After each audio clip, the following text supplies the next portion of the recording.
20,000 Leagues Under the Seas. By Jules Verne. First part. How do you find this book? Any thoughts about the book or the author? Any suggestion for improvement? Please take a moment to share your thoughts in a comment.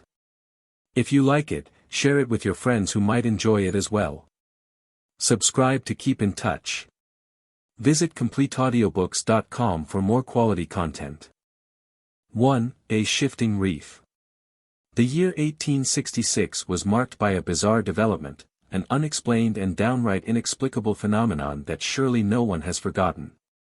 Without getting into those rumors that upset civilians in the seaports and deranged the public mind even far inland, it must be said that professional seamen were especially alarmed. Traders, shipowners, captains of vessels, skippers, and master mariners from Europe and America, naval officers from every country, and at their heels the various national governments on these two continents, were all extremely disturbed by the business.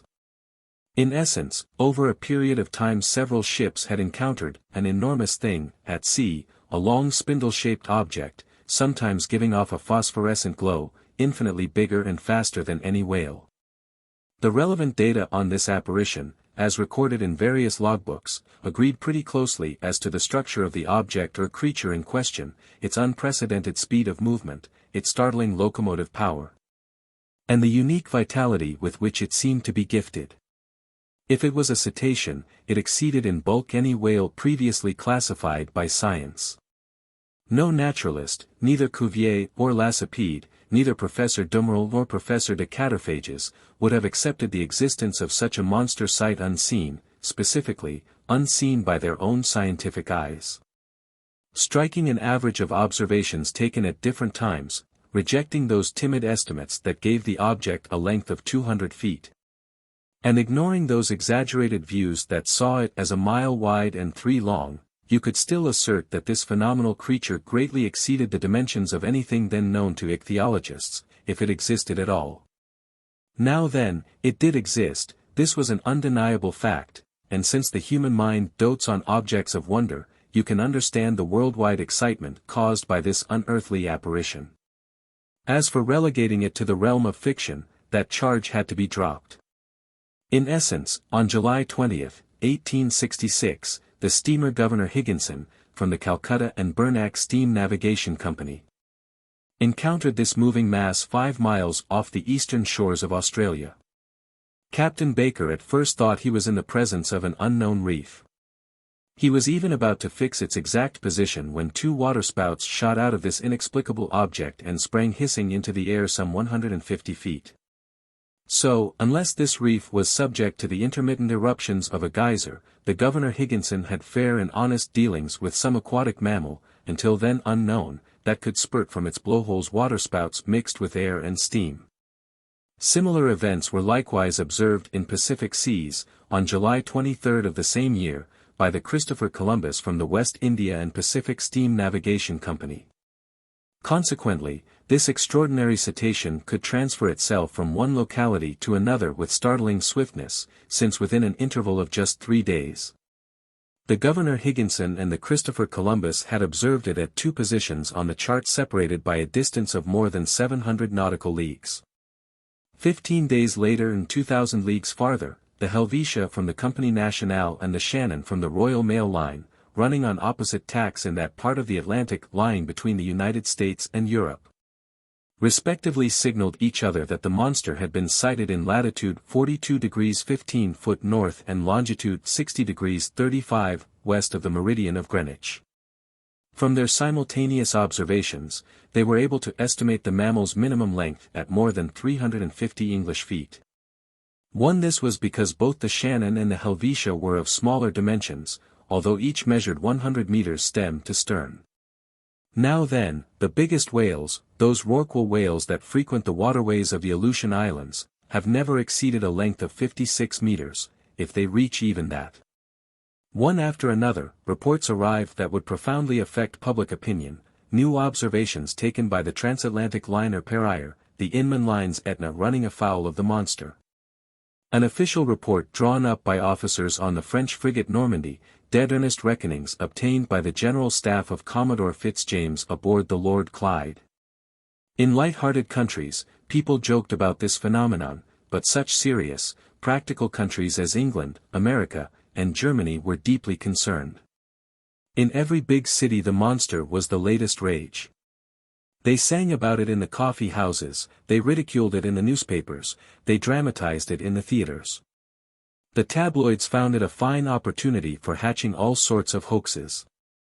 In those newspapers short of copy, you saw the reappearance of every gigantic imaginary creature, from Moby Dick, that dreadful white whale from the high Arctic regions, to the stupendous kraken whose tentacles could entwine a 500-ton craft and drag it into the ocean depths. They even reprinted reports from ancient times, the views of Aristotle and Pliny accepting the existence of such monsters, then the Norwegian stories of Bishop Pontoppidan, the narratives of Paul Egede. And finally the reports of Captain Harrington, whose good faith is above suspicion, in which he claims he saw, while aboard the Castilian in 1857, one of those enormous serpents that, until then, had frequented only the seas of France's old extremist newspaper, the Constitutionalist. An interminable debate then broke out between believers and skeptics in the scholarly societies and scientific journals. The monster question inflamed all minds. During this memorable campaign, journalists making a profession of science battled with those making a profession of wit, spilling waves of ink and some of them even 2 or 3 drops of blood. Since they went from sea serpents to the most offensive personal remarks. For 6 months the war seesawed. With inexhaustible zest, the popular press took potshots at feature articles from the Geographic Institute of Brazil, the Royal Academy of Science in Berlin, the British Association, the Smithsonian Institution in Washington, D.C. At discussions in the Indian Archipelago, in Cosmos published by Father Moigno, in Petermann's Mittheilungen too, and at Scientific Chronicles in the great French and foreign newspapers. When the monster's detractors cited a saying by the botanist Linnaeus that nature doesn't make leaps, witty writers in the popular periodicals parroted it, maintaining in essence that nature doesn't make lunatics, and ordering their contemporaries never to give the lie to nature by believing in krakens, sea serpents, Moby Dicks, and other all-out efforts from drunken seamen. Finally, in a much-feared satirical journal, an article by its most popular columnist finished off the monster for good, spurning it in the style of Hippolytus repulsing the amorous advances of his stepmother Phaedra, and giving the creature its quietus amid a universal burst of laughter. Wit had defeated science. During the first months of the year 1867, the question seemed to be buried, and it didn't seem due for resurrection, when new facts were brought to the public's attention. But now it was no longer an issue of a scientific problem to be solved, but a quite real and serious danger to be avoided. The question took an entirely new turn. The monster again became an islet, rock, or reef, but a runaway reef, unfixed and elusive. On March 5, 1867, the Moravian from the Montreal Ocean Company, lying during the night in latitude 27 degrees 30' and longitude 72 degrees 15, ran its starboard quarter afoul of a rock marked on no charts of these waterways. Under the combined efforts of wind and 400 horsepower steam, it was traveling at a speed of 13 knots. Without the high quality of its hull, the Moravian would surely have split open from this collision and gone down together with those 237 passengers it was bringing back from Canada. This accident happened around 5 o'clock in the morning, just as day was beginning to break. The officers on watch rushed to the craft's stern. They examined the ocean with the most scrupulous care. They saw nothing except a strong eddy breaking 3 cable lengths out, as if those sheets of water had been violently churned. The site's exact bearings were taken, and the Moravian continued on course apparently undamaged. Had it run afoul of an underwater rock or the wreckage of some enormous derelict ship? They were unable to say. But when they examined its undersides in the service yard, they discovered that part of its keel had been smashed. This occurrence, extremely serious in itself, might perhaps have been forgotten like so many others, if 3 weeks later it hadn't been reenacted under identical conditions. Only, Thanks to the nationality of the ship victimized by this new ramming, and thanks to the reputation of the company to which this ship belonged, the event caused an immense uproar. No one is unaware of the name of that famous English shipowner, Cunard. In 1840 this shrewd industrialist founded a postal service between Liverpool and Halifax, featuring 3 wooden ships with 400 horsepower paddle wheels and a burden of 1,162 metric tons. 8 years later, the company's assets were increased by 4 650 horsepower ships at 1,820 metric tons, and in 2 more years, by 2 other vessels of still greater power and tonnage. In 1853 the Cunard Company, whose mail-carrying charter had just been renewed, successively added to its assets the Arabia, the Persia, the China, the Scotia, the Java, and the Russia, all ships of top speed and, after the Great Eastern, the biggest ever to plow the seas. So in 1867 this company owned 12 ships, 8 with paddle wheels and 4 with propellers. If I give these highly condensed details, it is so everyone can fully understand the importance of this maritime transportation company, known the world over for its shrewd management. No transoceanic navigational undertaking has been conducted with more ability, no business dealings have been crowned with greater success. In 26 years Cunard ships have made 2,000 Atlantic crossings without so much as a voyage cancelled, a delay recorded, a man, a craft, or even a letter lost. Accordingly, despite strong competition from France, passengers still choose the Cunard line in preference to all others, as can be seen in a recent survey of official documents. Given this, no one will be astonished at the uproar provoked by this accident involving one of its finest steamers. On April 13, 1867, with a smooth sea and a moderate breeze, the Scotia lay in longitude 15 degrees 12 foot and latitude 45 degrees 37. It was traveling at a speed of 13.43 knots under the thrust of its 1,000 horsepower engines. Its paddle wheels were churning the sea with perfect steadiness. It was then drawing 6.7 meters of water and displacing 6,624 cubic meters. At 4:17 in the afternoon, during a high tea for passengers gathered in the main lounge, a collision occurred, scarcely noticeable on the whole, affecting the Scotia's hull in that quarter a little astern of its port paddle wheel. The Scotia hadn't run afoul of something, it had been fouled, and by a cutting or perforating instrument rather than a blunt one. This encounter seemed so minor that nobody on board would have been disturbed by it, had it not been for the shouts of crewmen in the hold, who climbed on deck yelling, "We're sinking! We're sinking!" At first the passengers were quite frightened, but Captain Anderson hastened to reassure them. In fact, there could be no immediate danger. Divided into 7 compartments by watertight bulkheads, the Scotia could brave any leak with impunity. Captain Anderson immediately made his way into the hold. He discovered that the 5th compartment had been invaded by the sea, and the speed of this invasion proved that the leak was considerable. Fortunately this compartment didn't contain the boilers, because their furnaces would have been abruptly extinguished. Captain Anderson called an immediate halt, and one of his sailors dived down to assess the damage. Within moments they had located a hole 2 meters in width on the steamer's underside. Such a leak could not be patched, and with its paddle wheels half swamped, the Scotia had no choice but to continue its voyage. By then it lay 300 miles from Cape Clear, and after 3 days of delay that filled Liverpool with acute anxiety, it entered the company docks. The engineers then proceeded to inspect the Scotia, which had been put in dry dock. They couldn't believe their eyes. 2.5 meters below its waterline, there gaped a symmetrical gash in the shape of an isosceles triangle. This breach in the sheet iron was so perfectly formed, no punch could have done a cleaner job of it. Consequently, it must have been produced by a perforating tool of uncommon toughness, plus, after being launched with prodigious power and then piercing 4 centimeters of sheet iron. This tool had needed to withdraw itself by a backward motion truly inexplicable. This was the last straw, and it resulted in arousing public passions all over again. Indeed, from this moment on, any maritime casualty without an established cause was charged to the monster's account.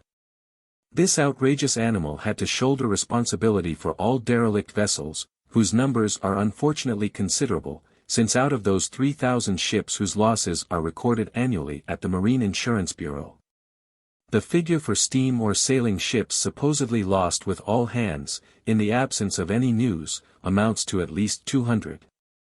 Now then, justly or unjustly, it was the monster who stood accused of their disappearance.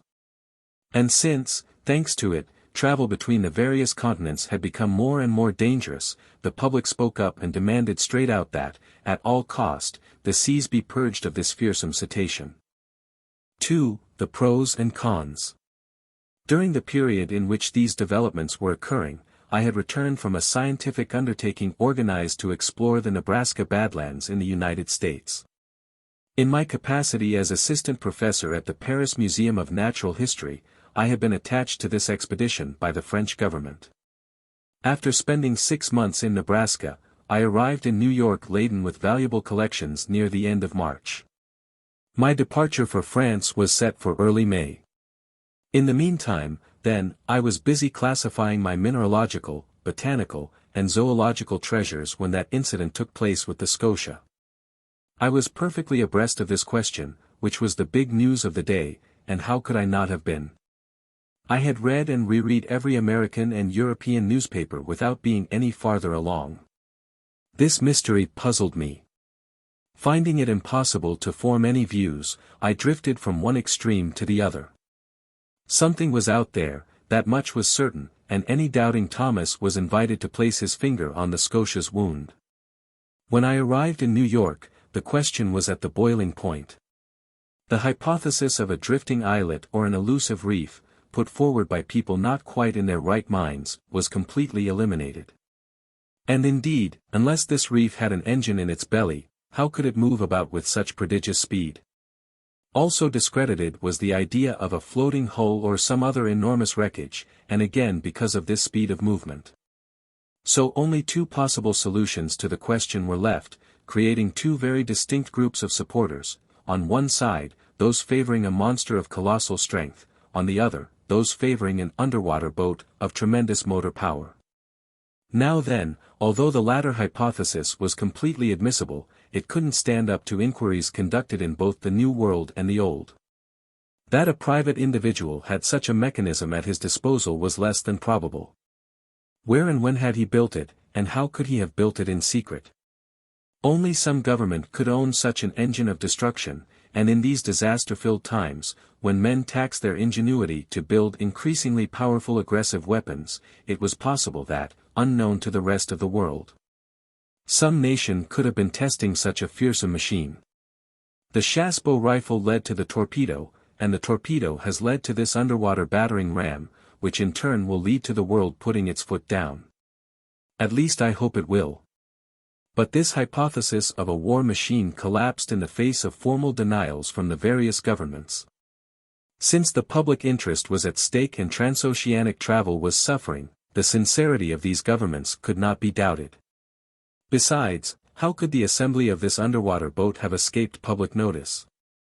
Keeping a secret under such circumstances would be difficult enough for an individual, and certainly impossible for a nation whose every move is under constant surveillance by rival powers. So, after inquiries conducted in England, France, Russia, Prussia, Spain, Italy, America, and even Turkey, the hypothesis of an underwater monitor was ultimately rejected. And so the monster surfaced again, despite the endless witticisms heaped on it by the popular press, and the human imagination soon got caught up in the most ridiculous ichthyological fantasies. After I arrived in New York, several people did me the honor of consulting me on the phenomenon in question. In France I had published a 2-volume work, in quarto, entitled The Mysteries of the Great Ocean Depths. Well received in scholarly circles, this book had established me as a specialist in this pretty obscure field of natural history. My views were in demand. As long as I could deny the reality of the business, I confined myself to a flat, no comment. But soon, pinned to the wall, I had to explain myself straight out. And in this vein, the Honorable Pierre Aronnax, professor at the Paris Museum, was summoned by the New York Herald to formulate his views no matter what. I complied. Since I could no longer hold my tongue, I let it wag. I discussed the question in its every aspect, both political and scientific, and this is an excerpt from the well-padded article I published in the issue of April 30th. Therefore, I wrote, after examining these different hypotheses one by one, we are forced, every other supposition having been refuted, to accept the existence of an extremely powerful marine animal. The deepest parts of the ocean are totally unknown to us. No soundings have been able to reach them. What goes on in those distant depths? What creatures inhabit, or could inhabit, those regions 12 or 15 miles beneath the surface of the water? What is the constitution of these animals? It's almost beyond conjecture. However, the solution to this problem submitted to me can take the form of a choice between two alternatives.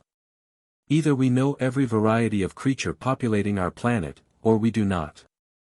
If we do not know every one of them, if nature still keeps ichthyological secrets from us, nothing is more admissible than to accept the existence of fish or cetaceans of new species or even new genera. Animals with a basically cast-iron constitution that inhabit strata beyond the reach of our soundings, and which some development or other, an urge or a whim if you prefer, can bring to the upper level of the ocean for long intervals. If, on the other hand, we do know every living species, we must look for the animal in question among those marine creatures already catalogued, and in this event I would be inclined to accept the existence of a giant narwhal. The common narwhal, or sea unicorn, often reaches a length of 60 feet. Increase its dimensions 5-fold or even 10-fold, then give this cetacean a strength in proportion to its size while enlarging its offensive weapons, and you have the animal we're looking for.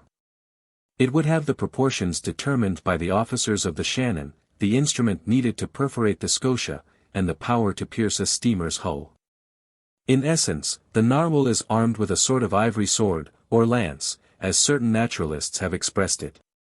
It's a king-sized tooth as hard as steel. Some of these teeth have been found buried in the bodies of baleen whales, which the narwhal attacks with invariable success. Others have been wrenched, not without difficulty, from the undersides of vessels that narwhals have pierced clean through, as a gimlet pierces a wine barrel. The museum at the Faculty of Medicine in Paris owns one of these tusks with a length of 2.25 meters and a width at its base of 48 centimeters. All right then. Imagine this weapon to be 10 times stronger and the animal 10 times more powerful, launch it at a speed of 20 miles per hour, multiply its mass times its velocity, and you get just the collision we need to cause the specified catastrophe. So, until information becomes more abundant, I plump for a sea unicorn of colossal dimensions, no longer armed with a mere lance but with an actual spur, like ironclad frigates or those warships called rams, whose mass and motor power it would possess simultaneously. This inexplicable phenomenon is thus explained away, unless it's something else entirely, which, despite everything that has been cited, studied, explored and experienced, is still possible. These last words were cowardly of me. But as far as I could, I wanted to protect my professorial dignity and not lay myself open to laughter from the Americans, who when they do laugh, laugh raucously. I had left myself a loophole. Yet deep down, I had accepted the existence of the monster. My article was hotly debated, causing a fine old uproar. It rallied a number of supporters. Moreover, the solution it proposed allowed for free play of the imagination. The human mind enjoys impressive visions of unearthly creatures.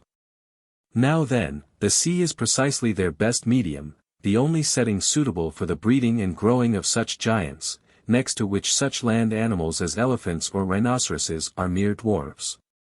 The liquid masses support the largest known species of mammals and perhaps conceal mollusks of incomparable size or crustaceans too frightful to contemplate, such as 100-meter lobsters or crabs weighing 200 metric tons.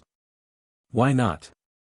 Formerly, in prehistoric days, land animals, quadrupeds, apes, reptiles, birds, were built on a gigantic scale. Our Creator cast them using a colossal mold that time has gradually made smaller. With its untold depths, couldn't the sea keep alive such huge specimens of life from another age, this sea that never changes while the land masses undergo almost continuous alteration?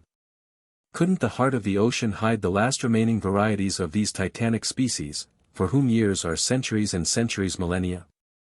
But I mustn't let these fantasies run away with me. Enough of these fairy tales that time has changed for me into harsh realities. I repeat, opinion had crystallized as to the nature of this phenomenon, and the public accepted without argument the existence of a prodigious creature that had nothing in common with the fabled sea serpent. Yet if some saw it purely as a scientific problem to be solved, more practical people, especially in America and England, were determined to purge the ocean of this daunting monster, to ensure the safety of transoceanic travel.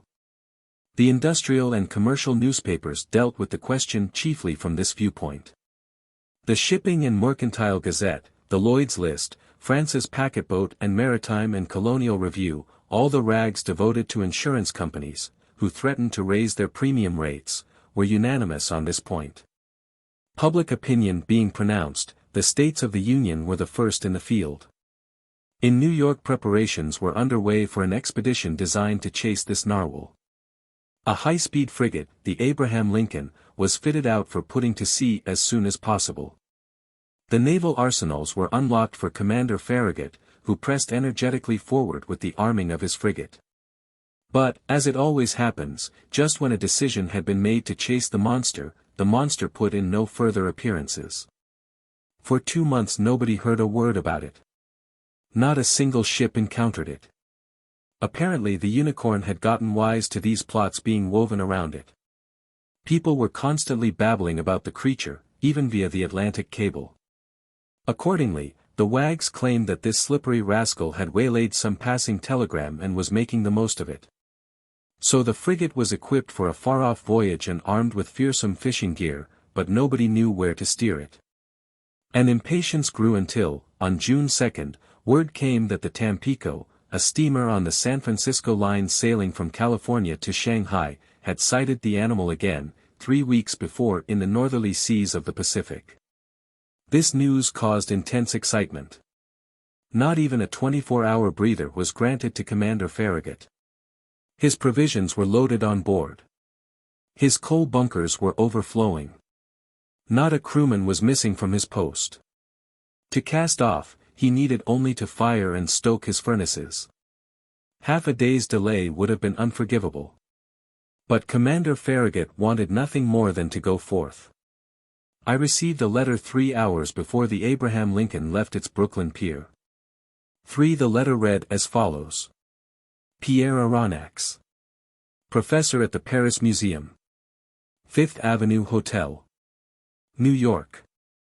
Sir, if you would like to join the expedition on the Abraham Lincoln, the government of the Union will be pleased to regard you as France's representative in this undertaking. Commander Farragut has a cabin at your disposal. Very cordially yours. J. B. Hobson, Secretary of the Navy.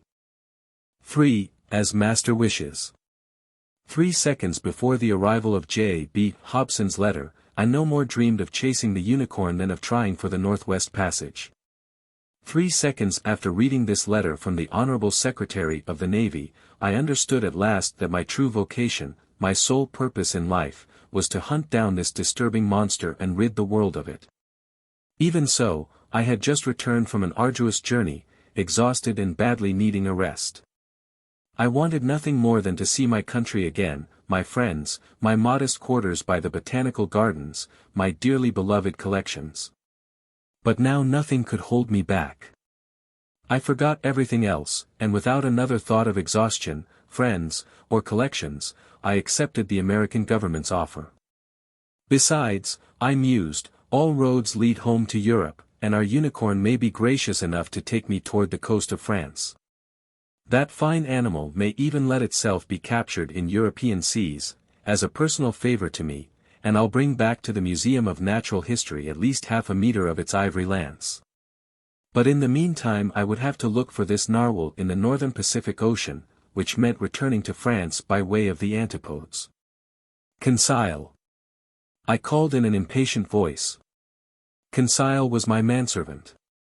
A devoted lad who went with me on all my journeys, a gallant Flemish boy whom I genuinely liked and who returned the compliment. A born stoic, punctilious on principle, habitually hard-working, rarely startled by life's surprises, very skillful with his hands, efficient in his every duty, and despite his having a name that means, counsel. Never giving advice, not even the unsolicited kind. From rubbing shoulders with scientists in our little universe by the botanical gardens, the boy had come to know a thing or two. In Conseil I had a seasoned specialist in biological classification, an enthusiast who could run with acrobatic agility up and down the whole ladder of branches, groups, classes, subclasses, orders, families, genera, subgenera, species, and varieties. But there his science came to a halt. Classifying was everything to him, so he knew nothing else. Well versed in the theory of classification, he was poorly versed in its practical application, and I doubt that he could tell a sperm whale from a baleen whale. And yet, what a fine, gallant lad. For the past 10 years, Conseil had gone with me wherever science beckoned. Not once did he comment on the length or the hardships of a journey. Never did he object to buckling up his suitcase for any country whatever, China or the Congo, no matter how far off it was. He went here, there, and everywhere in perfect contentment. Moreover, he enjoyed excellent health that defied all ailments, owned solid muscles, but hadn't a nerve in him, not a sign of nerves, the mental type, I mean. The lad was 30 years old, and his age to that of his employer was as 15 is to 20. Please forgive me for this underhanded way of admitting I had turned 40. But Conseil had one flaw. He was a fanatic on formality, and he only addressed me in the third person, to the point where it got tiresome. Conseil, I repeated, while feverishly beginning my preparations for departure. To be sure, I had confidence in this devoted lad. Ordinarily, I never asked whether or not it suited him to go with me on my journeys. But this time an expedition was at issue that could drag on indefinitely, a hazardous undertaking whose purpose was to hunt an animal that could sink a frigate as easily as a walnut shell. There was good reason to stop and think, even for the world's most emotionless man. What would Conseil say? Conseil. I called a third time. Conseil appeared. Did master summon me? He said, entering. Yes, my boy. Get my things ready, get yours ready. We're departing in 2 hours. As master wishes, Conseil replied serenely. We haven't a moment to lose. Pack as much into my trunk as you can, my traveling kit, my suits, shirts, and socks, don't bother counting, just squeeze it all in, and hurry. What about master's collections? Conseil ventured to observe. We'll deal with them later. What? The Archaeotherium, Hyracotherium, Oreodonts, Chiropotamus, and master's other fossil skeletons. The hotel will keep them for us. What about master's live Barbarossa? They'll feed it during our absence. Anyhow, we'll leave instructions to ship the whole menagerie to France. Then we aren't returning to Paris? Conseil asked. Yes, we are, certainly, I replied evasively, but after we make a detour. Whatever detour master wishes. Oh, it's nothing really. A route slightly less direct, that's all. We're leaving on the Abraham Lincoln. As master thinks best, Conseil replied placidly. You see, my friend, it's an issue of the monster, the notorious narwhal. We're going to rid the seas of it. The author of a 2-volume work, in quarto, on the mysteries of the great ocean depths has no excuse for not setting sail with Commander Farragut. It's a glorious mission but also a dangerous one. We don't know where it will take us. These beasts can be quite unpredictable. But we're going just the same. We have a commander who's game for anything. What master does, I'll do, Conseil replied. But think it over, because I don't want to hide anything from you. This is one of those voyages from which people don't always come back. As master wishes. A quarter of an hour later, our trunks were ready. Conseil did them in a flash, and I was sure the lad hadn't missed a thing, because he classified shirts and suits as expertly as birds and mammals. The hotel elevator dropped us off in the main vestibule on the mezzanine. I went down a short stair leading to the ground floor. I settled my bill at that huge counter that was always under siege by a considerable crowd. I left instructions for shipping my containers of stuffed animals and dried plants to Paris, France. I opened a line of credit sufficient to cover the Barbarossa and, Conseil at my heels, I jumped into a carriage. For a fare of 20 francs, the vehicle went down Broadway to Union Square, took 4th Avenue to its junction with Bowery St. Turned into Cotron St and halted at Pier 34. There the Cotron ferry transferred men, horses, and carriage to Brooklyn, that great New York annex located on the left bank of the East River. And in a few minutes we arrived at the wharf next to which the Abraham Lincoln was vomiting torrents of black smoke from its 2 funnels. Our baggage was immediately carried to the deck of the frigate. I rushed aboard. I asked for Commander Farragut. One of the sailors led me to the afterdeck, where I stood in the presence of a smart-looking officer who extended his hand to me. "Professor Pierre Aronnax," he said to me. "The same," I replied. "Commander Farragut?" "In person." "Welcome aboard, Professor. Your cabin is waiting for you." I bowed, and letting the commander attend to getting under way, I was taken to the cabin that had been set aside for me. The Abraham Lincoln had been perfectly chosen and fitted out for its new assignment. It was a high-speed frigate furnished with superheating equipment that allowed the tension of its steam to build to 7 atmospheres. Under this pressure the Abraham Lincoln reached an average speed of 18.3 miles per hour, a considerable speed but still not enough to cope with our gigantic cetacean. The frigate's interior accommodations complemented its nautical virtues. I was well satisfied with my cabin, which was located in the stern and opened into the officers' mess. "We'll be quite comfortable here," I told Conseil. "With all due respect to master," Conseil replied, "as comfortable as a hermit crab inside the shell of a whelk." I left Conseil to the proper stowing of our luggage and climbed on deck to watch the preparations for getting under way. Just then Commander Farragut was giving orders to cast off the last moorings holding the Abraham Lincoln to its Brooklyn pier. And so if I'd been delayed by a quarter of an hour or even less, the frigate would have gone without me, and I would have missed out on this unearthly, extraordinary, and inconceivable expedition, whose true story might well meet with some skepticism. But Commander Farragut didn't want to waste a single day, or even a single hour, in making for those seas where the animal had just been sighted.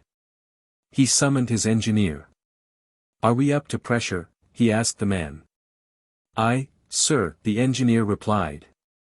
"Go ahead, then," Commander Farragut called. At this order, which was relayed to the engine by means of a compressed air device, the mechanics activated the startup wheel. Steam rushed whistling into the gaping valves. Long horizontal pistons groaned and pushed the tie rods of the drive shaft. The blades of the propeller churned the waves with increasing speed, and the Abraham Lincoln moved out majestically amid a spectator-laden escort of some 100 ferries and tenders. 4. The wharves of Brooklyn, and every part of New York bordering the East River, were crowded with curiosity seekers. Departing from 500,000 throats, 3 cheers burst forth in succession. Thousands of handkerchiefs were waving above these tightly packed masses, hailing the Abraham Lincoln until it reached the waters of the Hudson River, at the tip of the long peninsula that forms New York City. The frigate then went along the New Jersey coast, the wonderful right bank of this river, all loaded down with country homes, and passed by the forts to salutes from their biggest cannons. The Abraham Lincoln replied by 3 times lowering and hoisting the American flag, whose 39 stars gleamed from the gaff of the mizzen sail. Then, changing speed to take the buoy-marked channel that curved into the inner bay formed by the spit of Sandy Hook, it hugged this sand-covered strip of land where thousands of spectators acclaimed us one more time. The escort of boats and tenders still followed the frigate and only left us when we came abreast of the lightship, whose 2 signal lights marked the entrance of the Narrows to Upper New York Bay. 3 o'clock then sounded. The harbor pilot went down into his dinghy and rejoined a little schooner waiting for him to leeward. The furnaces were stoked, the propeller churned the waves more swiftly, the frigate skirted the flat, yellow coast of Long Island. And at 8 o'clock in the evening, after the lights of Fire Island had vanished into the northwest, we ran at full steam onto the dark waters of the Atlantic. 4. Ned Land. Commander Farragut was a good seaman, worthy of the frigate he commanded. His ship and he were one. He was its very soul. On the cetacean question no doubts arose in his mind, and he didn't allow the animal's existence to be disputed aboard his vessel. He believed in it as certain pious women believe in the Leviathan from the Book of Job, out of faith, not reason. The monster existed, and he had vowed to rid the seas of it.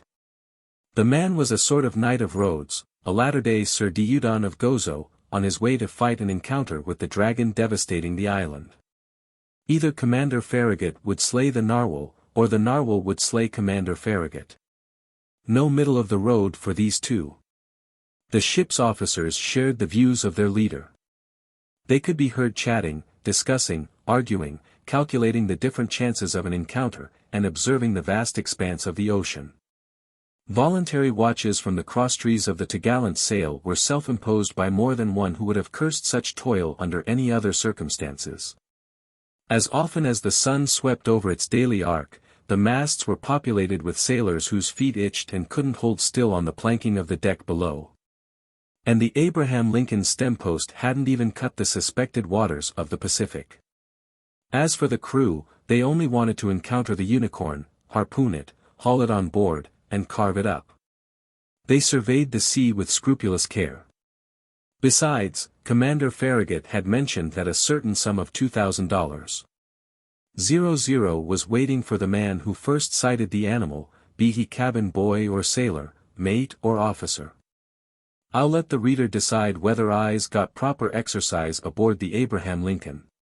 As for me, I didn't lag behind the others and I yielded to no one my share in these daily observations.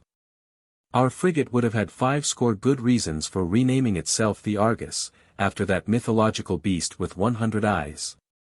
The lone rebel among us was Conseil, who seemed utterly uninterested in the question exciting us and was out of step with the general enthusiasm on board. As I said, Commander Farragut had carefully equipped his ship with all the gear needed to fish for a gigantic cetacean.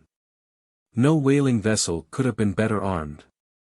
We had every known mechanism, from the hand-hurled harpoon, to the blunderbuss firing barbed arrows, to the duck gun with exploding bullets. On the forecastle was mounted the latest model breech-loading cannon, very heavy of barrel and narrow of bore, a weapon that would figure in the Universal Exhibition of 1867. Made in America, this valuable instrument could fire a 4-kilogram conical projectile an average distance of 16 kilometers without the least bother. So the Abraham Lincoln wasn't lacking in means of destruction. But it had better still. It had Ned Land, the king of harpooners. Gifted with uncommon manual ability, Ned Land was a Canadian who had no equal in his dangerous trade. Dexterity, coolness, bravery, and cunning were virtues he possessed to a high degree, and it took a truly crafty baleen whale or an exceptionally astute sperm whale to elude the thrusts of his harpoon. Ned Land was about 40 years old. A man of great height, over 6 English feet, he was powerfully built, serious in manner, not very sociable, sometimes headstrong, and quite ill-tempered when crossed. His looks caught the attention, and above all the strength of his gaze, which gave a unique emphasis to his facial appearance. Commander Farragut, to my thinking, had made a wise move in hiring on this man. With his eye and his throwing arm, he was worth the whole crew all by himself. I can do no better than to compare him with a powerful telescope that could double as a cannon always ready to fire. To say Canadian is to say French, and as unsociable as Ned Land was, I must admit he took a definite liking to me. No doubt it was my nationality that attracted him. It was an opportunity for him to speak, and for me to hear, that old Rabelaisian dialect still used in some Canadian provinces. The harpooner's family originated in Quebec, and they were already a line of bold fishermen back in the days when this town still belonged to France. Little by little Ned developed a taste for chatting, and I loved hearing the tales of his adventures in the polar seas. He described his fishing trips and his battles with great natural lyricism. His tales took on the form of an epic poem, and I felt I was hearing some Canadian Homer reciting his Iliad of the high Arctic regions. I'm writing of this bold companion as I currently know him. Because we've become old friends, united in that permanent comradeship born and cemented during only the most frightful crises. Ah, my gallant Ned!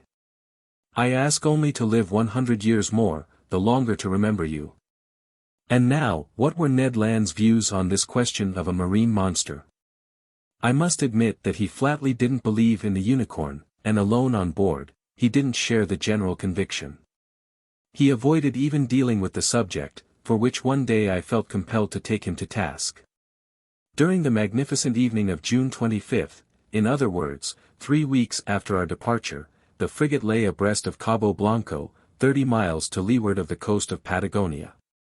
We had crossed the Tropic of Capricorn, and the Strait of Magellan opened less than 700 miles to the south. Before 8 days were out, the Abraham Lincoln would plow the waves of the Pacific. Seated on the afterdeck, Ned Land and I chatted about one thing and another, staring at that mysterious sea whose depths to this day are beyond the reach of human eyes.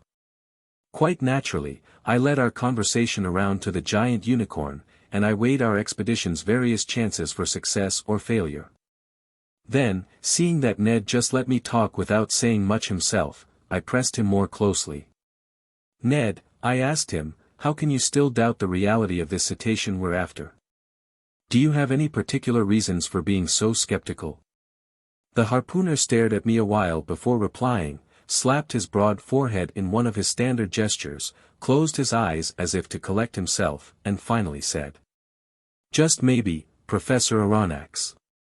But Ned, you're a professional whaler, a man familiar with all the great marine mammals, your mind should easily accept this hypothesis of an enormous cetacean, and you ought to be the last one to doubt it under these circumstances."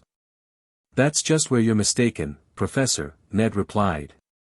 "The common man may still believe in fabulous comets crossing outer space, or in prehistoric monsters living at the Earth's core, but astronomers and geologists don't swallow such fairy tales.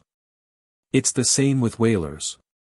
I've chased plenty of cetaceans, I've harpooned a good number, I've killed several. But no matter how powerful and well armed they were, neither their tails or their tusks could puncture the sheet iron plates of a steamer. Even so, Ned, people mention vessels that narwhal tusks have run clean through. Wooden ships maybe, the Canadian replied. But I've never seen the like. So till I have proof to the contrary, I'll deny that baleen whales, sperm whales, or unicorns can do any such thing. Listen to me, Ned. No, Professor. I'll go along with anything you want except that. Some gigantic devilfish maybe. Even less likely, Ned. The devilfish is merely a mollusk, and even this name hints at its semi-liquid flesh, because it's Latin meaning soft one. The devilfish doesn't belong to the vertebrate branch, and even if it were 500 feet long, it would still be utterly harmless to ships like the Scotia or the Abraham Lincoln. Consequently, the feats of krakens or other monsters of that ilk must be relegated to the realm of fiction. So, Mr. Naturalist, Ned Land continued in a bantering tone, you'll just keep on believing in the existence of some enormous cetacean. Yes, Ned, I repeat it with a conviction backed by factual logic. I believe in the existence of a mammal with a powerful constitution, belonging to the vertebrate branch like baleen whales, sperm whales, or dolphins, and armed with a tusk made of horn that has tremendous penetrating power. Humph. The harpooner put in, shaking his head with the attitude of a man who doesn't want to be convinced. Note well, my fine Canadian, I went on, if such an animal exists, if it lives deep in the ocean, if it frequents the liquid strata located miles beneath the surface of the water, it needs to have a constitution so solid. It defies all comparison.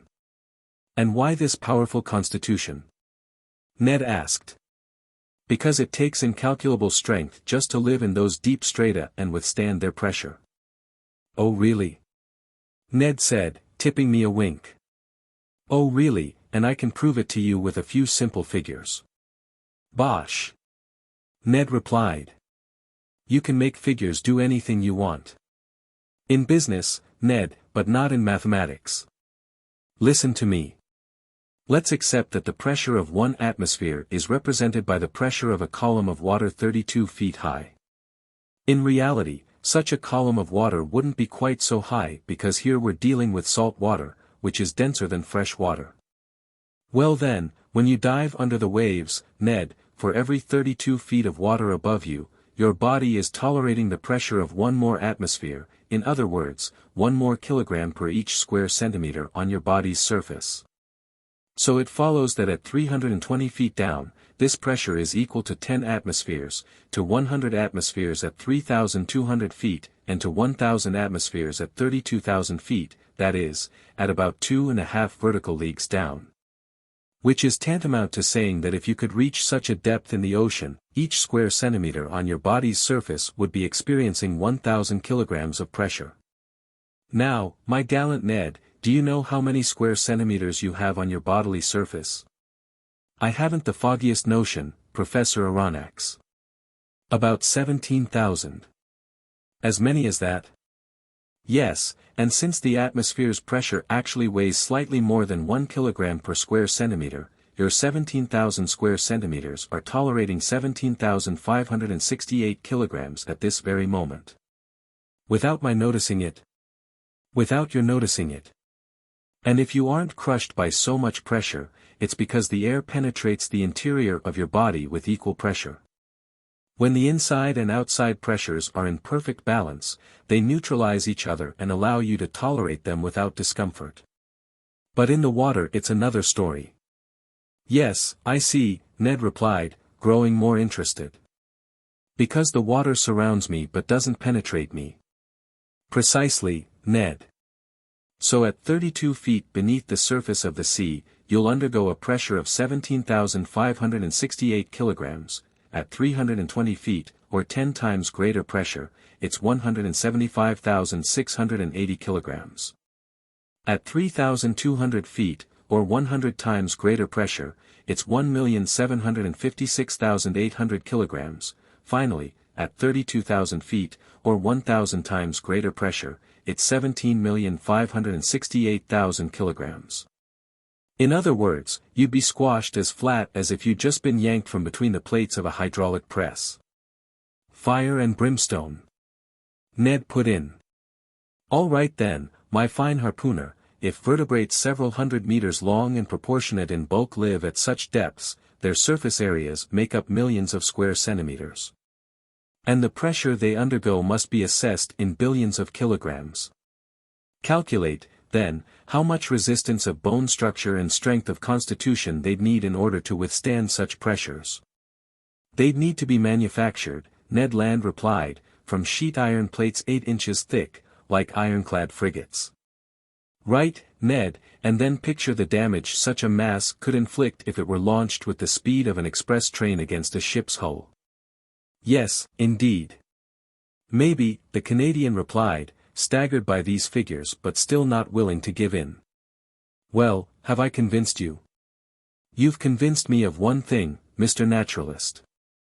That deep in the sea, such animals would need to be just as strong as you say, if they exist. But if they don't exist, my stubborn harpooner, how do you explain the accident that happened to the Scotia? It's maybe, Ned said, hesitating. Go on. Because, it just couldn't be true, the Canadian replied, unconsciously echoing a famous catchphrase of the scientist Arago. But this reply proved nothing, other than how bull-headed the harpooner could be. That day I pressed him no further. The Scotia's accident was undeniable. Its hole was real enough that it had to be plugged up, and I don't think a hole's existence can be more emphatically proven. Now then, this hole didn't make itself, and since it hadn't resulted from underwater rocks or underwater machines, it must have been caused by the perforating tool of some animal. Now, for all the reasons put forward to this point, I believed that this animal was a member of the branch Vertebrata, class Mammalia, group Pisciforma, and finally, order Cetacea. As for the family in which it would be placed, baleen whale, sperm whale, or dolphin, the genus to which it belonged, and the species in which it would find its proper home, these questions had to be left for later. To answer them called for dissecting this unknown monster, to dissect it called for catching it, to catch it called for harpooning it, which was Ned Land's business, to harpoon it called for sighting it, which was the crew's business. And to sight it called for encountering it, which was a chancy business. 5. At random. For some while the voyage of the Abraham Lincoln was marked by no incident. But one circumstance arose that displayed Ned Land's marvelous skills and showed just how much confidence we could place in him. Off the Falkland Islands on June 30th, the frigate came in contact with a fleet of American whalers, and we learned that they hadn't seen the narwhal. But one of them, the captain of the Monroe, knew that Ned Land had shipped aboard the Abraham Lincoln and asked his help in hunting a baleen whale that was in sight. Anxious to see Ned Land at work, Commander Farragut authorized him to make his way aboard the Monroe. And the Canadian had such good luck that with a right and left shot, he harpooned not one whale but two, striking the first straight to the heart and catching the other after a few minutes' chase. Assuredly, if the monster ever had to deal with Ned Land's harpoon, I wouldn't bet on the monster. The frigate sailed along the east coast of South America with prodigious speed. By July 3 we were at the entrance to the Strait of Magellan, abreast of Cabo de las Virgenes. But Commander Farragut was unwilling to attempt this tortuous passageway and maneuvered instead to double Cape Horn. The crew sided with him unanimously. Indeed, were we likely to encounter the narwhal in such a cramped strait? Many of our sailors swore that the monster couldn't negotiate this passageway simply because he's too big for it. Near 3 o'clock in the afternoon on July 6, 15 miles south of shore, the Abraham Lincoln doubled that solitary islet at the tip of the South American continent, that stray rock Dutch seamen had named Cape Horn after their hometown of Horn. Our course was set for the northwest, and the next day our frigate's propeller finally churned the waters of the Pacific. "Open your eyes. Open your eyes," repeated the sailors of the Abraham Lincoln. And they opened amazingly wide. Eyes and spyglasses, a bit dazzled, it is true, by the vista of $2,000, didn't remain at rest for an instant.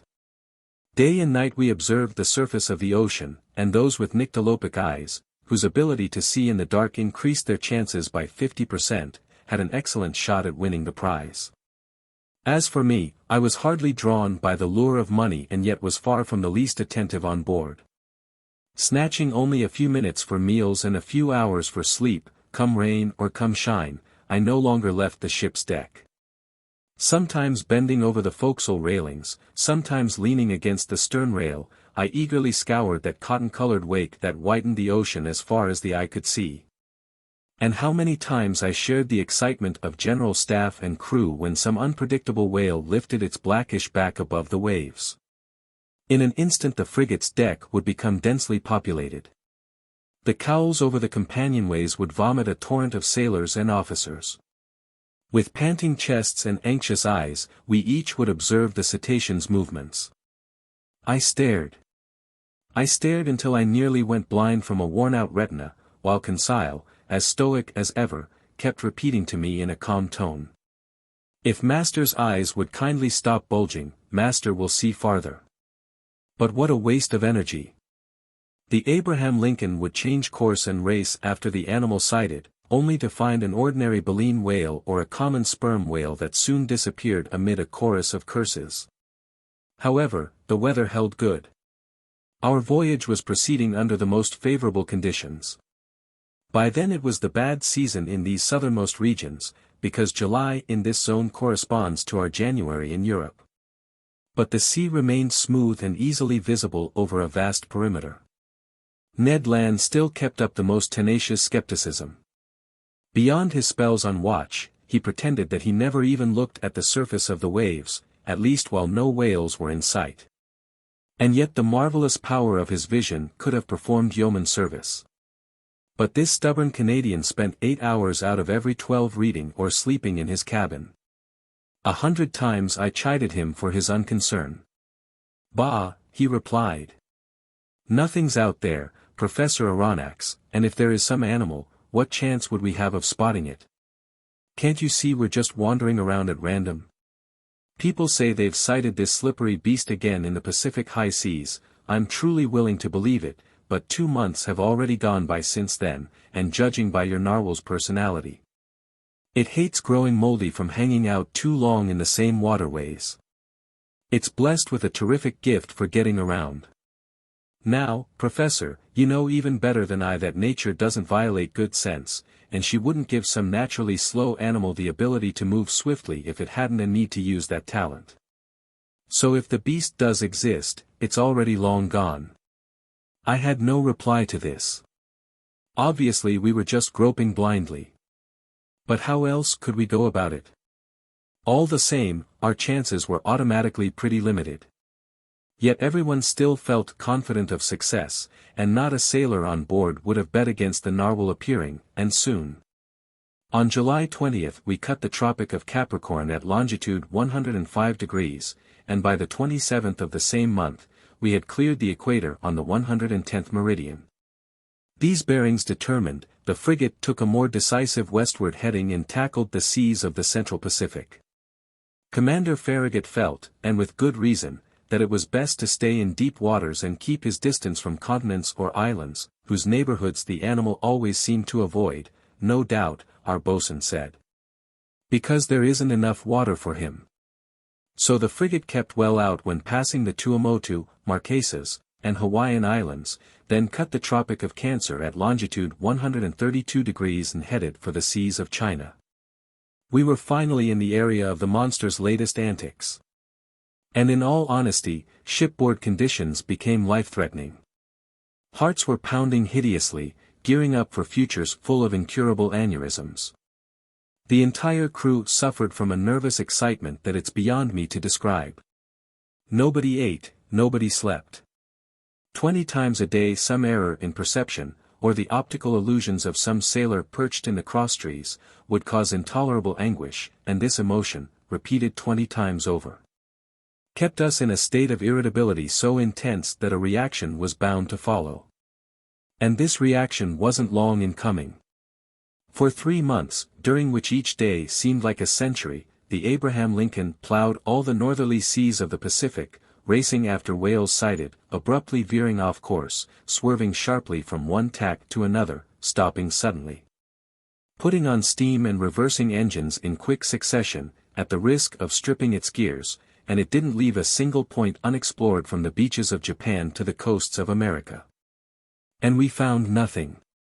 Nothing except an immenseness of deserted waves. Nothing remotely resembling a gigantic narwhal, or an underwater islet, or a derelict shipwreck, or a runaway reef, or anything the least bit unearthly. So the reaction set in. At first, discouragement took hold of people's minds, opening the door to disbelief. A new feeling appeared on board, made up of 3/10 shame and 7/10 fury. The crew called themselves out-and-out fools for being hoodwinked by a fairy tale, then grew steadily more furious. The mountains of arguments amassed over a year collapsed all at once, and each man now wanted only to catch up on his eating and sleeping, to make up for the time he had so stupidly sacrificed. With typical human fickleness, they jumped from one extreme to the other. Inevitably, the most enthusiastic supporters of the undertaking became its most energetic opponents. This reaction mounted upward from the bowels of the ship, from the quarters of the bunker hands to the mess room of the general staff. And for certain, if it hadn't been for Commander Farragut's characteristic stubbornness, the frigate would ultimately have put back to that cape in the south. But this futile search couldn't drag on much longer. The Abraham Lincoln had done everything it could to succeed and had no reason to blame itself. Never had the crew of an American naval craft shown more patience and zeal. They weren't responsible for this failure. There was nothing to do but go home. A request to this effect was presented to the commander. The commander stood his ground. His sailors couldn't hide their discontent, and their work suffered because of it. I'm unwilling to say that there was mutiny on board, but after a reasonable period of intransigence, Commander Farragut, like Christopher Columbus before him, asked for a grace period of just 3 days more. After this 3-day delay, if the monster hadn't appeared, our helmsman would give 3 turns of the wheel, and the Abraham Lincoln would chart a course toward European seas. This promise was given on November 2nd.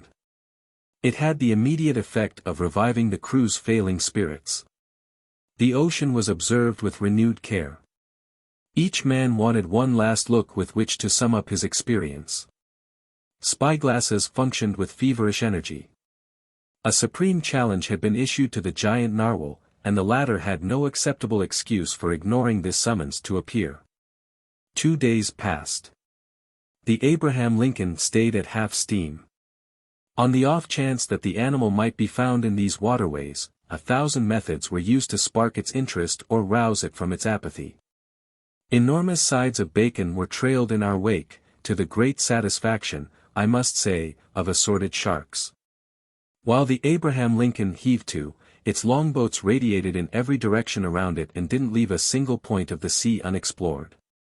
But the evening of November 4th arrived with this underwater mystery still unsolved. At noon the next day, November 5th, the agreed-upon delay expired.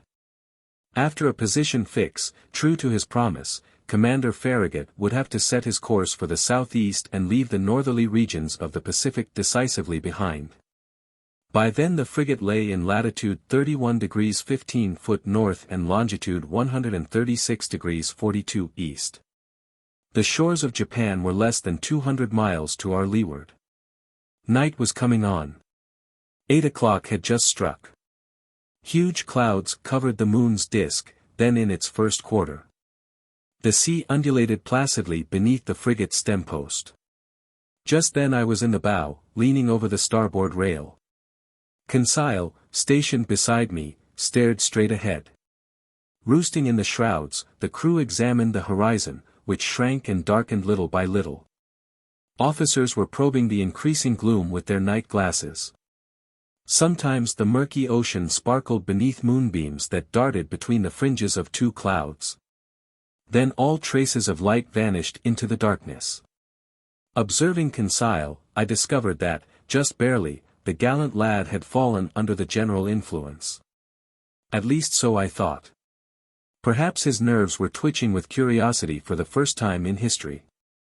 "Come on, Conseil," I told him. "Here's your last chance to pocket that $2,000.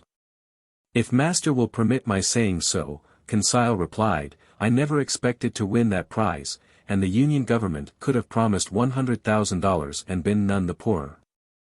"You're right, Conseil, it turned out to be a foolish business after all, and we jumped into it too hastily. What a waste of time, what a futile expense of emotion. 6 months ago we could have been back in France." "In master's little apartment," Conseil answered. "In master's museum. And by now I would have classified master's fossils. And master's Barbarossa would be ensconced in its cage at the zoo in the botanical gardens, and it would have attracted every curiosity seeker in town." "Quite so, Conseil, and what's more, I imagine that people will soon be poking fun at us." "To be sure," Conseil replied serenely, "I do think they'll have fun at master's expense." "And must it be said?" "It must be said, Conseil." "Well then, it will serve master right." "How true. When one has the honor of being an expert as master is, one mustn't lay himself open to." Conseil didn't have time to complete the compliment. In the midst of the general silence, a voice became audible. It was Ned Land's voice, and it shouted, "Ahoy! There's the thing in question, abreast of us to leeward. 6, at full steam." At this shout the entire crew rushed toward the harpooner, commander, officers, mates, sailors, cabin boys, down to engineers leaving their machinery and stokers neglecting their furnaces. The order was given to stop, and the frigate merely coasted. By then the darkness was profound, and as good as the Canadian's eyes were, I still wondered how he could see, and what he had seen. My heart was pounding fit to burst. But Ned Land was not mistaken, and we all spotted the object his hand was indicating. 2 cable lengths off the Abraham Lincoln's starboard quarter, the sea seemed to be lit up from underneath. This was no mere phosphorescent phenomenon, that much was unmistakable. Submerged some fathoms below the surface of the water, the monster gave off that very intense but inexplicable glow that several captains had mentioned in their reports. This magnificent radiance had to come from some force with a great illuminating capacity. The edge of its light swept over the sea in an immense, highly elongated oval, condensing at the center into a blazing core whose unbearable glow diminished by degrees outward. "It's only a cluster of phosphorescent particles," exclaimed one of the officers. "No, sir," I answered with conviction. "Not even angel-wing clams or salps have ever given off such a powerful light. That glow is basically electric in nature. Besides, look. It's shifting. It's moving back and forth. It's darting at us." A universal shout went up from the frigate. "Quiet," Commander Farragut said. "Helm hard to leeward. Reverse engines." Sailors rushed to the helm, engineers to their machinery. Under reverse steam immediately, the Abraham Lincoln beat to port, sweeping in a semicircle. "Right your helm. Engines forward," Commander Farragut called. These orders were executed, and the frigate swiftly retreated from this core of light. My mistake. It wanted to retreat, but the unearthly animal came at us with a speed double our own. We gasped. More stunned than afraid, we stood mute and motionless. The animal caught up with us, played with us. It made a full circle around the frigate, then doing 14 knots, and wrapped us in sheets of electricity that were like luminous dust. Then it retreated 2 or 3 miles, leaving a phosphorescent trail comparable to those swirls of steam that shoot behind the locomotive of an express train. Suddenly, all the way from the dark horizon where it had gone to gather momentum, the monster abruptly dashed toward the Abraham Lincoln with frightening speed, stopped sharply 20 feet from our side plates. And died out, not by diving under the water, since its glow did not recede gradually, but all at once, as if the source of this brilliant emanation had suddenly dried up. Then it reappeared on the other side of the ship, either by circling around us or by gliding under our hull. At any instant a collision could have occurred that would have been fatal to us. Meanwhile I was astonished at the frigate's maneuvers. It was fleeing, not fighting. Built to pursue, it was being pursued, and I commented on this to Commander Farragut. His face, ordinarily so emotionless, was stamped with indescribable astonishment. "Professor Aronnax," he answered me, "I don't know what kind of fearsome creature I'm up against, and I don't want my frigate running foolish risks in all this darkness. Besides, how should we attack this unknown creature, how should we defend ourselves against it? Let's wait for daylight, and then we'll play a different role. You've no further doubts, Commander, as to the nature of this animal?" "No, sir, it's apparently a gigantic narwhal, and an electric one to boot." "Maybe," I added, "it's no more approachable than an electric eel or an electric ray." "Right," the commander replied. "And if it has their power to electrocute, it's surely the most dreadful animal ever conceived by our Creator. That's why I'll keep on my guard, sir." The whole crew stayed on their feet all night long. No one even thought of sleeping. Unable to compete with the monster's speed, the Abraham Lincoln slowed down and stayed at half steam. For its part, the narwhal mimicked the frigate, simply rode with the waves, and seemed determined not to forsake the field of battle. However, near midnight it disappeared, or to use a more appropriate expression, it went out, like a huge glowworm. Had it fled from us? We were duty-bound to fear so rather than hope so. But at 12:53 in the morning, a deafening hiss became audible, resembling the sound made by a waterspout expelled with tremendous intensity. By then Commander Farragut, Ned Land, and I were on the afterdeck, peering eagerly into the profound gloom.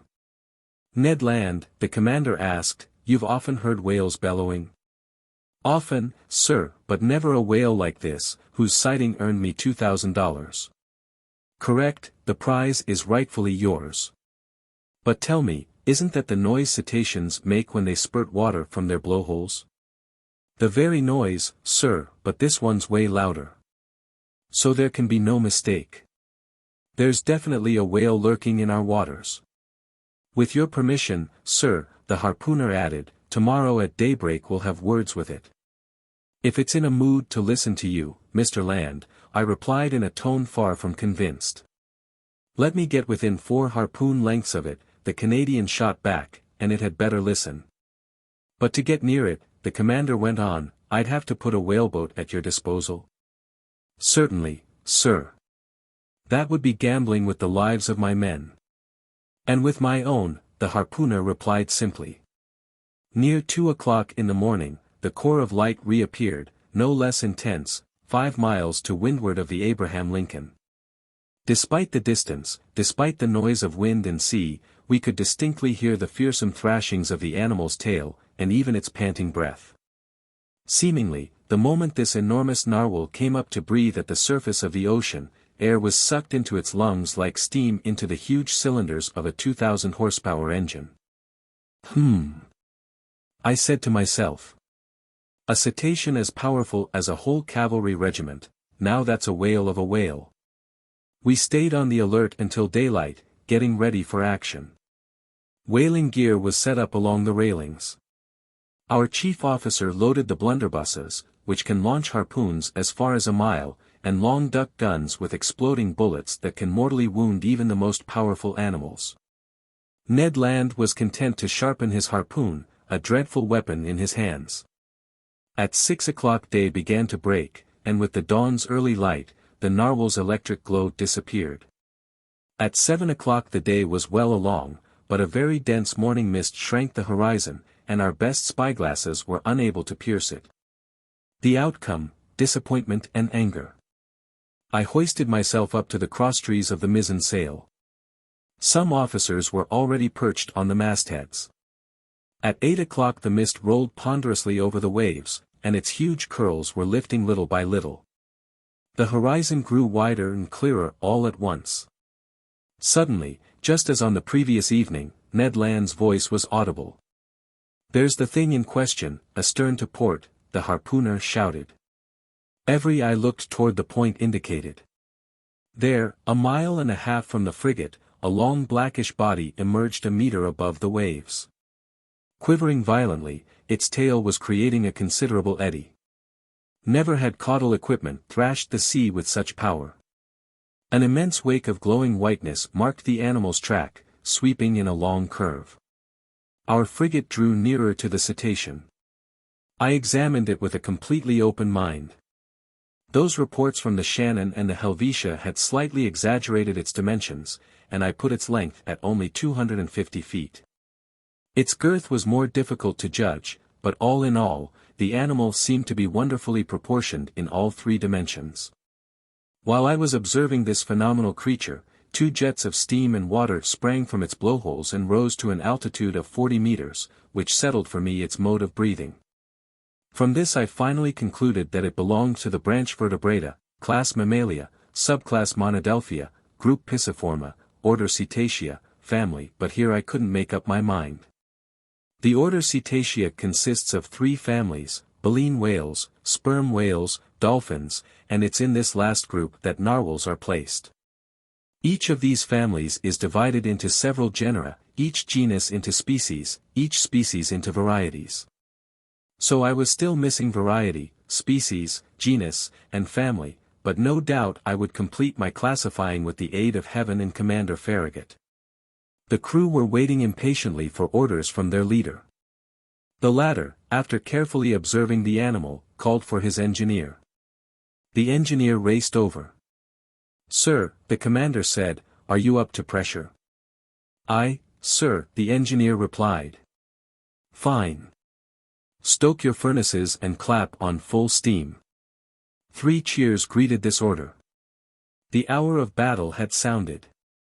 A few moments later, the frigate's 2 funnels vomited torrents of black smoke, and its deck quaked from the trembling of its boilers. Driven forward by its powerful propeller, the Abraham Lincoln headed straight for the animal. Unconcerned, the latter let us come within half a cable length. Then, not bothering to dive, it got up a little speed, retreated, and was content to keep its distance. This chase dragged on for about 3/4 of an hour without the frigate gaining 2 fathoms on the cetacean. At this rate, it was obvious that we would never catch up with it. Infuriated, Commander Farragut kept twisting the thick tuft of hair that flourished below his chin. "Ned Land," he called. The Canadian reported at once. "Well, Mr. Land," the commander asked, "do you still advise putting my longboats to sea?" "No, sir," Ned Land replied, "because that beast won't be caught against its will." "Then what should we do?" "Stoke up more steam, sir, if you can. As for me, with your permission I'll go perch on the bobstays under the bowsprit, and if we can get within a harpoon length, I'll harpoon the brute." "Go to it, Ned," Commander Farragut replied. "Engineer," he called, "keep the pressure mounting." Ned Land made his way to his post. The furnaces were urged into greater activity, our propeller did 43 revolutions per minute and steam shot from the valves. Heaving the log, we verified that the Abraham Lincoln was going at the rate of 18.5 miles per hour. But that damned animal also did a speed of 18.5.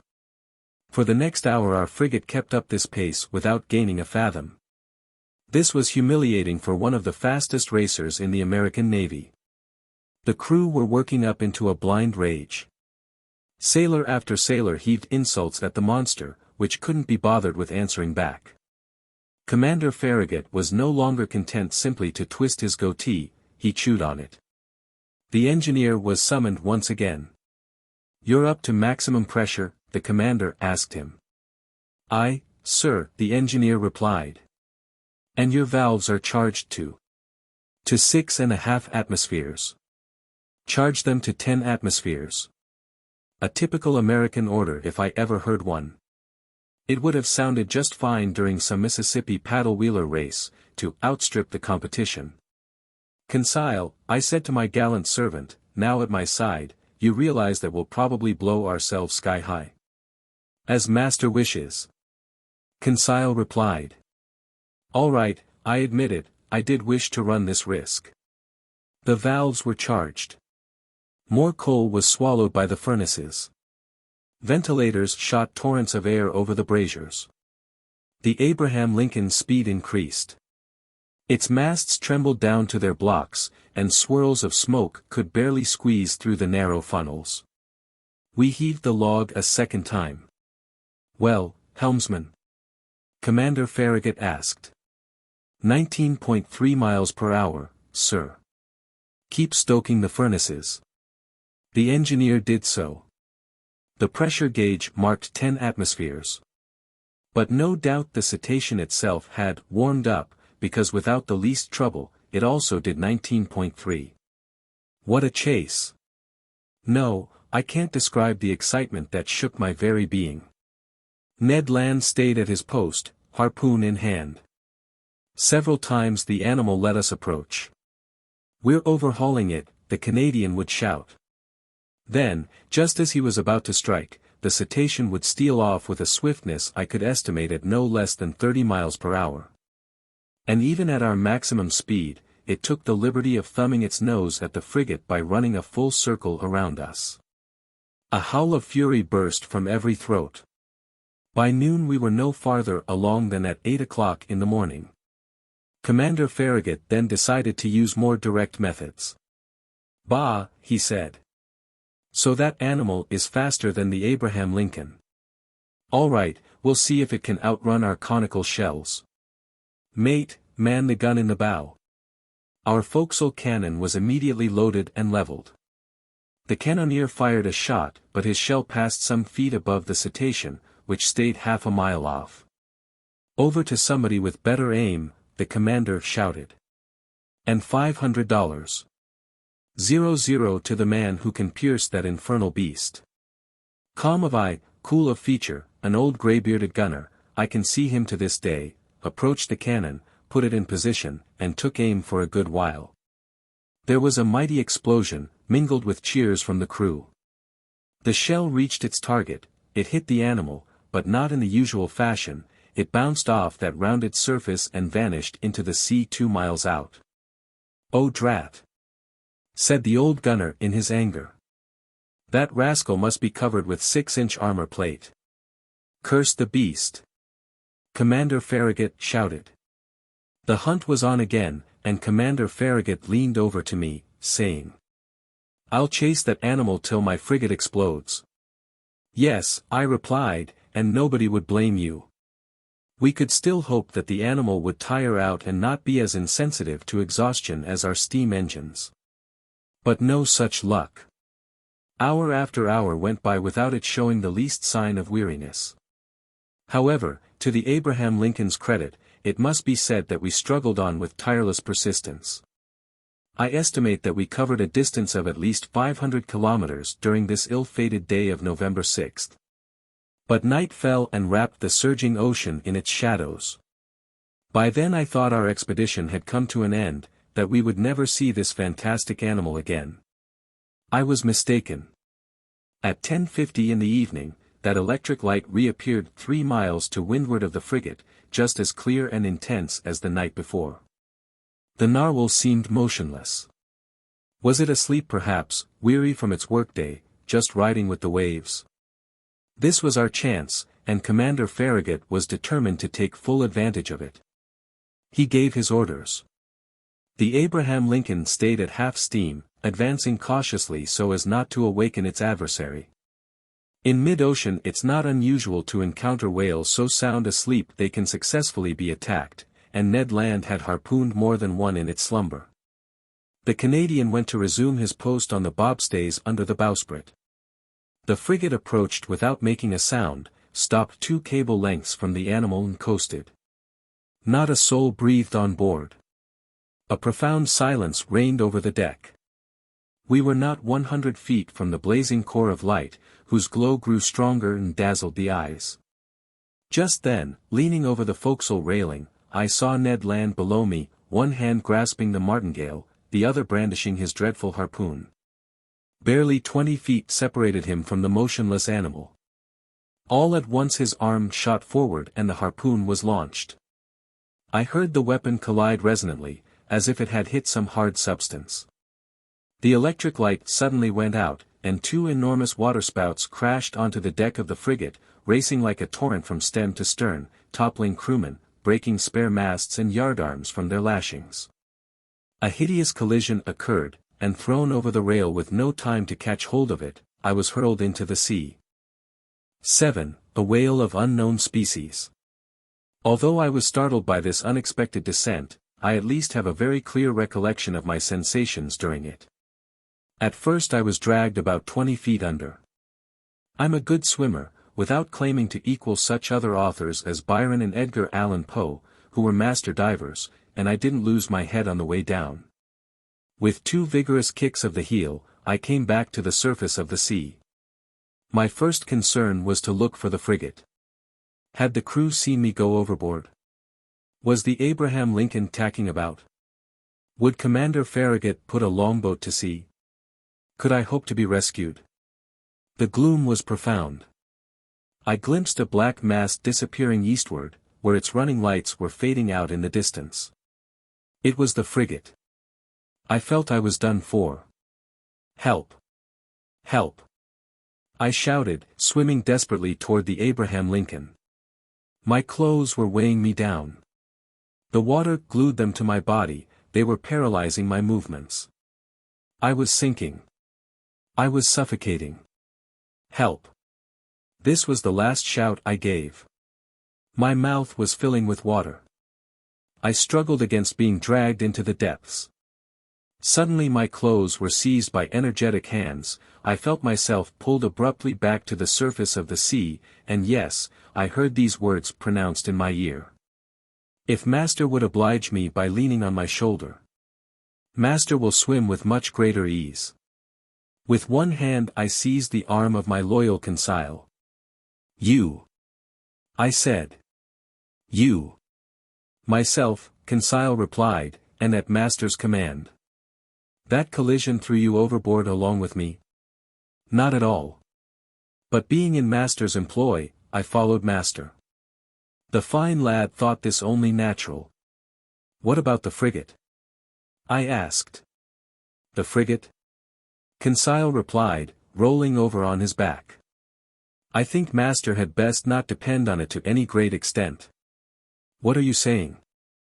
I'm saying that just as I jumped overboard, I heard the men at the helm shout, our propeller and rudder are smashed. Smashed? Yes, smashed by the monster's tusk. I believe it's the sole injury the Abraham Lincoln has sustained.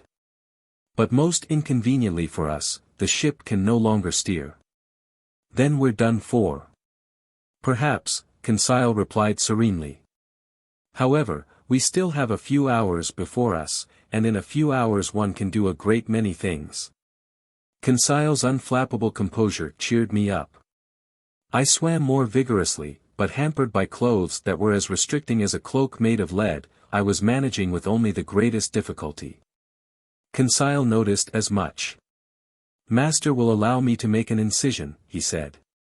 And he slipped an open clasp knife under my clothes, slitting them from top to bottom with one swift stroke. Then he briskly undressed me while I swam for us both. I then did Conseil the same favor, and we continued to navigate side by side. But our circumstances were no less dreadful. Perhaps they hadn't seen us go overboard. And even if they had, the frigate, being undone by its rudder, couldn't return to leeward after us. So we could count only on its longboats. Conseil had coolly reasoned out this hypothesis and laid his plans accordingly. An amazing character, this boy, in mid-ocean, this stoic lad seemed right at home. So, having concluded that our sole chance for salvation lay in being picked up by the Abraham Lincoln's longboats, we had to take steps to wait for them as long as possible. Consequently, I decided to divide our energies so we wouldn't both be worn out at the same time, and this was the arrangement. While one of us lay on his back, staying motionless with arms crossed and legs outstretched. The other would swim and propel his partner forward. This towing role was to last no longer than 10 minutes, and by relieving each other in this way, we could stay afloat for hours, perhaps even until daybreak. Slim chance, but hope springs eternal in the human breast. Besides, there were two of us. Lastly, I can vouch, as improbable as it seems, that even if I had wanted to destroy all my illusions, even if I had been willing to give in to despair, I could not have done so. The cetacean had rammed our frigate at about 11 o'clock in the evening. I therefore calculated on 8 hours of swimming until sunrise. A strenuous task, but feasible, thanks to our relieving each other. The sea was pretty smooth and barely tired us. Sometimes I tried to peer through the dense gloom, which was broken only by the phosphorescent flickers coming from our movements. I stared at the luminous ripples breaking over my hands, shimmering sheets spattered with blotches of bluish gray. It seemed as if we'd plunged into a pool of quicksilver. Near 1 o'clock in the morning, I was overcome with tremendous exhaustion. My limbs stiffened in the grip of intense cramps. Conseil had to keep me going, and attending to our self-preservation became his sole responsibility. I soon heard the poor lad gasping, his breathing became shallow and quick. I didn't think he could stand such exertions for much longer. Go on. Go on. I told him. Leave Master behind, he replied. Never. I'll drown before he does. Just then, past the fringes of a large cloud that the wind was driving eastward, the moon appeared. The surface of the sea glistened under its rays. That kindly light rekindled our strength. I held up my head again. My eyes darted to every point of the horizon. I spotted the frigate. It was 5 miles from us and formed no more than a dark, barely perceptible mass. But as for longboats, not a one in sight. I tried to call out. What was the use at such a distance? My swollen lips wouldn't let a single sound through. Conseil could still articulate a few words, and I heard him repeat at intervals. Help! Help! Ceasing all movement for an instant, we listened. And it may have been a ringing in my ear, from this organ filling with impeded blood, but it seemed to me that Conseil's shout had received an answer back. "Did you hear that?" I muttered. "Yes, yes." And Conseil hurled another desperate plea into space. This time there could be no mistake. A human voice had answered us. Was it the voice of some poor devil left behind in mid-ocean, some other victim of that collision suffered by our ship? Or was it one of the frigate's longboats, hailing us out of the gloom? Conseil made one final effort, and bracing his hands on my shoulders, while I offered resistance with one supreme exertion, he raised himself half out of the water, then fell back exhausted. "What did you see?" "I saw." He muttered, "I saw, but we mustn't talk, save our strength." What had he seen? Then, Lord knows why, the thought of the monster came into my head for the first time. But even so, that voice. Gone are the days when Jonas took refuge in the bellies of whales. Nevertheless, Conseil kept towing me. Sometimes he looked up, stared straight ahead, and shouted a request for directions, which was answered by a voice that was getting closer and closer. I could barely hear it.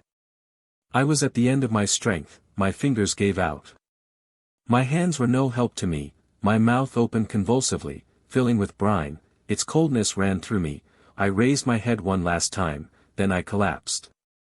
Just then something hard banged against me. I clung to it. Then I felt myself being pulled upward, back to the surface of the water, my chest caved in, and I fainted. For certain, I came to quickly, because someone was massaging me so vigorously it left furrows in my flesh. I half opened my eyes. "Conseil," I muttered. "Did Master ring for me?" Conseil replied. Just then, in the last light of a moon settling on the horizon, I spotted a face that wasn't Conseil's but which I recognized at once. "Ned!" I exclaimed. "In person, sir," and still after his prize, the Canadian replied. "You were thrown overboard after the frigate's collision." "Yes, Professor, but I was luckier than you, and right away I was able to set foot on this floating islet." "Islet?" "Or in other words, on our gigantic narwhal." "Explain yourself, Ned." "It's just that I soon realized why my harpoon got blunted and couldn't puncture its hide." "Why, Ned, why?" "Because, Professor, this beast is made of boilerplate steel." At this point in my story, I need to get a grip on myself, reconstruct exactly what I experienced, and make doubly sure of everything I write. The Canadian's last words caused a sudden upheaval in my brain. I swiftly hoisted myself to the summit of this half-submerged creature or object that was serving as our refuge. I tested it with my foot. Obviously it was some hard, impenetrable substance, not the soft matter that makes up the bodies of our big marine mammals. But this hard substance could have been a bony carapace, like those that covered some prehistoric animals, and I might have left it at that and classified this monster among such amphibious reptiles as turtles or alligators. Well, no. The blackish back supporting me was smooth and polished with no overlapping scales. On impact, it gave off a metallic sonority, and as incredible as this sounds, it seemed, I swear, to be made of riveted plates. No doubts were possible. This animal, this monster, this natural phenomenon that had puzzled the whole scientific world, that had muddled and misled the minds of seamen in both hemispheres, there could be no escaping it. An even more astonishing phenomenon, a phenomenon made by the hand of man. Even if I had discovered that some fabulous, mythological creature really existed, it wouldn't have given me such a terrific mental jolt. It's easy enough to accept that prodigious things can come from our Creator. But to find, all at once, right before your eyes, that the impossible had been mysteriously achieved by man himself, this staggers the mind. But there was no question now. We were stretched out on the back of some kind of underwater boat that, as far as I could judge, boasted the shape of an immense steel fish. Ned Land had clear views on the issue. Conseil and I could only line up behind him. "But then," I said, "does this contraption contain some sort of locomotive mechanism, and a crew to run it?" Apparently, the harpooner replied. And yet for the 3 hours I've lived on this floating island, it hasn't shown a sign of life. This boat hasn't moved at all. No, Professor Aronnax. It just rides with the waves, but otherwise it hasn't stirred. But we know that it's certainly gifted with great speed. Now then, since an engine is needed to generate that speed, and a mechanic to run that engine, I conclude, we're saved. Humph. Ned Land put in, his tone denoting reservations. Just then, as if to take my side in the argument, a bubbling began astern of this strange submersible, whose drive mechanism was obviously a propeller, and the boat started to move. We barely had time to hang on to its topside, which emerged about 80 centimeters above water. Fortunately its speed was not excessive. So long as it navigates horizontally, Ned Land muttered, I've no complaints. But if it gets the urge to dive, I wouldn't give $2 for my hide. The Canadian might have quoted a much lower price. So it was imperative to make contact with whatever beings were confined inside the plating of this machine. I searched its surface for an opening or a hatch, a manhole, to use the official term, but the lines of rivets had been firmly driven into the sheet iron joins and were straight and uniform. Moreover, the moon then disappeared and left us in profound darkness. We had to wait for daylight to find some way of getting inside this underwater boat. So our salvation lay totally in the hands of the mysterious helmsman steering this submersible, and if it made a dive, we were done for. But aside from this occurring, I didn't doubt the possibility of our making contact with them.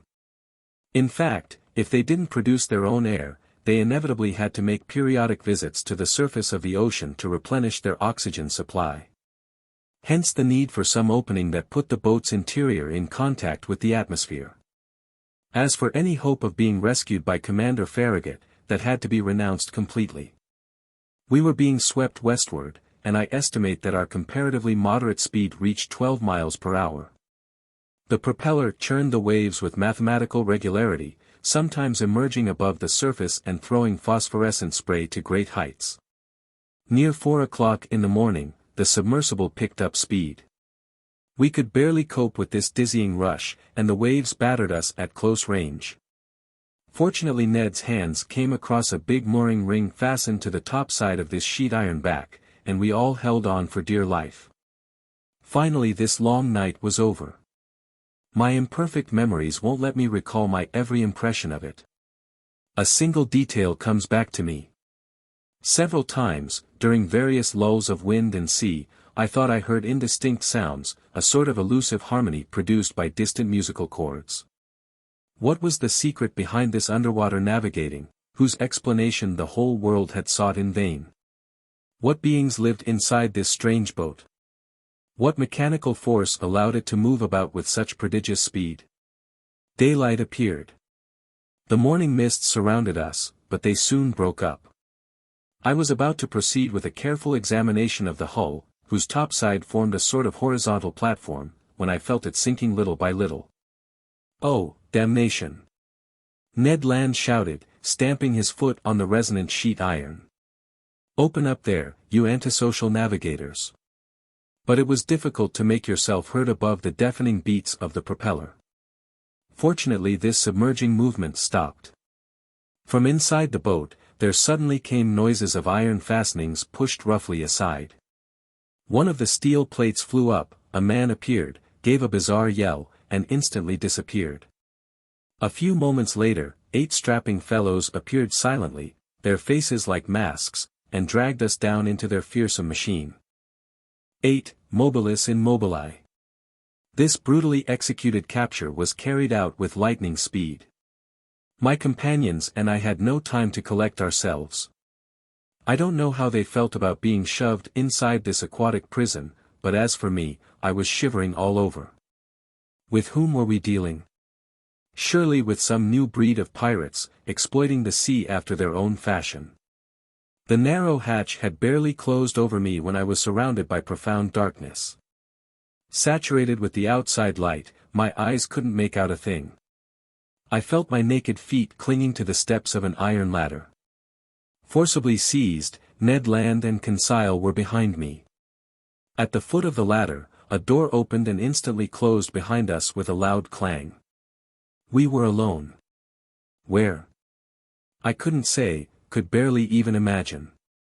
All was darkness, but such utter darkness that after several minutes, my eyes were still unable to catch a single one of those hazy gleams that drift through even the blackest nights.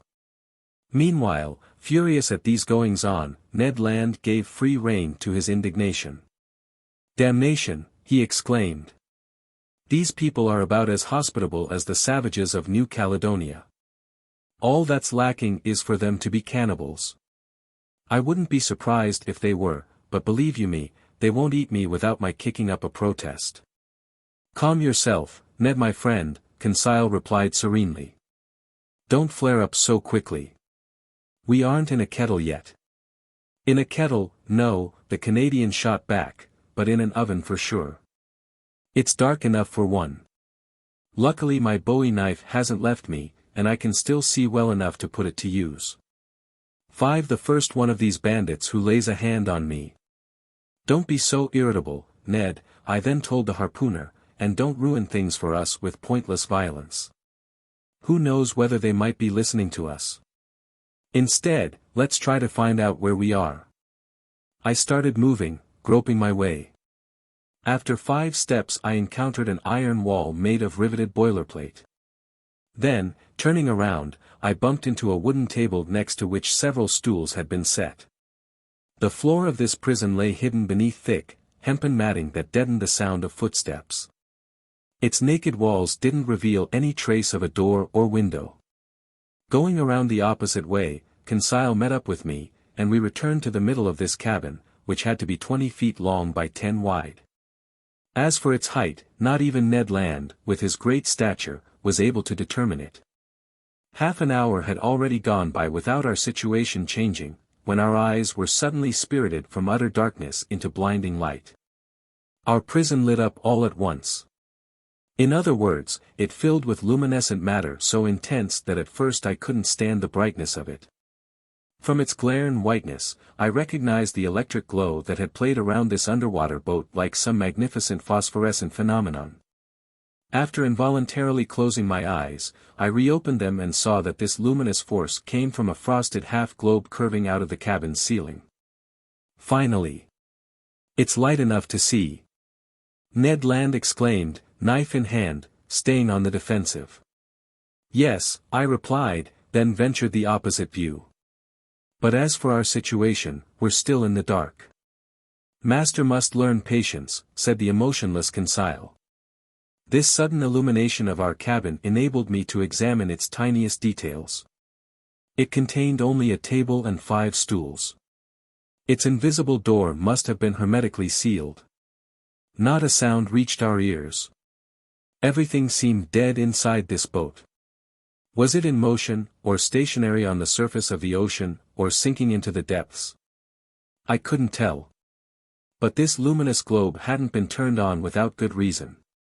Consequently, I hoped that some crewman would soon make an appearance. If you want to consign people to oblivion, you don't light up their dungeons. I was not mistaken. Unlocking noises became audible, a door opened, and 2 men appeared.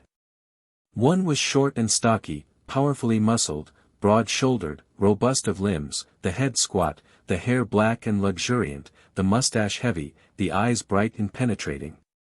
And his whole personality stamped with that southern-blooded zest that, in France, typifies the people of Provence. The philosopher Diderot has very aptly claimed that a man's bearing is the clue to his character, and this stocky little man was certainly a living proof of this claim. You could sense that his everyday conversation must have been packed with such vivid figures of speech as personification, symbolism, and misplaced modifiers. But I was never in a position to verify this because, around me, he used only an odd and utterly incomprehensible dialect. The second stranger deserves a more detailed description. A disciple of such character-judging anatomists as Grachellet or Engel could have read this man's features like an open book. Without hesitation, I identified his dominant qualities: self-confidence, since his head reared like a nobleman's above the arc formed by the lines of his shoulders, and his black eyes gazed with icy assurance. Calmness, since his skin, pale rather than ruddy, indicated tranquility of blood, energy, shown by the swiftly knitting muscles of his brow, and finally courage, since his deep breathing denoted tremendous reserves of vitality. I might add that this was a man of great pride, that his calm, firm gaze seemed to reflect thinking on an elevated plane. And that the harmony of his facial expressions and bodily movements resulted in an overall effect of unquestionable candor, according to the findings of physiognomists, those analysts of facial character. I felt involuntarily reassured in his presence, and this boded well for our interview. Whether this individual was 35 or 50 years of age, I could not precisely state. He was tall, his forehead broad, his nose straight, his mouth clearly etched, his teeth magnificent, his hands refined, tapered, and to use a word from palmistry, highly psychic, in other words, worthy of serving a lofty and passionate spirit. This man was certainly the most wonderful physical specimen I had ever encountered. One unusual detail, his eyes were spaced a little far from each other and could instantly take in nearly a quarter of the horizon. This ability, as I later verified, was strengthened by a range of vision even greater than Ned Land's. When this stranger focused his gaze on an object, his eyebrow lines gathered into a frown, his heavy eyelids closed around his pupils to contract his huge field of vision, and he looked. What a look, as if he could magnify objects shrinking into the distance, as if he could probe your very soul, as if he could pierce those sheets of water so opaque to our eyes and scan the deepest seas. Wearing caps made of sea otter fur, and shod in sealskin fishing boots, these two strangers were dressed in clothing made from some unique fabric that flattered the figure and allowed great freedom of movement. The taller of the two, apparently the leader on board, examined us with the greatest care but without pronouncing a word. Then, turning to his companion, he conversed with him in a language I didn't recognize. It was a sonorous, harmonious, flexible dialect whose vowels seemed to undergo a highly varied accentuation. The other replied with a shake of the head and added 2 or 3 utterly incomprehensible words. Then he seemed to question me directly with a long stare. I replied in clear French that I wasn't familiar with his language, but he didn't seem to understand me, and the situation grew rather baffling. Still, master should tell our story, Conseil said to me. Perhaps these gentlemen will grasp a few words of it. I tried again, telling the tale of our adventures, clearly articulating my every syllable, and not leaving out a single detail. I stated our names and titles, then, in order, I introduced Professor Aronnax, his manservant Conseil, and Mr. Ned Land, harpooner. The man with calm, gentle eyes listened to me serenely, even courteously, and paid remarkable attention. But nothing in his facial expression indicated that he understood my story.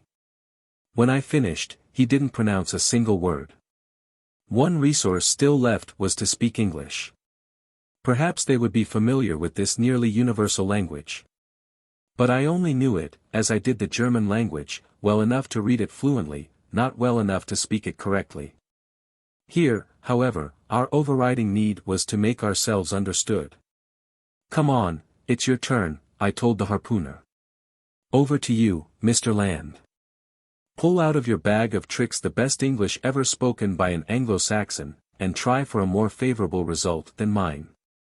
Ned needed no persuading and started our story all over again, most of which I could follow. Its content was the same, but the form differed. Carried away by his volatile temperament, the Canadian put great animation into it. He complained vehemently about being imprisoned in defiance of his civil rights, asked by virtue of which law he was hereby detained, invoked writs of habeas corpus, threatened to press charges against anyone holding him in illegal custody, ranted, gesticulated, shouted, and finally conveyed by an expressive gesture that we were dying of hunger. This was perfectly true, but we had nearly forgotten the fact. Much to his amazement, the harpooner seemed no more intelligible than I had been. Our visitors didn't bat an eye. Apparently they were engineers who understood the languages of neither the French physicist Arago nor the English physicist Faraday. Thoroughly baffled after vainly exhausting our philological resources, I no longer knew what tactic to pursue, when Conseil told me. If master will authorize me, I'll tell the whole business in German. What? You know German? I exclaimed. Like most Flemish people, with all due respect to master. On the contrary, my respect is due you. Go to it, my boy. And Conseil, in his serene voice, described for the third time the various vicissitudes of our story. But despite our narrator's fine accent and stylish turns of phrase, the German language met with no success. Finally, as a last resort, I hauled out everything I could remember from my early school days, and I tried to narrate our adventures in Latin. Cicero would have plugged his ears and sent me to the scullery, but somehow I managed to pull through. With the same negative result. This last attempt ultimately misfiring, the two strangers exchanged a few words in their incomprehensible language and withdrew, not even favoring us with one of those encouraging gestures that are used in every country in the world. The door closed again. This is outrageous. Ned Land shouted, exploding for the 20th time. I ask you. We speak French, English, German, and Latin to these rogues, and neither of them has the decency to even answer back. Calm down, Ned, I told the seething harpooner. Anger won't get us anywhere. But Professor, our irascible companion went on, can't you see that we could die of hunger in this iron cage? Bah! Conseil put in philosophically. We can hold out a good while yet. My friends, I said, we mustn't despair. We've gotten out of tighter spots. So please do me the favor of waiting a bit before you form your views on the commander and crew of this boat. My views are fully formed, Ned Land shot back. They're rogues. Oh good. And from what country? Roguedom. My gallant Ned, as yet that country isn't clearly marked on maps of the world, but I admit that the nationality of these two strangers is hard to make out. Neither English, French, nor German, that's all we can say. But I'm tempted to think that the commander and his chief officer were born in the low latitudes. There must be southern blood in them. But as to whether they're Spaniards, Turks, Arabs, or East Indians, their physical characteristics don't give me enough to go on. And as for their speech, it's utterly incomprehensible. That's the nuisance in not knowing every language, Conseil replied, or the drawback in not having one universal language. Which would all go out the window. Ned Land replied. Don't you see, these people have a language all to themselves, a language they've invented just to cause despair in decent people who ask for a little dinner. Why, in every country on earth, when you open your mouth, snap your jaws, smack your lips and teeth, isn't that the world's most understandable message? From Quebec to the Tuamotu Islands, from Paris to the Antipodes, doesn't it mean, I'm hungry, give me a bite to eat? Oh, Conseil put in, there are some people so unintelligent by nature. As he was saying these words, the door opened. A steward entered. 6 He brought us some clothes, jackets and sailor's pants, made out of a fabric whose nature I didn't recognize. I hurried to change into them, and my companions followed suit. Meanwhile our silent steward, perhaps a deaf-mute, set the table and laid 3 place settings. There's something serious afoot, Conseil said, and it bodes well. Bah, replied the rancorous harpooner. What the devil do you suppose they eat around here? Turtle livers, loin of shark, dogfish steaks. We'll soon find out. Conseil said. Overlaid with silver dish covers, various platters had been neatly positioned on the tablecloth, and we sat down to eat. Assuredly, we were dealing with civilized people, and if it hadn't been for this electric light flooding over us, I would have thought we were in the dining room of the Hotel Adelphi in Liverpool, or the Grand Hotel in Paris. However, I feel compelled to mention that bread and wine were totally absent. The water was fresh and clear, but it was still water, which wasn't what Ned Land had in mind. Among the foods we were served, I was able to identify various daintily dressed fish. But I couldn't make up my mind about certain otherwise excellent dishes, and I couldn't even tell whether their contents belonged to the vegetable or the animal kingdom. As for the tableware, it was elegant and in perfect taste.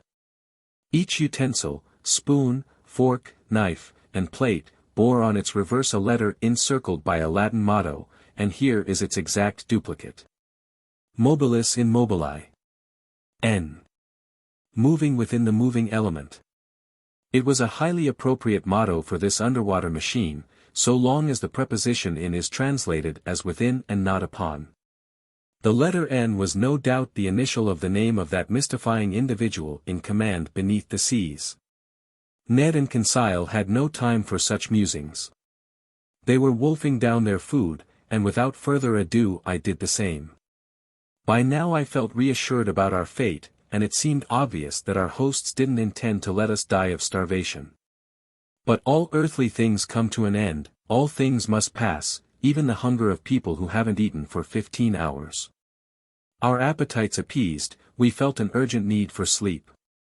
A natural reaction after that interminable night of fighting for our lives. Ye gods, I'll sleep soundly, Conseil said. Me, I'm out like a light. Ned Land replied.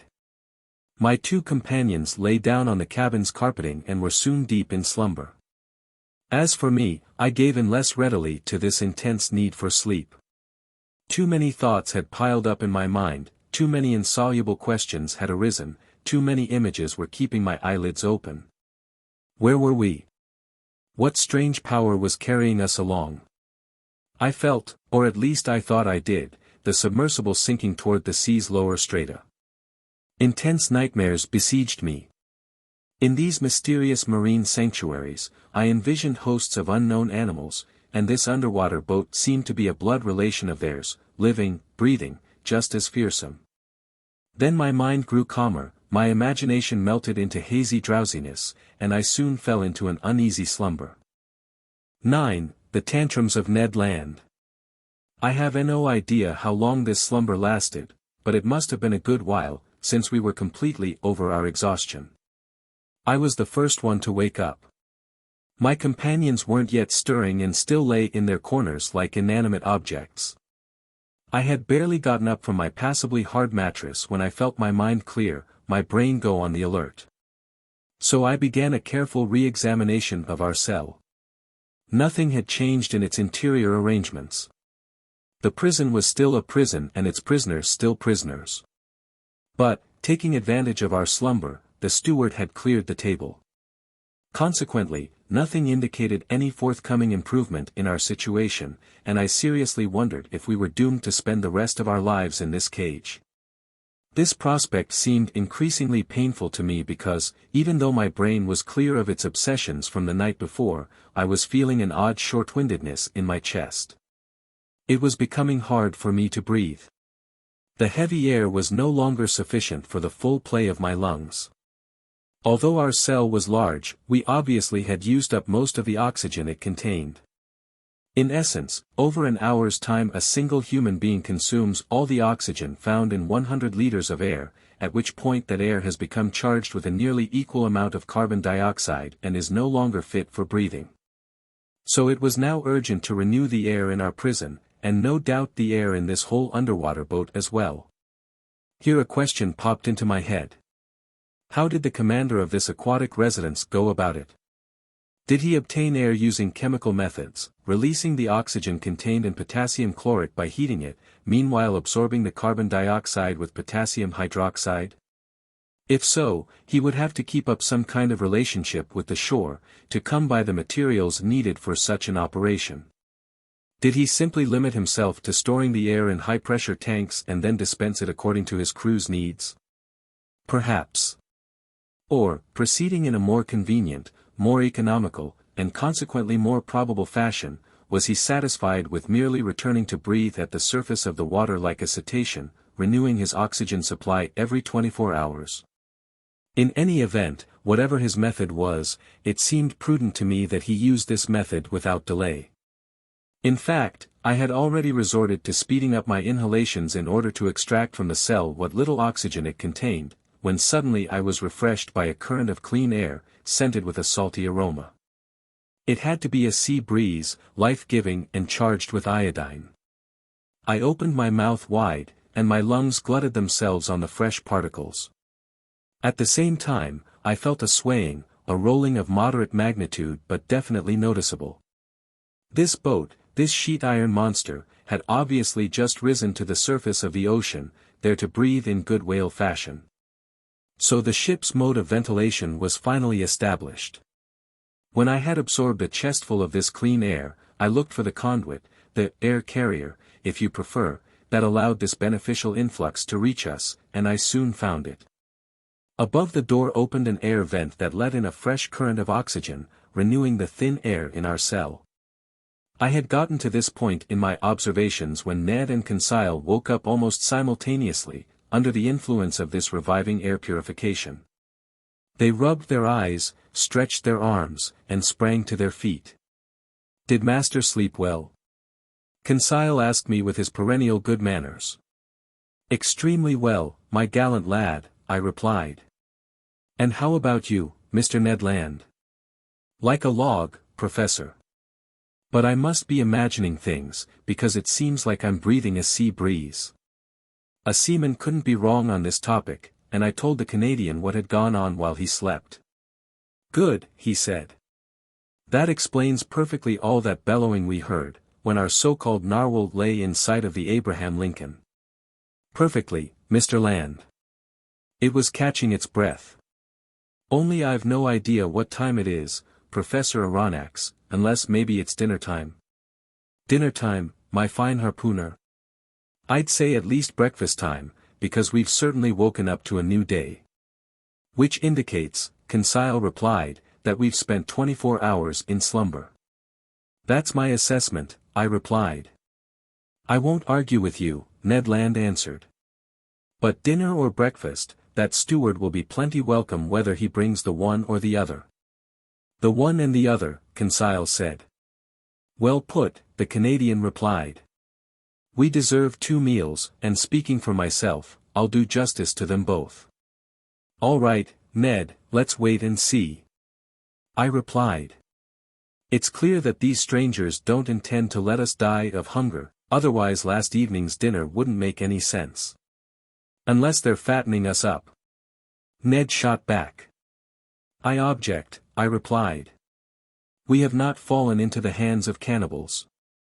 "Just because they don't make a habit of it," the Canadian replied in all seriousness, "doesn't mean they don't indulge from time to time.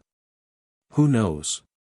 Maybe these people have gone without fresh meat for a long while, and in that case 3 healthy, well-built specimens like the professor, his manservant, and me, dash." "Get rid of those ideas, Mr. Land," I answered the harpooner. "And above all, don't let them lead you to flare up against our hosts, which would only make our situation worse." "Anyhow," the harpooner said, "I'm as hungry as all Hades, and dinner or breakfast, not one puny meal has arrived." "Mr. Land," I answered, "we have to adapt to the schedule on board, and I imagine our stomachs are running ahead of the chief cook's dinner bell." "Well then, we'll adjust our stomachs to the chef's timetable," Conseil replied serenely. "There you go again, Conseil my friend," the impatient Canadian shot back. "You never allow yourself any displays of bile or attacks of nerves. You're everlastingly calm. You'd say your after-meal grace even if you didn't get any food for your before-meal blessing, and you'd starve to death rather than complain." "What good would it do?" Conseil asked. "Complaining doesn't have to do good, it just feels good. And if these pirates, I say pirates out of consideration for the professor's feelings. Since he doesn't want us to call them cannibals, if these pirates think they're going to smother me in this cage without hearing what cuss words spice up my outbursts, they've got another thing coming. Look here, Professor Aronnax, speak frankly.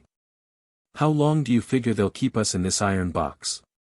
"To tell the truth, friend Land, I know little more about it than you do. But in a nutshell, what do you suppose is going on? My supposition is that sheer chance has made us privy to an important secret. Now then, if the crew of this underwater boat have a personal interest in keeping that secret, and if their personal interest is more important than the lives of 3 men, I believe that our very existence is in jeopardy. If such is not the case, then at the first available opportunity, this monster that has swallowed us will return us to the world inhabited by our own kind. Unless they recruit us to serve on the crew, Conseil said, and keep us here. Till the moment, Ned Land answered, when some frigate that's faster or smarter than the Abraham Lincoln captures this den of buccaneers. Then hangs all of us by the neck from the tip of a mainmast yardarm. Well thought out, Mr. Land, I replied. But as yet, I don't believe we've been tendered any enlistment offers. Consequently, it's pointless to argue about what tactics we should pursue in such a case. I repeat, let's wait, let's be guided by events, and let's do nothing, since right now there's nothing we can do. On the contrary, Professor, the harpooner replied, not wanting to give in. There is something we can do. Oh. And what, Mr. Land? Break out of here. Breaking out of a prison on shore is difficult enough, but with an underwater prison, it strikes me as completely unworkable. Come now, Ned my friend, Conseil asked, how would you answer Master's objection? I refuse to believe that an American is at the end of his tether.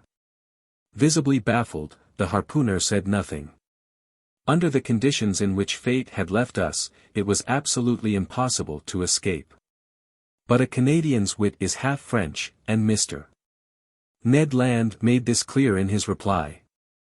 So, Professor Aronnax, he went on after thinking for a few moments, you haven't figured out what people do when they can't escape from their prison. No, my friend. Easy. They fix things so they stay there. Of course. Conseil put in. Since we're deep in the ocean, being inside this boat is vastly preferable to being above it or below it. But we fix things by kicking out all the jailers, guards, and wardens, Ned Land added. What's this, Ned? I asked. You'd seriously consider taking over this craft? Very seriously, the Canadian replied. It's impossible. And why is that, sir? Some promising opportunity might come up, and I don't see what could stop us from taking advantage of it. If there are only about 20 men on board this machine, I don't think they can stave off 2 Frenchmen and a Canadian. It seemed wiser to accept the harpooner's proposition than to debate it. Accordingly, I was content to reply. Let such circumstances come, Mr. Land, and we'll see. But until then, I beg you to control your impatience. We need to act shrewdly, and your flare-ups won't give rise to any promising opportunities. So swear to me that you'll accept our situation without throwing a tantrum over it. I give you my word, Professor, Ned Land replied in an unenthusiastic tone. No vehement phrases will leave my mouth, no vicious gestures will give my feelings away, not even when they don't feed us on time. I have your word, Ned, I answered the Canadian. Then our conversation petered out, and each of us withdrew into his own thoughts. For my part, despite the harpooner's confident talk, I admit that I entertained no illusions. I had no faith in those promising opportunities that Ned Land mentioned. To operate with such efficiency, this underwater boat had to have a sizable crew, so if it came to a physical contest, we would be facing an overwhelming opponent. Besides, before we could do anything, we had to be free, and that we definitely were not. I didn't see any way out of this sheet iron, hermetically sealed cell. And if the strange commander of this boat did have a secret to keep, which seemed rather likely, he would never give us freedom of movement aboard his vessel. Now then, would he resort to violence in order to be rid of us, or would he drop us off one day on some remote coast? There lay the unknown. All these hypotheses seemed extremely plausible to me, and to hope for freedom through use of force, you had to be a harpooner. I realized, moreover, that Ned Land's brooding was getting him madder by the minute. Little by little, I heard those aforesaid cuss words welling up in the depths of his gullet, and I saw his movements turn threatening again. He stood up, pacing in circles like a wild beast in a cage, striking the walls with his foot and fist. Meanwhile the hours passed, our hunger nagged unmercifully, and this time the steward did not appear. Which amounted to forgetting our castaway status for much too long, if they really had good intentions toward us. Tortured by the growling of his well-built stomach, Ned Land was getting more and more riled, and despite his word of honor, I was in real dread of an explosion when he stood in the presence of one of the men on board. For 2 more hours Ned Land's rage increased. The Canadian shouted and pleaded, but to no avail. The sheet iron walls were deaf. I didn't hear a single sound inside this dead-seeming boat. The vessel hadn't stirred, because I obviously would have felt its hull vibrating under the influence of the propeller. It had undoubtedly sunk into the watery deep and no longer belonged to the outside world. All this dismal silence was terrifying. As for our neglect, our isolation in the depths of this cell, I was afraid to guess at how long it might last. Little by little, hopes I had entertained after our interview with the ship's commander were fading away. The gentleness of the man's gaze, the generosity expressed in his facial features, the nobility of his bearing, all vanished from my memory. I saw this mystifying individual anew for what he inevitably must be, cruel and merciless. I viewed him as outside humanity, beyond all feelings of compassion, the implacable foe of his fellow man, toward whom he must have sworn an undying hate. But even so, was the man going to let us die of starvation, locked up in this cramped prison, exposed to those horrible temptations to which people are driven by extreme hunger? This grim possibility took on a dreadful intensity in my mind, and fired by my imagination, I felt an unreasoning terror run through me. Conseil stayed calm. Ned Land bellowed. Just then a noise was audible outside. Footsteps rang on the metal tiling. The locks were turned, the door opened, the steward appeared. Before I could make a single movement to prevent him, the Canadian rushed at the poor man, threw him down, held him by the throat. The steward was choking in the grip of those powerful hands. Conseil was already trying to loosen the harpooner's hands from his half-suffocated victim, and I had gone to join in the rescue, when I was abruptly nailed to the spot by these words pronounced in French. "Calm down, Mr. Land. And you, Professor, kindly listen to me." 10. The Man of the Waters. It was the ship's commander who had just spoken. At these words Ned Land stood up quickly. Nearly strangled, the steward staggered out at a signal from his superior. But such was the commander's authority aboard his vessel, not one gesture gave away the resentment that this man must have felt toward the Canadian. In silence we waited for the outcome of this scene. Conseil, in spite of himself, seemed almost fascinated. I was stunned. Arms crossed, leaning against a corner of the table, the commander studied us with great care. Was he reluctant to speak further? Did he regret those words he had just pronounced in French? You would have thought so. After a few moments of silence, which none of us would have dreamed of interrupting. "Gentlemen," he said in a calm, penetrating voice, "I speak French, English, German, and Latin with equal fluency. Hence I could have answered you as early as our initial interview, but first I wanted to make your acquaintance and then think things over. Your 4 versions of the same narrative, perfectly consistent by and large, established your personal identities for me. I now know that sheer chance has placed in my presence Professor Pierre Aronnax, specialist in natural history at the Paris Museum and entrusted with a scientific mission abroad, his manservant Conseil, and Ned Land, a harpooner of Canadian origin aboard the Abraham Lincoln, a frigate in the National Navy of the United States of America." I bowed in agreement. The commander hadn't put a question to me. So no answer was called for. This man expressed himself with perfect ease and without a trace of an accent. His phrasing was clear, his words well chosen, his facility in elocution remarkable. And yet, to me, he didn't have the feel of a fellow countryman. He went on with the conversation as follows.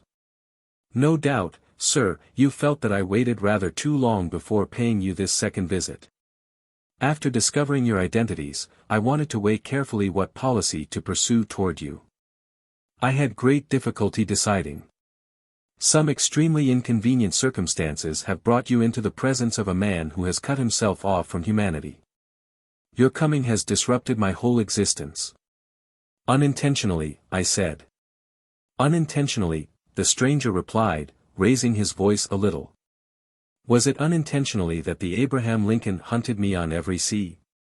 Was it unintentionally that you traveled aboard that frigate? Was it unintentionally that your shells bounced off my ship's hull? Was it unintentionally that Mr. Ned Land hit me with his harpoon? I detected a controlled irritation in these words. But there was a perfectly natural reply to these charges, and I made it. Sir, I said, you're surely unaware of the discussions that have taken place in Europe and America with yourself as the subject. You don't realize that various accidents, caused by collisions with your underwater machine, have aroused public passions on those two continents. I'll spare you the innumerable hypotheses with which we've tried to explain this inexplicable phenomenon, whose secret is yours alone. But please understand that the Abraham Lincoln chased you over the Pacific high seas in the belief it was hunting some powerful marine monster, which had to be purged from the ocean at all cost. A half-smile curled the commander's lips. Then, in a calmer tone, Professor Aronnax, he replied, do you dare claim that your frigate wouldn't have chased and cannonaded an underwater boat as readily as a monster? This question baffled me, since Commander Farragut would certainly have shown no such hesitation.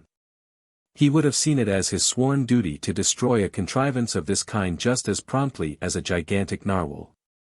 So you understand, sir, the stranger went on, that I have a right to treat you as my enemy. I kept quiet, with good reason. What was the use of debating such a proposition, when superior force can wipe out the best arguments? It took me a good while to decide, the commander went on. Nothing obliged me to grant you hospitality. If I were to part company with you, I'd have no personal interest in ever seeing you again.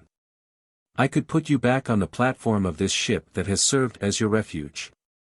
I could sink under the sea, and I could forget you ever existed. Wouldn't that be my right? Perhaps it would be the right of a savage, I replied. But not that of a civilized man. Professor, the commander replied swiftly, I'm not what you term a civilized man. I've severed all ties with society, for reasons that I alone have the right to appreciate.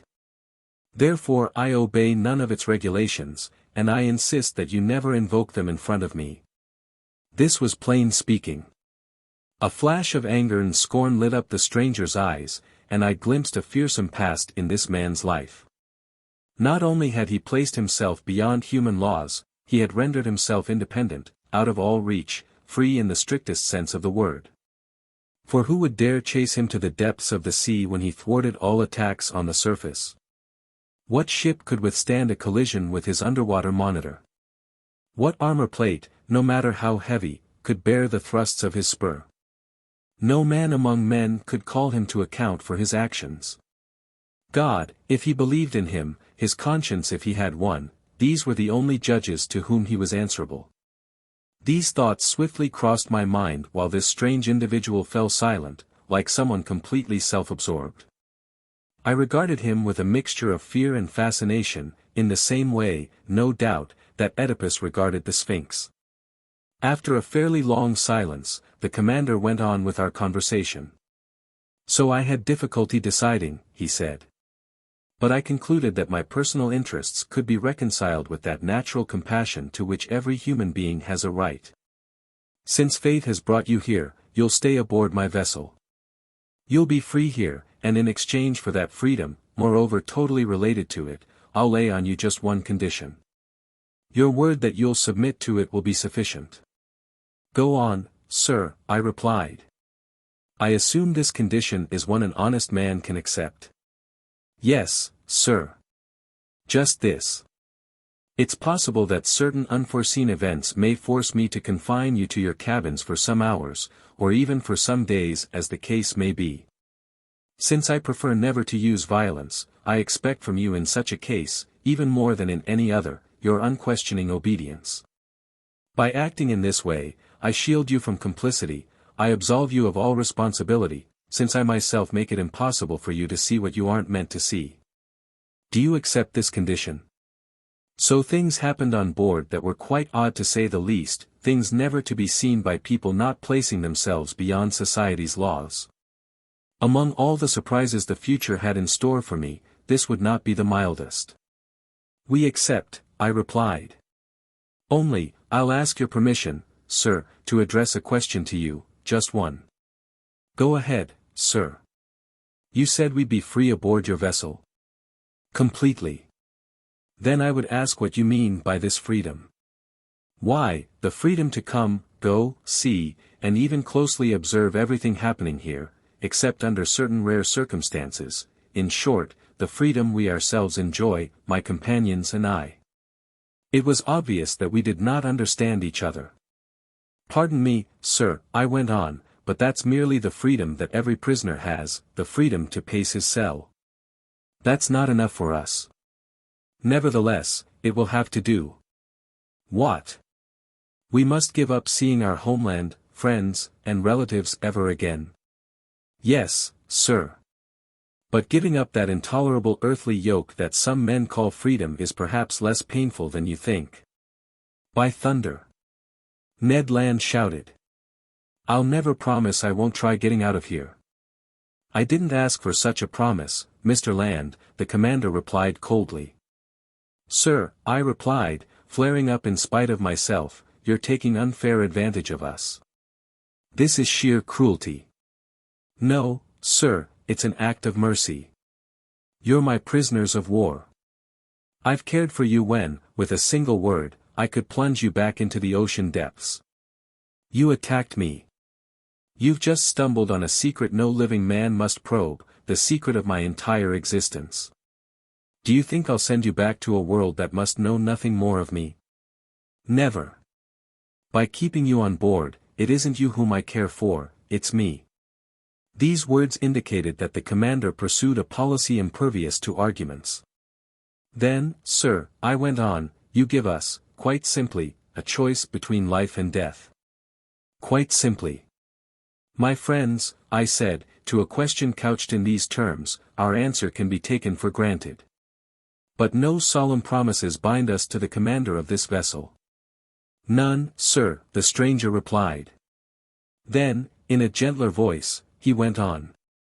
Now, allow me to finish what I have to tell you. I've heard of you, Professor Aronnax. You, if not your companions, won't perhaps complain too much about the stroke of fate that has brought us together. Among the books that make up my favorite reading, you'll find the work you've published on the great ocean depths. I've pored over it. You've taken your studies as far as terrestrial science can go. But you don't know everything because you haven't seen everything. Let me tell you, Professor, you won't regret the time you spend aboard my vessel. You're going to voyage through a land of wonders. Stunned amazement will probably be your habitual state of mind. It will be a long while before you tire of the sights constantly before your eyes. I'm going to make another underwater tour of the world, perhaps my last, who knows? And I'll review everything I've studied in the depths of these seas that I've crossed so often, and you can be my fellow student. Starting this very day, you'll enter a new element, you'll see what no human being has ever seen before, since my men and I no longer count, and thanks to me, you're going to learn the ultimate secrets of our planet. I can't deny it. The commander's words had a tremendous effect on me. He had caught me on my weak side, and I momentarily forgot that not even this sublime experience was worth the loss of my freedom. Besides, I counted on the future to resolve this important question. So I was content to reply. Sir, even though you've cut yourself off from humanity, I can see that you haven't disowned all human feeling. We're castaways whom you've charitably taken aboard, we'll never forget that. Speaking for myself, I don't rule out that the interests of science could override even the need for freedom, which promises me that, in exchange, our encounter will provide great rewards. I thought the commander would offer me his hand, to seal our agreement. He did nothing of the sort. I regretted that. One last question, I said, just as this inexplicable being seemed ready to withdraw. Ask it, Professor. By what name am I to call you? Sir, the commander replied, to you, I'm simply Captain Nemo, 7 to me, you and your companions are simply passengers on the Nautilus. Captain Nemo called out. A steward appeared. The captain gave him his orders in that strange language I couldn't even identify. Then, turning to the Canadian and Conseil. A meal is waiting for you in your cabin, he told them. Kindly follow this man. That's an offer I can't refuse. The harpooner replied. After being confined for over 30 hours, he and Conseil were finally out of this cell. And now, Professor Aronnax, our own breakfast is ready. Allow me to lead the way. Yours to command, Captain. I followed Captain Nemo, and as soon as I passed through the doorway, I went down a kind of electrically lit passageway that resembled a gangway on a ship. After a stretch of some 10 meters, a second door opened before me. I then entered a dining room, decorated and furnished in austere good taste. Inlaid with ebony trim, tall oaken sideboards stood at both ends of this room, and sparkling on their shelves were staggered rows of earthenware, porcelain, and glass of incalculable value. Their silver-plated dinnerware gleamed under rays pouring from light fixtures in the ceiling, whose glare was softened and tempered by delicately painted designs. In the center of this room stood a table, richly spread. Captain Nemo indicated the place I was to occupy. Be seated, he told me, and eat like the famished man you must be. Our breakfast consisted of several dishes whose contents were all supplied by the sea, and some foods whose nature and derivation were unknown to me. They were good, I admit, but with a peculiar flavor to which I would soon grow accustomed. These various food items seemed to be rich in phosphorus, and I thought that they, too, must have been of marine origin. Captain Nemo stared at me. I had asked him nothing, but he read my thoughts, and on his own he answered the questions I was itching to address him. Most of these dishes are new to you, he told me. But you can consume them without fear. They're healthy and nourishing. I renounced terrestrial foods long ago, and I'm none the worse for it. My crew are strong and full of energy, and they eat what I eat. So, I said, all these foods are products of the sea. Yes, Professor, the sea supplies all my needs. Sometimes I cast my nets in our wake, and I pull them up ready to burst. Sometimes I go hunting right in the midst of this element that has long seemed so far out of man's reach, and I corner the game that dwells in my underwater forests. Like the flocks of old Proteus, King Neptune's shepherd, my herds graze without fear on the ocean's immense prairies. There I own vast properties that I harvest myself, and which are forever sown by the hand of the Creator of all things. I stared at Captain Nemo in definite astonishment, and I answered him. Sir, I understand perfectly how your nets can furnish excellent fish for your table, I understand less how you can chase aquatic game in your underwater forests. But how a piece of red meat, no matter how small, can figure in your menu, that I don't understand at all. Nor I, sir, Captain Nemo answered me. I never touch the flesh of land animals. Nevertheless, this. I went on, pointing to a dish where some slices of loin were still left. What you believe to be red meat, Professor, is nothing other than loin of sea turtle. Similarly, here are some dolphin livers you might mistake for stewed pork. My chef is a skillful food processor who excels at pickling and preserving these various exhibits from the ocean. Feel free to sample all of these foods. Here are some preserves of sea cucumber that a Malaysian would declare to be unrivaled in the entire world, here's cream from milk furnished by the udders of cetaceans, and sugar from the huge fucus plants in the North Sea. And finally, allow me to offer you some marmalade of sea anemone, equal to that from the tastiest fruits. So I sampled away, more as a curiosity seeker than an epicure, while Captain Nemo delighted me with his incredible anecdotes. But this sea, Professor Aronnax, he told me, this prodigious, inexhaustible wet nurse of a sea not only feeds me, she dresses me as well. That fabric covering you was woven from the masses of filaments that anchor certain seashells. As the ancients were wont to do, it was dyed with purple ink from the murex snail and shaded with violet tints that I extract from a marine slug, the Mediterranean sea hare. The perfumes you'll find on the washstand in your cabin were produced from the oozings of marine plants. Your mattress was made from the ocean's softest eelgrass. Your quill pen will be whalebone, your inca juice secreted by cuttlefish or squid. Everything comes to me from the sea, just as someday everything will return to it. You love the sea, Captain. Yes, I love it. The sea is the be-all and end-all. It covers 7/10 of the planet Earth. Its breath is clean and healthy. It's an immense wilderness where a man is never lonely, because he feels life astir on every side. The sea is simply the vehicle for a prodigious, unearthly mode of existence, it's simply movement and love. It's living infinity, as one of your poets put it. And in essence, Professor, nature is here made manifest by all three of her kingdoms, mineral, vegetable, and animal. The last of these is amply represented by the 4 zoophyte groups, 3 classes of articulates, 5 classes of mollusks, and 3 vertebrate classes, mammals, reptiles, and those countless legions of fish. An infinite order of animals totaling more than 13,000 species, of which only 1/10 belong to fresh water. The sea is a vast pool of nature. Our globe began with the sea, so to speak, and who can say we won't end with it?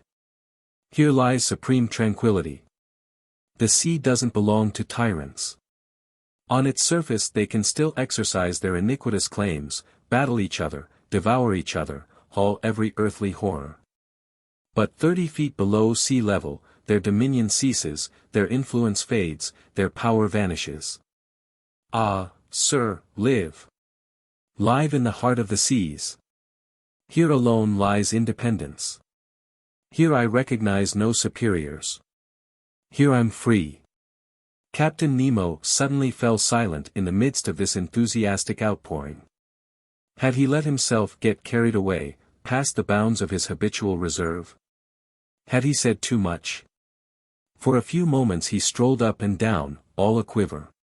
Then his nerves grew calmer, his facial features recovered their usual icy composure, and turning to me. "Now, Professor," he said, "if you'd like to inspect the Nautilus, I'm yours to command." 11. The Nautilus. Captain Nemo stood up. I followed him. Contrived at the rear of the dining room, a double door opened, and I entered a room whose dimensions equaled the one I had just left. It was a library. Tall, black rosewood bookcases, inlaid with copperwork, held on their wide shelves a large number of uniformly bound books. These furnishings followed the contours of the room, their lower parts leading to huge couches upholstered in maroon leather and curved for maximum comfort. Light, movable reading stands, which could be pushed away or pulled near as desired, allowed books to be positioned on them for easy study. In the center stood a huge table covered with pamphlets, among which some newspapers, long out of date, were visible. Electric light flooded this whole harmonious totality, falling from 4 frosted half-globes set in the scrollwork of the ceiling. I stared in genuine wonderment at this room so ingeniously laid out, and I couldn't believe my eyes. "Captain Nemo," I told my host, who had just stretched out on a couch, "this is a library that would do credit to more than one continental palace, and I truly marvel to think it can go with you into the deepest seas. Where could one find greater silence or solitude, Professor?" Captain Nemo replied. "Did your study at the museum afford you such a perfect retreat?" "No, sir, and I might add that it's quite a humble one next to yours. You own 6,000 or 7,000 volumes here." 12,000, Professor Aronnax. They're my sole remaining ties with dry land. But I was done with the shore the day my Nautilus submerged for the first time under the waters. That day I purchased my last volumes, my last pamphlets, my last newspapers, and ever since I've chosen to believe that humanity no longer thinks or writes. In any event, Professor, these books are at your disposal, and you may use them freely. I thanked Captain Nemo and approached the shelves of this library. Written in every language, books on science, ethics, and literature were there in abundance, but I didn't see a single work on economics. They seemed to be strictly banned on board. One odd detail, All these books were shelved indiscriminately without regard to the language in which they were written, and this jumble proved that the Nautilus's captain could read fluently whatever volumes he chanced to pick up. Among these books I noted masterpieces by the greats of ancient and modern times, in other words, all of humanity's finest achievements in history, poetry, fiction, and science, from Homer to Victor Hugo, from Xenophon to Michelet.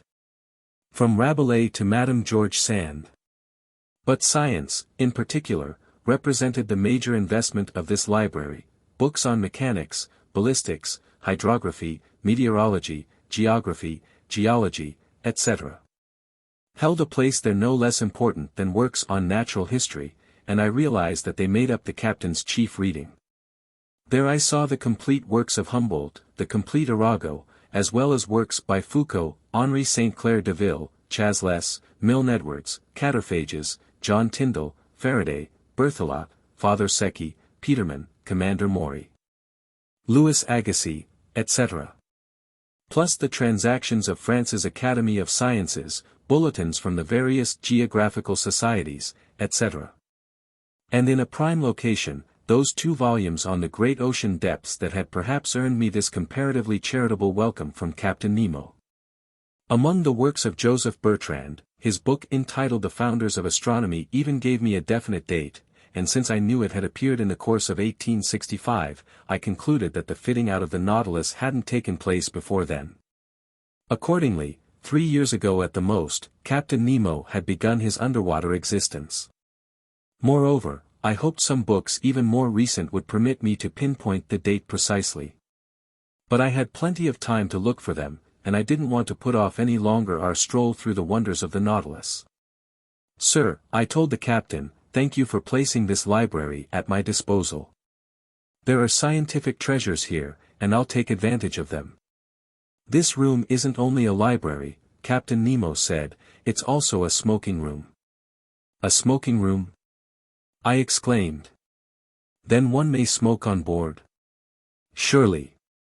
"In that case, sir, I'm forced to believe that you've kept up relations with Havana." "None whatever," the captain replied. "Try this cigar, Professor Aronnax, and even though it doesn't come from Havana, it will satisfy you if you're a connoisseur." I took the cigar offered me, whose shape recalled those from Cuba, but it seemed to be made of gold leaf. I lit it at a small brazier supported by an elegant bronze stand, and I inhaled my first whiffs with the relish of a smoker who hasn't had a puff in days. "It's excellent," I said, "but it's not from the tobacco plant." "Right," the captain replied, "this tobacco comes from neither Havana nor the Orient. It's a kind of nicotine-rich seaweed that the ocean supplies me, albeit sparingly." "Do you still miss your Cubans, sir?" "Captain, I scorn them from this day forward." "Then smoke these cigars whenever you like, without debating their origin. They bear no government seal of approval, but I imagine they're none the worse for it." "On the contrary."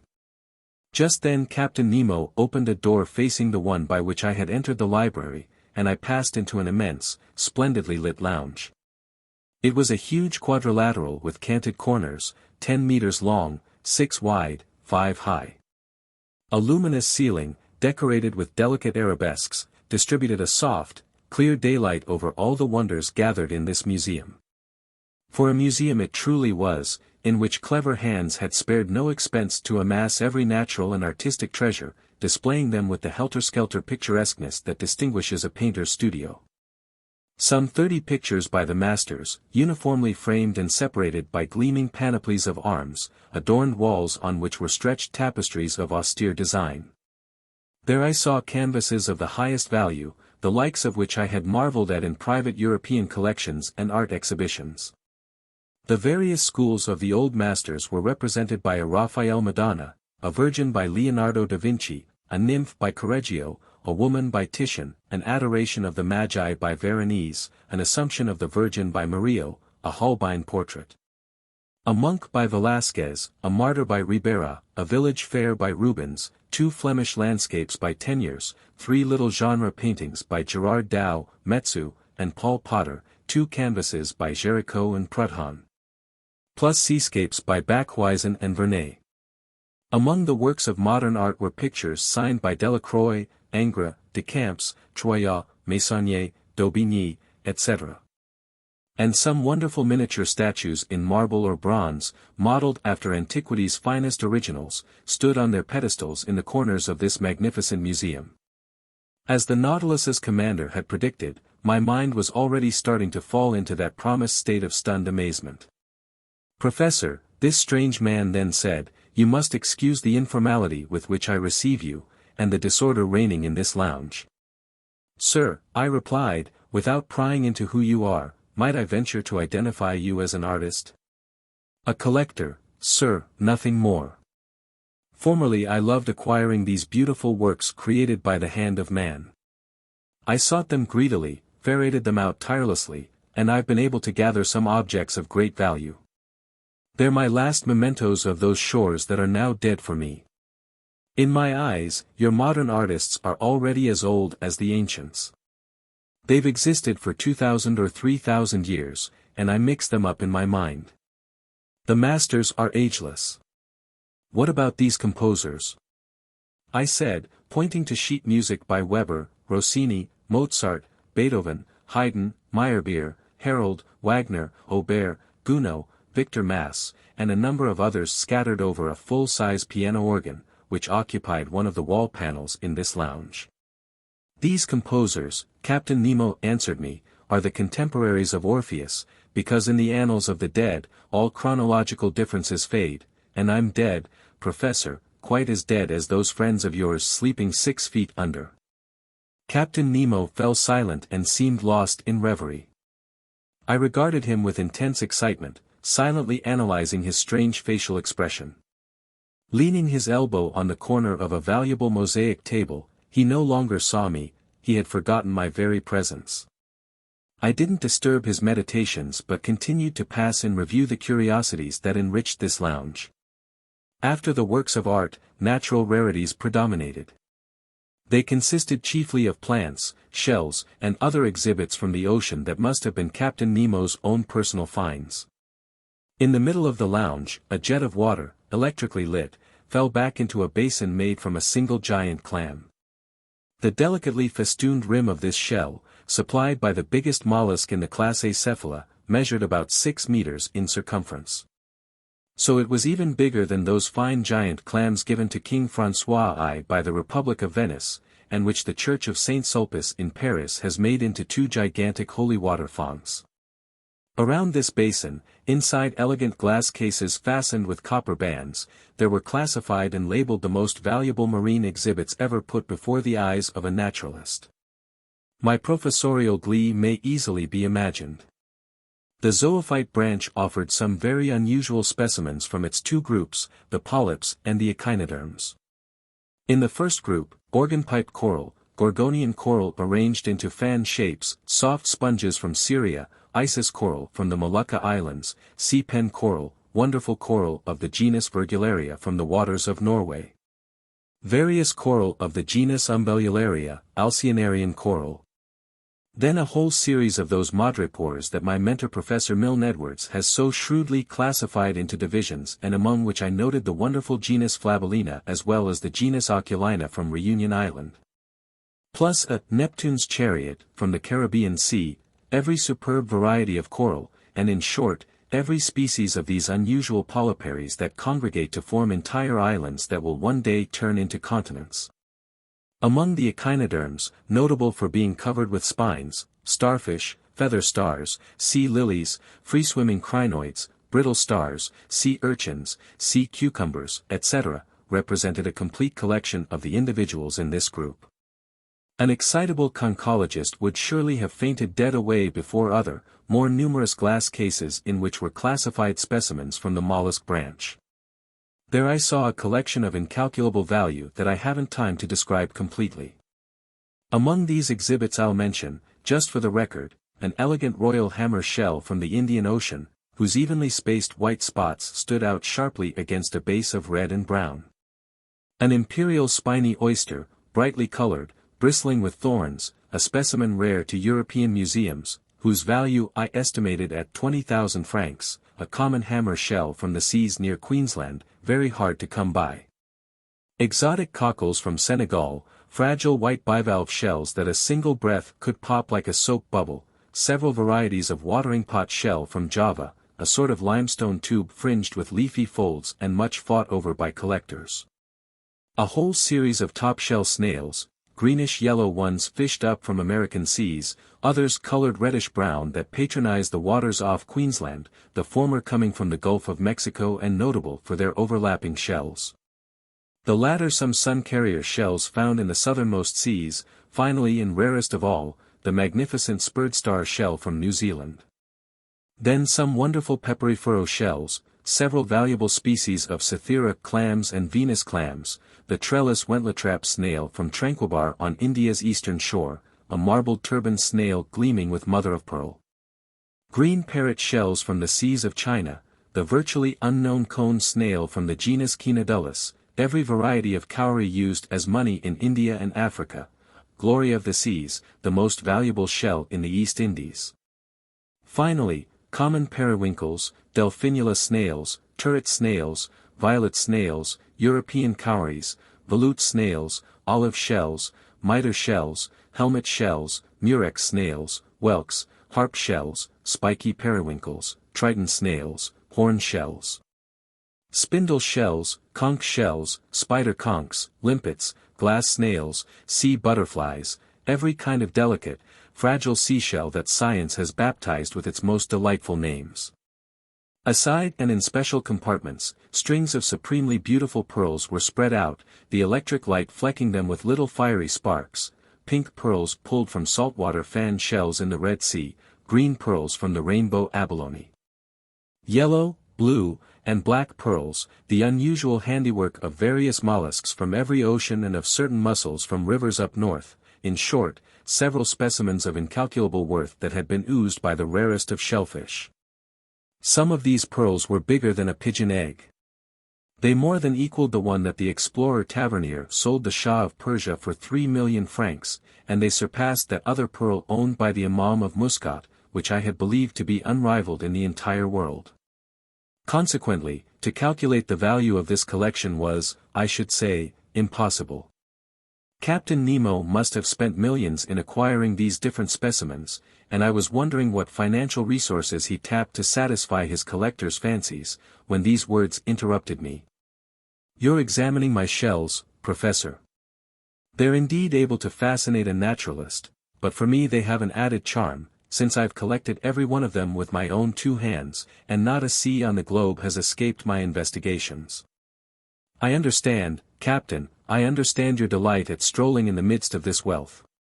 You're a man who gathers his treasure in person. No museum in Europe owns such a collection of exhibits from the ocean. But if I exhaust all my wonderment on them, I'll have nothing left for the ship that carries them. I have absolutely no wish to probe those secrets of yours. But I confess that my curiosity is aroused to the limit by this Nautilus, the motor power it contains, the equipment enabling it to operate, the ultra-powerful force that brings it to life. I see some instruments hanging on the walls of this lounge whose purposes are unknown to me. May I learn? Professor Aronnax, Captain Nemo answered me, I've said you be free aboard my vessel, so no part of the Nautilus is off-limits to you.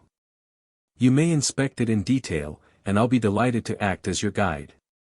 I don't know how to thank you, sir, but I won't abuse your good nature.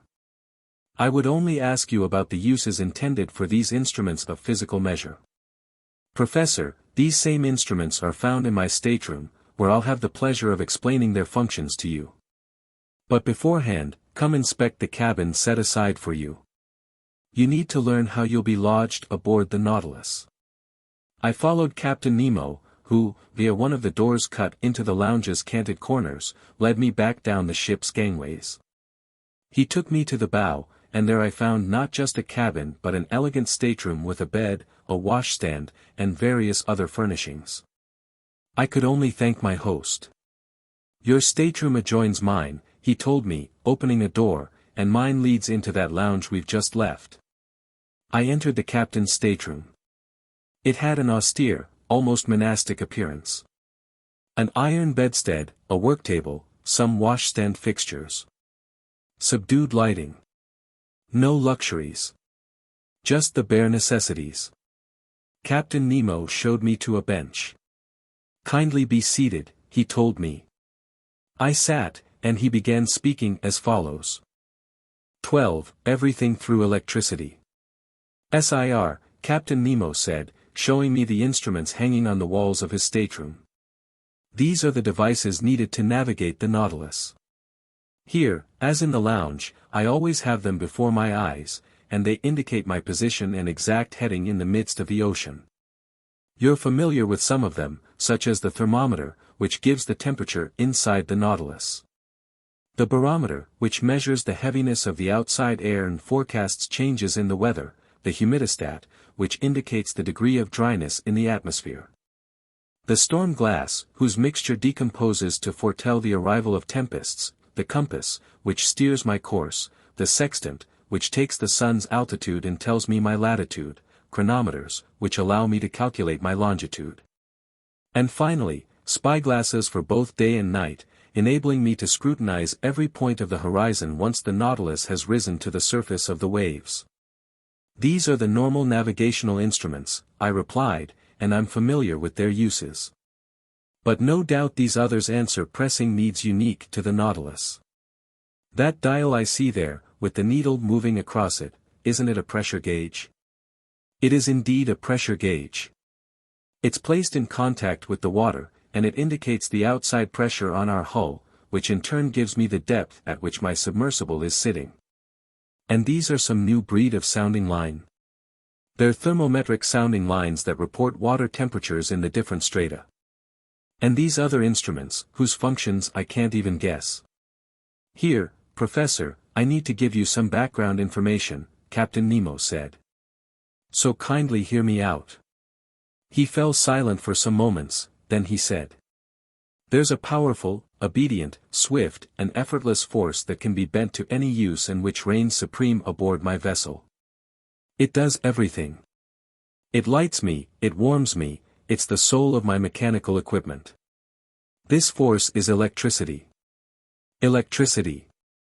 I exclaimed in some surprise. Yes, sir. But, Captain, you have a tremendous speed of movement that doesn't square with the strength of electricity.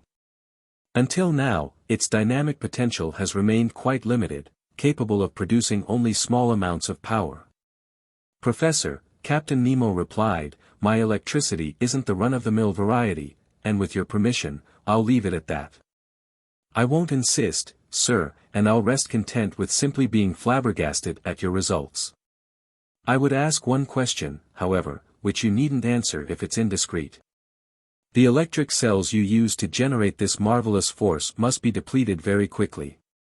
Their zinc component, for example, how do you replace it, since you no longer stay in contact with the shore?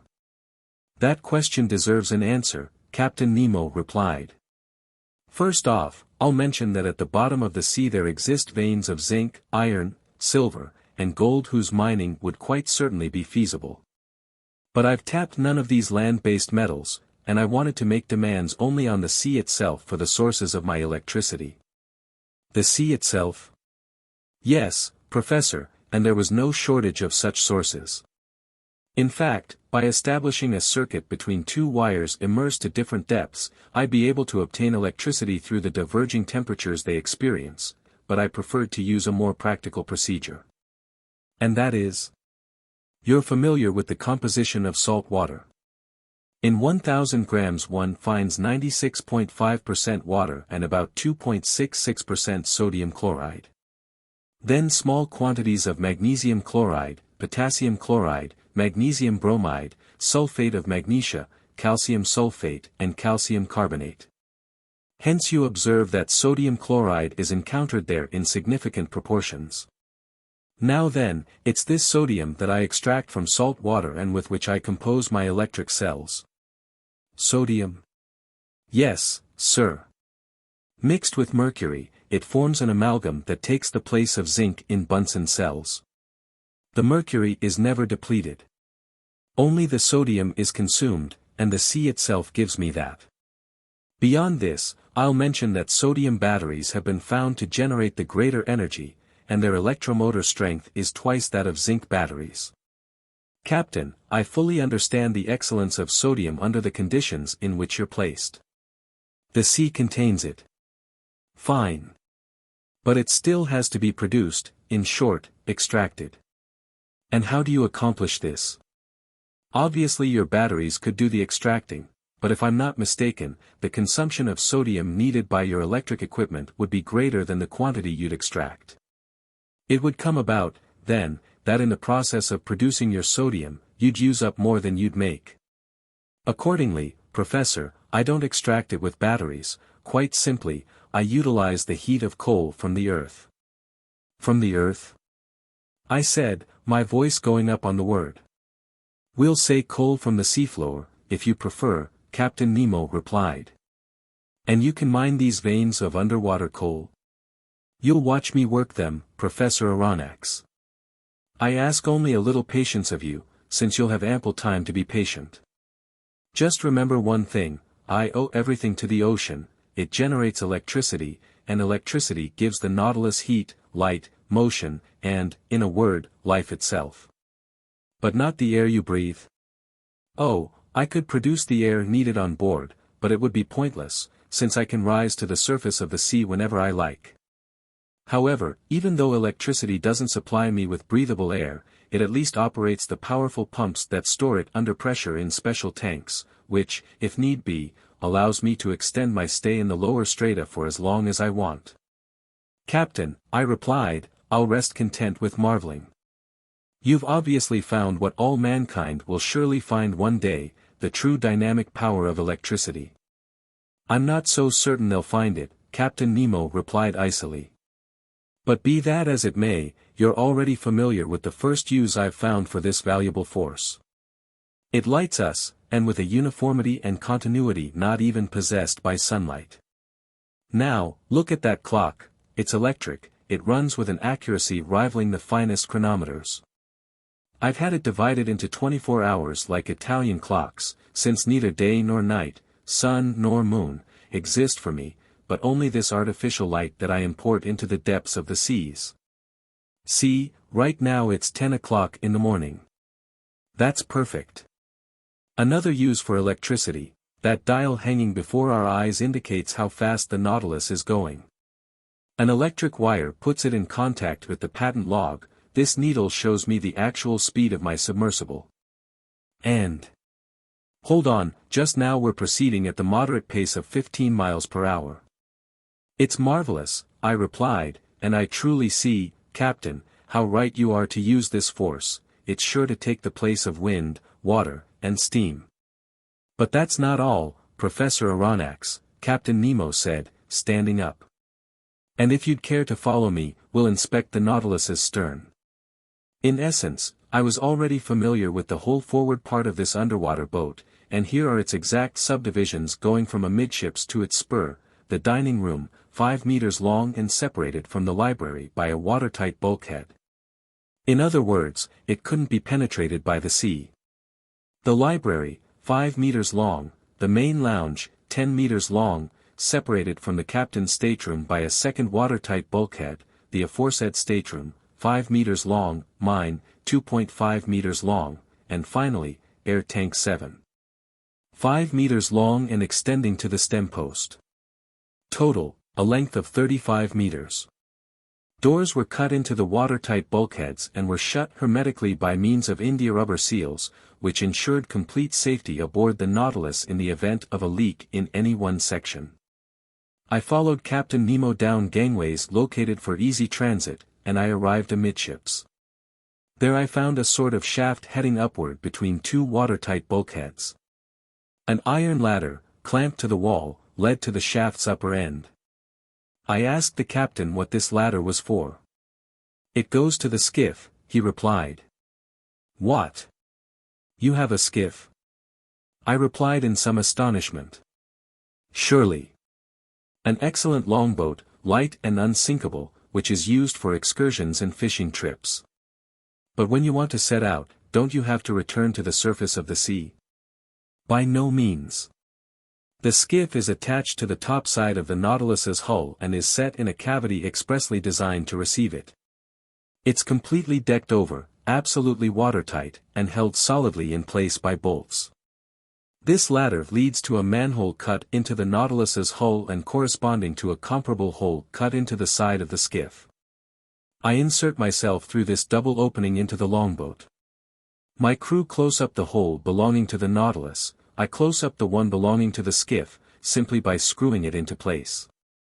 I undo the bolts holding the skiff to the submersible, and the longboat rises with prodigious speed to the surface of the sea. I then open the deck paneling, carefully closed until that point. I up mast and hoist sail, or I take out my oars, and I go for a spin. But how do you return to the ship? I don't, Professor Aronnax, the Nautilus returns to me. At your command? At my command. An electric wire connects me to the ship. I fire off a telegram, and that's that. Right, I said, tipsy from all these wonders, nothing to it. After passing the well of the companionway that led to the platform, I saw a cabin 2 meters long in which Conseil and Ned Land, enraptured with their meal, were busy devouring it to the last crumb. Then a door opened into the galley, 3 meters long and located between the vessel's huge storage lockers. There, even more powerful and obedient than gas, electricity did most of the cooking. Arriving under the stoves, wires transmitted to platinum griddles a heat that was distributed and sustained with perfect consistency. It also heated a distilling mechanism that, via evaporation, supplied excellent drinking water. Next to this galley was a bathroom, conveniently laid out, with faucets supplying hot or cold water at will. After the galley came the crew's quarters, 5 meters long. But the door was closed and I couldn't see its accommodations, which might have told me the number of men it took to operate the Nautilus. At the far end stood a fourth watertight bulkhead, separating the crew's quarters from the engine room. A door opened, and I stood in the compartment where Captain Nemo, indisputably a world-class engineer, had set up his locomotive equipment. Brightly lit, the engine room measured at least 20 meters in length. It was divided, by function, into 2 parts. The first contained the cells for generating electricity, the second that mechanism transmitting movement to the propeller. Right off, I detected an odor permeating the compartment that was sui generis. Captain Nemo noticed the negative impression it made on me. That, he told me, is a gaseous discharge caused by our use of sodium, but it's only a mild inconvenience. In any event, every morning we sanitize the ship by ventilating it in the open air.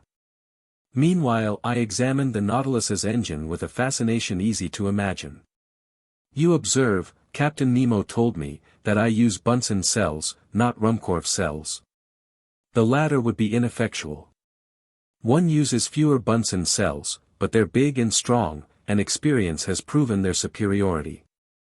The electricity generated here makes its way to the stern, where electromagnets of huge size activate a special system of levers and gears that transmit movement to the propeller's shaft.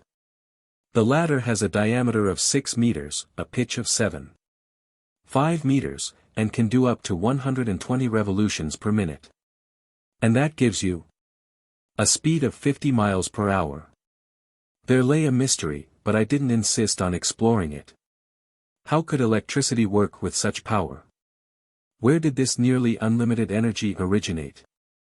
Was it in the extraordinary voltage obtained from some new kind of induction coil? Could its transmission have been immeasurably increased by some unknown system of levers? This was the point I couldn't grasp. Captain Nemo, I said, I'll vouch for the results and not try to explain them. I've seen the Nautilus at work out in front of the Abraham Lincoln, and I know where I stand on its speed. But it isn't enough just to move, we have to see where we're going. We must be able to steer right or left, up or down. How do you reach the lower depths, where you meet an increasing resistance that's assessed in hundreds of atmospheres? How do you rise back to the surface of the ocean? Finally, how do you keep your ship at whatever level suits you? Am I indiscreet in asking you all these things? Not at all, Professor, the captain answered me after a slight hesitation, since you'll never leave this underwater boat. Come into the lounge. It's actually our workroom, and there you'll learn the full story about the Nautilus. 13. Some figures. A moment later we were seated on a couch in the lounge, cigars between our lips. The captain placed before my eyes a working drawing that gave the ground plan, cross-section, and side view of the Nautilus. Then he began his description as follows. Here, Professor Aronnax, are the different dimensions of this boat now transporting you. It's a very long cylinder with conical ends. It noticeably takes the shape of a cigar, a shape already adopted in London for several projects of the same kind. The length of this cylinder from end to end is exactly 70 meters, and its maximum breadth of beam is 8 meters. So it isn't quite built on the 10-to-1 ratio of your high-speed steamers, but its lines are sufficiently long, and they're tapering gradual enough, so that the displaced water easily slips past and poses no obstacle to the ship's movements. These two dimensions allow you to obtain, via a simple calculation, the surface area and volume of the Nautilus. Its surface area totals 1,011.45 square meters, its volume 1,507. 2 cubic meters, which is tantamount to saying that when it's completely submerged, it displaces 1,500 cubic meters of water, or weighs 1,500 metric tons. In drawing up plans for a ship meant to navigate underwater, I wanted it, when floating on the waves, to lie 9/10 below the surface and to emerge only 1/10. Consequently, under these conditions it needed to displace only 9/10 of its volume, hence 1,356.48 cubic meters, in other words, it was to weigh only that same number of metric tons. So I was obliged not to exceed this weight while building it to the aforesaid dimensions. The Nautilus is made up of two hulls, one inside the other. Between them, joining them together, are iron T-bars that give this ship the utmost rigidity. In fact, thanks to this cellular arrangement, it has the resistance of a stone block, as if it were completely solid. Its plating can't give way, it's self-adhering and not dependent on the tightness of its rivets. And due to the perfect union of its materials, the solidarity of its construction allows it to defy the most violent seas. The two hulls are manufactured from boilerplate steel, whose relative density is 7.8 times that of water. The first hull has a thickness of no less than 5 centimeters and weighs 394.96 metric tons. My second hull, the outer cover, includes a keel 50 centimeters high by 25 wide, which by itself weighs 62 metric tons. This hull, the engine, the ballast, the various accessories and accommodations, plus the bulkheads and interior braces, have a combined weight of 961.52 metric tons, which when added to 394.96 metric tons, gives us the desired total of 1,356.48 metric tons. Clear. Clear, I replied. So, the captain went on, when the Nautilus lies on the waves under these conditions, 1/10 of it does emerge above water. Now then, if I provide some ballast tanks equal in capacity to that 1/10, hence able to hold 150.72 metric tons, and if I fill them with water, the boat then displaces 1,507.2 metric tons, or it weighs that much, and it would be completely submerged. That's what comes about, Professor. These ballast tanks exist within easy access in the lower reaches of the Nautilus. I open some stopcocks, the tanks fill, the boat sinks, and it's exactly flush with the surface of the water. Fine, Captain, but now we come to a genuine difficulty. You're able to lie flush with the surface of the ocean, that I understand. But lower down, while diving beneath that surface, isn't your submersible going to encounter a pressure, and consequently undergo an upward thrust, that must be assessed at 1 atmosphere per every 30 feet of water? Hence at about 1 kilogram per each square centimeter. Precisely, sir. Then unless you fill up the whole Nautilus, I don't see how you can force it down into the heart of these liquid masses. Professor, Captain Nemo replied, static objects mustn't be confused with dynamic ones, or will be open to serious error. Comparatively little effort is spent in reaching the ocean's lower regions, because all objects have a tendency to become sinkers. Follow my logic here. I'm all ears, Captain. When I wanted to determine what increase in weight the Nautilus needed to be given in order to submerge, I had only to take note of the proportionate reduction in volume that salt water experiences in deeper and deeper strata. That's obvious, I replied. Now then, if water isn't absolutely incompressible, at least it compresses very little. In fact, according to the most recent calculations, this reduction is only 0.0000436 per atmosphere, or per every 30 feet of depth. For instance, to go 1,000 meters down, I must take into account the reduction in volume that occurs under a pressure equivalent to that from a 1,000-meter column of water, in other words, under a pressure of 100 atmospheres. In this instance the reduction would be 0.00436. Consequently, I'd have to increase my weight from 1,507.2 metric tons to 1,513.77. So the added weight would only be 6.57 metric tons. That's all. That's all, Professor Aronnax, and the calculation is easy to check.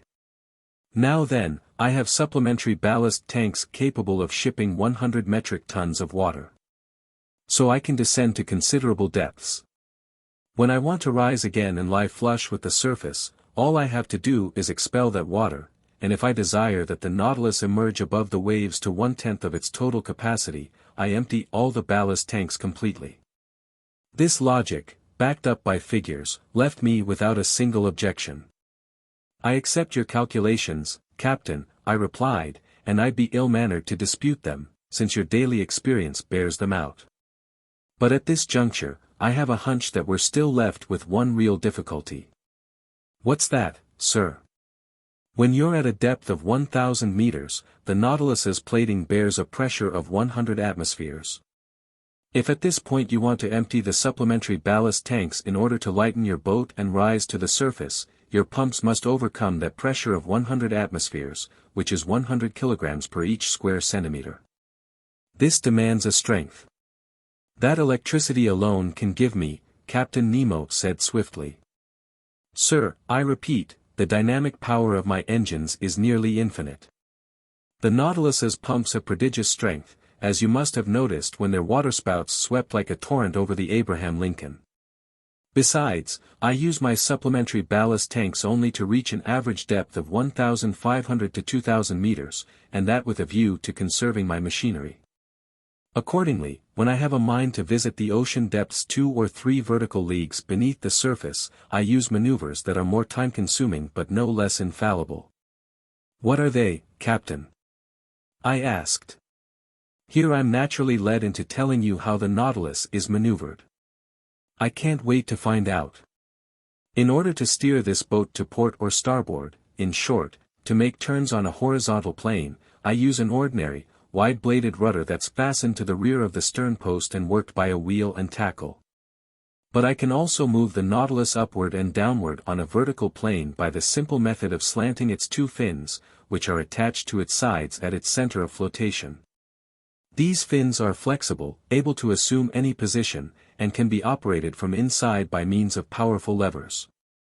If these fins stay parallel with the boat, the latter moves horizontally. If they slant, the Nautilus follows the angle of that slant and, under its propeller's thrust, either sinks on a diagonal as steep as it suits me, or rises on that diagonal. And similarly, if I want to return more swiftly to the surface, I throw the propeller in gear, and the water's pressure makes the Nautilus rise vertically, as an air balloon inflated with hydrogen lifts swiftly into the skies. Bravo, Captain! I exclaimed. But in the midst of the waters, how can your helmsman follow the course you've given him? My helmsman is stationed behind the windows of a pilothouse, which protrudes from the top side of the Nautilus's hull and is fitted with biconvex glass. Is glass capable of resisting such pressures? Perfectly capable. Though fragile on impact, crystal can still offer considerable resistance. In 1864, during experiments on fishing by electric light in the middle of the North Sea, glass panes less than 7 mm thick were seen to resist a pressure of 16 atmospheres, all the while letting through strong heat-generating rays whose warmth was unevenly distributed. Now then, I use glass windows measuring no less than 21 centimeters at their centers, in other words, they've 30 times the thickness. Fair enough, Captain, but if we're going to sea, we need light to drive away the dark, and in the midst of the murky waters. I wonder how your helmsman can. Set astern of the pilothouse is a powerful electric reflector whose rays light up the sea for a distance of half a mile. Oh, bravo! Bravo 3 times over, Captain. That explains the phosphorescent glow from this so-called narwhal that so puzzled us scientists. Pertinent to this, I'll ask you if the Nautilus's running afoul of the Scotia, which caused such a great uproar, was the result of an accidental encounter. Entirely accidental, sir. I was navigating 2 meters beneath the surface of the water when the collision occurred. However, I could see that it had no dire consequences. None, sir. But as for your encounter with the Abraham Lincoln, Professor, that troubled me, because it's one of the best ships in the gallant American Navy, but they attacked me and I had to defend myself. All the same, I was content simply to put the frigate in a condition where it could do me no harm. It won't have any difficulty getting repairs at the nearest port.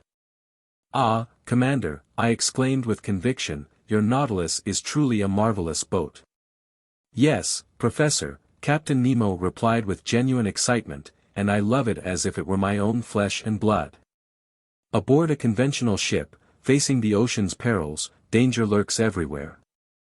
On the surface of the sea, your chief sensation is the constant feeling of an underlying chasm, as the Dutchman Jansen so aptly put it, but below the waves aboard the Nautilus, your heart never fails you. There are no structural deformities to worry about, because the double hull of this boat has the rigidity of iron, no rigging to be worn out by rolling and pitching on the waves, no sails for the wind to carry off. No boilers for steam to burst open, no fires to fear, because this submersible is made of sheet iron not wood, no coal to run out of, since electricity is its mechanical force. No collisions to fear, because it navigates the watery deep all by itself, no storms to brave, because just a few meters beneath the waves, it finds absolute tranquility. There, sir. There's the ideal ship. And if it's true that the engineer has more confidence in a craft than the builder, and the builder more than the captain himself, you can understand the utter abandon with which I place my trust in this Nautilus, since I'm its captain, builder, and engineer all in one. Captain Nemo spoke with winning eloquence. The fire in his eyes and the passion in his gestures transfigured him. Yes, he loved his ship the same way a father loves his child. But one question, perhaps indiscreet, naturally popped up, and I couldn't resist asking it. You're an engineer, then, Captain Nemo? Yes, Professor, he answered me. I studied in London, Paris, and New York back in the days when I was a resident of the Earth's continents. But how were you able to build this wonderful Nautilus in secret? Each part of it, Professor Aronnax, came from a different spot on the globe and reached me at a cover address. Its keel was forged by Cruzat in France, its propeller shaft by Penn & Company. In London, the sheet iron plates for its hull by Laird's in Liverpool, its propeller by Scott's in Glasgow. Its tanks were manufactured by Kale & Company. In Paris, its engine by Krupp in Prussia, its spur by the Motala workshops in Sweden, its precision instruments by Hart Brothers in New York, etc., and each of these suppliers received my specifications under a different name. But, I went on, once these parts were manufactured, didn't they have to be mounted and adjusted? Professor, I set up my workshops on a deserted islet in mid-ocean. Our Nautilus was completed by me and my workmen, in other words, by my gallant companions whom I've molded and educated. Then, when the operation was over, we burned every trace of our stay on that islet, which if I could have, I'd have blown up. From all this, may I assume that such a boat costs a fortune? An iron ship, Professor Aronnax, runs 1,125 francs per metric ton. Now then, the Nautilus has a burden of 1,500 metric tons. Consequently, it cost 1,687,000 francs, hence 2 million francs including its accommodations, and 4 million or 5 million with all the collections and works of art it contains. One last question, Captain Nemo. Ask, Professor. You're rich, then? Infinitely rich, sir, and without any trouble, I could pay off the 10 billion franc French national debt.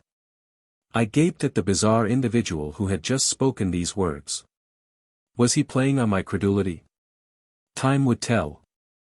14. The Black Current. The part of the planet Earth that the seas occupy has been assessed at 3,832,558 square millimeters, hence more than 38 billion hectares. This liquid mass totals 2,250,000,000 cubic miles and could form a sphere with a diameter of 60 leagues, whose weight would be 3 quintillion metric tons. To appreciate such a number, we should remember that a quintillion is to a billion what a billion is to one. In other words, there are as many billions in a quintillion as ones in a billion. Now then, this liquid mass nearly equals the total amount of water that has poured through all the Earth's rivers for the past 40,000 years. During prehistoric times, an era of fire was followed by an era of water. At first there was ocean everywhere.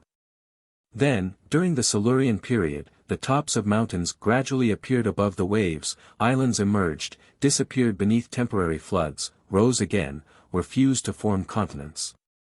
And finally the Earth's geography settled into what we have today. Solid matter had wrested from liquid matter some 37,657,000 square miles, hence 12,916,000,000 hectares. The outlines of the continents allow the seas to be divided into 5 major parts: the frozen Arctic and Antarctic Oceans, the Indian Ocean, the Atlantic Ocean, and the Pacific Ocean. The Pacific Ocean extends north to south between the 2 polar circles and east to west between America and Asia over an expanse of 145 degrees of longitude.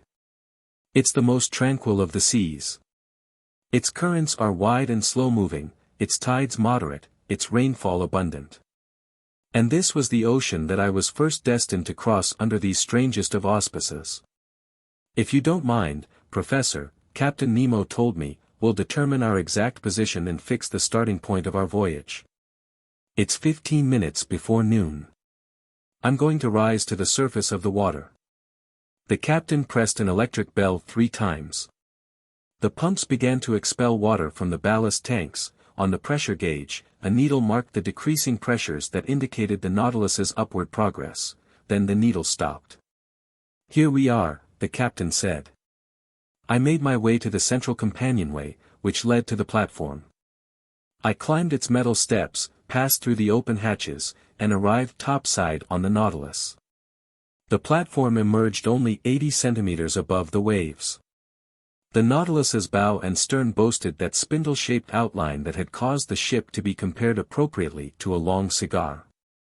I noted the slight overlap of its sheet iron plates, which resembled the scales covering the bodies of our big land reptiles. So I had a perfectly natural explanation for why, despite the best spyglasses, this boat had always been mistaken for a marine animal. Near the middle of the platform, the skiff was half set in the ship's hull, making a slight bulge. Fore and aft stood 2 cupolas of moderate height, their sides slanting and partly inset with heavy biconvex glass, one reserved for the helmsman steering the Nautilus, the other for the brilliance of the powerful electric beacon lighting his way. The sea was magnificent, the skies clear. This long aquatic vehicle could barely feel the broad undulations of the ocean. A mild breeze out of the east rippled the surface of the water. Free of all mist, the horizon was ideal for taking sights. There was nothing to be seen. Not a reef, not an islet. No more Abraham Lincoln. A deserted immenseness. Raising his sextant, Captain Nemo took the altitude of the sun, which would give him his latitude. He waited for a few minutes until the orb touched the rim of the horizon. While he was taking his sights, he didn't move a muscle, and the instrument couldn't have been steadier in hands made out of marble. "Noon," he said. "Professor, whenever you're ready." I took one last look at the sea, a little yellowish near the landing places of Japan, and I went below again to the main lounge. There the captain fixed his position and used a chronometer to calculate his longitude, which he double-checked against his previous observations of hour angles. Then he told me, "Professor Aronnax, we're in longitude 137 degrees 15 west. West of which meridian?" I asked quickly, hoping the captain's reply might give me a clue to his nationality. "Sir," he answered me, "I have chronometers variously set to the meridians of Paris, Greenwich, and Washington, D.C. But in your honor, I'll use the one for Paris." This reply told me nothing. I bowed, and the commander went on. "We're in longitude 137 degrees 15 west of the meridian of Paris, and latitude 30 degrees 7 north, in other words, about 300 miles from the shores of Japan. At noon on this day of November 8th, we hereby begin our voyage of exploration under the waters. May God be with us." I replied. "And now, Professor," the captain added, "I'll leave you to your intellectual pursuits. I've set our course east-northeast at a depth of 50 meters. Here are some large-scale charts on which you'll be able to follow that course. The lounge is at your disposal, and with your permission, I'll take my leave." Captain Nemo bowed. I was left to myself, lost in my thoughts. They all centered on the Nautilus's commander. Would I ever learn the nationality of this eccentric man who had boasted of having none? His sworn hate for humanity, a hate that perhaps was bent on some dreadful revenge, what had provoked it? Was he one of those unappreciated scholars, one of those geniuses, embittered by the world, as Conseil expressed it, a latter-day Galileo, or maybe one of those men of science, like America's Commander Maury, whose careers were ruined by political revolutions? I couldn't say yet. As for me, whom fate had just brought aboard his vessel, whose life he had held in the balance, he had received me coolly but hospitably. Only, he never took the hand I extended to him. He never extended his own. For an entire hour I was deep in these musings, trying to probe this mystery that fascinated me so. Then my eyes focused on a huge world map displayed on the table, and I put my finger on the very spot where our just determined longitude and latitude intersected.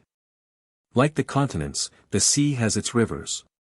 These are exclusive currents that can be identified by their temperature and color, the most remarkable being the one called the Gulf Stream.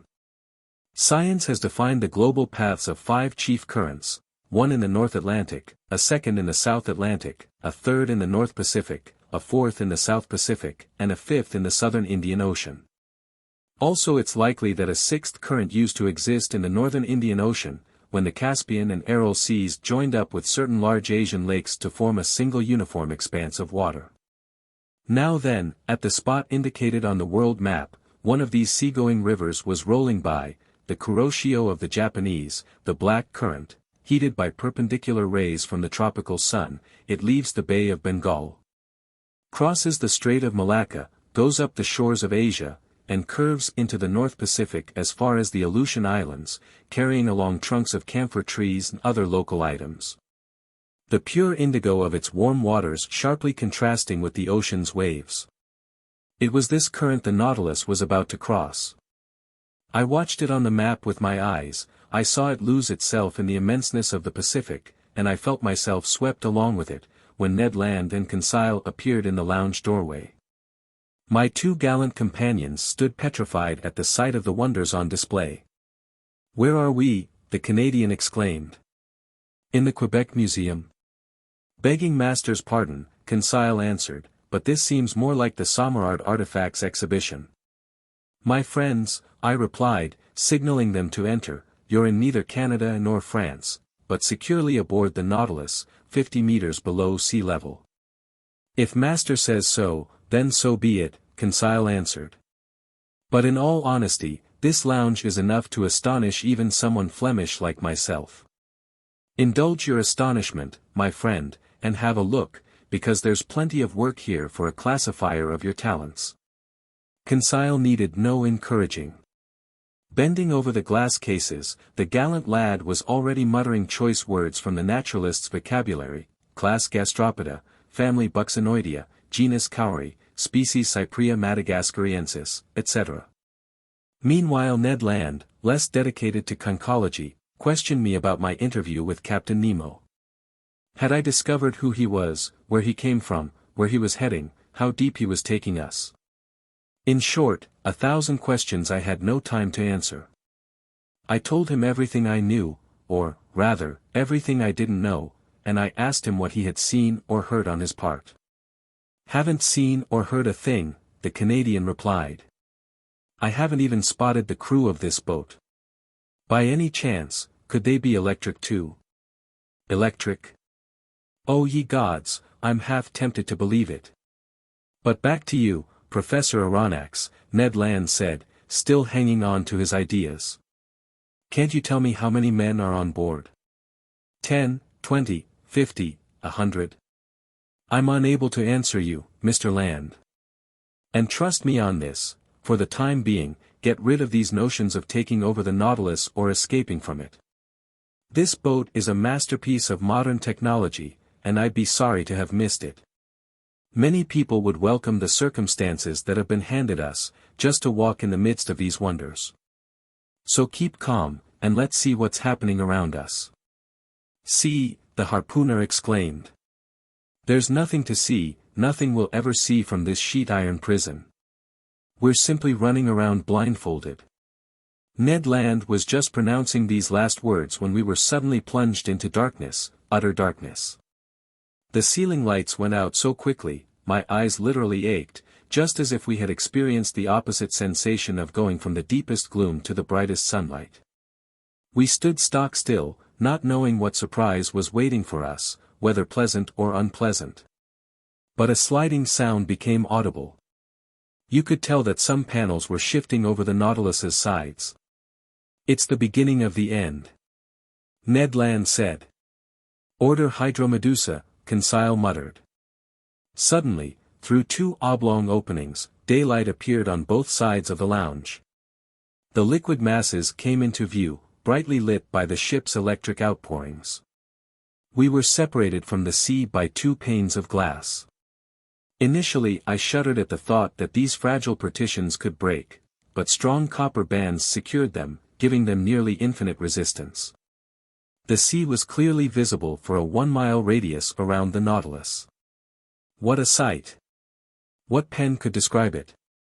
Who could portray the effects of this light through these translucent sheets of water, the subtlety of its progressive shadings into the ocean's upper and lower strata?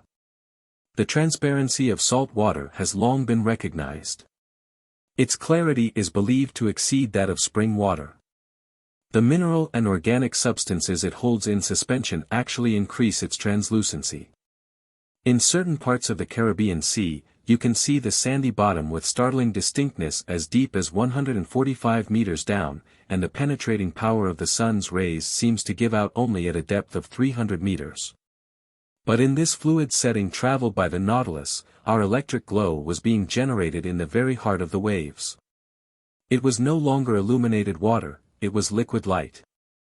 If we accept the hypotheses of the microbiologist Ehrenberg, who believes that these underwater depths are lit up by phosphorescent organisms, nature has certainly saved one of her most prodigious sights for residents of the sea. And I could judge for myself from the thousandfold play of the light. On both sides I had windows opening over these unexplored depths. The darkness in the lounge enhanced the brightness outside, and we stared as if this clear glass were the window of an immense aquarium. The Nautilus seemed to be standing still. This was due to the lack of landmarks. But streaks of water, parted by the ship's spur, sometimes threaded before our eyes with extraordinary speed. In wonderment, we leaned on our elbows before these show windows, and our stunned silence remained unbroken until Conseil said, "You wanted to see something, Ned my friend, well, now you have something to see." "How unusual." The Canadian put in, setting aside his tantrums and getaway schemes while submitting to this irresistible allure. A man would go an even greater distance just to stare at such a sight. "Ah!" I exclaimed. "I see our captain's way of life. He's found himself a separate world that saves its most astonishing wonders just for him." "But where are the fish?" the Canadian ventured to observe. "I don't see any fish." Why would you care, Ned my friend? Conseil replied. Since you have no knowledge of them. Me? A fisherman? Ned Land exclaimed. And on this subject a dispute arose between the two friends, since both were knowledgeable about fish, but from totally different standpoints. Everyone knows that fish make up the fourth and last class in the vertebrate branch. They have been quite aptly defined as cold-blooded vertebrates with a double circulatory system, breathing through gills, and designed to live in water. They consist of two distinct series, the series of bony fish, in other words, those whose spines have vertebrae made of bone, and cartilaginous fish, in other words, those whose spines have vertebrae made of cartilage. Possibly the Canadian was familiar with this distinction, but Conseil knew far more about it, and since he and Ned were now fast friends, he just had to show off. So he told the harpooner. Ned my friend, you're a slayer of fish, a highly skilled fisherman. You've caught a large number of these fascinating animals. But I'll bet you don't know how they're classified. Sure I do, the harpooner replied in all seriousness. They're classified into fish we eat and fish we don't eat. Spoken like a true glutton, Conseil replied. But tell me, are you familiar with the differences between bony fish and cartilaginous fish? Just maybe, Conseil. And how about the subdivisions of these two large classes? I haven't the foggiest notion, the Canadian replied. All right, listen and learn, Ned my friend. Bony fish are subdivided into 6 orders. Primo, the acanthopterygians, whose upper jaw is fully formed and free-moving, and whose gills take the shape of a comb. This order consists of 15 families, in other words, 3/4 of all known fish. Example, the common perch. Pretty fair eating, Ned Land replied. Secundo, Conseil went on, the abdominals, whose pelvic fins hang under the abdomen to the rear of the pectorals but aren't attached to the shoulder bone. An order that's divided into 5 families and makes up the great majority of freshwater fish. Examples, carp, pike. Ugh, the Canadian put in with distinct scorn. You can keep the freshwater fish. Tertio, Conseil said, the subbrachians, whose pelvic fins are attached under the pectorals and hang directly from the shoulder bone. This order contains 4 families. Examples, flatfish such as sole, turbot, dab, plaice, brill, etc. Excellent, really excellent, the harpooner exclaimed, interested in fish only from an edible viewpoint. Quarto, Conseil went on, unabashed, the apods, with long bodies that lack pelvic fins and are covered by a heavy, often glutinous skin, an order consisting of only 1 family. Examples, common eels and electric eels. SOSO, just SOSO. Ned Land replied. Quinto, Conseil said, the lophobranchians, which have fully formed, free-moving jaws but whose gills consist of little tufts arranged in pairs along their gill arches. This order includes only 1 family. Examples, seahorses and dragonfish. Bad, very bad, the harpooner replied. Sexto and last, Conseil said, the plectognaths, whose maxillary bone is firmly attached to the side of the intermaxillary that forms the jaw, and whose palate arch is locked to the skull by sutures that render the jaw immovable. An order lacking true pelvic fins and which consists of 2 families. Examples, puffers and moonfish. They're an insult to a frying pan, the Canadian exclaimed. Are you grasping all this, Ned my friend? Asked the scholarly Conseil. Not a lick of it, Conseil my friend, the harpooner replied. But keep going, because you fill me with fascination. As for cartilaginous fish, Conseil went on unflappably, they consist of only 3 orders. Good news, Ned put in. Primo, the cyclostomes, whose jaws are fused into a flexible ring and whose gill openings are simply a large number of holes, an order consisting of only 1 family. Example, the lamprey. An acquired taste, Ned Land replied. Secundo, the cetaceans, with gills resembling those of the cyclostomes but whose lower jaw is free-moving. This order, which is the most important in the class, consists of two families. Examples, the ray and the shark. What? Ned Land exclaimed. Rays and man-eaters in the same order? Well, Conseil my friend, on behalf of the rays, I wouldn't advise you to put them in the same fish tank. Tertio, Conseil replied, the Sturionians, whose gill opening is the usual single slit adorned with a gill cover, an order consisting of 4 genera. Example, the sturgeon. Ah, Conseil my friend, you saved the best for last, in my opinion anyhow. And that's all of them.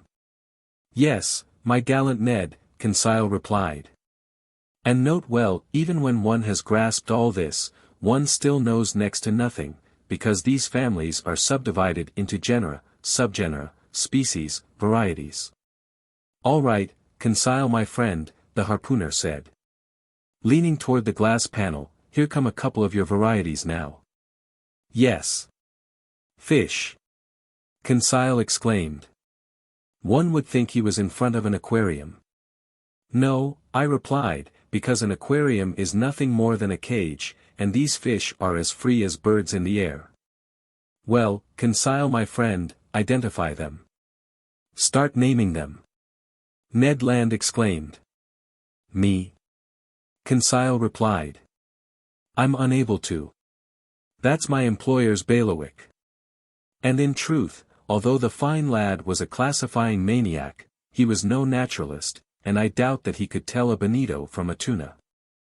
In short, he was the exact opposite of the Canadian, who knew nothing about classification but could instantly put a name to any fish. A triggerfish, I said. It's a Chinese triggerfish, Ned Land replied.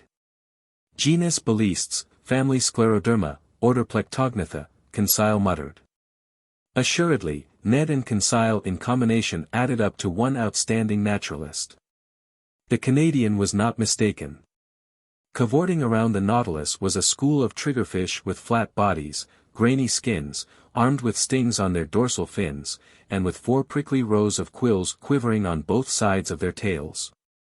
Nothing could have been more wonderful than the skin covering them, white underneath, gray above, with spots of gold sparkling in the dark eddies of the waves.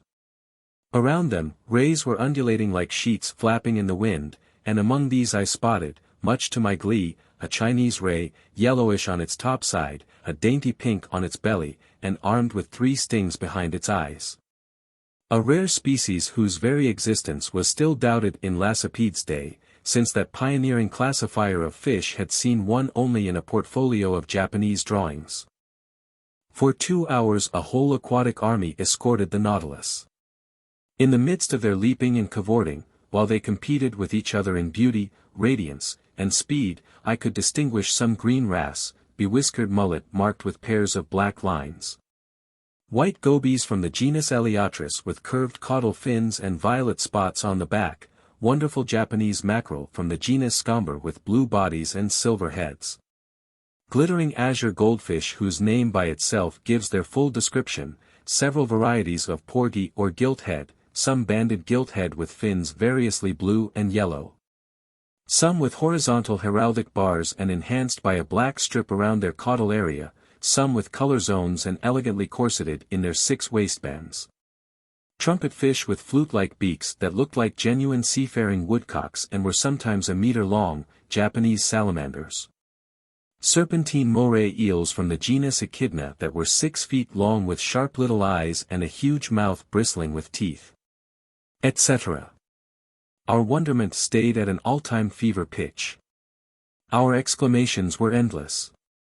Ned identified the fish, Conseil classified them, and as for me, I was in ecstasy over the verve of their movements and the beauty of their forms. Never before had I been given the chance to glimpse these animals alive and at large in their native element. Given such a complete collection from the seas of Japan and China, I won't mention every variety that passed before our dazzled eyes. More numerous than birds in the air, these fish raced right up to us, no doubt attracted by the brilliant glow of our electric beacon. Suddenly daylight appeared in the lounge. The sheet iron panels slid shut. The magical vision disappeared. But for a good while I kept dreaming away, until the moment my eyes focused on the instruments hanging on the wall. The compass still showed our heading as east-northeast, the pressure gauge indicated a pressure of 5 atmospheres, corresponding to a depth of 50 meters, and the electric log gave our speed as 15 miles per hour. I waited for Captain Nemo. But he didn't appear.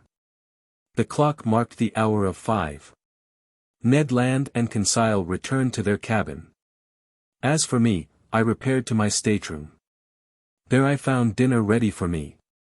It consisted of turtle soup made from the daintiest hawksbill, a red mullet with white, slightly flaky flesh, whose liver, when separately prepared, makes delicious eating, plus loin of imperial angelfish, whose flavor struck me as even better than salmon. I spent the evening in reading, writing, and thinking. Then drowsiness overtook me, I stretched out on my eelgrass mattress, and I fell into a deep slumber, while the Nautilus glided through the swiftly flowing black current. 15. An invitation in writing. The next day, November 9th, I woke up only after a long, 12-hour slumber. Conseil, a creature of habit, came to ask how Master's night went, and to offer his services. He had left his Canadian friend sleeping like a man who had never done anything else. I let the gallant lad babble as he pleased, without giving him much in the way of a reply. I was concerned about Captain Nemo's absence during our session the previous afternoon, and I hoped to see him again today. Soon I had put on my clothes, which were woven from strands of seashell tissue. More than once their composition provoked comments from Conseil. I informed him that they were made from the smooth, silken filaments with which the fan mussel, a type of seashell quite abundant along Mediterranean beaches, attaches itself to rocks. In olden times, fine fabrics, stockings, and gloves were made from such filaments, because they were both very soft and very warm. So the Nautilus's crew could dress themselves at little cost, without needing a thing from cotton growers, sheep, or silkworms on shore. As soon as I was dressed, I made my way to the main lounge. It was deserted. I dove into studying the conchological treasures amassed inside the glass cases. I also investigated the huge plant albums that were filled with the rarest marine herbs, which, although they were pressed and dried, still kept their wonderful colors. Among these valuable water plants, I noted various seaweed, some Cladostophus verticillatus, peacock's tails, fig-leafed caulerpa, grain-bearing beauty bushes, delicate rose-tangle tinted scarlet, sea colander arranged into fan shapes. Mermaids' cups that looked like the caps of squat mushrooms and for years had been classified among the zoophytes. In short, a complete series of algae. The entire day passed without my being honored by a visit from Captain Nemo. The panels in the lounge didn't open. Perhaps they didn't want us to get tired of these beautiful things. The Nautilus kept to an east-northeasterly heading, a speed of 12 miles per hour, and a depth between 50 and 60 meters. Next day, November 10th, the same neglect, the same solitude. I didn't see a soul from the crew. Ned and Conseil spent the better part of the day with me. They were astonished at the captain's inexplicable absence. Was this eccentric man ill? Did he want to change his plans concerning us? But after all, as Conseil noted, we enjoyed complete freedom, we were daintily and abundantly fed. Our host had kept to the terms of his agreement. We couldn't complain, and moreover the very uniqueness of our situation had such generous rewards in store for us, we had no grounds for criticism. That day I started my diary of these adventures, which has enabled me to narrate them with the most scrupulous accuracy, and one odd detail, I wrote it on paper manufactured from marine eelgrass. Early in the morning on November 11th, fresh air poured through the Nautilus's interior, informing me that we had returned to the surface of the ocean to renew our oxygen supply. I headed for the central companionway and climbed onto the platform. It was 6 o'clock. I found the weather overcast, the sea gray but calm. Hardly a billow. I hoped to encounter Captain Nemo there. Would he come? I saw only the helmsman imprisoned in his glass-windowed pilot-house. Seated on the ledge furnished by the hull of the skiff, I inhaled the sea's salty aroma with great pleasure. Little by little, the mists were dispersed under the action of the sun's rays. The radiant orb cleared the eastern horizon. Under its gaze, the sea caught on fire like a trail of gunpowder. Scattered on high, the clouds were colored in bright, wonderfully shaded hues, and numerous ladyfingers warned of day-long winds. 10. But what were mere winds to this Nautilus, which no storms could intimidate? So I was marveling at this delightful sunrise, so life-giving and cheerful, when I heard someone climbing onto the platform. I was prepared to greet Captain Nemo, but it was his chief officer who appeared, whom I had already met during our first visit with the captain. He advanced over the platform, not seeming to notice my presence. A powerful spyglass to his eye, he scrutinized every point of the horizon with the utmost care. Then, his examination over, he approached the hatch and pronounced a phrase whose exact wording follows below. I remember it because, every morning, it was repeated under the same circumstances. It ran like this. Natron respok lorni virch. What it meant I was unable to say. These words pronounced, the chief officer went below again. I thought the Nautilus was about to resume its underwater navigating. So I went down the hatch and back through the gangways to my stateroom. 5 days passed in this way with no change in our situation. Every morning I climbed onto the platform. The same phrase was pronounced by the same individual. Captain Nemo did not appear. I was pursuing the policy that we had seen the last of him, when on November 16, while re-entering my stateroom with Ned and Conseil, I found a note addressed to me on the table. I opened it impatiently. It was written in a script that was clear and neat but a bit Old English in style, its characters reminding me of German calligraphy. The note was worded as follows. Professor Aronnax. Aboard the Nautilus. November 16, 1867. Captain Nemo invites Professor Aronnax on a hunting trip that will take place tomorrow morning in his Crespo Island forests. He hopes nothing will prevent the professor from attending, and he looks forward with pleasure to the professor's companions joining him. Captain Nemo. Commander of the Nautilus. A hunting trip. Ned exclaimed. And in his forests on Crespo Island. Conseil added.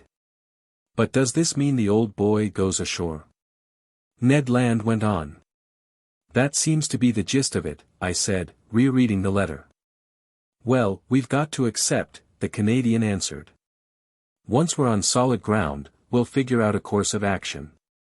Besides, it wouldn't pain me to eat a couple slices of fresh venison.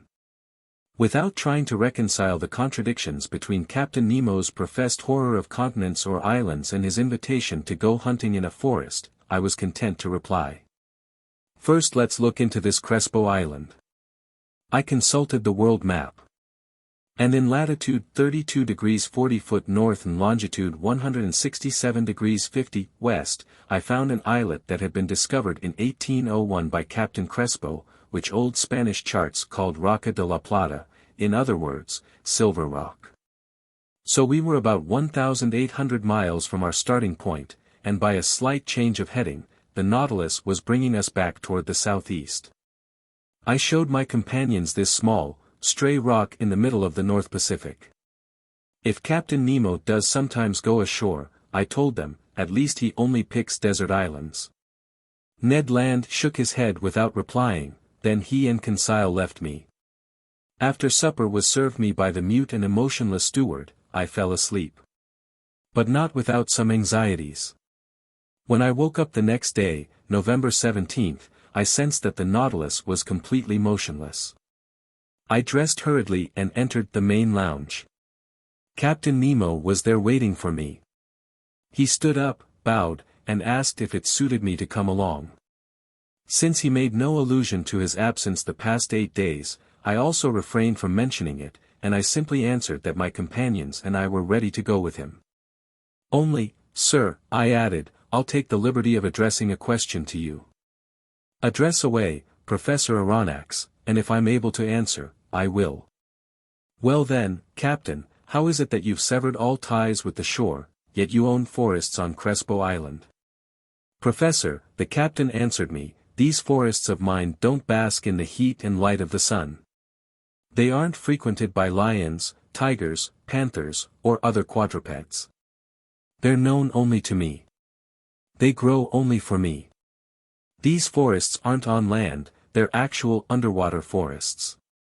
Underwater forests. I exclaimed. Yes, Professor. And you're offering to take me to them? Precisely. On foot? Without getting your feet wet. While hunting? While hunting. Rifles in hand? Rifles in hand. I stared at the Nautilus's commander with an air anything but flattering to the man. Assuredly, I said to myself, he's contracted some mental illness. He's had a fit that's lasted 8 days and isn't over even yet. What a shame. I liked him better eccentric than insane. These thoughts were clearly readable on my face, but Captain Nemo remained content with inviting me to follow him, and I did so like a man resigned to the worst. We arrived at the dining room, where we found breakfast served. Professor Aronnax, the captain told me, I beg you to share my breakfast without formality. We can chat while we eat.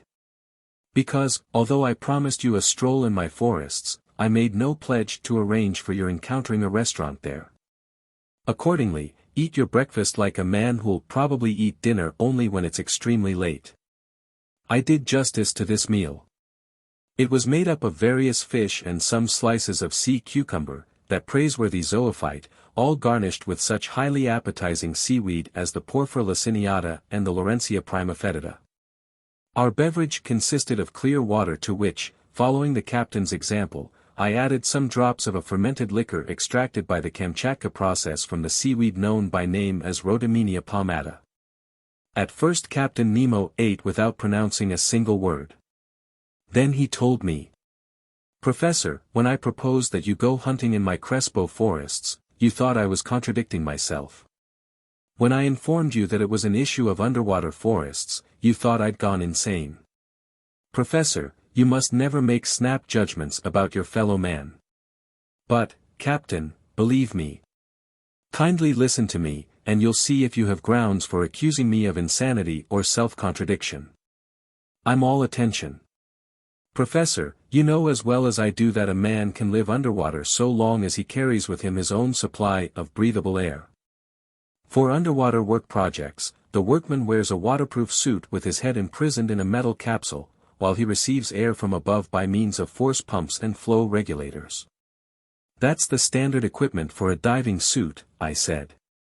Correct, but under such conditions the man has no freedom. He's attached to a pump that sends him air through an India rubber hose. It's an actual chain that fetters him to the shore, and if we were to be bound in this way to the Nautilus, we couldn't go far either. Then how do you break free? I asked. We used the Recueil-d'Inairaus device, invented by 2 of your fellow countrymen but refined by me for my own special uses, thereby enabling you to risk these new physiological conditions without suffering any organic disorders. It consists of a tank built from heavy sheet iron in which I store air under a pressure of 50 atmospheres. This tank is fastened to the back by means of straps, like a soldier's knapsack. Its top part forms a box where the air is regulated by a bellows mechanism and can be released only at its proper tension. In the Recueil device that has been in general use, 2 India rubber hoses leave this box and feed to a kind of tent that imprisons the operator's nose and mouth. One hose is for the entrance of air to be inhaled, the other for the exit of air to be exhaled, and the tongue closes off the former or the latter depending on the breather's needs. But in my case, since I face considerable pressures at the bottom of the sea, I needed to enclose my head in a copper sphere, like those found on standard diving suits, and the 2 hoses for inhalation and exhalation now feed to that sphere. That's perfect, Captain Nemo, but the air you carry must be quickly depleted, and once it contains no more than 15% oxygen, it becomes unfit for breathing. Surely, but as I told you, Professor Aronnax, the Nautilus's pumps enable me to store air under considerable pressure, and given this circumstance, the tank on my diving equipment can supply breathable air for 9 or 10 hours. I've no more objections to raise, I replied. I'll only ask you, Captain, how can you light your way at the bottom of the ocean? With the Ruhmkorff device, Professor Aronnax. If the first is carried on the back, the second is fastened to the belt. It consists of a Bunsen battery that I activate not with potassium dichromate but with sodium. An induction coil gathers the electricity generated and directs it to a specially designed lantern. In this lantern one finds a glass spiral that contains only a residue of carbon dioxide gas. When the device is operating, this gas becomes luminous and gives off a continuous whitish light. Thus provided for, I breathe and I see. Captain Nemo, to my every objection you give such crushing answers, I'm afraid to entertain a single doubt. However, though I have no choice but to accept both the Rouquayrol and Ruhmkorff devices, I'd like to register some reservations about the rifle with which you'll equip me. But it isn't a rifle that uses gunpowder, the captain replied. Then it's an air gun. Surely. How can I make gunpowder on my ship when I have no saltpeter, sulfur, or charcoal? Even so, I replied, to fire underwater in a medium that's 855 times denser than air, you'd have to overcome considerable resistance. That doesn't necessarily follow. There are certain Fulton-style guns perfected by the Englishman Philippe Coles and Burley, the Frenchman Furcy, and the Italian Landi. They're equipped with a special system of airtight fastenings and can fire in underwater conditions. But I repeat, having no gunpowder, I've replaced it with air at high pressure, which is abundantly supplied me by the Nautilus's pumps. But this air must be swiftly depleted. Well, in a pinch can't my Rouquayrol tank supply me with more? All I have to do is draw it from an ad hoc spigot. .11 Besides, Professor Aronnax, you'll see for yourself that during these underwater hunting trips, we make no great expenditure of either air or bullets. But it seems to me that in this semi-darkness, amid this liquid that's so dense in comparison to the atmosphere, a gunshot couldn't carry far and would prove fatal only with difficulty. On the contrary, sir, with this rifle every shot is fatal. And as soon as the animal is hit, no matter how lightly, it falls as if struck by lightning. Why? Because this rifle doesn't shoot ordinary bullets but little glass capsules invented by the Austrian chemist Leniebrock, and I have a considerable supply of them. These glass capsules are covered with a strip of steel and weighted with a lead base. They're genuine little Leyden jars charged with high-voltage electricity. They go off at the slightest impact, and the animal, no matter how strong, drops dead. I might add that these capsules are no bigger than number 4 shot, and the chamber of any ordinary rifle could hold 10 of them. I'll quit debating, I replied, getting up from the table. And all that's left is for me to shoulder my rifle. So where you go, I'll go. Captain Nemo led me to the Nautilus's stern, and passing by Ned and Conseil's cabin, I summoned my 2 companions, who instantly followed us. Then we arrived at a cell located within easy access of the engine room. In this cell we were to get dressed for our stroll. 16. Strolling the Plains. This cell, properly speaking, was the Nautilus's arsenal and wardrobe. Hanging from its walls, a dozen diving outfits were waiting for anybody who wanted to take a stroll. After seeing these, Ned Land exhibited an obvious distaste for the idea of putting one on. But my gallant Ned, I told him, the forests of Crespo Island are simply underwater forests. Oh great! Put in the disappointed harpooner, watching his dreams of fresh meat fade away. And you, Professor Aronnax, are you going to stick yourself inside these clothes? It has to be, Mr. Ned. Have it your way, sir, the harpooner replied, shrugging his shoulders. But speaking for myself, I'll never get into those things unless they force me. No one will force you, Mr. Land, Captain Nemo said. And is Conseil going to risk it? Ned asked. Where master goes, I go, Conseil replied. At the captain's summons, 2 crewmen came to help us put on these heavy, waterproof clothes, made from seamless India rubber and expressly designed to bear considerable pressures. They were like suits of armor that were both yielding and resistant, you might say. These clothes consisted of jacket and pants. The pants ended in bulky footwear adorned with heavy lead soles. The fabric of the jacket was reinforced with copper mail that shielded the chest, protected it from the water's pressure, and allowed the lungs to function freely. The sleeves ended in supple gloves that didn't impede hand movements. These perfected diving suits, it was easy to see, were a far cry from such misshapen costumes as the cork breastplates, leather jumpers, seagoing tunics, barrel helmets, etc., invented and acclaimed in the 18th century. Conseil and I were soon dressed in these diving suits, as were Captain Nemo and one of his companions, a Herculean type who must have been prodigiously strong. All that remained was to encase one's head in its metal sphere. But before proceeding with this operation, I asked the captain for permission to examine the rifles set aside for us. One of the Nautilus's men presented me with a streamlined rifle whose butt was boilerplate steel, hollow inside, and of fairly large dimensions. This served as a tank for the compressed air, which a trigger-operated valve could release into the metal chamber. In a groove where the butt was heaviest, a cartridge clip held some 20 electric bullets that, by means of a spring, automatically took their places in the barrel of the rifle. As soon as one shot had been fired, another was ready to go off. "Captain Nemo," I said, "this is an ideal, easy-to-use weapon. I ask only to put it to the test. But how will we reach the bottom of the sea? Right now, Professor, the Nautilus is aground in 10 meters of water, and we've only to depart. But how will we set out? You'll see." Captain Nemo inserted his cranium into its spherical headgear. Conseil and I did the same, but not without hearing the Canadian toss us a sarcastic, "Happy hunting." On top, the suit ended in a collar of threaded copper onto which the metal helmet was screwed. 3 holes, protected by heavy glass, allowed us to see in any direction with simply a turn of the head inside the sphere. Placed on our backs, the Rouquayrol device went into operation as soon as it was in position, and for my part, I could breathe with ease. The Ruhmkorff lamp hanging from my belt, my rifle in hand, I was ready to go forth. But in all honesty, while imprisoned in these heavy clothes and nailed to the deck by my lead soles, it was impossible for me to take a single step. But this circumstance had been foreseen, because I felt myself propelled into a little room adjoining the wardrobe. Towed in the same way, my companions went with me. I heard a door with watertight seals close after us, and we were surrounded by profound darkness. After some minutes a sharp hissing reached my ears. I felt a distinct sensation of cold rising from my feet to my chest.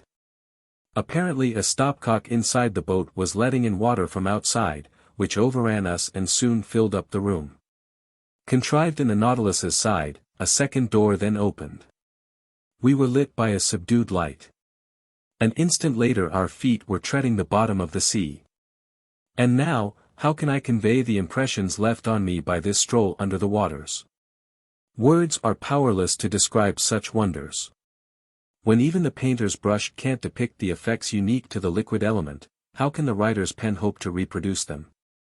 Captain Nemo walked in front, and his companion followed us a few steps to the rear. Conseil and I stayed next to each other, as if daydreaming that through our metal carapaces, a little polite conversation might still be possible. Already I no longer felt the bulkiness of my clothes, footwear, and air tank, nor the weight of the heavy sphere inside which my head was rattling like an almond in its shell. Once immersed in water, all these objects lost a part of their weight equal to the weight of the liquid they displaced, and thanks to this law of physics discovered by Archimedes, I did just fine. I was no longer an inert mass, and I had, comparatively speaking, great freedom of movement. Lighting up the seafloor even 30 feet beneath the surface of the ocean, the sun astonished me with its power. The solar rays easily crossed this aqueous mass and dispersed its dark colors. I could easily distinguish objects 100 meters away. Farther on, the bottom was tinted with fine shades of ultramarine. Then, off in the distance, it turned blue and faded in the midst of a hazy darkness. Truly, this water surrounding me was just a kind of air, denser than the atmosphere on land but almost as transparent. Above me I could see the calm surface of the ocean. We were walking on sand that was fine-grained and smooth, not wrinkled like beach sand, which preserves the impressions left by the waves. This dazzling carpet was a real mirror, throwing back the sun's rays with startling intensity. The outcome, an immense vista of reflections that penetrated every liquid molecule. Will anyone believe me if I assert that at this 30-foot depth, I could see as if it was broad daylight? For a quarter of an hour, I trod this blazing sand, which was strewn with tiny crumbs of seashell. Looming like a long reef, the Nautilus's hull disappeared little by little, but when night fell in the midst of the waters, the ship's beacon would surely facilitate our return on board, since its rays carried with perfect distinctness. This effect is difficult to understand for anyone who has never seen light beams so sharply defined on shore. There the dust that saturates the air gives such rays the appearance of a luminous fog. But above water as well as underwater, shafts of electric light are transmitted with incomparable clarity. Meanwhile we went ever onward, and these vast plains of sand seemed endless. My hands parted liquid curtains that closed again behind me, and my footprints faded swiftly under the water's pressure. Soon, scarcely blurred by their distance from us, the forms of some objects took shape before my eyes. I recognized the lower slopes of some magnificent rocks carpeted by the finest zoophyte specimens, and right off, I was struck by an effect unique to this medium. By then it was 10 o'clock in the morning. The sun's rays hit the surface of the waves at a fairly oblique angle, decomposing by refraction as though passing through a prism. And when this light came in contact with flowers, rocks, buds, seashells, and polyps, the edges of these objects were shaded with all 7 hues of the solar spectrum. This riot of rainbow tints was a wonder, a feast for the eyes, a genuine kaleidoscope of red, green, yellow, orange, violet, indigo, and blue, in short, the whole palette of a color-happy painter. If only I had been able to share with Conseil the intense sensations rising in my brain, competing with him in exclamations of wonderment. If only I had known, like Captain Nemo and his companion, how to exchange thoughts by means of prearranged signals. So, for lack of anything better, I talked to myself, I declaimed inside this copper box that topped my head, spending more air on empty words than was perhaps advisable. Conseil, like me, had stopped before this splendid sight. Obviously, in the presence of these zoophyte and mollusk specimens, the fine lad was classifying his head off. Polyps and echinoderms abounded on the seafloor, various Isis coral, cornularian coral living in isolation, tufts of virginal genus Oculina formerly known by the name white coral, prickly fungus coral in the shape of mushrooms. Sea anemone holding on by their muscular discs, providing a literal flower bed adorned by jellyfish from the genus Porpita wearing collars of azure tentacles, and starfish that spangled the sand. Including vein-like feather stars from the genus Asterophyton that were like fine lace embroidered by the hands of water nymphs, their festoons swaying to the faint undulations caused by our walking. It filled me with real chagrin to crush underfoot the gleaming mollusk samples that littered the seafloor by the thousands, concentric comb shells, hammer shells, coquina, seashells that actually hop around, top-shell snails, red helmet shells, angel wing conchs, sea hares, and so many other exhibits from this inexhaustible ocean. But we had to keep walking, and we went forward while overhead there scud schools of Portuguese men-of-war that let their ultramarine tentacles drift in their wakes. Medusas whose milky white or dainty pink parasols were festooned with azure tassels and shaded us from the sun's rays, plus jellyfish of the species Pelagia panopyra that, in the dark, would have strewn our path with phosphorescent glimmers.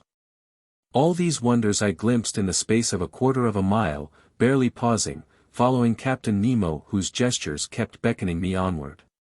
Soon the nature of the seafloor changed. The plains of sand were followed by a bed of that viscous slime Americans call ooze, which is composed exclusively of seashells rich in limestone or silica. Then we crossed a prairie of algae, open sea plants that the waters hadn't yet torn loose, whose vegetation grew in wild profusion. Soft to the foot, these densely textured lawns would have rivaled the most luxuriant carpets woven by the hand of man. But while this greenery was sprawling under our steps, it didn't neglect us overhead. The surface of the water was crisscrossed by a floating arbor of marine plants belonging to that superabundant algae family that numbers more than 2,000 known species. I saw long ribbons of fucus drifting above me, some globular, others tubular, Laurencia, Cladostophus with the slenderest foliage, Rhodamenia palmata resembling the fan shapes of cactus. I observed that green-colored plants kept closer to the surface of the sea, while reds occupied a medium depth, which left blacks and browns in charge of designing gardens and flower beds in the ocean's lower strata. These algae are a genuine prodigy of creation, one of the wonders of world flora. This family produces both the biggest and smallest vegetables in the world. Because, just as 40,000 near-invisible buds have been counted in one 5 square millimeter space, so also have fucus plants been gathered that were over 500 meters long. We had been gone from the Nautilus for about an hour and a half. It was almost noon. I spotted this fact in the perpendicularity of the sun's rays, which were no longer refracted. The magic of these solar colors disappeared little by little, with emerald and sapphire shades vanishing from our surroundings altogether. We walked with steady steps that rang on the seafloor with astonishing intensity. The tiniest sounds were transmitted with a speed to which the ear is unaccustomed on shore. In fact, water is a better conductor of sound than air, and under the waves noises carry 4 times as fast. Just then the seafloor began to slope sharply downward. The light took on a uniform hue. We reached a depth of 100 meters, by which point we were undergoing a pressure of 10 atmospheres. But my diving clothes were built along such lines that I never suffered from this pressure. I felt only a certain tightness in the joints of my fingers, and even this discomfort soon disappeared. As for the exhaustion bound to accompany a 2-hour stroll in such unfamiliar trappings, it was nil. Helped by the water, my movements were executed with startling ease. Arriving at this 300-foot depth, I still detected the sun's rays, but just barely. Their intense brilliance had been followed by a reddish twilight, a midpoint between day and night. But we could see well enough to find our way, and it still wasn't necessary to activate the Ruhmkorff device. Just then Captain Nemo stopped. He waited until I joined him, then he pointed a finger at some dark masses outlined in the shadows a short distance away. It's the forest of Crespo Island, I thought, and I was not mistaken. 17. An underwater forest. We had finally arrived on the outskirts of this forest, surely one of the finest in Captain Nemo's immense domains. He regarded it as his own and had laid the same claim to it that, in the first days of the world, the first men had to their forests on land. Besides, who else could dispute his ownership of this underwater property? What other, bolder pioneer would come, axe in hand, to clear away its dark underbrush? This forest was made up of big tree-like plants, and when we entered beneath their huge arches, my eyes were instantly struck by the unique arrangement of their branches, an arrangement that I had never before encountered. None of the weeds carpeting the seafloor, none of the branches bristling from the shrubbery, crept, or leaned, or stretched on a horizontal plane. They all rose right up toward the surface of the ocean. Every filament or ribbon, no matter how thin, stood ramrod straight. Fucus plants and creepers were growing in stiff perpendicular lines, governed by the density of the element that generated them. After I parted them with my hands, these otherwise motionless plants would shoot right back to their original positions. It was the regime of verticality. I soon grew accustomed to this bizarre arrangement, likewise to the comparative darkness surrounding us. The seafloor in this forest was strewn with sharp chunks of stone that were hard to avoid. Here the range of underwater flora seemed pretty comprehensive to me, as well as more abundant than it might have been in the Arctic or tropical zones, where such exhibits are less common. But for a few minutes I kept accidentally confusing the two kingdoms, mistaking zoophytes for water plants, animals for vegetables. And who hasn't made the same blunder? Flora and fauna are so closely associated in the underwater world. I observed that all these exhibits from the vegetable kingdom were attached to the seafloor by only the most makeshift methods. They had no roots and didn't care which solid objects secured them, sand, shells, husks, or pebbles. They didn't ask their hosts for sustenance, just a point of purchase. These plants are entirely self-propagating, and the principle of their existence lies in the water that sustains and nourishes them. In place of leaves, most of them sprouted blades of unpredictable shape, which were confined to a narrow gamut of colors consisting only of pink, crimson, green, olive, tan, and brown. There I saw again, but not yet pressed and dried like the Nautilus's specimens, some peacock's tails spread open like fans to stir up a cooling breeze, scarlet rose tangle, sea tangles stretching out their young inedible shoots. Twisting strings of kelp from the genus Nereocystis that bloomed to a height of 15 meters, bouquets of mermaids' cups whose stems grew wider at the top, and a number of other open sea plants, all without flowers. It's an odd anomaly in this bizarre element, as one witty naturalist puts it. The animal kingdom blossoms, and the vegetable kingdom doesn't. These various types of shrubbery were as big as trees in the temperate zones. In the damp shade between them, there were clustered actual bushes of moving flowers, hedges of zoophytes in which there grew stony coral striped with twisting furrows, yellowish sea anemone from the genus Caryophylla with translucent tentacles, plus anemone with grassy tufts from the genus Zoantheria. And to complete the illusion, minnows flitted from branch to branch like a swarm of hummingbirds, while there rose underfoot, like a covey of snipe, yellow fish from the genus Lepisocanthus with bristling jaws and sharp scales, flying gurnards, and pinecone fish. Near 1 o'clock, Captain Nemo gave the signal to halt. Speaking for myself, I was glad to oblige, and we stretched out beneath an arbor of winged kelp, whose long thin tendrils stood up like arrows. This short break was a delight. It lacked only the charm of conversation. But it was impossible to speak, impossible to reply. I simply nudged my big copper headpiece against Conseil's headpiece. I saw a happy gleam in the gallant lad's eyes, and to communicate his pleasure, he jiggled around inside his carapace in the world's silliest way. After 4 hours of strolling, I was quite astonished not to feel any intense hunger. What kept my stomach in such a good mood I'm unable to say. But, in exchange, I experienced that irresistible desire for sleep that comes over every diver. Accordingly, my eyes soon closed behind their heavy glass windows and I fell into an uncontrollable doze, which until then I had been able to fight off only through the movements of our walking. Captain Nemo and his muscular companion were already stretched out in this clear crystal, setting us a fine nap-time example. How long I was sunk in this torpor I cannot estimate. But when I awoke, it seemed as if the sun were settling toward the horizon.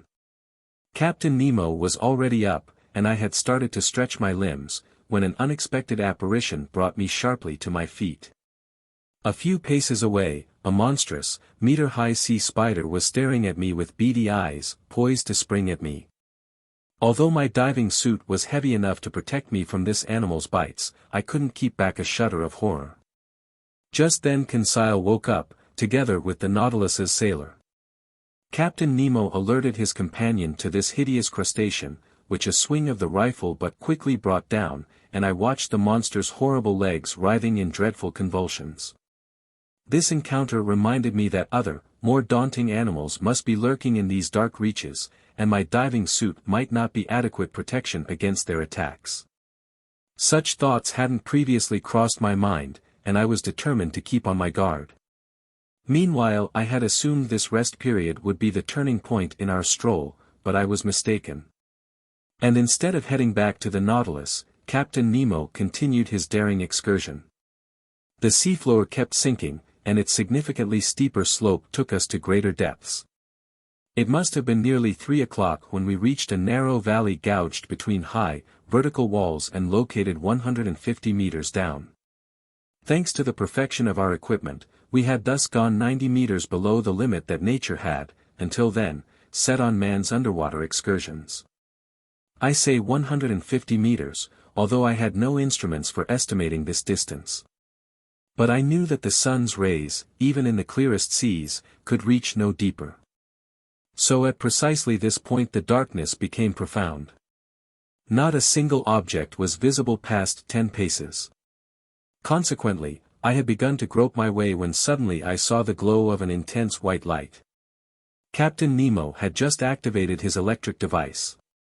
His companion did likewise. Conseil and I followed suit.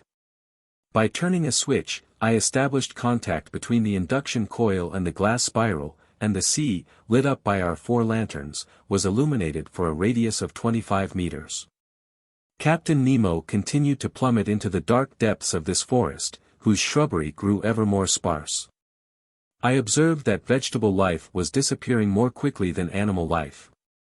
The open sea plants had already left behind the increasingly arid seafloor, where a prodigious number of animals were still swarming: zoophytes, articulates, mollusks, and fish.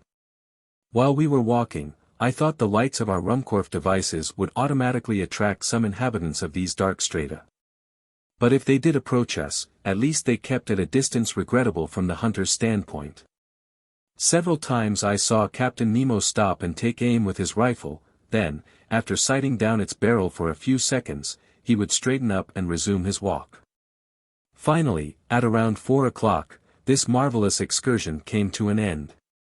A wall of superb rocks stood before us, imposing in its sheer mass, a pile of gigantic stone blocks, an enormous granite cliffside pitted with dark caves but not offering a single gradient we could climb up.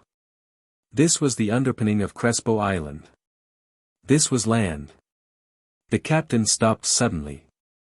A gesture from him brought us to a halt, and however much I wanted to clear this wall, I had to stop. Here ended the domains of Captain Nemo. He had no desire to pass beyond them. Farther on lay a part of the globe he would no longer tread underfoot. Our return journey began. Captain Nemo resumed the lead in our little band, always heading forward without hesitation. I noted that we didn't follow the same path in returning to the Nautilus. This new route, very steep and hence very arduous, quickly took us close to the surface of the sea. But this return to the upper strata wasn't so sudden that decompression took place too quickly, which could have led to serious organic disorders and given us those internal injuries so fatal to divers. With great promptness, the light reappeared and grew stronger, and the refraction of the sun, already low on the horizon, again ringed the edges of various objects with the entire color spectrum. At a depth of 10 meters, we walked amid a swarm of small fish from every species, more numerous than birds in the air, more agile too, but no aquatic game worthy of a gunshot had yet been offered to our eyes. Just then I saw the captain's weapon spring to his shoulder and track a moving object through the bushes. A shot went off, I heard a faint hissing, and an animal dropped a few paces away, literally struck by lightning. It was a magnificent sea otter from the genus Anhydra, the only exclusively marine quadruped. 1.5 meters long, this otter had to be worth a good high price. Its coat, chestnut brown above and silver below, would have made one of those wonderful fur pieces so much in demand in the Russian and Chinese markets, the fineness and luster of its pelt guaranteed that it would go for at least 2,000 francs. I was full of wonderment at this unusual mammal, with its circular head adorned by short ears, its round eyes, its white whiskers like those on a cat, its webbed and clawed feet, its bushy tail. Hunted and trapped by fishermen, this valuable carnivore has become extremely rare, and it takes refuge chiefly in the northernmost parts of the Pacific, where in all likelihood its species will soon be facing extinction. Captain Nemo's companion picked up the animal, loaded it on his shoulder, and we took to the trail again. For an hour plains of sand unrolled before our steps.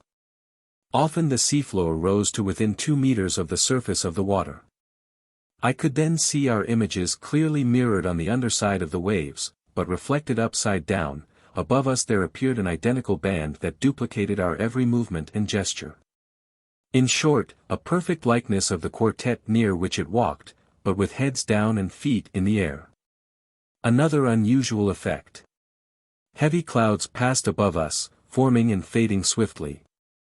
But after thinking it over, I realized that these so-called clouds were caused simply by the changing densities of the long ground swells. And I even spotted the foaming, white caps that their breaking crests were proliferating over the surface of the water. Lastly, I couldn't help seeing the actual shadows of large birds passing over our heads, swiftly skimming the surface of the sea. On this occasion I witnessed one of the finest gunshots ever to thrill the marrow of a hunter. A large bird with a wide wingspan, quite clearly visible, approached and hovered over us. When it was just a few meters above the waves, Captain Nemo's companion took aim and fired. The animal dropped, electrocuted, and its descent brought it within reach of our adroit hunter, who promptly took possession of it. It was an albatross of the finest species, a wonderful specimen of these open-sea fowl. This incident did not interrupt our walk. For 2 hours we were sometimes led over plains of sand, sometimes over prairies of seaweed that were quite arduous to cross. In all honesty, I was dead tired by the time I spotted a hazy glow half a mile away, cutting through the darkness of the waters. It was the Nautilus's beacon. Within 20 minutes we would be on board, and there I could breathe easy again, because my tank's current air supply seemed to be quite low in oxygen. But I was reckoning without an encounter that slightly delayed our arrival. I was lagging behind some 20 paces when I saw Captain Nemo suddenly come back toward me. With his powerful hands he sent me buckling to the ground, while his companion did the same to Conseil.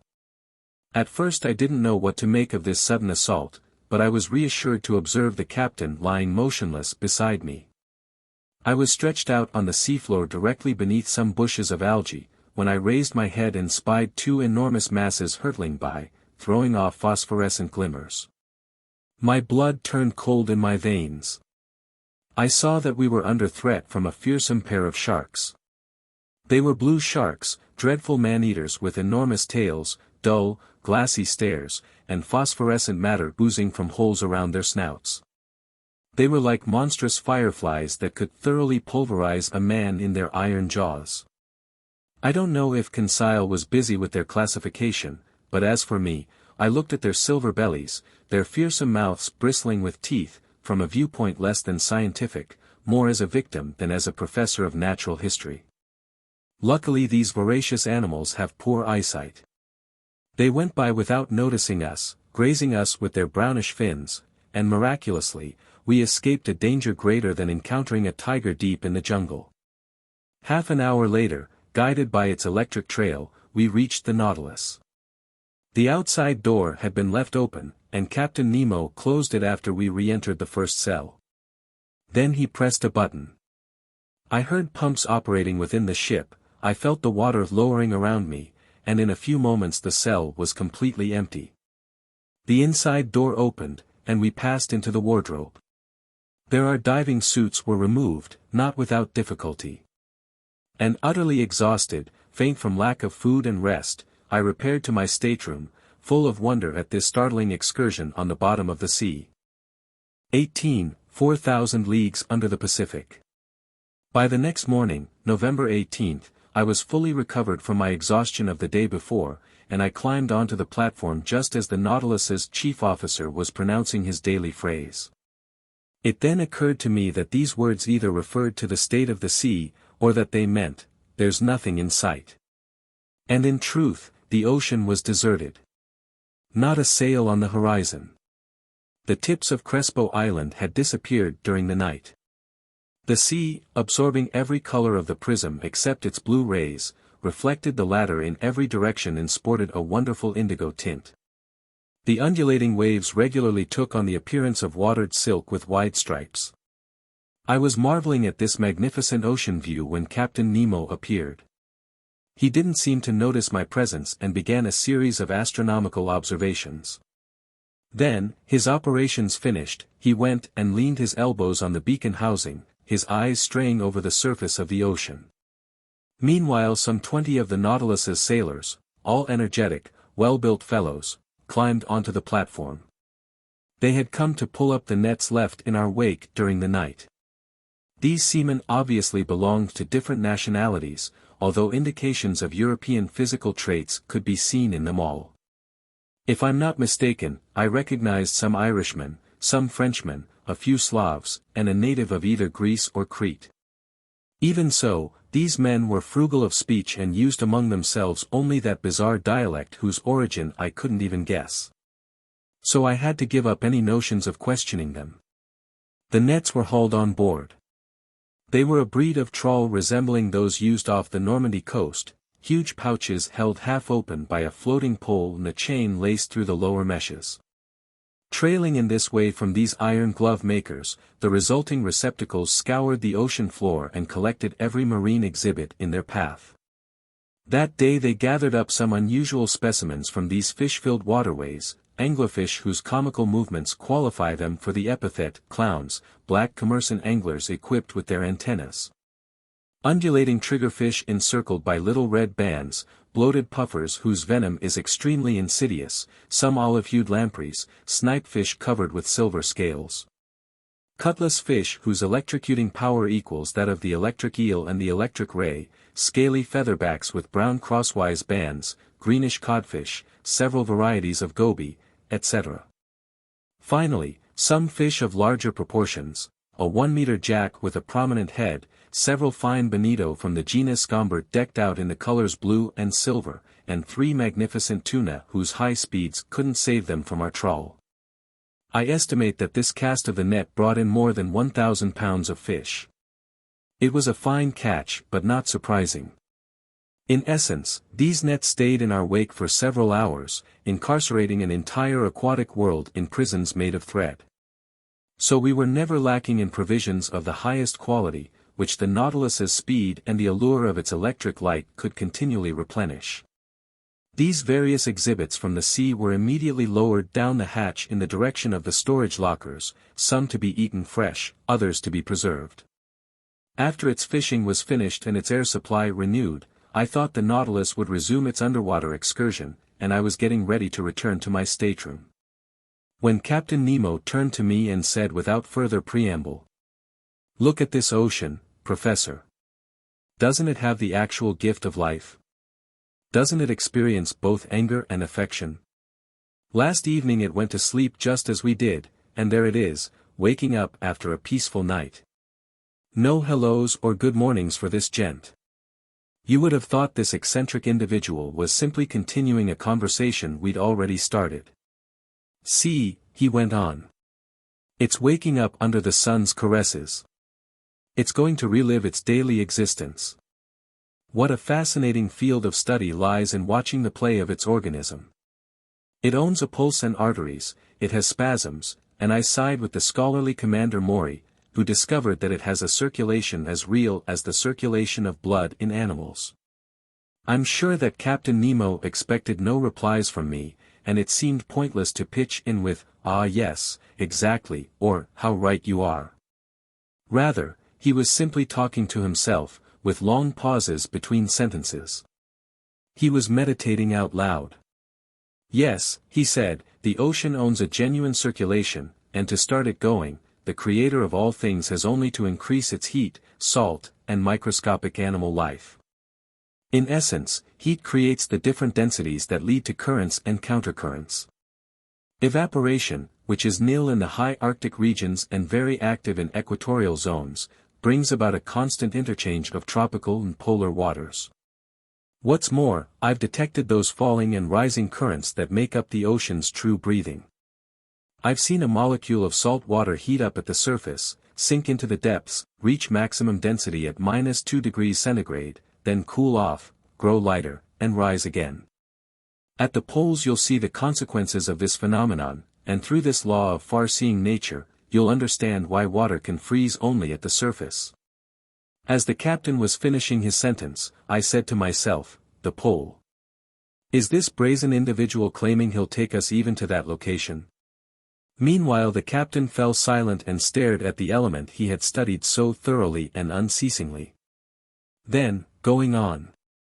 "Salts," he said, "fill the sea in considerable quantities, Professor, and if you removed all its dissolved saline content, you'd create a mass measuring 4,500,000 cubic leagues, which if it were spread all over the globe, would form a layer more than 10 meters high. And don't think that the presence of these salts is due merely to some whim of nature. No. They make ocean water less open to evaporation and prevent winds from carrying off excessive amounts of steam, which, when condensing, would submerge the temperate zones. Salts play a leading role, the role of stabilizer for the general ecology of the globe. Captain Nemo stopped, straightened up, took a few steps along the platform, and returned to me. As for those billions of tiny animals, he went on, those infusoria that live by the millions in one droplet of water, 800,000 of which are needed to weigh 1 milligram, their role is no less important. They absorb the marine salts, they assimilate the solid elements in the water, and since they create coral and madrepores, they're the true builders of limestone continents. And so, after they've finished depriving our water drop of its mineral nutrients, the droplet gets lighter, rises to the surface, there absorbs more salts left behind through evaporation, gets heavier, sinks again. And brings those tiny animals new elements to absorb. The outcome, a double current, rising and falling, constant movement, constant life. More intense than on land, more abundant, more infinite, such life blooms in every part of this ocean, an element fatal to man, they say, but vital to myriads of animals, and to me. When Captain Nemo spoke in this way, he was transfigured, and he filled me with extraordinary excitement. There, he added, out there lies true existence. And I can imagine the founding of nautical towns, clusters of underwater households that, like the Nautilus, would return to the surface of the sea to breathe each morning, free towns if ever there were, independent cities. Then again, who knows whether some tyrant. Captain Nemo finished his sentence with a vehement gesture. Then, addressing me directly, as if to drive away an ugly thought. Professor Aronnax, he asked me, do you know the depth of the ocean floor? At least, Captain, I know what the major soundings tell us. Could you quote them to me, so I can double-check them as the need arises? Here, I replied, are a few of them that stick in my memory. If I'm not mistaken, an average depth of 8,200 meters was found in the North Atlantic, and 2,500 meters in the Mediterranean. The most remarkable soundings were taken in the South Atlantic near the 35th parallel, and they gave 12,000 meters, 14,091 meters, and 15,149 meters. All in all, it's estimated that if the sea bottom were made level, its average depth would be about 7 kilometers. Well, Professor, Captain Nemo replied, we'll show you better than that, I hope. As for the average depth of this part of the Pacific, I'll inform you that it's a mere 4,000 meters.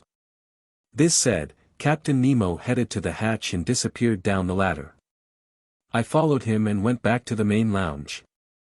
The propeller was instantly set in motion, and the log gave our speed as 20 miles per hour. Over the ensuing days and weeks, Captain Nemo was very frugal with his visits. I saw him only at rare intervals. His chief officer regularly fixed the positions I found reported on the chart, and in such a way that I could exactly plot the Nautilus's course. Conseil and Land spent the long hours with me. Conseil had told his friend about the wonders of our undersea stroll, and the Canadian was sorry he hadn't gone along. But I hoped an opportunity would arise for a visit to the forests of Oceania. Almost every day the panels in the lounge were open for some hours, and our eyes never tired of probing the mysteries of the underwater world. The Nautilus's general heading was southeast, and it stayed at a depth between 100 and 150 meters. However, from Lord knows what whim, one day it did a diagonal dive by means of its slanting fins, reaching strata located 2,000 meters underwater. The thermometer indicated a temperature of 4.25 degrees centigrade, which at this depth seemed to be a temperature common to all latitudes.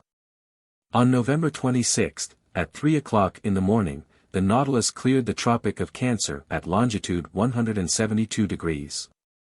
On the 27th it passed in sight of the Hawaiian Islands, where the famous Captain Cook met his death on February 14, 1779. By then we had fared 4,860 leagues from our starting point. When I arrived on the platform that morning, I saw the island of Hawaii 2 miles to leeward, the largest of the 7 islands making up this group.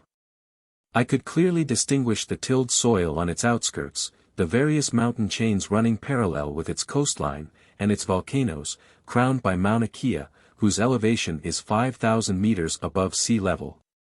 Among other specimens from these waterways, our nets brought up some peacock-tailed flabellarian coral, polyps flattened into stylish shapes and unique to this part of the ocean. The Nautilus kept to its southeasterly heading. On December 1st it cut the equator at longitude 142 degrees, and on the 4th of the same month, after a quick crossing marked by no incident, we raised the Marquesas Islands.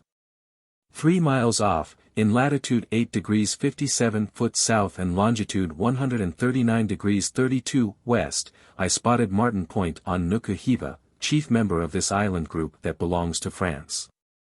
I could make out only its wooded mountains on the horizon, because Captain Nemo hated to hug shore. There our nets brought up some fine fish samples, dolphin fish with azure fins, gold tails, and flesh that's unrivaled in the entire world, wrasse from the genus Hologymnosus that were nearly denuded of scales but exquisite in flavor. Knife jaws with bony beaks, yellowish albacore that were as tasty as bonito, all fish worth classifying in the ship's pantry. After leaving these delightful islands to the protection of the French flag, the Nautilus covered about 2,000 miles from December 4th to the 11th.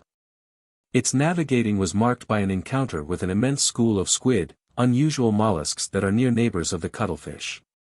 French fishermen give them the name cuckoldfish, and they belong to the class Cephalopoda, family Dibranchiata, consisting of themselves together with cuttlefish and argonauts. The naturalists of antiquity made a special study of them, and these animals furnished many ribald figures of speech for soapbox orators in the Greek marketplace, as well as excellent dishes for the tables of rich citizens. If we're to believe Athenaeus, a Greek physician predating Galen. It was during the night of December 9th to 10th that the Nautilus encountered this army of distinctly nocturnal mollusks. They numbered in the millions. They were migrating from the temperate zones toward zones still warmer, following the itineraries of herring and sardines. We stared at them through our thick glass windows. They swam backward with tremendous speed, moving by means of their locomotive tubes, chasing fish and mollusks, eating the little ones, eaten by the big ones, and tossing in indescribable confusion the 10 feet that nature has rooted in their heads like a hairpiece of pneumatic snakes. Despite its speed, the Nautilus navigated for several hours in the midst of this school of animals, and its nets brought up an incalculable number, among which I recognized all 9 species that Professor Orbigny has classified as native to the Pacific Ocean. During this crossing, the sea continually lavished us with the most marvelous sights. Its variety was infinite. It changed its setting and decor for the mere pleasure of our eyes, and we were called upon not simply to contemplate the works of our Creator in the midst of the liquid element, but also to probe the ocean's most daunting mysteries. During the day of December 11th, I was busy reading in the main lounge. Ned Land and Conseil were observing the luminous waters through the gaping panels. The Nautilus was motionless. Its ballast tanks full, it was sitting at a depth of 1,000 meters in a comparatively unpopulated region of the ocean where only larger fish put in occasional appearances. Just then I was studying a delightful book by Jean Mack, The Servants of the Stomach, and savoring its ingenious teachings, when Conseil interrupted my reading. "Would Master kindly come here for an instant?" he said to me in an odd voice. "What is it, Conseil?" "It's something that Master should see." I stood up, leaned on my elbows before the window, and I saw it. In the broad electric daylight, an enormous black mass, quite motionless, hung suspended in the midst of the waters. I observed it carefully, trying to find out the nature of this gigantic cetacean. Then a sudden thought crossed my mind. "A ship!" I exclaimed. "Yes," the Canadian replied, "a disabled craft that's sinking straight down." Ned Land was not mistaken. We were in the presence of a ship whose severed shrouds still hung from their clasps. Its hull looked in good condition, and it must have gone under only a few hours before. The stumps of 3 masts, chopped off 2 feet above the deck, indicated a flooding ship that had been forced to sacrifice its masting. But it had heeled sideways, filling completely, and it was listing to port even yet. A sorry sight, this carcass lost under the waves, but sorrier still was the sight on its deck, where, lashed with ropes to prevent their being washed overboard, some human corpses still lay. I counted 4 of them, 4 men, one still standing at the helm, then a woman, halfway out of a skylight on the afterdeck, holding a child in her arms. This woman was young. Under the brilliant lighting of the Nautilus's rays, I could make out her features, which the water hadn't yet decomposed. With a supreme effort, she had lifted her child above her head, and the poor little creature's arms were still twined around its mother's neck. The postures of the 4 seamen seemed ghastly to me, twisted from convulsive movements, as if making a last effort to break loose from the ropes that bound them to their ship. And the helmsman, standing alone, calmer, his face smooth and serious, his grizzled hair plastered to his brow, his hands clutching the wheel, seemed even yet to be guiding his wrecked three-master through the ocean depths. What a scene! We stood dumbstruck, hearts pounding, before this shipwreck caught in the act, as if it had been photographed in its final moments, so to speak. And already I could see enormous sharks moving in, eyes ablaze, drawn by the lure of human flesh. Meanwhile, turning, the Nautilus made a circle around the sinking ship, and for an instant I could read the board on its stern, the Florida Sunderland, England. 19, Vanikoro. This dreadful sight was the first of a whole series of maritime catastrophes that the Nautilus would encounter on its run. When it plied more heavily traveled seas, we often saw wrecked hulls rotting in mid-water, and farther down, cannons, shells, anchors, chains, and 1,000 other iron objects rusting away. Meanwhile, continuously swept along by the Nautilus, where we lived in near isolation, we raised the Tuamotu Islands on December 11, that old, dangerous group associated with the French global navigator Commander Bougainville. It stretches from Ducie Island to Lazareff Island over an area of 500 leagues from the east-southeast to the west-northwest, between latitude 13 degrees 30' and 23 degrees 50' south, and between longitude 125 degrees 30 and 151 degrees 30 west. This island group covers a surface area of 370 square leagues, and it's made up of some 60 subgroups, among which we noted the Gambier group, which is a French protectorate. These islands are coral formations. Thanks to the work of polyps, a slow but steady upheaval will someday connect these islands to each other. Later on, this new island will be fused to its neighboring island groups, and a 5th continent will stretch from New Zealand and New Caledonia as far as the Marquesas Islands. The day I expounded this theory to Captain Nemo, he answered me coldly. The Earth doesn't need new continents, but new men. Sailor's luck led the Nautilus straight to Rio Island, one of the most unusual in this group, which was discovered in 1822 by Captain Bell aboard the Minerva. So I was able to study the madreporic process that has created the islands in this ocean. Madrepores, which one must guard against confusing with precious coral, clothe their tissue in a limestone crust, and their variations in structure have led my famous mentor Professor Milne Edwards to classify them into 5 divisions. The tiny microscopic animals that secrete this polypary live by the billions in the depths of their cells. Their limestone deposits build up into rocks, reefs, islets, islands. In some places, they form atolls, a circular ring surrounding a lagoon or small inner lake that gaps place in contact with the sea. Elsewhere, they take the shape of barrier reefs, such as those that exist along the coasts of New Caledonia and several of the Tuamotu Islands. In still other localities, such as Runyon Island and the island of Mauritius, they build fringing reefs, high, straight walls next to which the ocean's depth is considerable.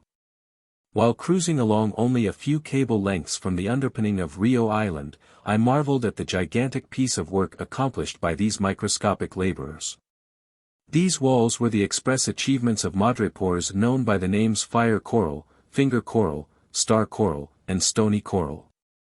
These polyps grow exclusively in the agitated strata at the surface of the sea, and so it's in the upper reaches that they begin these substructures, which sink little by little together with the secreted rubble binding them.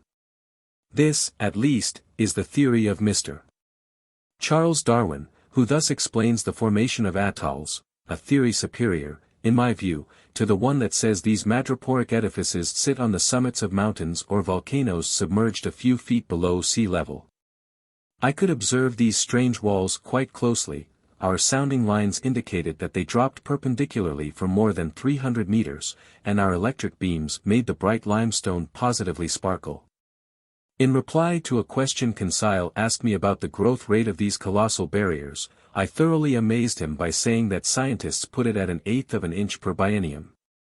Therefore, he said to me, to build these walls, it took 192,000 years, my gallant Conseil, which significantly extends the biblical days of creation. What's more, the formation of coal, in other words, the petrification of forests swallowed by floods, and the cooling of basaltic rocks likewise call for a much longer period of time.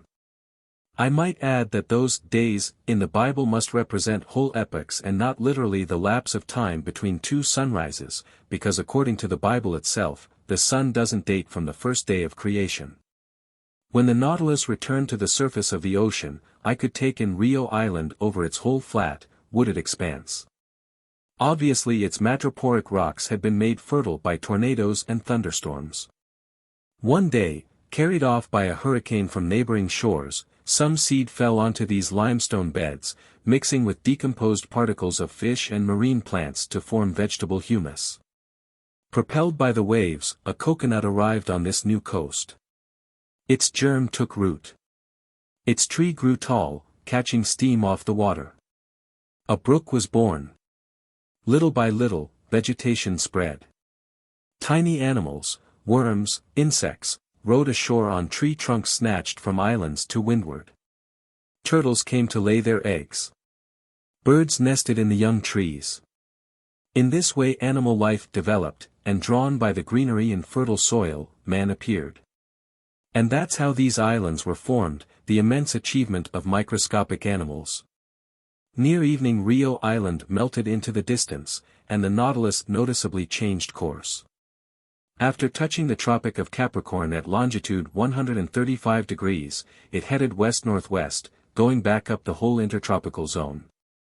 Although the summer sun lavished its rays on us, we never suffered from the heat, because 30 or 40 meters underwater, the temperature didn't go over 10 degrees to 12 degrees centigrade. By December 15 we had left the alluring Society Islands in the west, likewise elegant Tahiti, Queen of the Pacific. In the morning I spotted this island's lofty summits a few miles to leeward. Its waters supplied excellent fish for the tables on board, mackerel, bonito, albacore, and a few varieties of that sea serpent named the moray eel. The Nautilus had cleared 8,100 miles. We logged 9,720 miles when we passed between the Tonga Islands, where crews from the Argo, Port-au-Prince, and Duke of Portland had perished, and the island group of Samoa, scene of the slaying of Captain de Langley, friend of that long-lost navigator, the Count de la Perouse. Then we raised the Fiji Islands, where savages slaughtered sailors from the Union, as well as Captain Bureau, commander of the Darling Josephine out of Nantes, France. Extending over an expanse of 100 leagues north to south, and over 90 leagues east to west, this island group lies between latitude 2 degrees and 6 degrees south, and between longitude 174 degrees and 179 degrees west. It consists of a number of islands, islets, and reefs, among which we noted the islands of Viti Levu, Vanua Levu, and Kadavu. It was the Dutch navigator Tasman who discovered this group in 1643, the same year the Italian physicist Torricelli invented the barometer and King Louis XIV ascended the French throne. I'll let the reader decide which of these deeds was more beneficial to humanity. Coming later, Captain Cook in 1774, Rear Admiral d'Entrecasteaux in 1793, and finally Captain Dumont d'Urville in 1827, untangled the whole chaotic geography of this island group. The Nautilus drew near Wailea Bay, an unlucky place for England's Captain Dillon, who was the first to shed light on the long-standing mystery surrounding the disappearance of ships under the Count de la Perouse. This bay, repeatedly dredged, furnished a huge supply of excellent oysters. As the Roman playwright Seneca recommended, we opened them right at our table, then stuffed ourselves. These mollusks belonged to the species known by name as Ostrea lamellosa, whose members are quite common off Corsica. This Wailea oysterbank must have been extensive, and for certain, if they hadn't been controlled by numerous natural checks, these clusters of shellfish would have ended up jam-packing the bay, since as many as 2,000 eggs have been counted in a single individual. And if Mr. Ned Land did not repent of his gluttony at our oyster fest, it's because oysters are the only dish that never causes indigestion. In fact, it takes no less than 16 dozen of these headless mollusks to supply the 315 grams that satisfy one man's minimum daily requirement for nitrogen. On December 25 the Nautilus navigated amid the island group of the New Hebrides, which the Portuguese seafarer Queer less than or equal to S discovered in 1606, which Commander Bougainville explored in 1768, and to which Captain Cook gave its current name in 1773.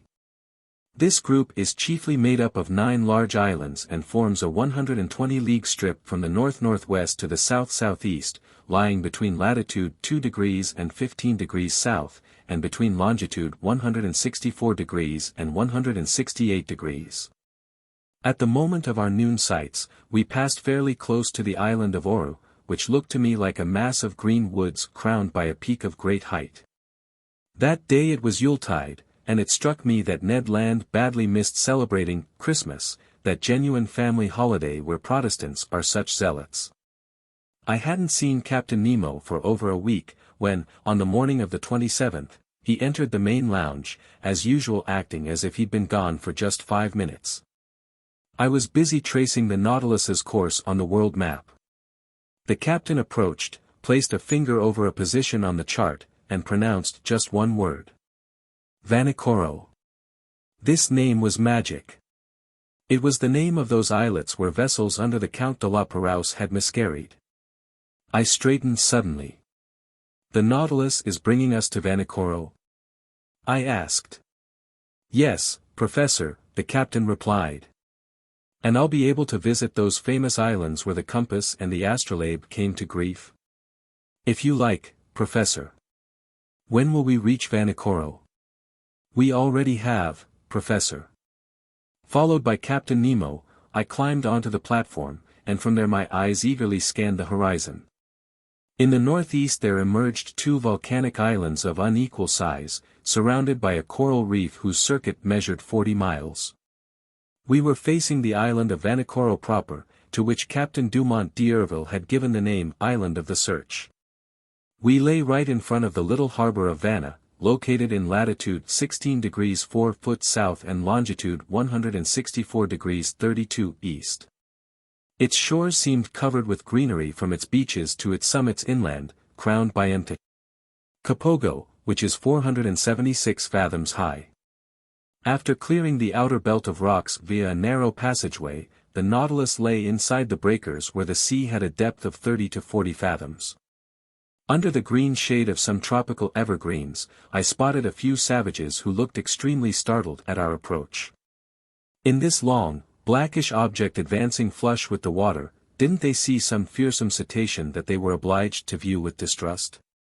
Just then Captain Nemo asked me what I knew about the shipwreck of the Count de la Perouse.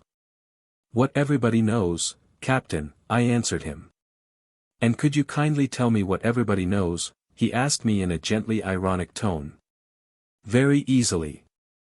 I related to him what the final deeds of Captain Dumont d'Urville had brought to light, deeds described here in this heavily condensed summary of the whole matter. In 1785 the Count de la Perouse and his subordinate, Captain de Langley, were sent by King Louis XVI of France on a voyage to circumnavigate the globe. They boarded 2 sloops of war, the Compass and the Astrolabe, which were never seen again. In 1791, justly concerned about the fate of these 2 sloops of war, the French government fitted out 2 large cargo boats, the Search and the Hope, which left Brest on September 28 under orders from Rear Admiral Bruni d'Entrecasteaux. 2 months later, testimony from a certain Commander Bowen, aboard the Albemarle, alleged that rubble from shipwrecked vessels had been seen on the coast of New Georgia. But d'Entrecasteaux was unaware of this news, which seemed a bit dubious anyhow, and headed toward the Admiralty Islands, which had been named in a report by one Captain Hunter as the site of the Count de la Perouse shipwreck. They looked in vain. The Hope and the Search passed right by Vanikoro without stopping there. And overall, this voyage was plagued by misfortune, ultimately costing the lives of Rear Admiral D'Entrecasteaux, two of his subordinate officers, and several seamen from his crew. It was an old hand at the Pacific, the English adventurer Captain Peter Dillon, who was the first to pick up the trail left by castaways from the wrecked vessels. On May 15, 1824, his ship, the St. Patrick, passed by Tikopia Island, one of the New Hebrides. There a native boatman pulled alongside in a dugout canoe and sold Dillon a silver sword hilt bearing the imprint of characters engraved with a cutting tool known as a burin. Furthermore, this native boatman claimed that during a stay in Vanikoro 6 years earlier, he had seen two Europeans belonging to ships that had run aground on the island's reefs many years before. Dillon guessed that the ships at issue were those under the Count de la Perouse, ships whose disappearance had shaken the entire world. He tried to reach Vanikoro, where, according to the native boatman, a good deal of rubble from the shipwreck could still be found, but winds and currents prevented his doing so. Dillon returned to Calcutta. There he was able to interest the Asiatic Society and the East India Company in his discovery. A ship named after the search was placed at his disposal, and he departed on January 23, 1827, accompanied by a French deputy. This new search, after putting in at several stops over the Pacific, dropped anchor before Vanikoro on July 7, 1827, in the same harbor of Vanna where the Nautilus was currently floating. There Dillon collected many relics of the shipwreck, iron utensils, anchors, eyelets from pulleys, swivel guns, an 18-pound shell, the remains of some astronomical instruments, a piece of stern rail, and a bronze bell bearing the inscription, made by Bazin, the foundry mark at Brest Arsenal around 1785. There could no longer be any doubt. Finishing his investigations, Dillon stayed at the site of the casualty until the month of October. Then he left Vanikoro, headed toward New Zealand, dropped anchor at Calcutta on April 7, 1828, and returned to France, where he received a very cordial welcome from King Charles X. But just then the renowned French explorer Captain Dumont d'Urville, unaware of Dillon's activities, had already set sail to search elsewhere for the site of the shipwreck. In essence, a whaling vessel had reported that some medals and a cross of St. Louis had been found in the hands of savages in the Louisiade Islands and New Caledonia. So Captain Dumont d'Urville had put to sea in command of a vessel named after the astrolabe, and just 2 months after Dillon had left Vanikoro, Dumont d'Urville dropped anchor before Hobart. There he heard about Dillon's findings, and he further learned that a certain James Hobbs, chief officer on the Union out of Calcutta, had put to shore on an island located in latitude 8 degrees 18 south and longitude 156 degrees 30 east. And had noted the natives of those waterways making use of iron bars and red fabrics. Pretty perplexed, Dumont d'Urville didn't know if he should give credence to these reports, which had been carried in some of the less reliable newspapers. Nevertheless, he decided to start on Dillon's trail. On February 10, 1828, the new astrolabe hove before Tikopia Island, took on a guide and interpreter in the person of a deserter who had settled there, plied a course toward Vanikoro, raised it on February 12, sailed along its reefs until the 14th. And only on the 20th dropped anchor inside its barrier in the harbor of Vanna. On the 23rd, several officers circled the island and brought back some rubble of little importance. The natives, adopting a system of denial and evasion, refused to guide them to the site of the casualty.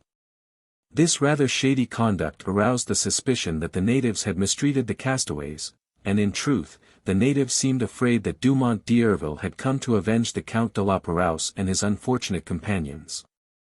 But on the 26th, appeased with gifts and seeing that they didn't need to fear any reprisals, the natives led the chief officer, Mr. Jacquinot, to the site of the shipwreck. At this location, in 3 or 4 fathoms of water between the Po and Vanna reefs, there lay some anchors, cannons, and ingots of iron and lead, all caked with limestone concretions. A launch and whaleboat from the new astrolabe were steered to this locality, and after going to exhausting lengths, their crews managed to dredge up an anchor weighing 1,800 pounds, a cast-iron 8-pounder cannon, a lead ingot, and 2 copper swivel guns. Questioning the natives, Captain Dumont d'Urville also learned that after La Perouse 2 ships had miscarried on the island's reefs, the Count had built a smaller craft, only to go off and miscarry a second time. Where? Nobody knew. The commander of the new astrolabe then had a monument erected under a tuft of mangrove, in memory of the famous navigator and his companions. It was a simple quadrangular pyramid, set on a coral base, with no ironwork to tempt the natives' avarice. Then Dumont d'Urville tried to depart. But his crews were run down from the fevers raging on these unsanitary shores, and quite ill himself, he was unable to weigh anchor until March 17. Meanwhile, fearing that Dumont d'Urville wasn't abreast of Dillon's activities, the French government sent a sloop of war to Vanikoro, the Bayonnaise under Commander Legourant de Tromelin, who had been stationed on the American west coast. Dropping anchor before Vanikoro a few months after the new astrolabe's departure, the Bayonnaise didn't find any additional evidence but verified that the savages hadn't disturbed the memorial honoring the Count de la Perouse. This is the substance of the account I gave Captain Nemo. So, he said to me, the castaways built a third ship on Vanikoro Island, and to this day, nobody knows where it went and perished. Nobody knows. Captain Nemo didn't reply but signaled me to follow him to the main lounge. The Nautilus sank a few meters beneath the waves, and the panels opened. I rushed to the window and saw crusts of coral, fungus coral, siphonula coral, Alcyon coral, sea anemone from the genus Caryophylla, plus myriads of charming fish including greenfish, damselfish, sweepers, snappers, and squirrelfish. Underneath this coral covering I detected some rubble the old dredges hadn't been able to tear free, iron stirrups, anchors, cannons, shells, tackle from a capstan, a stem post. All objects hailing from the wrecked ships and now carpeted in moving flowers. And as I stared at this desolate wreckage, Captain Nemo told me in a solemn voice. Commander La Perouse set out on December 7, 1785, with his ships, the Compass and the Astrolabe. He dropped anchor first at Botany Bay, visited the Tonga Islands and New Caledonia, headed toward the Santa Cruz Islands, and put in at Nomuka, one of the islands in the Ha'apai group. Then his ships arrived at the unknown reefs of Vanikoro. Traveling in the lead, the Compass ran afoul of breakers on the southerly coast. The Astrolabe went to its rescue and also ran aground. The first ship was destroyed almost immediately. The second, stranded to leeward, held up for some days. The natives gave the castaways a fair enough welcome. The latter took up residence on the island and built a smaller craft with rubble from the 2 large ones. A few seamen stayed voluntarily in Vanikoro. The others, weak and ailing, set sail with the Count de la Perouse. They headed to the Solomon Islands, and they perished with all hands on the westerly coast of the chief island in that group, between Cape Deception and Cape Satisfaction. And how do you know all this? I exclaimed. Here's what I found at the very site of that final shipwreck. Captain Nemo showed me a tin box, stamped with the coat of arms of France and all corroded by salt water. He opened it and I saw a bundle of papers, yellowed but still legible. They were the actual military orders given by France's Minister of the Navy to Commander La Perouse, with notes along the margin in the handwriting of King Louis XVI. Ah, what a splendid death for a seaman! Captain Nemo then said. A coral grave is a tranquil grave, and may heaven grant that my companions and I rest in no other. 20. The Torres Strait. During the night of December 27 to 28, the Nautilus left the waterways of Vanikoro behind with extraordinary speed. Its heading was southwesterly, and in 3 days it had cleared the 750 leagues that separated La Perouse Islands from the southeastern tip of Papua. On January 1, 1868, bright and early, Conseil joined me on the platform. "Will master," the gallant lad said to me, "allow me to wish him a happy new year?" "Good heavens, Conseil, it's just like old times in my office at the Botanical Gardens in Paris. I accept your kind wishes and I thank you for them. Only, I'd like to know what you mean by a happy year under the circumstances in which we're placed. Is it a year that will bring our imprisonment to an end, or a year that will see this strange voyage continue? Ye gods, Conseil replied, I hardly know what to tell master. We're certainly seeing some unusual things, and for 2 months we've had no time for boredom. The latest wonder is always the most astonishing, and if this progression keeps up, I can't imagine what its climax will be. In my opinion, we'll never again have such an opportunity. Never, Conseil. Besides, Mr. Nemo really lives up to his Latin name, since he couldn't be less in the way if he didn't exist. True enough, Conseil. Therefore, with all due respect to master, I think a happy year would be a year that lets us see everything. Everything, Conseil. No year could be that long. But what does Ned Land think about all this? Ned Land's thoughts are exactly the opposite of mine, Conseil replied. He has a practical mind and a demanding stomach. He's tired of staring at fish and eating them day in and day out. This shortage of wine, bread, and meat isn't suitable for an upstanding Anglo-Saxon, a man accustomed to beefsteak and unfazed by regular doses of brandy or gin.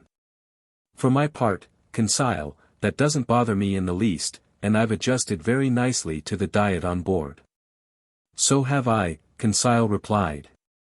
Accordingly, I think as much about staying as Mr. Land about making his escape.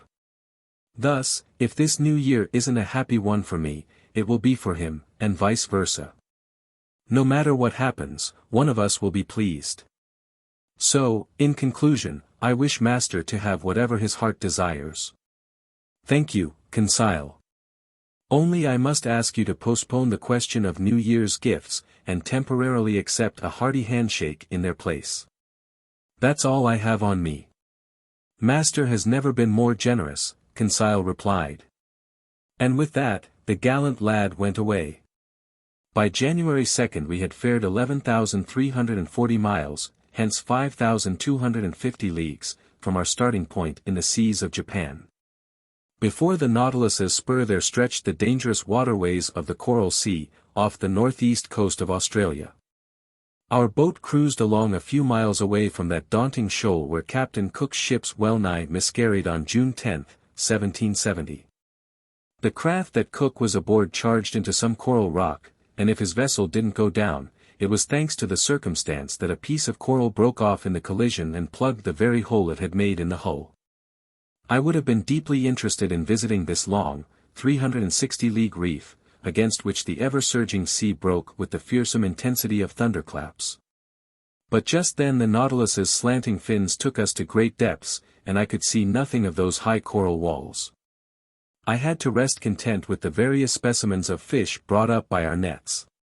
Among others I noted some long-finned albacore, a species in the genus Scomber, as big as tuna, bluish on the flanks, and streaked with crosswise stripes that disappear when the animal dies. These fish followed us in schools and supplied our table with very dainty flesh.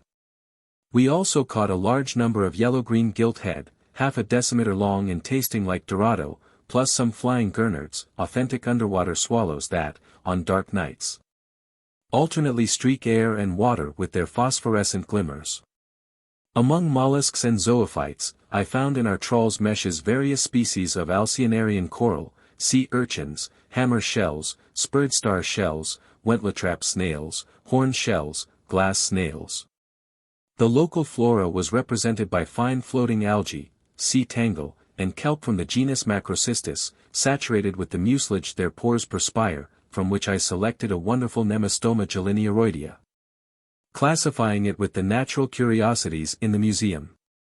On January 4th, 2 days after crossing the Coral Sea, we raised the coast of Papua. On this occasion Captain Nemo told me that he intended to reach the Indian Ocean via the Torres Strait. This was the extent of his remarks. Ned saw with pleasure that this course would bring us, once again, closer to European seas.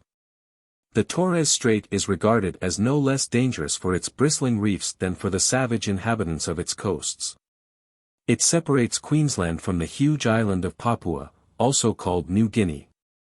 Papua is 400 leagues long by 130 leagues wide, with a surface area of 40,000 geographic leagues. It's located between latitude 0 degrees 19 and 10 degrees 2 south, and between longitude 128 degrees 23 and 146 degrees 15. At noon, while the chief officer was taking the sun's altitude, I spotted the summits of the Arctic mountains, rising in terraces and ending in sharp peaks. Discovered in 1511 by the Portuguese Francisco Serrano, these shores were successively visited by Don Jorge de Menezes in 1526, by Juan de Grijalva in 1527, by the Spanish general Alvaro de Saavedra in 1528, by Íñigo Ortiz in 1545. By the Dutchman Schouten in 1616, by Nicholas Schruik in 1753, by Tasman, Dampier, Fumel, Carteret, Edwards, Bougainville, Cook, McClure, and Thomas Forrest, by Rear Admiral d'Entrecasteaux in 1792, by Louis Isidore du Perry in 1823. And by Captain Dumont d'Urville in 1827. It's the heartland of the blacks who occupy all Malaysia, Mr. de Rienzi has said, and I hadn't the foggiest inkling that sailor's luck was about to bring me face to face with these daunting Andaman aborigines. So the Nautilus hove before the entrance to the world's most dangerous strait, a passageway that even the boldest navigators hesitated to clear, the strait that Luis Vaz de Torres faced on returning from the South Seas in Melanesia. The strait in which sloops of war under Captain Dumont d'Urville ran aground in 1840 and nearly miscarried with all hands. And even the Nautilus, rising superior to every danger in the sea, was about to become intimate with its coral reefs. The Torres Strait is about 34 leagues wide, but it's obstructed by an incalculable number of islands, islets, breakers, and rocks that make it nearly impossible to navigate. Consequently, Captain Nemo took every desired precaution in crossing it. Floating flush with the water, the Nautilus moved ahead at a moderate pace. Like a cetacean's tail, its propeller churned the waves slowly. Taking advantage of this situation, my two companions and I found seats on the ever-deserted platform. In front of us stood the pilot-house, and unless I'm extremely mistaken, Captain Nemo must have been inside, steering his Nautilus himself.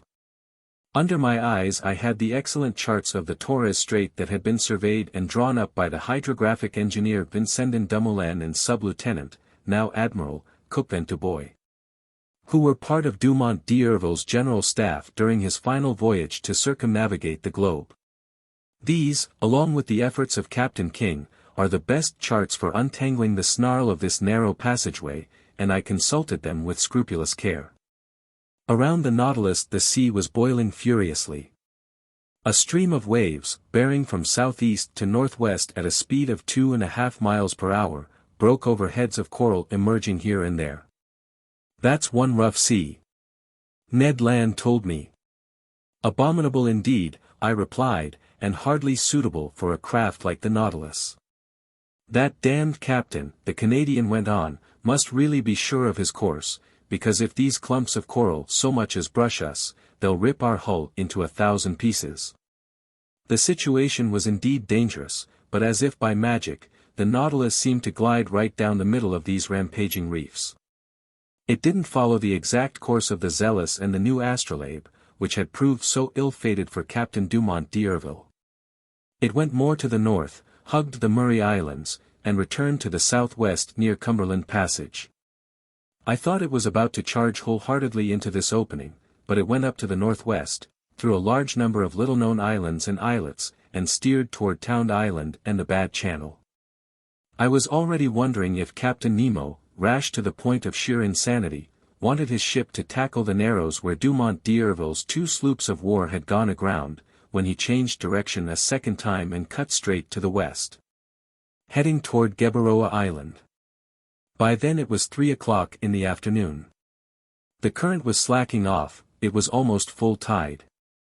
The Nautilus drew near this island, which I can see to this day with its remarkable fringe of screw pines. We hugged it from less than 2 miles out. A sudden jolt threw me down. The Nautilus had just struck a reef, and it remained motionless, listing slightly to port. When I stood up, I saw Captain Nemo and his chief officer on the platform.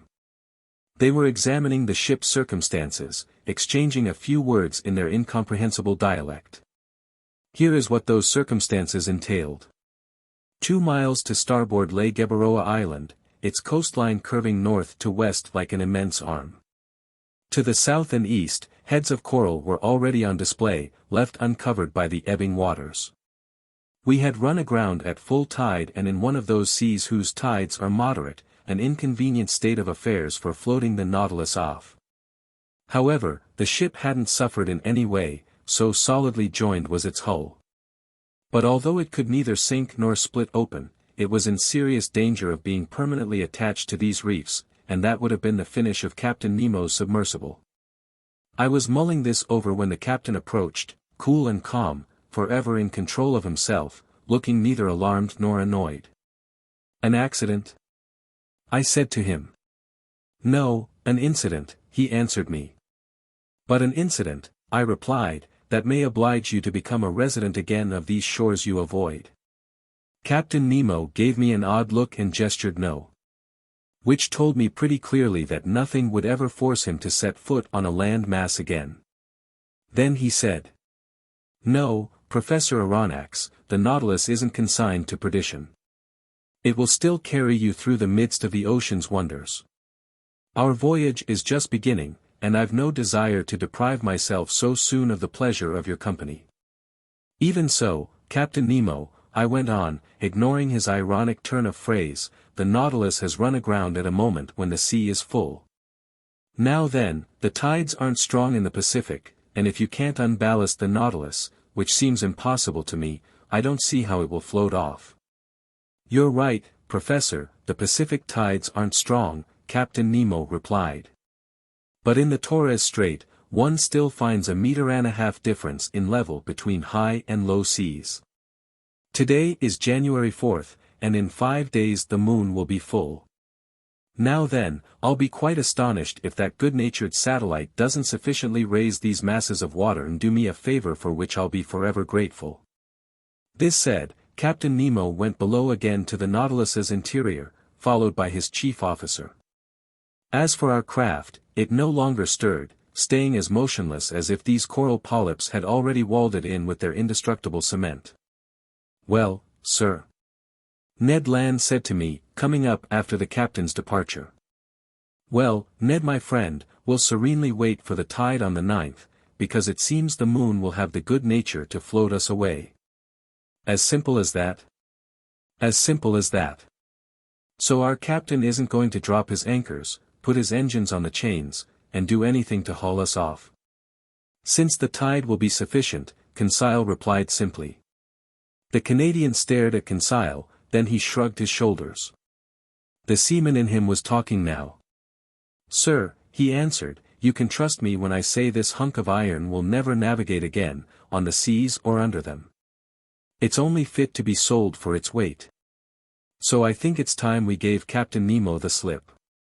"Ned my friend," I replied, "unlike you, I haven't given up on our valiant Nautilus, and in 4 days we'll know where we stand on these Pacific tides. Besides, an escape attempt might be timely if we were in sight of the coasts of England or Provence, but in the waterways of Papua it's another story. And we'll always have that as a last resort if the Nautilus doesn't right itself, which I'd regard as a real calamity. But couldn't we at least get the lay of the land?" Ned went on. "Here's an island. On this island there are trees. Under those trees land animals loaded with cutlets and roast beef, which I'd be happy to sink my teeth into." "In this instance our friend Ned is right," Conseil said, and I sighed with his views. Couldn't Master persuade his friend Captain Nemo to send the 3 of us ashore, if only so our feet don't lose the knack of treading on the solid parts of our planet? "I can ask him," I replied, "but he'll refuse." "Let Master take the risk," Conseil said, "and we'll know where we stand on the captain's affability." Much to my surprise, Captain Nemo gave me the permission I asked for, and he did so with grace and alacrity, not even exacting my promise to return on board. But fleeing across the New Guinea territories would be extremely dangerous, and I wouldn't have advised Ned Land to try it. Better to be prisoners aboard the Nautilus than to fall into the hands of Papuan natives. The skiff was put at our disposal for the next morning. I hardly needed to ask whether Captain Nemo would be coming along. I likewise assumed that no crewman would be assigned to us, that Ned Land would be in sole charge of piloting the longboat. Besides, the shore lay no more than 2 miles off, and it would be child's play for the Canadian to guide that nimble skiff through those rows of reefs so ill-fated for big ships. The next day, January 5th, after its deck paneling was opened, the skiff was wrenched from its socket and launched to sea from the top of the platform. 2 men were sufficient for this operation. The oars were inside the longboat and we had only to take our seats. At 8 o'clock, armed with rifles and axes, we pulled clear of the Nautilus. The sea was fairly calm. A mild breeze blew from shore. In place by the oars, Conseil and I rowed vigorously, and Ned steered us into the narrow lanes between the breakers. The skiff handled easily and sped swiftly. Ned Land couldn't conceal his glee. He was a prisoner escaping from prison and never dreaming he would need to re-enter it. Meat, he kept repeating. Now we'll eat red meat. Actual game. A real mess call, by thunder. I'm not saying fish aren't good for you, but we mustn't overdo them, and a slice of fresh venison grilled over live coals will be a nice change from our standard fare. You glutton, Conseil replied, you're making my mouth water. It remains to be seen, I said, whether these forests do contain game, and if the types of game aren't of such size that they can hunt the hunter. Fine, Professor Aronnax, replied the Canadian, whose teeth seemed to be as honed as the edge of an axe. But if there's no other quadruped on this island, I'll eat tiger sirloin. Our friend Ned grows disturbing, Conseil replied. Whatever it is, Ned Land went on, any animal having 4 feet without feathers, or 2 feet with feathers, will be greeted by my very own one-gun salute. Oh good. I replied. The reckless Mr. Land is at it again.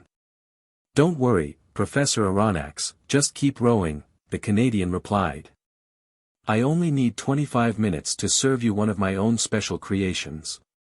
By 8:30 the Nautilus's skiff had just run gently aground on a sandy strand, after successfully clearing the ring of coral that surrounds Gueboroa Island.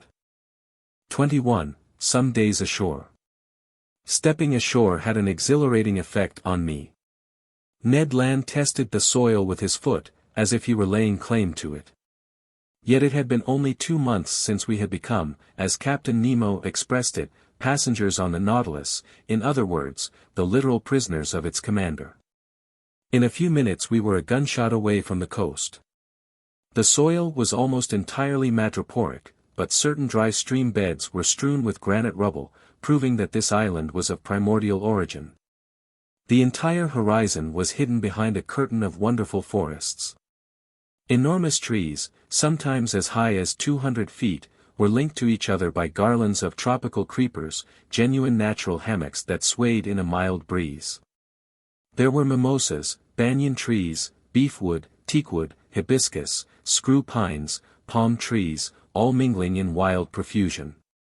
And beneath the shade of their green canopies, at the feet of their gigantic trunks, there grew orchids, leguminous plants, and ferns.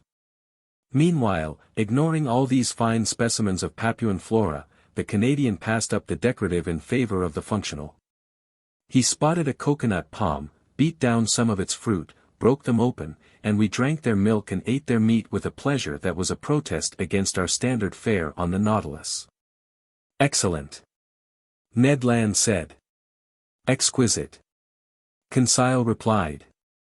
And I don't think, the Canadian said, that your Nemo would object to us stashing a cargo of coconuts aboard his vessel. I imagine not, I replied, but he won't want to sample them. Too bad for him, Conseil said. And plenty good for us, Ned Land shot back. There'll be more left over. A word of caution, Mr. Land, I told the harpooner, who was about to ravage another coconut palm. Coconuts are admirable things, but before we stuff the skiff with them, it would be wise to find out whether this island offers other substances just as useful. Some fresh vegetables would be well received in the Nautilus's pantry. Master is right, Conseil replied, and I propose that we set aside 3 places in our longboat, one for fruit, another for vegetables, and a third for venison, of which I still haven't glimpsed the tiniest specimen. Don't give up so easily, Conseil, the Canadian replied. So let's continue our excursion, I went on, but keep a sharp lookout. This island seems uninhabited, but it still might harbor certain individuals who aren't so finicky about the sort of game they eat. He. Ned put in, with a meaningful movement of his jaws. Ned. Oh horrors! Conseil exclaimed. Ye gods, the Canadian shot back, I'm starting to appreciate the charms of cannibalism. Ned. Don't say that. Conseil answered. You a cannibal? Why, I'll no longer be safe next to you, I who share your cabin. Does this mean I'll wake up half devoured one fine day? I'm awfully fond of you, Conseil my friend, but not enough to eat you when there's better food around. Then I daren't delay, Conseil replied. The hunt is on. We absolutely must bag some game to placate this man-eater, or one of these mornings master won't find enough pieces of his manservant to serve him. While exchanging this chit-chat, we entered beneath the dark canopies of the forest, and for 2 hours we explored it in every direction. We couldn't have been luckier in our search for edible vegetation, and some of the most useful produce in the tropical zones supplied us with a valuable foodstuff missing on board. I mean the breadfruit tree, which is quite abundant on Gueboroa Island, and there I chiefly noted the seedless variety that in Malaysia is called rima. This tree is distinguished from other trees by a straight trunk 40 feet high. To the naturalist's eye, its gracefully rounded crown, formed of big multilobed leaves, was enough to denote the artocarpus that has been so successfully transplanted to the Mascarene Islands east of Madagascar. From its mass of greenery, huge globular fruit stood out, a decimeter wide and furnished on the outside with creases that assumed a hexangular pattern. It's a handy plant that nature gives to regions lacking in wheat. Without needing to be cultivated, it bears fruit 8 months out of the year. Ned Land was on familiar terms with this fruit. He had already eaten it on his many voyages and knew how to cook its edible substance. So the very sight of it aroused his appetite, and he couldn't control himself. Sir, he told me, I'll die if I don't sample a little breadfruit pasta. Sample some, Ned my friend, sample all you like. We're here to conduct experiments, let's conduct them. It won't take a minute, the Canadian replied. Equipped with a magnifying glass, he lit a fire of deadwood that was soon crackling merrily. Meanwhile Conseil and I selected the finest artocarpus fruit. Some still weren't ripe enough, and their thick skins covered white, slightly fibrous pulps. But a great many others were yellowish and gelatinous, just begging to be picked. This fruit contained no pits. Conseil brought a dozen of them to Ned Land, who cut them into thick slices and placed them over a fire of live coals, all the while repeating. You'll see, sir, how tasty this bread is. Especially since we've gone without baked goods for so long, Conseil said. It's more than just bread, the Canadian added. It's a dainty pastry. You've never eaten any, sir. No, Ned. All right, get ready for something downright delectable. If you don't come back for seconds, I'm no longer the king of harpooners. After a few minutes, the parts of the fruit exposed to the fire were completely toasted. On the inside there appeared some white pasta, a sort of soft bread center whose flavor reminded me of artichoke. This bread was excellent, I must admit, and I ate it with great pleasure. Unfortunately, I said, this pasta won't stay fresh, so it seems pointless to make a supply for on board. By thunder, sir! Ned Land exclaimed. There you go, talking like a naturalist, but meantime I'll be acting like a baker. Conseil, harvest some of this fruit to take with us when we go back. And how will you prepare it? I asked the Canadian. I'll make a fermented batter from its pulp that'll keep indefinitely without spoiling. When I want some, I'll just cook it in the galley on board, it'll have a slightly tart flavor, but you'll find it excellent. "So, Mr. Ned, I see that this bread is all we need." "Not quite, Professor," the Canadian replied. "We need some fruit to go with it, or at least some vegetables." "Then let's look for fruit and vegetables." When our breadfruit harvesting was done, we took to the trail to complete this dry land dinner. We didn't search in vain, and near noontime we had an ample supply of bananas. This delicious produce from the torrid zones ripens all year round, and Malaysians, who give them the name pisang, eat them without bothering to cook them. In addition to bananas, we gathered some enormous jackfruit with a very tangy flavor, some tasty mangoes, and some pineapples of unbelievable size. But this foraging took up a good deal of our time, which, even so, we had no cause to regret. Conseil kept Ned under observation. The harpooner walked in the lead, and during his stroll through this forest, he gathered with sure hands some excellent fruit that should have completed his provisions. "So," Conseil asked, "you have everything you need, Ned my friend?" "Humph," the Canadian put in. "What? You're complaining?" "All this vegetation doesn't make a meal," Ned replied.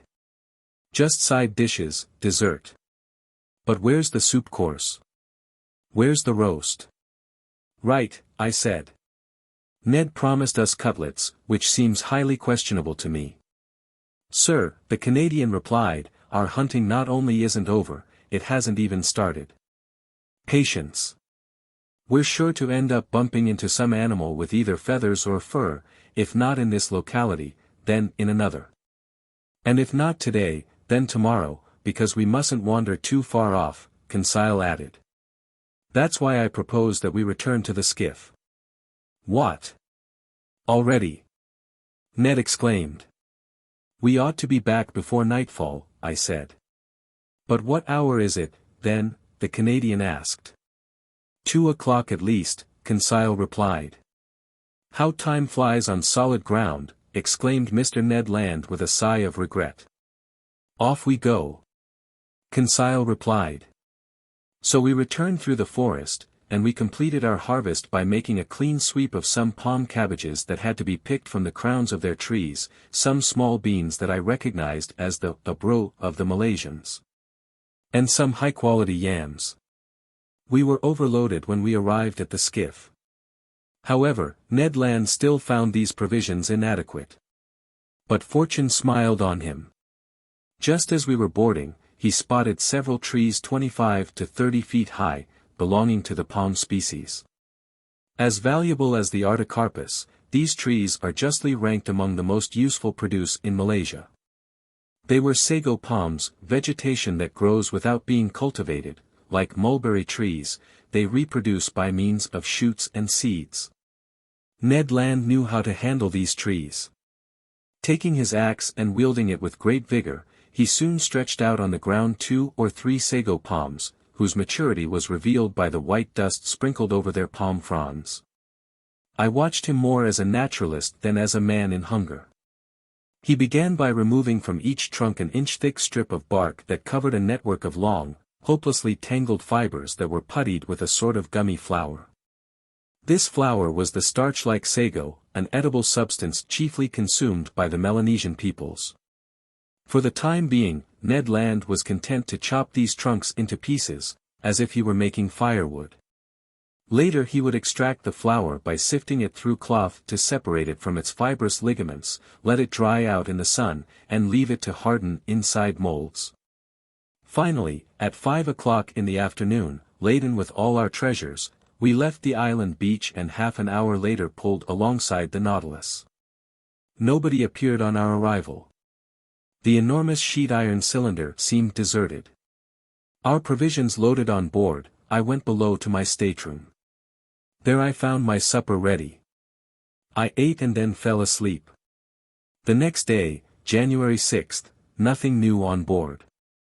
Not a sound inside, not a sign of life. The skiff stayed alongside in the same place we had left it. We decided to return to Gebaroa Island. Ned Land hoped for better luck in his hunting than on the day before, and he wanted to visit a different part of the forest. By sunrise we were off. Carried by an inbound current, the longboat reached the island in a matter of moments. We disembarked, and thinking it best to abide by the Canadian's instincts, we followed Ned Land, whose long legs threatened to outpace us. Ned Land went westward up the coast. Then, fording some stream beds, he reached open plains that were bordered by wonderful forests. Some kingfishers lurked along the watercourses, but they didn't let us approach. Their cautious behavior proved to me that these winged creatures knew where they stood on bipeds of our species, and I concluded that if this island wasn't inhabited, at least human beings paid it frequent visits. After crossing a pretty lush prairie, we arrived on the outskirts of a small wood, enlivened by the singing and soaring of a large number of birds. "Still, they're merely birds," Conseil said. "But some are edible," the harpooner replied.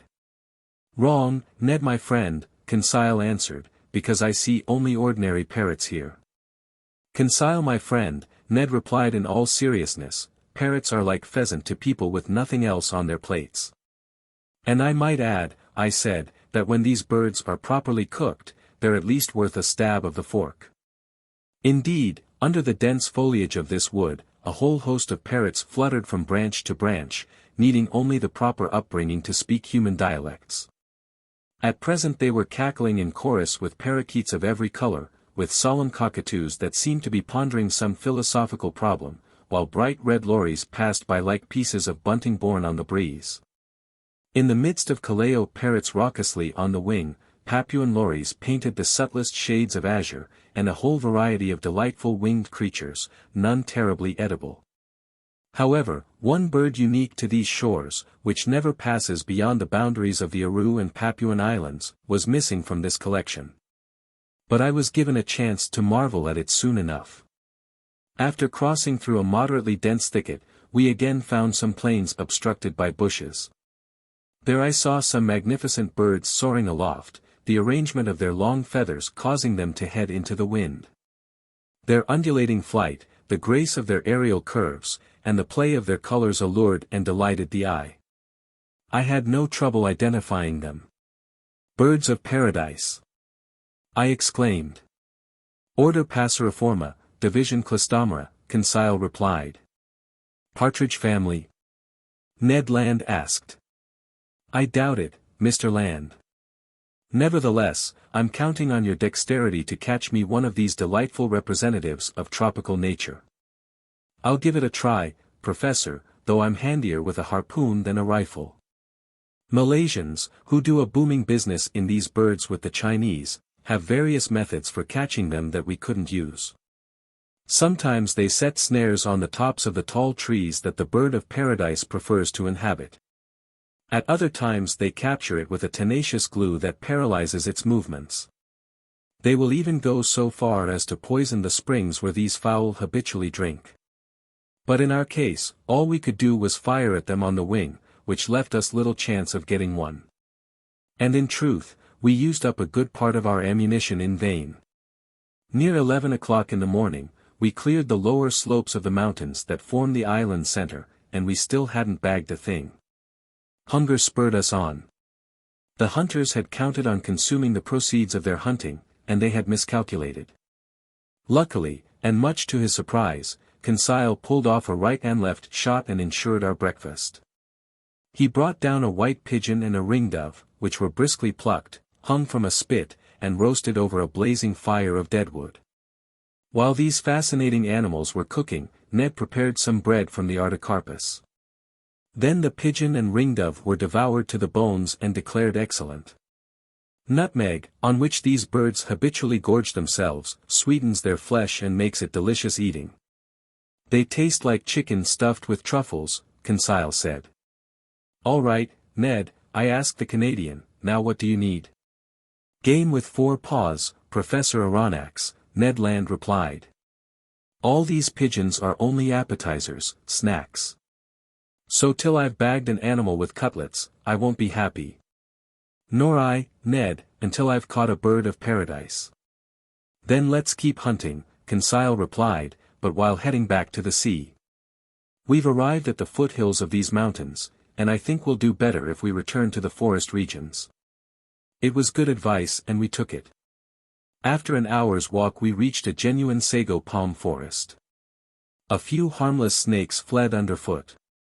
Birds of paradise stole off at our approach, and I was in real despair of catching one when Conseil, walking in the lead, stooped suddenly, gave a triumphant shout, and came back to me, carrying a magnificent bird of paradise. "Oh bravo, Conseil!" I exclaimed. "Master is too kind," Conseil replied. "Not at all, my boy. That was a stroke of genius, catching one of these live birds with your bare hands. If master will examine it closely, he'll see that I deserve no great praise." "And why not, Conseil?" "Because this bird is as drunk as a lord." "Drunk?" "Yes, master, drunk from the nutmegs it was devouring under that nutmeg tree where I caught it. See, Ned my friend, see the monstrous results of intemperance." "Damnation," the Canadian shot back. "Considering the amount of gin I've had these past 2 months, you've got nothing to complain about." Meanwhile I was examining this unusual bird. Conseil was not mistaken. Tipsy from that potent juice, our bird of paradise had been reduced to helplessness. It was unable to fly. It was barely able to walk. But this didn't alarm me, and I just let it sleep off its nutmeg. This bird belonged to the finest of the 8 species credited to Papua and its neighboring islands. It was a great emerald, one of the rarest birds of paradise. It measured 3 decimeters long. Its head was comparatively small, and its eyes, placed near the opening of its beak, were also small. But it offered a wonderful mixture of hues, a yellow beak, brown feet and claws, hazel wings with purple tips, pale yellow head and scruff of the neck, emerald throat, the belly and chest maroon to brown. 2 strands, made of a horn substance covered with down, rose over its tail, which was lengthened by long, very light feathers of wonderful fineness. And they completed the costume of this marvelous bird that the islanders have poetically named the Sun Bird. How I wished I could take this superb bird of paradise back to Paris, to make a gift of it to the zoo at the Botanical Gardens, which doesn't own a single live specimen. "So it must be a rarity or something?" the Canadian asked, in the tone of a hunter who, from the viewpoint of his art, gives the game a pretty low rating. "A great rarity, my gallant comrade, and above all very hard to capture alive. And even after they're dead, there's still a major market for these birds. So the natives have figured out how to create fake ones, like people create fake pearls or diamonds." "What?" Conseil exclaimed. "They make counterfeit birds of paradise?" "Yes, Conseil." "And is master familiar with how the islanders go about it?" "Perfectly familiar. During the easterly monsoon season, birds of paradise lose the magnificent feathers around their tails that naturalists call below-the-wing feathers. These feathers are gathered by the foul forgers and skillfully fitted onto some poor previously mutilated parakeet. Then they paint over the suture, varnish the bird, and ship the fruits of their unique labors to museums and collectors in Europe." "Good enough," Ned Land put in. "If it isn't the right bird, it's still the right feathers, and so long as the merchandise isn't meant to be eaten, I see no great harm. But if my desires were fulfilled by the capture of this bird of paradise, those of our Canadian huntsmen remained unsatisfied. Luckily, near 2 o'clock Ned Land brought down a magnificent wild pig of the type the natives call barriotong. This animal came in the nick of time for us to bag some real quadruped meat, and it was warmly welcomed. Ned Land proved himself quite gloriously with his gunshot. Hit by an electric bullet, the pig dropped dead on the spot. The Canadian properly skinned and cleaned it, after removing half a dozen cutlets destined to serve as the grilled meat course of our evening meal. Then the hunt was on again, and once more would be marked by the exploits of Ned and Conseil. In essence, beating the bushes, the 2 friends flushed a herd of kangaroos that fled by bounding away on their elastic paws. But these animals didn't flee so swiftly that our electric capsules couldn't catch up with them. "Oh, Professor!" shouted Ned Land, whose hunting fever had gone to his brain. "What excellent game, especially in a stew. What a supply for the Nautilus. 2, 3, 5 down. And just think how we'll devour all this meat ourselves, while those numbskulls on board won't get a shred. In his uncontrollable glee, I think the Canadian might have slaughtered the whole horde, if he hadn't been so busy talking. But he was content with a dozen of these fascinating marsupials, which make up the first order of aplacental mammals, as Conseil just had to tell us. These animals were small in stature. They were a species of those rabbit kangaroos that usually dwell in the hollows of trees and are tremendously fast, but although of moderate dimensions, they at least furnish a meat that's highly prized. We were thoroughly satisfied with the results of our hunting. A gleeful Ned proposed that we return the next day to this magic island, which he planned to depopulate of its every edible quadruped. But he was reckoning without events. By 6 o'clock in the evening, we were back on the beach. The skiff was aground in its usual place. The Nautilus, looking like a long reef, emerged from the waves 2 miles offshore. Without further ado, Ned Land got down to the important business of dinner. He came wonderfully to terms with its entire cooking. Grilling over the coals, those cutlets from the barrio tongue soon gave off a succulent aroma that perfumed the air. But I catch myself following in the Canadian's footsteps. Look at me, in ecstasy over freshly grilled pork. Please grant me a pardon as I've already granted one to Mr. Land, and on the same grounds. In short, dinner was excellent. 2 ringdoves rounded out this extraordinary menu.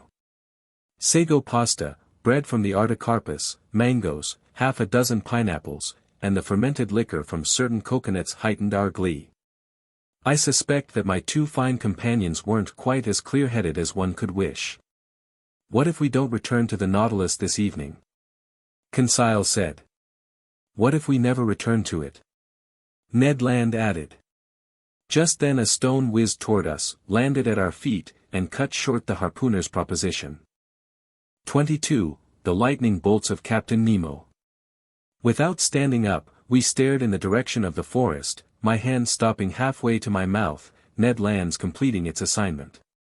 Stones don't fall from the sky, Conseil said, or else they deserve to be called meteorites. A second well-polished stone removed a tasty ringdove leg from Conseil's hand, giving still greater relevance to his observation. We all 3 stood up, rifles to our shoulders, ready to answer any attack. Apes maybe? Ned Land exclaimed. Nearly, Conseil replied. Savages. Head for the skiff. I said, moving toward the sea. Indeed, it was essential to beat a retreat because some 20 natives, armed with bows and slings, appeared barely 100 paces off, on the outskirts of a thicket that masked the horizon to our right. The skiff was aground 10 fathoms away from us. The savages approached without running, but they favored us with a show of the greatest hostility. It was raining stones and arrows. Ned Land was unwilling to leave his provisions behind, and despite the impending danger, he clutched his pig on one side, his kangaroos on the other, and scampered off with respectable speed.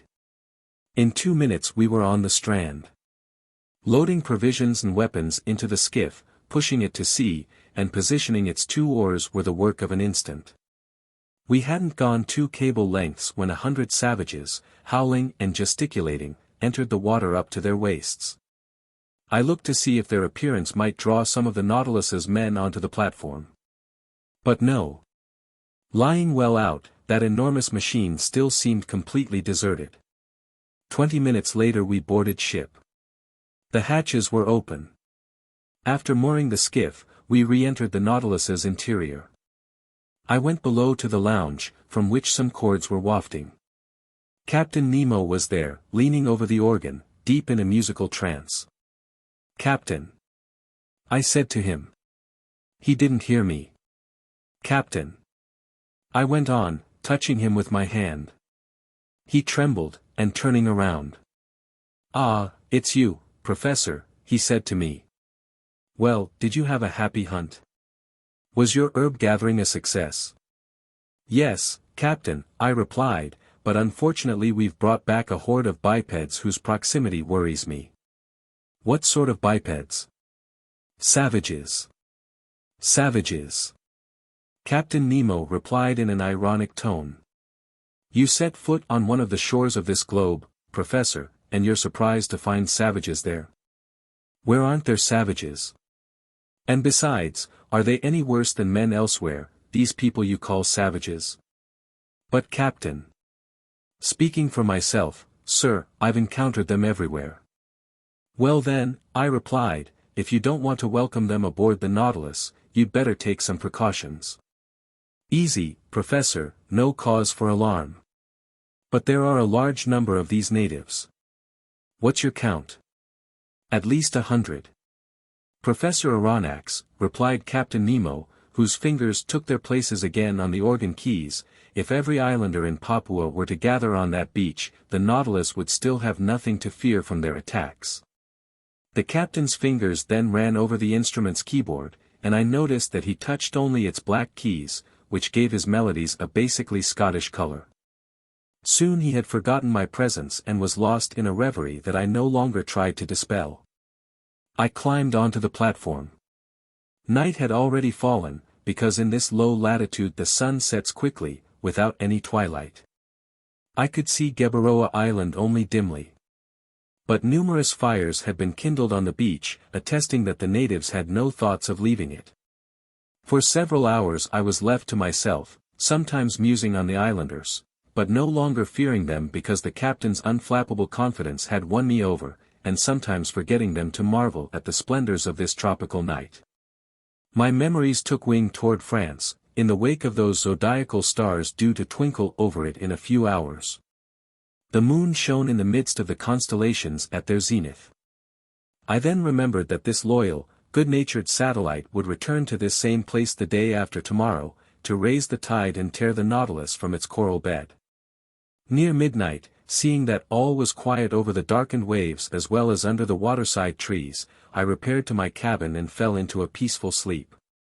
The night passed without mishap. No doubt the Papuans had been frightened off by the mere sight of this monster aground in the bay, because our hatches stayed open, offering easy access to the Nautilus's interior. At 6 o'clock in the morning, January 8th, I climbed onto the platform. The morning shadows were lifting.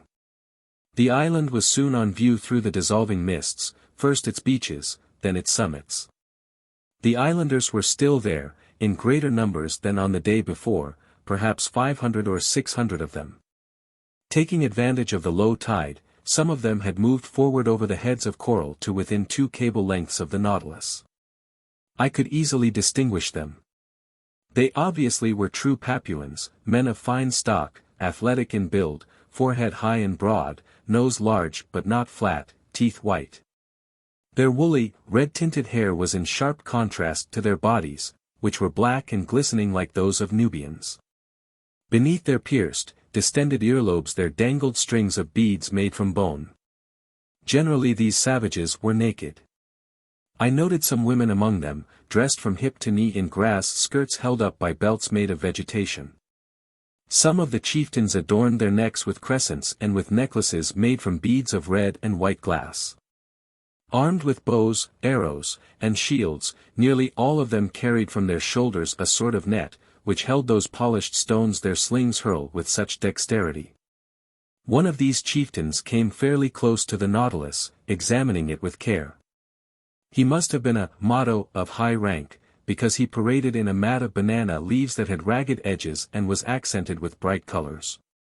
I could easily have picked off this islander, he stood at such close range, but I thought it best to wait for an actual show of hostility. Between Europeans and savages, it's acceptable for Europeans to shoot back but not to attack first. During this whole time of low tide, the islanders lurked near the Nautilus, but they weren't boisterous. I often heard them repeat the word Pasai, and from their gestures I understood they were inviting me to go ashore, an invitation I felt obliged to decline. So the skiff didn't leave shipside that day, much to the displeasure of Mr. Land, who couldn't complete his provisions. The adroit Canadian spent his time preparing the meat and flour products he had brought from Gueboroa Island. As for the savages, they went back to shore near 11 o'clock in the morning, when the heads of coral began to disappear under the waves of the rising tide. But I saw their numbers swell considerably on the beach. It was likely that they had come from neighboring islands or from the mainland of Papua proper. However, I didn't see one local dugout canoe. Having nothing better to do, I decided to dredge these beautiful, clear waters, which exhibited a profusion of shells, zoophytes, and open-sea plants. Besides, it was the last day the Nautilus would spend in these waterways, if, tomorrow, it still floated off to the open sea as Captain Nemo had promised. So I summoned Conseil, who brought me a small, light dragnet similar to those used in oyster fishing. "What about these savages?" Conseil asked me. "With all due respect to master, they don't strike me as very wicked." "They're cannibals even so, my boy." "A person can be both a cannibal and a decent man," Conseil replied, "just as a person can be both gluttonous and honorable. The one doesn't exclude the other." "Fine, Conseil. And I agree that there are honorable cannibals who decently devour their prisoners. However, I'm opposed to being devoured, even in all decency, so I'll keep on my guard, especially since the Nautilus's commander seems to be taking no precautions. And now let's get to work." For 2 hours our fishing proceeded energetically but without bringing up any rarities. Our dragnet was filled with Midas abalone, harp shells, obelisk snails, and especially the finest hammer shells I had seen to that day. We also gathered in a few sea cucumbers, some pearl oysters, and a dozen small turtles that we saved for the ship's pantry. But just when I least expected it, I laid my hands on a wonder, a natural deformity I'd have to call it, something very seldom encountered. Conseil had just made a cast of the dragnet, and his gear had come back up loaded with a variety of fairly ordinary seashells, when suddenly he saw me plunge my arms swiftly into the net, pull out a shelled animal, and give a conchological yell. In other words, the most piercing yell a human throat can produce. "Eh? What happened to master?" Conseil asked, very startled. "Did master get bitten?" "No, my boy, but I'd gladly have sacrificed a finger for such a find." "What find?"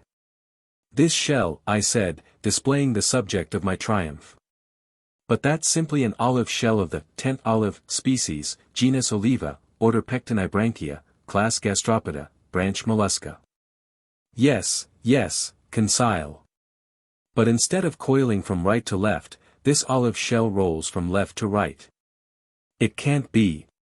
Conseil exclaimed. "Yes, my boy, it's a left-handed shell." "A left-handed shell?" Conseil repeated, his heart pounding. "Look at its spiral." "Oh, master can trust me on this," Conseil said, taking the valuable shell in trembling hands, but never have I felt such excitement. And there was good reason to be excited. In fact, as naturalists have ventured to observe, dectrality is a well-known law of nature. In their rotational and orbital movements, stars and their satellites go from right to left. Man uses his right hand more often than his left, and consequently his various instruments and equipment, staircases, locks, watch springs, etc., are designed to be used in a right-to-left manner. Now then, nature has generally obeyed this law in coiling her shells. They're right-handed with only rare exceptions, and when by chance a shell's spiral is left-handed, collectors will pay its weight in gold for it. So Conseil and I were deep in the contemplation of our treasure, and I was solemnly promising myself to enrich the Paris Museum with it, when an ill-timed stone, hurled by one of the islanders, whizzed over and shattered the valuable object in Conseil's hands. I gave a yell of despair. Conseil pounced on his rifle and aimed at a savage swinging a sling just 10 meters away from him. I tried to stop him, but his shot went off and shattered a bracelet of amulets dangling from the islander's arm. "Conseil!" I shouted. "Conseil!" "Eh? What? Didn't master see that this man-eater initiated the attack? A shell isn't worth a human life," I told him. "Oh, the rascal!" Conseil exclaimed. "I'd rather he cracked my shoulder." Conseil was in dead earnest, but I didn't subscribe to his views. However, the situation had changed in only a short time and we hadn't noticed. Now some 20 dugout canoes were surrounding the Nautilus. Hollowed from tree trunks, these dugouts were long, narrow, and well designed for speed, keeping their balance by means of 2 bamboo poles that floated on the surface of the water. They were maneuvered by skillful, half-naked paddlers, and I viewed their advance with definite alarm. It was obvious these Papuans had already entered into relations with Europeans and knew their ships. But this long, iron cylinder lying in the bay, with no masts or funnels, what were they to make of it? Nothing good, because at first they kept it at a respectful distance. However, seeing that it stayed motionless, they regained confidence little by little and tried to become more familiar with it. Now then, it was precisely this familiarity that we needed to prevent. Since our weapons made no sound when they went off, they would have only a moderate effect on these islanders, who reputedly respect nothing but noisy mechanisms. Without thunderclaps, lightning bolts would be much less frightening, although the danger lies in the flash, not the noise. Just then the dugout canoes drew nearer to the Nautilus, and a cloud of arrows burst over us. "Fire and brimstone, it's hailing," Conseil said. "And poisoned hail perhaps." "We've got to alert Captain Nemo," I said, re-entering the hatch. I went below to the lounge. I found no one there. I ventured a knock at the door opening into the captain's stateroom. The word "enter" answered me. I did so and found Captain Nemo busy with calculations in which there was no shortage of X and other algebraic signs. "Am I disturbing you?" I said out of politeness. "Correct, Professor Aronnax," the captain answered me. "But I imagine you have pressing reasons for looking me up." "Very pressing. Native dugout canoes are surrounding us, and in a few minutes we're sure to be assaulted by several hundred savages." "Ah!" Captain Nemo put in serenely. "They've come in their dugouts?" "Yes, sir." "Well, sir, closing the hatches should do the trick." "Precisely, and that's what I came to tell you." "Nothing easier," Captain Nemo said. And he pressed an electric button, transmitting an order to the crew's quarters. "There, sir, all under control," he told me after a few moments. "The skiff is in place and the hatches are closed. I don't imagine you're worried that these gentlemen will stave in walls that shells from your frigate couldn't breach?" "No, Captain, but one danger still remains." "What's that, sir?" "Tomorrow at about this time, we'll need to reopen the hatches to renew the Nautilus's air. No argument, sir, since our craft breathes in the manner favored by cetaceans. But if these Papuans are occupying the platform at that moment, I don't see how you can prevent them from entering." "Then, sir, you assume they'll board the ship?" "I'm certain of it." "Well, sir, let them come aboard. I see no reason to prevent them. Deep down they're just poor devils, these Papuans, and I don't want my visit to Gueboroa Island to cost the life of a single one of these unfortunate people." On this note I was about to withdraw. But Captain Nemo detained me and invited me to take a seat next to him. He questioned me with interest on our excursions ashore and on our hunting, but seemed not to understand the Canadian's passionate craving for red meat. Then our conversation skimmed various subjects, and without being more forthcoming, Captain Nemo proved more affable. Among other things, we came to talk of the Nautilus's circumstances, aground in the same strait where Captain Dumont d'Urville had nearly miscarried. Then, pertinent to this, "He was one of your great seamen," the captain told me, "one of your shrewdest navigators, that d'Urville. He was the Frenchman's Captain Cook. A man wise but unlucky. Braving the ice banks of the South Pole, the coral of Oceania, the cannibals of the Pacific, only to perish wretchedly in a train wreck.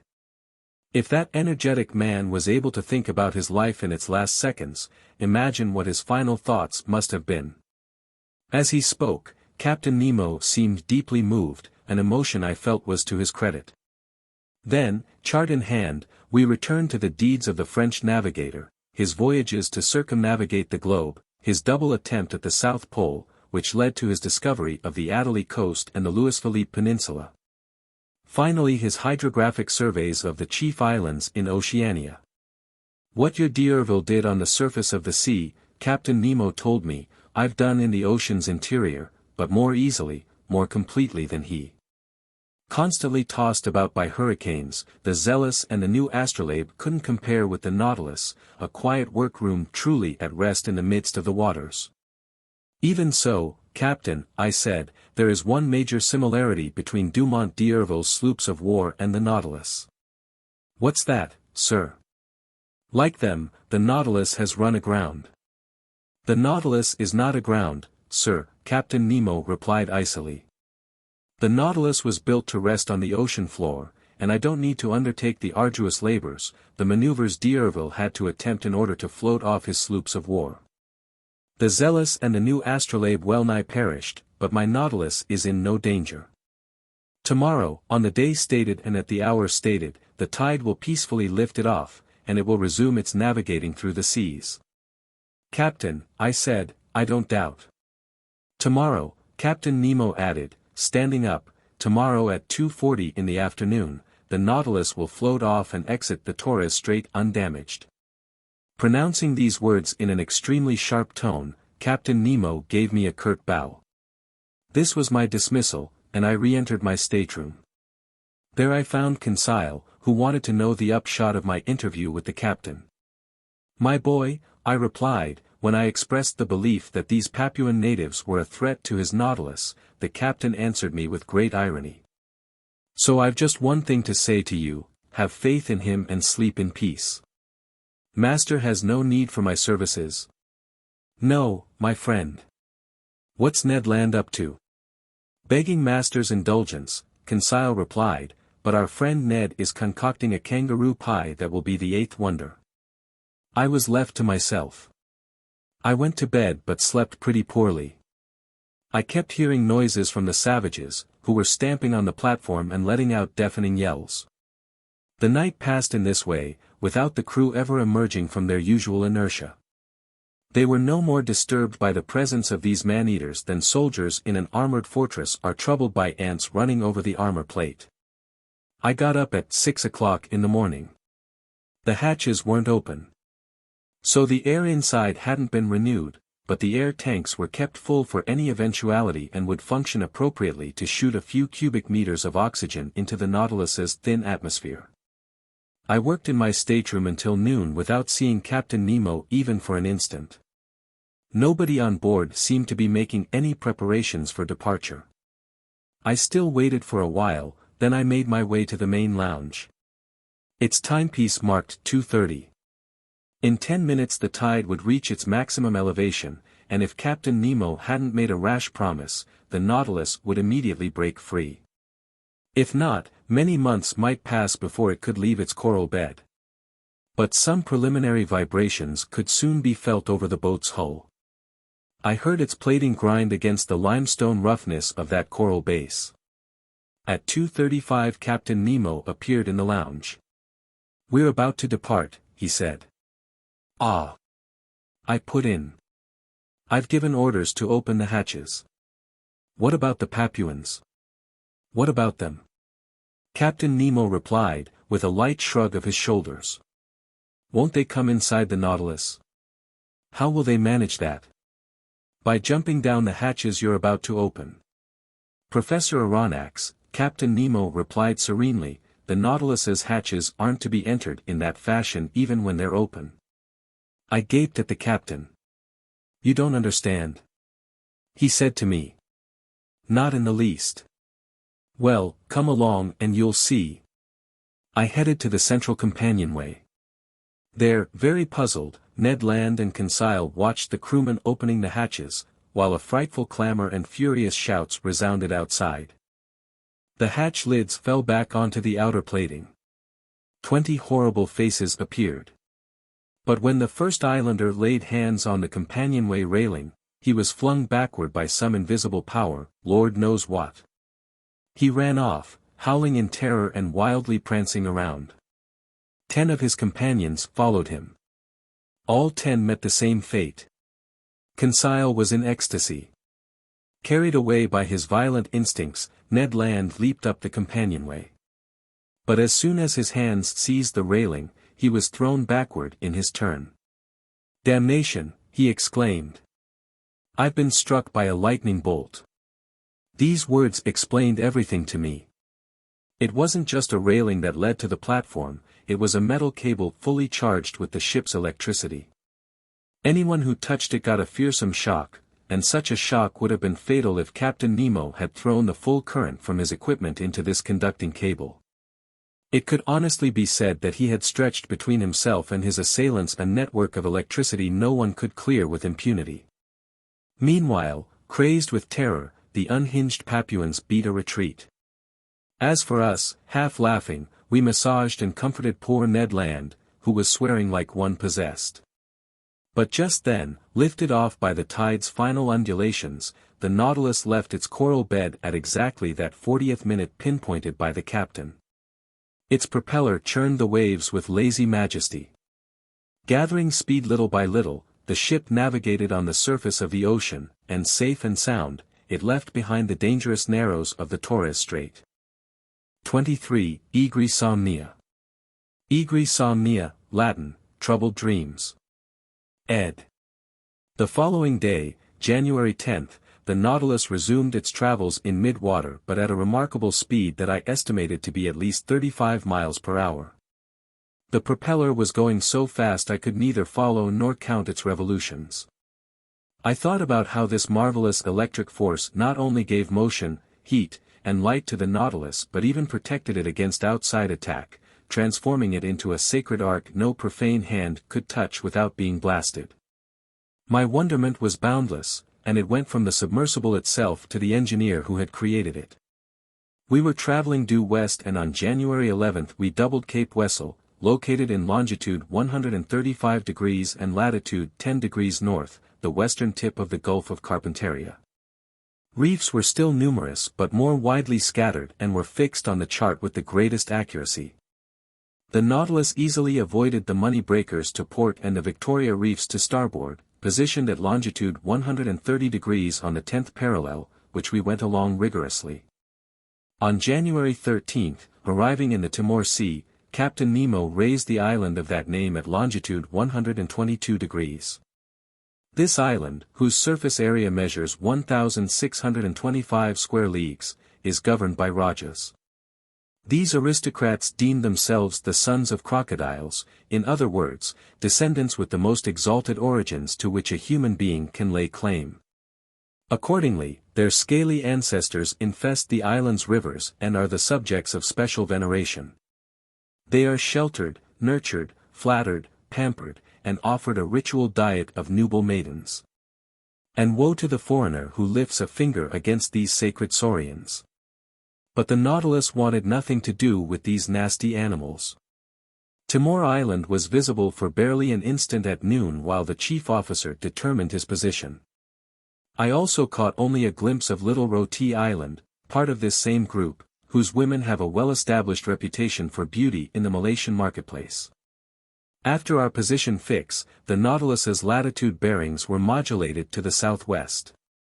Our prow pointed to the Indian Ocean. Where would Captain Nemo's fancies take us? Would he head up to the shores of Asia? Would he pull nearer to the beaches of Europe? Unlikely choices for a man who avoided populated areas. So would he go down south? Would he double the Cape of Good Hope, then Cape Horn, and push on to the Antarctic Pole? Finally, would he return to the seas of the Pacific, where his Nautilus could navigate freely and easily? Time would tell.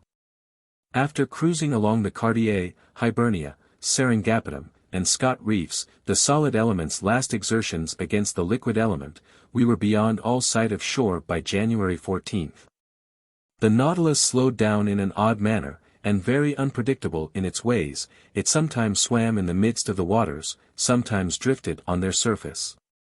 During this phase of our voyage, Captain Nemo conducted interesting experiments on the different temperatures in various strata of the sea. Under ordinary conditions, such readings are obtained using some pretty complicated instruments whose findings are dubious to say the least, whether they're thermometric sounding lines, whose glass often shatters under the water's pressure, or those devices based on the varying resistance of metals to electric currents.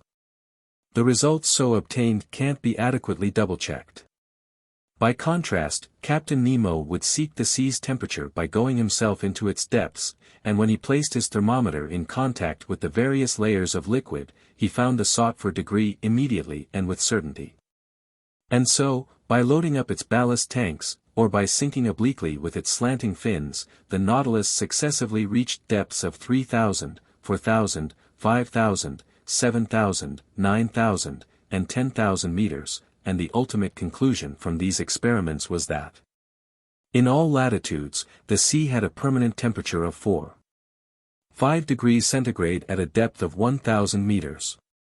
I watched these experiments with the most intense fascination. Captain Nemo brought a real passion to them. I often wondered why he took these observations. Were they for the benefit of his fellow man? It was unlikely, because sooner or later his work would perish with him in some unknown sea. Unless he intended the results of his experiments for me. But that meant this strange voyage of mine would come to an end, and no such end was in sight. Be that as it may, Captain Nemo also introduced me to the different data he had obtained on the relative densities of the water in our globe's chief seas. From this news I derived some personal enlightenment having nothing to do with science. It happened the morning of January 15th. The captain, with whom I was strolling on the platform, asked me if I knew how salt water differs in density from sea to sea. I said no, adding that there was a lack of rigorous scientific observations on this subject.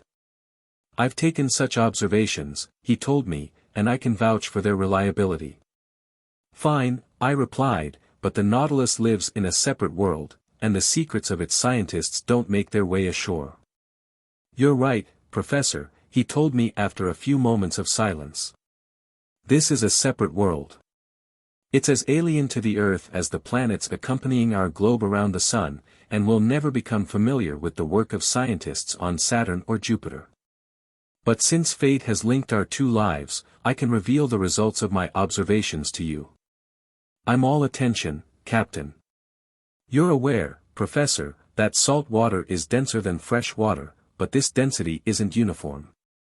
In essence, if I represent the density of fresh water by 1.000, then I find 1.028 for the waters of the Atlantic, 1.026 for the waters of the Pacific, 1.030 for the waters of the Mediterranean. Aha, I thought, so he ventures into the Mediterranean. 1.018 for the waters of the Ionian Sea, and 1.029 for the waters of the Adriatic. Assuredly, the Nautilus didn't avoid the heavily traveled seas of Europe, and from this insight I concluded that the ship would take us back, perhaps very soon, to more civilized shores. I expected Ned Land to greet this news with unfeigned satisfaction. For several days our work hours were spent in all sorts of experiments, on the degree of salinity in waters of different depths, or on their electric properties, coloration, and transparency. And in every instance Captain Nemo displayed an ingenuity equaled only by his graciousness toward me. Then I saw no more of him for some days and again lived on board in seclusion. On January 16th the Nautilus seemed to have fallen asleep just a few meters beneath the surface of the water. Its electric equipment had been turned off, and the motionless propeller let it ride with the waves. I assumed that the crew were busy with interior repairs, required by the engine's strenuous mechanical action. My companions and I then witnessed an unusual sight. The panels in the lounge were open, and since the Nautilus's beacon was off, a hazy darkness reigned in the midst of the waters. Covered with heavy clouds, the stormy sky gave only the faintest light to the ocean's upper strata. I was observing the state of the sea under these conditions, and even the largest fish were nothing more than ill-defined shadows, when the Nautilus was suddenly transferred into broad daylight. At first I thought the beacon had gone back on and was casting its electric light into the liquid mass. I was mistaken, and after a hasty examination I discovered my error. The Nautilus had drifted into the midst of some phosphorescent strata, which, in this darkness, came off as positively dazzling. This effect was caused by myriads of tiny, luminous animals whose brightness increased when they glided over the metal hull of our submersible. In the midst of these luminous sheets of water, I then glimpsed flashes of light. Like those seen inside a blazing furnace from streams of molten lead or from masses of metal brought to a white heat, flashes so intense that certain areas of the light became shadows by comparison.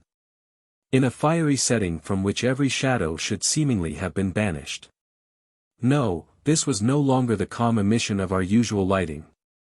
This light throbbed with unprecedented vigor and activity. You sensed that it was alive.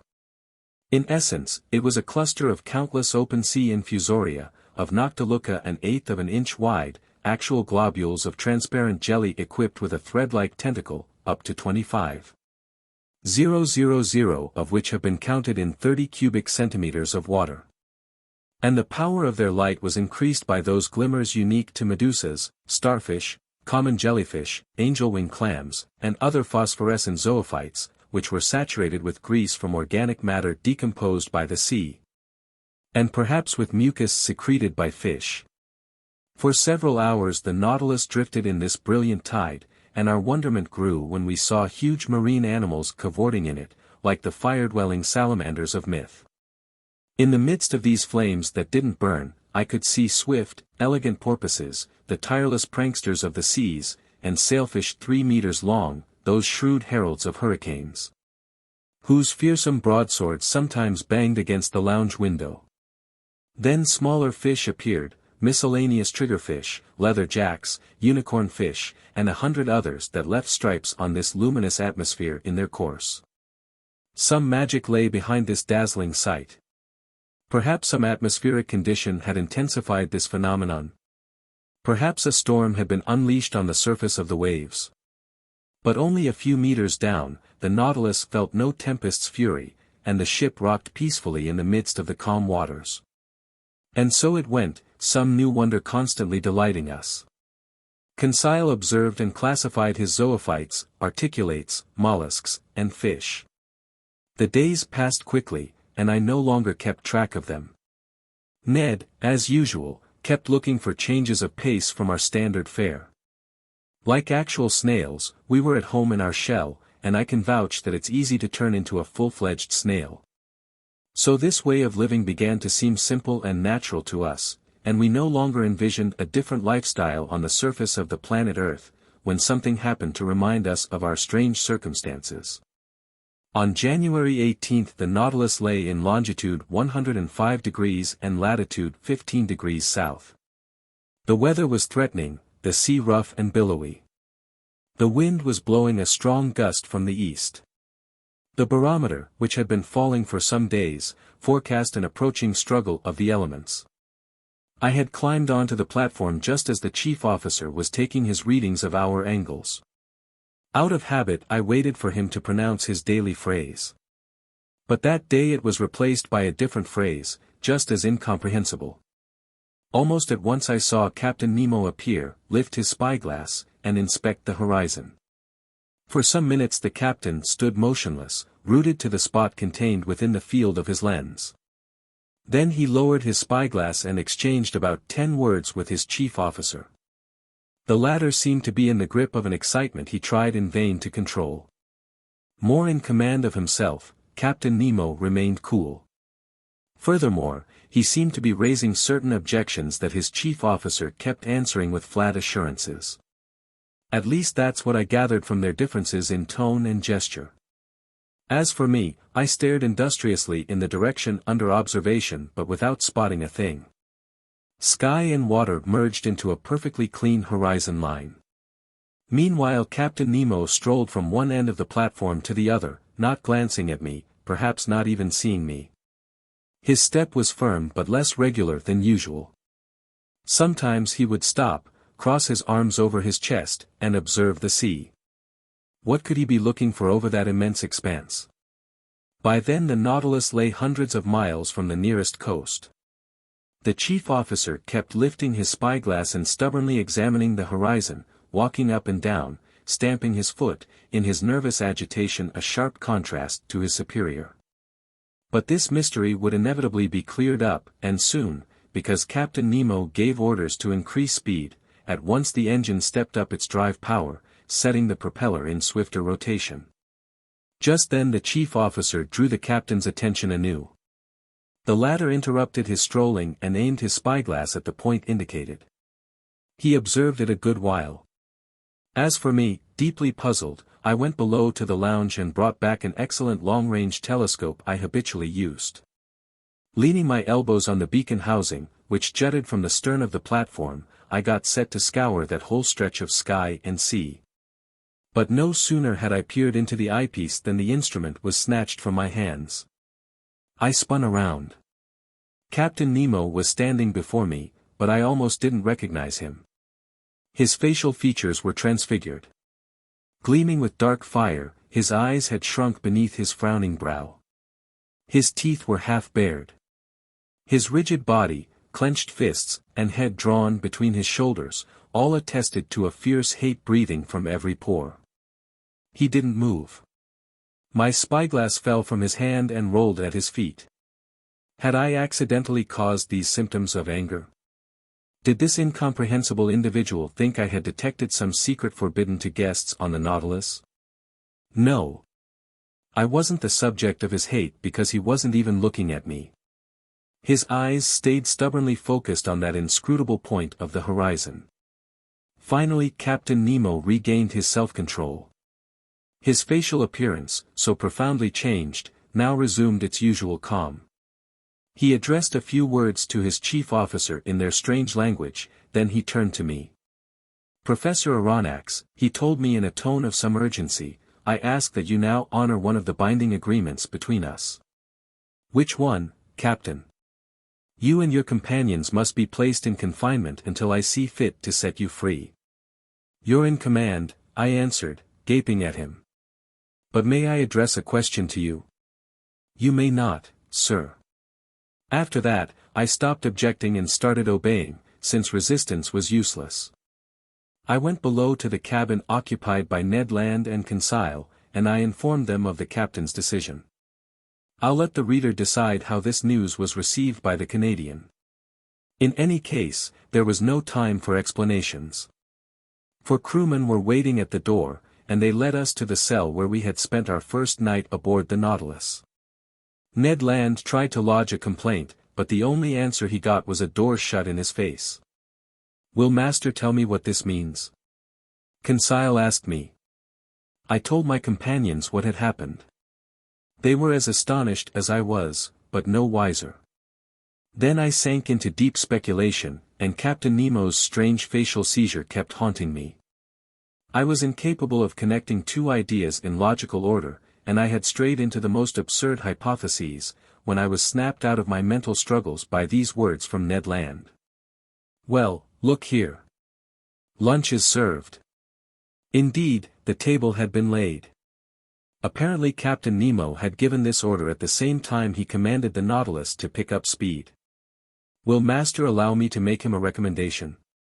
Conseil asked me. "Yes, my boy," I replied. "Well, Master needs to eat his lunch. It's prudent, because we have no idea what the future holds." "You're right, Conseil." "Unfortunately," Ned Land said, "they've only given us the standard menu." "Ned my friend," Conseil answered, "what would you say if they'd given us no lunch at all?" This dose of sanity cut the harpooner's complaints clean off. We sat down at the table. Our meal proceeded pretty much in silence. I ate very little. Conseil, everlastingly prudent, force-fed himself, and despite the menu, Ned Land didn't waste a bite. Then, lunch over, each of us propped himself in a corner. Just then the luminous globe lighting our cell went out, leaving us in profound darkness. Ned Land soon dozed off, and to my astonishment, Conseil also fell into a heavy slumber. I was wondering what could have caused this urgent need for sleep, when I felt a dense torpor saturate my brain. I tried to keep my eyes open, but they closed in spite of me. I was in the grip of anguished hallucinations. Obviously some sleep-inducing substance had been laced into the food we'd just eaten. So imprisonment wasn't enough to conceal Captain Nemo's plans from us, sleep was needed as well. Then I heard the hatches close. The sea's undulations, which had been creating a gentle rocking motion, now ceased. Had the Nautilus left the surface of the ocean? Was it re-entering the motionless strait at deep in the sea? I tried to fight off this drowsiness. It was impossible. My breathing grew weaker. I felt a mortal chill freeze my dull, nearly paralyzed limbs. Like little domes of lead, my lids fell over my eyes. I couldn't raise them. A morbid sleep, full of hallucinations, seized my whole being. Then the visions disappeared and left me in utter oblivion. 24. The Coral Realm. The next day I woke up with my head unusually clear. Much to my surprise, I was in my stateroom. No doubt my companions had been put back in their cabin without noticing it any more than I had. Like me, they would have no idea what took place during the night, and to unravel this mystery I could count only on some future happenstance. I then considered leaving my stateroom. Was I free or still a prisoner? Perfectly free. I opened my door, headed down the gangways, and climbed the central companionway. Hatches that had been closed the day before were now open. I arrived on the platform. Ned Land and Conseil were there waiting for me. I questioned them. They knew nothing. Lost in a heavy sleep of which they had no memory, they were quite startled to be back in their cabin. As for the Nautilus, it seemed as tranquil and mysterious as ever. It was cruising on the surface of the waves at a moderate speed. Nothing seemed to have changed on board. Ned Land observed the sea with his penetrating eyes. It was deserted. The Canadian sighted nothing new on the horizon, neither sail nor shore. A breeze was blowing noisily from the west, and disheveled by the wind, long billows made the submersible roll very noticeably. After renewing its air, the Nautilus stayed at an average depth of 15 meters, enabling it to return quickly to the surface of the waves. And, contrary to custom, it executed such a maneuver several times during that day of January 19th. The chief officer would then climb onto the platform, and his usual phrase would ring through the ship's interior. As for Captain Nemo, he didn't appear. Of the other men on board, I saw only my emotionless steward, who served me with his usual mute efficiency. Near 2 o'clock I was busy organizing my notes in the lounge, when the captain opened the door and appeared. I bowed to him. He gave me an almost imperceptible bow in return, without saying a word to me. I resumed my work, hoping he might give me some explanation of the previous afternoon's events. He did nothing of the sort. I stared at him. His face looked exhausted. His reddened eyes hadn't been refreshed by sleep, his facial features expressed profound sadness, real chagrin. He walked up and down, sat and stood, picked up a book at random, discarded it immediately, consulted his instruments without taking his customary notes, and seemed unable to rest easy for an instant.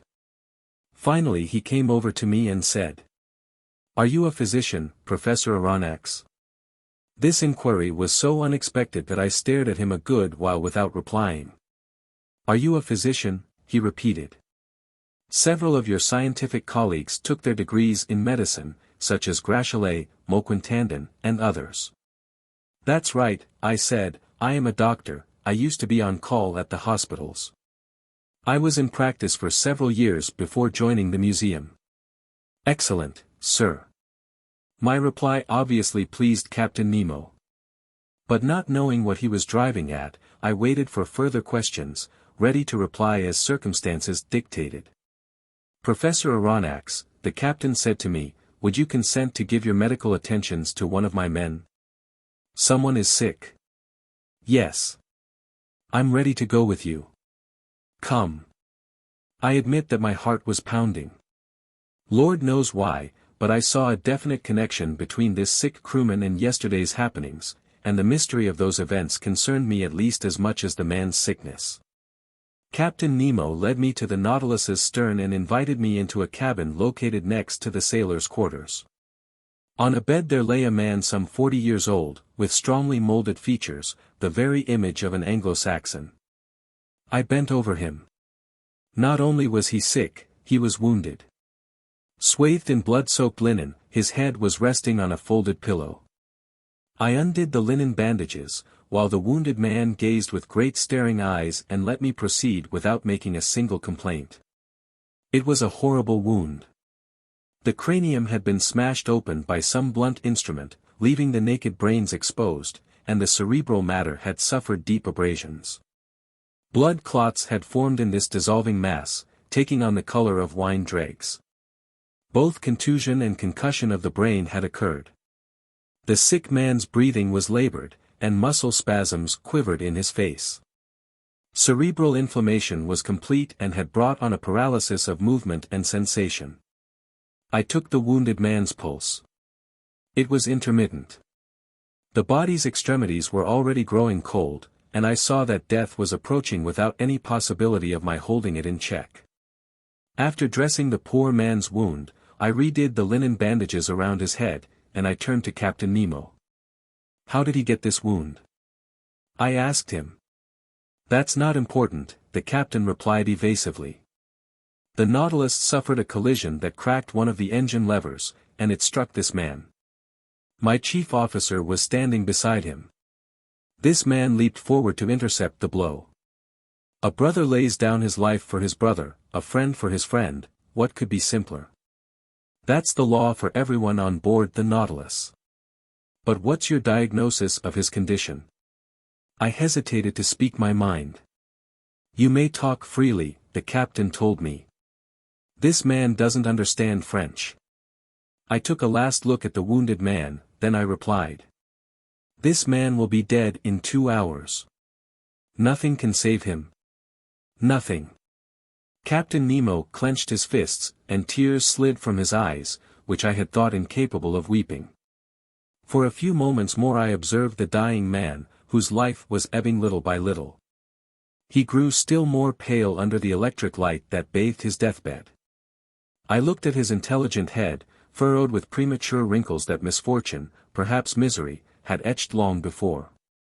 I was hoping to detect the secret of his life in the last words that might escape from his lips.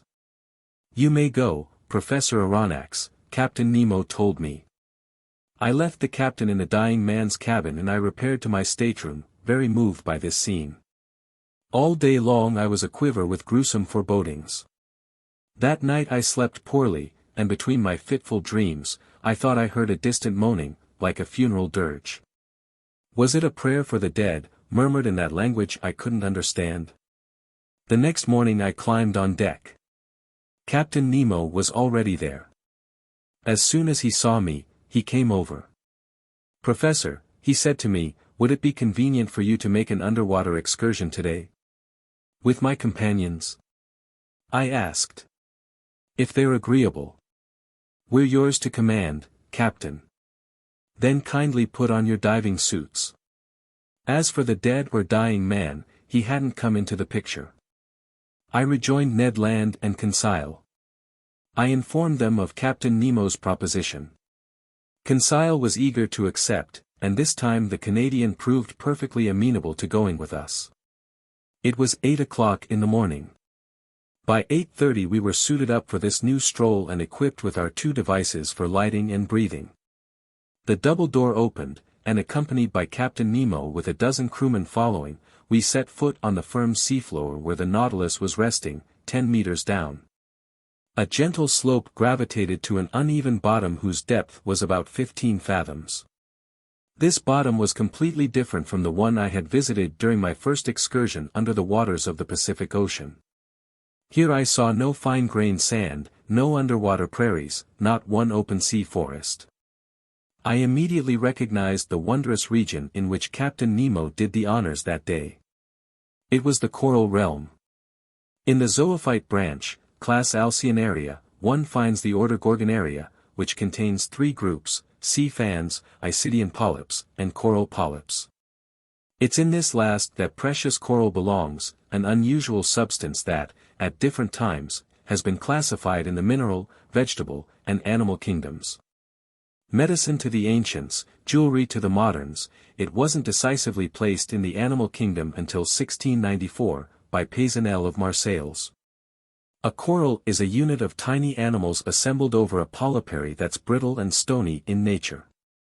These polyps have a unique generating mechanism that reproduces them via the budding process, and they have an individual existence while also participating in a communal life.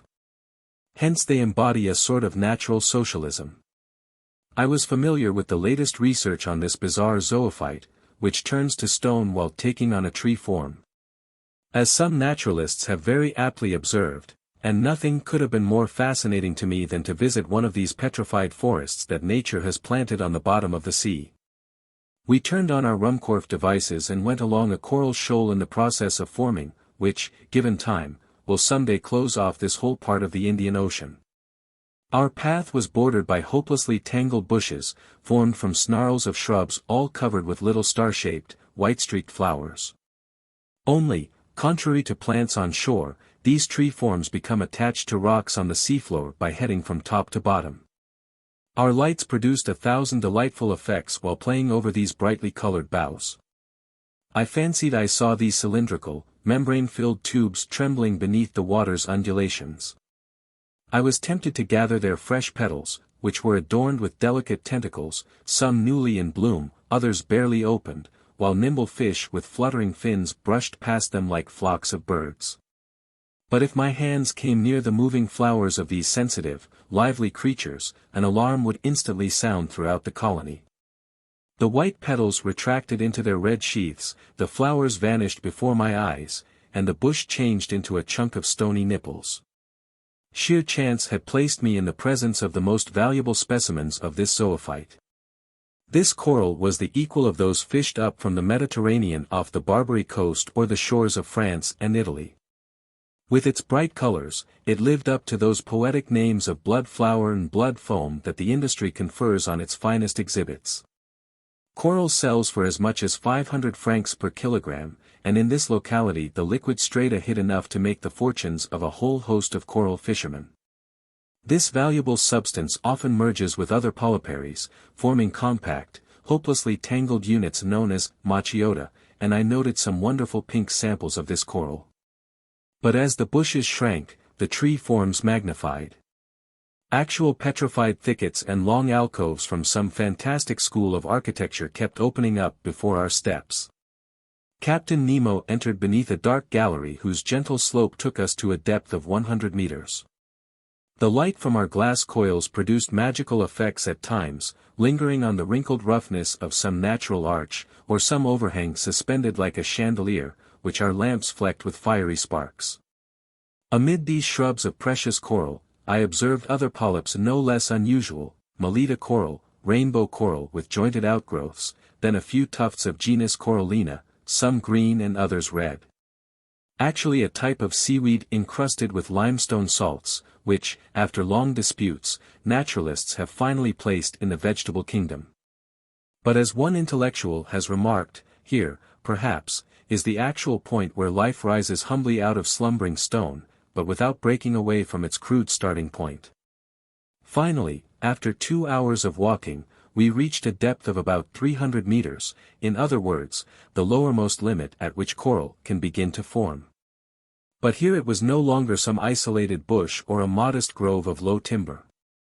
It was an immense forest, huge mineral vegetation, enormous petrified trees linked by garlands of elegant hydras from the genus Plumularia, those tropical creepers of the sea, all decked out in shades and gleams.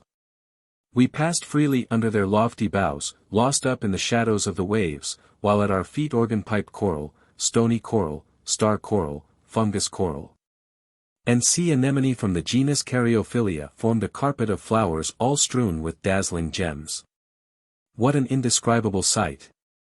Oh, if only we could share our feelings! Why were we imprisoned behind these masks of metal and glass? Why were we forbidden to talk with each other? At least let us lead the lives of the fish that populate this liquid element, or better yet, the lives of amphibians, which can spend long hours either at sea or on shore, traveling through their double domain as their whims dictate. Meanwhile Captain Nemo had called a halt. My companions and I stopped walking, and turning around, I saw the crewmen form a semicircle around their leader. Looking with greater care, I observed that 4 of them were carrying on their shoulders an object that was oblong in shape. At this locality we stood in the center of a huge clearing surrounded by the tall tree forms of this underwater forest. Our lamps cast a sort of brilliant twilight over the area, making inordinately long shadows on the seafloor. Past the boundaries of the clearing, the darkness deepened again, relieved only by little sparkles given off by the sharp crests of coral. Ned Land and Conseil stood next to me. We stared, and it dawned on me that I was about to witness a strange scene. Observing the seafloor, I saw that it swelled at certain points from low bulges that were encrusted with limestone deposits and arranged with a symmetry that betrayed the hand of man. In the middle of the clearing, on a pedestal of roughly piled rocks, there stood a cross of coral, extending long arms you would have thought were made of petrified blood. At a signal from Captain Nemo, one of his men stepped forward and, a few feet from this cross, detached a mattock from his belt and began to dig a hole. I finally understood. This clearing was a cemetery, this hole a grave, that oblong object the body of the man who must have died during the night. Captain Nemo and his men had come to bury their companion in this communal resting place on the inaccessible ocean floor. No. My mind was reeling as never before. Never had ideas of such impact raced through my brain. I didn't want to see what my eyes saw. Meanwhile the grave digging went slowly. Fish fled here and there as their retreat was disturbed. I heard the pick ringing on the limestone soil, its iron tip sometimes giving off sparks when it hit a stray piece of flint on the sea bottom. The hole grew longer, wider, and soon was deep enough to receive the body. Then the pallbearers approached. Wrapped in white fabric made from filaments of the fan mussel, the body was lowered into its watery grave. Captain Nemo, arms crossed over his chest, knelt in a posture of prayer, as did all the friends of him who had loved them. My 2 companions and I bowed reverently. The grave was then covered over with the rubble dug from the seafloor, and it formed a low mound. When this was done, Captain Nemo and his men stood up. Then they all approached the grave, sank again on bended knee, and extended their hands in a sign of final farewell. Then the funeral party went back up the path to the Nautilus, returning beneath the arches of the forest, through the thickets, along the coral bushes, going steadily higher. Finally the ship's rays appeared. Their luminous trail guided us to the Nautilus. By 1 o'clock we had returned. After changing clothes, I climbed onto the platform, and in the grip of dreadfully obsessive thoughts, I sat next to the beacon. Captain Nemo rejoined me. I stood up and said to him, "So, as I predicted, that man died during the night?" "Yes, Professor Aronnax," Captain Nemo replied. "And now he rests beside his companions in that coral cemetery?" "Yes, forgotten by the world but not by us. We dig the graves, then entrust the polyps with sealing away our dead for eternity." And with a sudden gesture, the captain hid his face in his clenched fists, vainly trying to hold back a sob. Then he added, "There lies our peaceful cemetery, hundreds of feet beneath the surface of the waves. At least, Captain, your dead can sleep serenely there, out of the reach of sharks."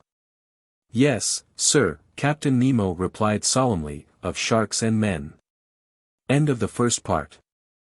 Second part. 1. The Indian Ocean. Now we begin the second part of this voyage under the seas.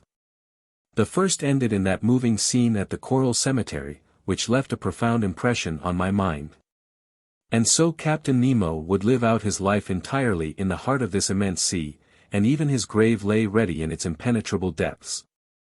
There the last sleep of the Nautilus's occupants, friends bound together in death as in life, would be disturbed by no monster of the deep.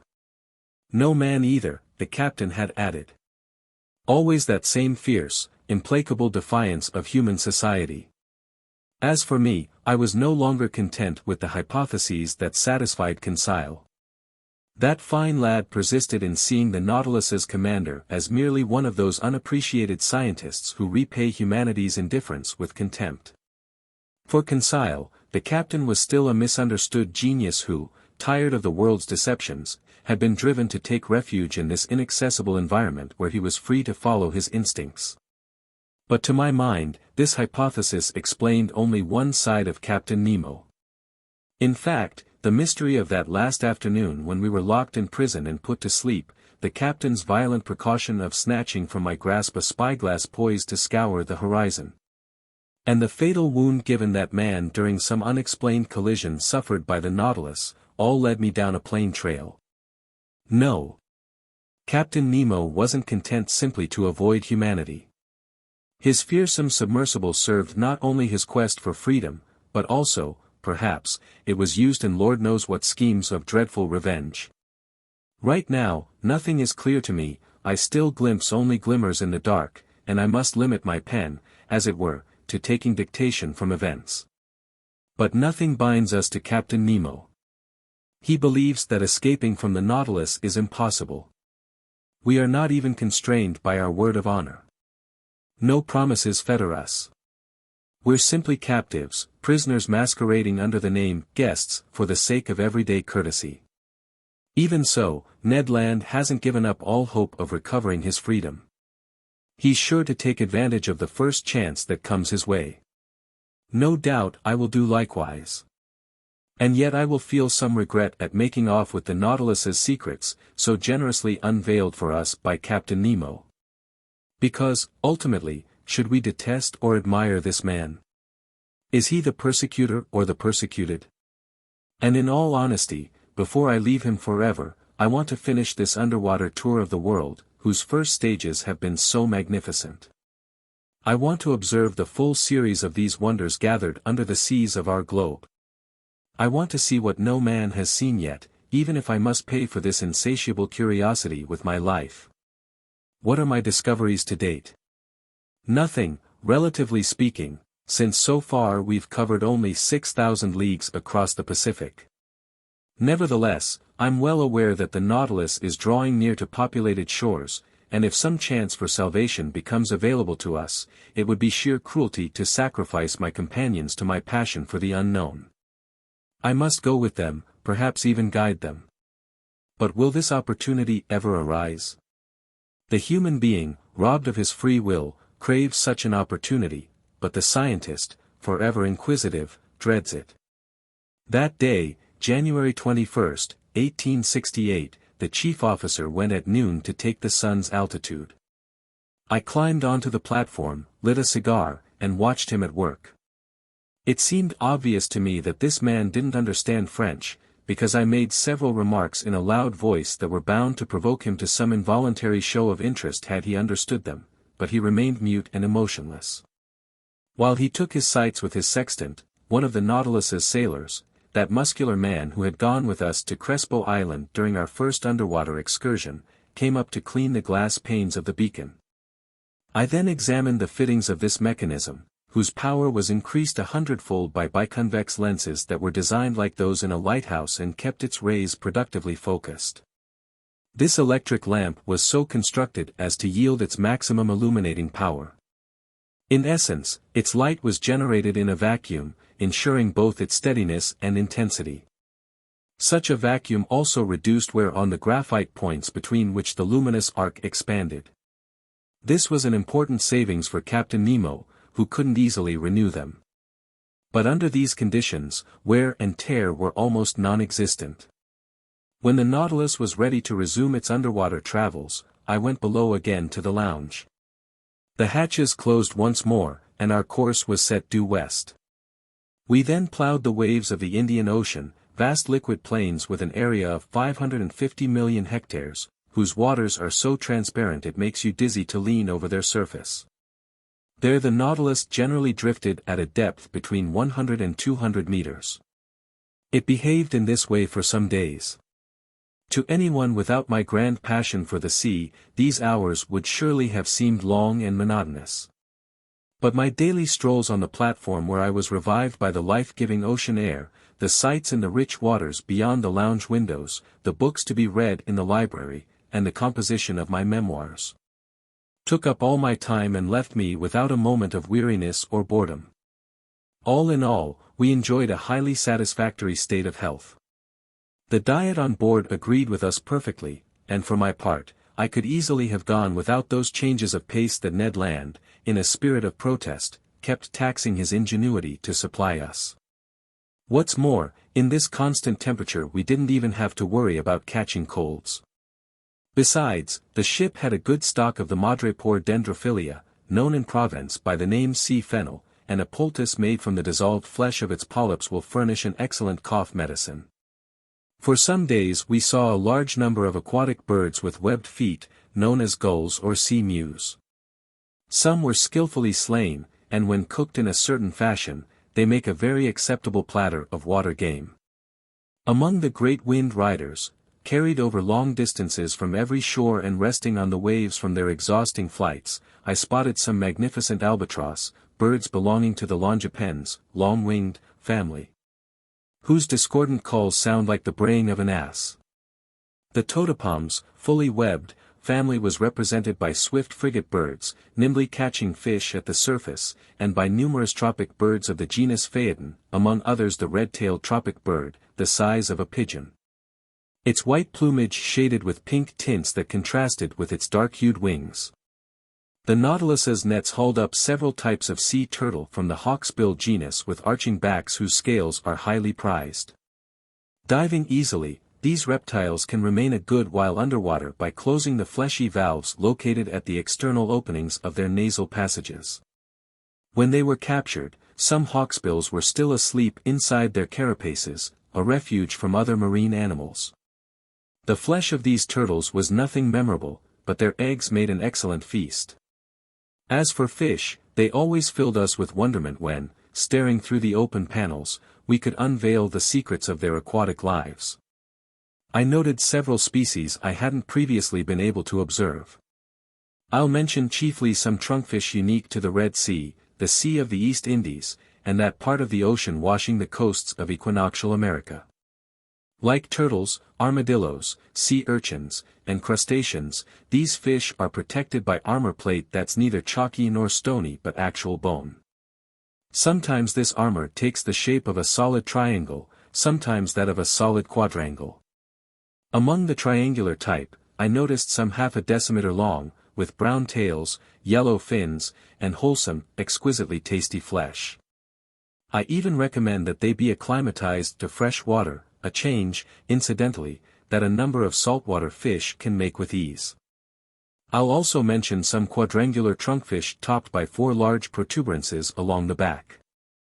Trunkfish sprinkled with white spots on the underside of the body, which make good house pets like certain birds, boxfish armed with stings formed by extensions of their bony crusts, and whose odd grunting has earned them the nickname, sea pigs. Then some trunkfish known as dromedaries, with tough, leathery flesh and big conical humps. From the daily notes kept by Mr. Conseil, I also retrieved certain fish from the genus Tetradon unique to these seas, southern puffers with red backs and white chests distinguished by 3 lengthwise rows of filaments, and jugfish, 7 inches long, decked out in the brightest colors. Then, as specimens of other genera, blowfish resembling a dark brown egg, furrowed with white bands, and lacking tails. Globefish, genuine porcupines of the sea, armed with stings and able to inflate themselves until they look like a pin cushion bristling with needles, seahorses common to every ocean. Flying dragonfish with long snouts and highly distended pectoral fins shaped like wings, which enable them, if not to fly, at least to spring into the air, spatula-shaped paddlefish whose tails are covered with many scaly rings. Snipefish with long jaws, excellent animals 25 centimeters long and gleaming with the most cheerful colors, bluish-gray dragonets with wrinkled heads. Myriads of leaping blennies with black stripes and long pectoral fins, gliding over the surface of the water with prodigious speed, delicious sailfish that can hoist their fins in a favorable current like so many unfurled sails. Splendid nursery fish on which nature has lavished yellow, azure, silver, and gold, yellow mackerel with wings made of filaments, bullheads forever spattered with mud, which make distinct hissing sounds. Sea robins whose livers are thought to be poisonous, ladyfish that can flutter their eyelids. Finally, archerfish with long, tubular snouts, real ocean-going flycatchers, armed with a rifle unforeseen by either Remington or Chassepot, it slays insects by shooting them with a simple drop of water. From the 89th fish genus in Lacepède's system of classification, belonging to his second subclass of bony fish, characterized by gill covers and a bronchial membrane. I noted some scorpion fish whose heads are adorned with stings and which have only one dorsal fin. These animals are covered with small scales, or have none at all, depending on the subgenus to which they belong. The second subgenus gave us some didactylus specimens 3 to 4 decimeters long, streaked with yellow, their heads having a phantasmagoric appearance. As for the first subgenus, it furnished several specimens of that bizarre fish aptly nicknamed toadfish, whose big head is sometimes gouged with deep cavities, sometimes swollen with protuberances. Bristling with stings and strewn with nodules, it sports hideously irregular horns, its body and tail are adorned with callosities, its stings can inflict dangerous injuries, it's repulsive and horrible. From January 21st to the 23rd, the Nautilus traveled at the rate of 250 leagues in 24 hours, hence 540 miles at 22 miles per hour. If, during our trip, we were able to identify these different varieties of fish, it's because they were attracted by our electric light and tried to follow alongside, but most of them were outdistanced by our speed and soon fell behind. Temporarily, however, a few managed to keep pace in the Nautilus's waters. On the morning of the 24th, in latitude 12 degrees 5 foot south and longitude 94 degrees 33, we raised Keeling Island, a madreporic upheaving planted with magnificent coconut trees, which had been visited by Mr. Darwin and Captain Fitzroy. The Nautilus cruised along a short distance off the shore of this desert island. Our dragnets brought up many specimens of polyps and echinoderms plus some unusual shells from the branch mollusca. Captain Nemo's treasures were enhanced by some valuable exhibits from the Delphinula snail species, to which I joined some pointed star coral, a sort of parasitic polypary that often attaches itself to seashells. Soon Keeling Island disappeared below the horizon, and our course was set to the northwest, toward the tip of the Indian Peninsula. Civilization. Ned Land told me that day. Much better than those Papuan islands where we ran into more savages than venison. On this Indian shore, Professor, there are roads and railways, English, French, and Hindu villages. We wouldn't go 5 miles without bumping into a fellow countryman. Come on now, isn't it time for our sudden departure from Captain Nemo? No, no, Ned, I replied in a very firm tone. Let's ride it out, as you seafaring fellows say. The Nautilus is approaching populated areas. It's going back toward Europe, let it take us there. After we arrive in home waters, we can do as we see fit. Besides, I don't imagine Captain Nemo will let us go hunting on the coasts of Malabar or Coromandel as he did in the forests of New Guinea. Well, sir, can't we manage without his permission? I didn't answer the Canadian. I wanted no arguments. Deep down, I was determined to fully exploit the good fortune that had put me on board the Nautilus. After leaving Keeling Island, our pace got generally slower. It also got more unpredictable, often taking us to great depths. Several times we used our slanting fins, which internal levers could set at an oblique angle to our waterline. Thus we went as deep as 2 or 3 kilometers down but without ever verifying the lowest depths of this sea near India, which soundings of 13,000 meters have been unable to reach. As for the temperature in these lower strata, the thermometer always and invariably indicated 4 degrees centigrade. I merely observed that in the upper layers, the water was always colder over shallows than in the open sea. On January 25th, the ocean being completely deserted, the Nautilus spent the day on the surface, churning the waves with its powerful propeller and making them spurt to great heights. Under these conditions, who wouldn't have mistaken it for a gigantic cetacean? I spent 3/4 of the day on the platform. I stared at the sea. Nothing on the horizon, except near 4 o'clock in the afternoon a long steamer to the west, running on our opposite tack. Its masting was visible for an instant, but it couldn't have seen the Nautilus because we were lying too low in the water. I imagine that steamboat belonged to the Peninsular and Oriental Line, which provides service from the island of Ceylon to Sydney, also calling at King George Sound in Melbourne. At 5 o'clock in the afternoon, just before that brief twilight that links day with night in tropical zones, Conseil and I marveled at an unusual sight. It was a delightful animal whose discovery, according to the ancients, is a sign of good luck. Aristotle, Athenaeus, Pliny, and Oppian studied its habits and lavished on its behalf all the scientific poetry of Greece and Italy. They called it Nautilus and Pompilius.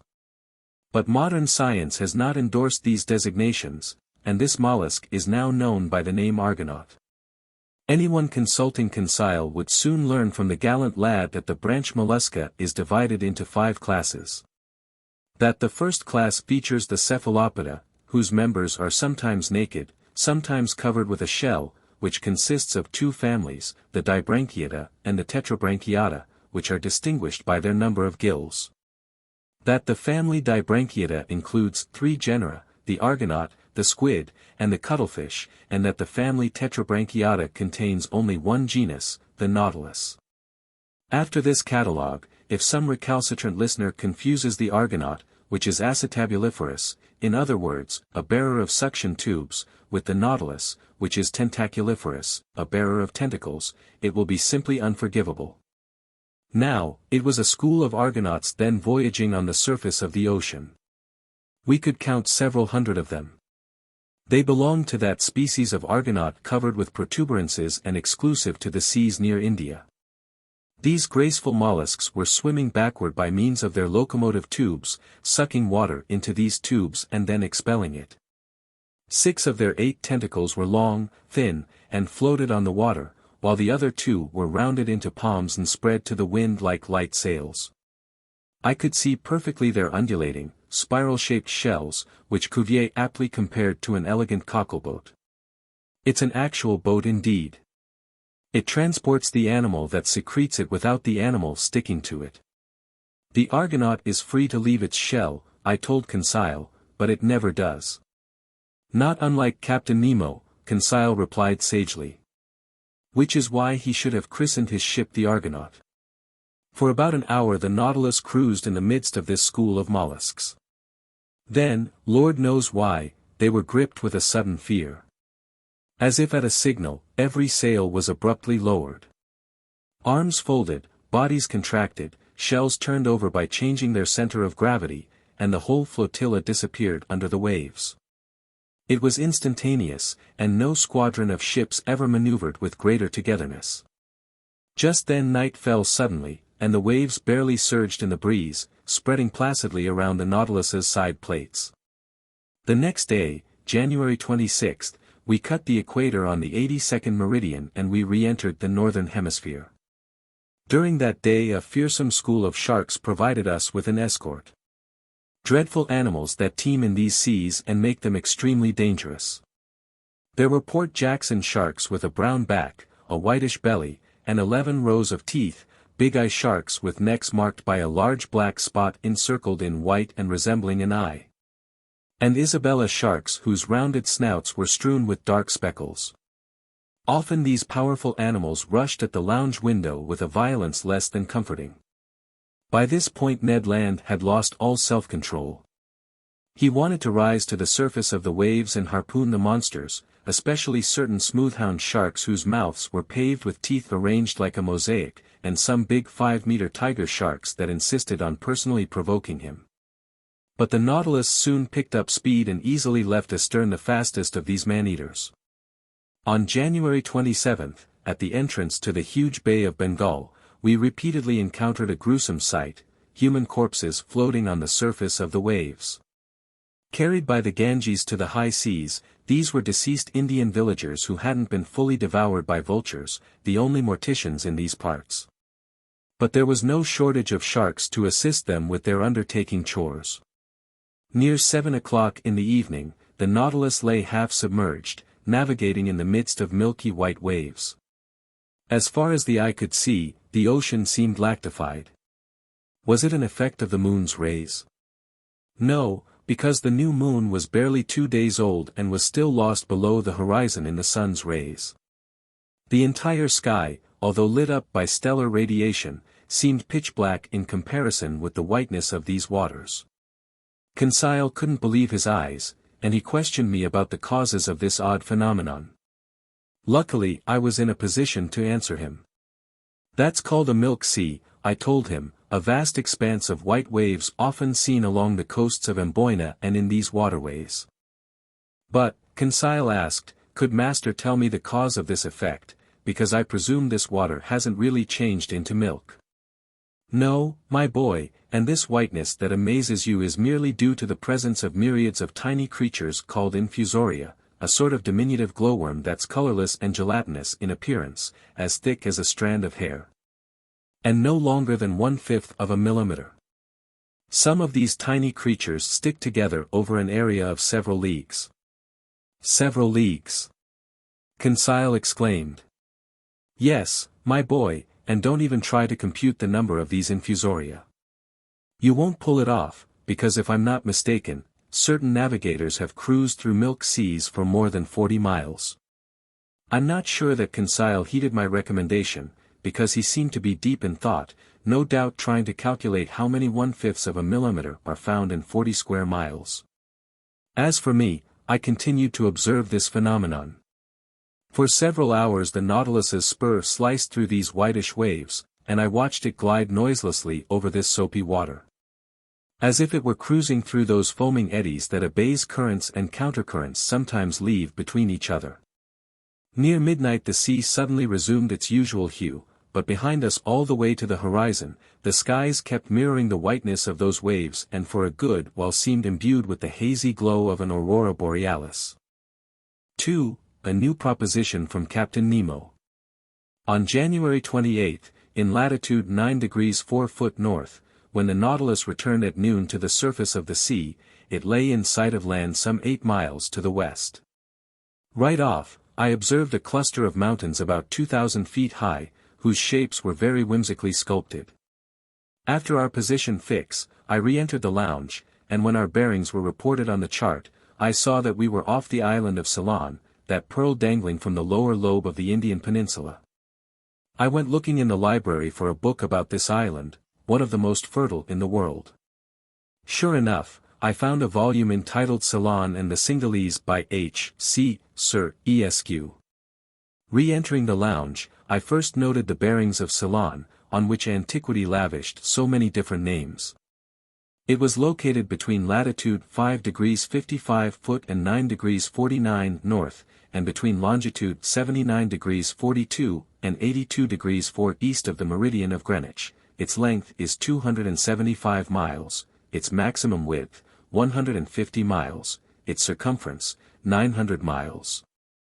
Its surface area, 24,448 square miles, in other words, a little smaller than that of Ireland. Just then Captain Nemo and his chief officer appeared. The captain glanced at the chart. Then, turning to me, "The island of Ceylon," he said, "is famous for its pearl fisheries.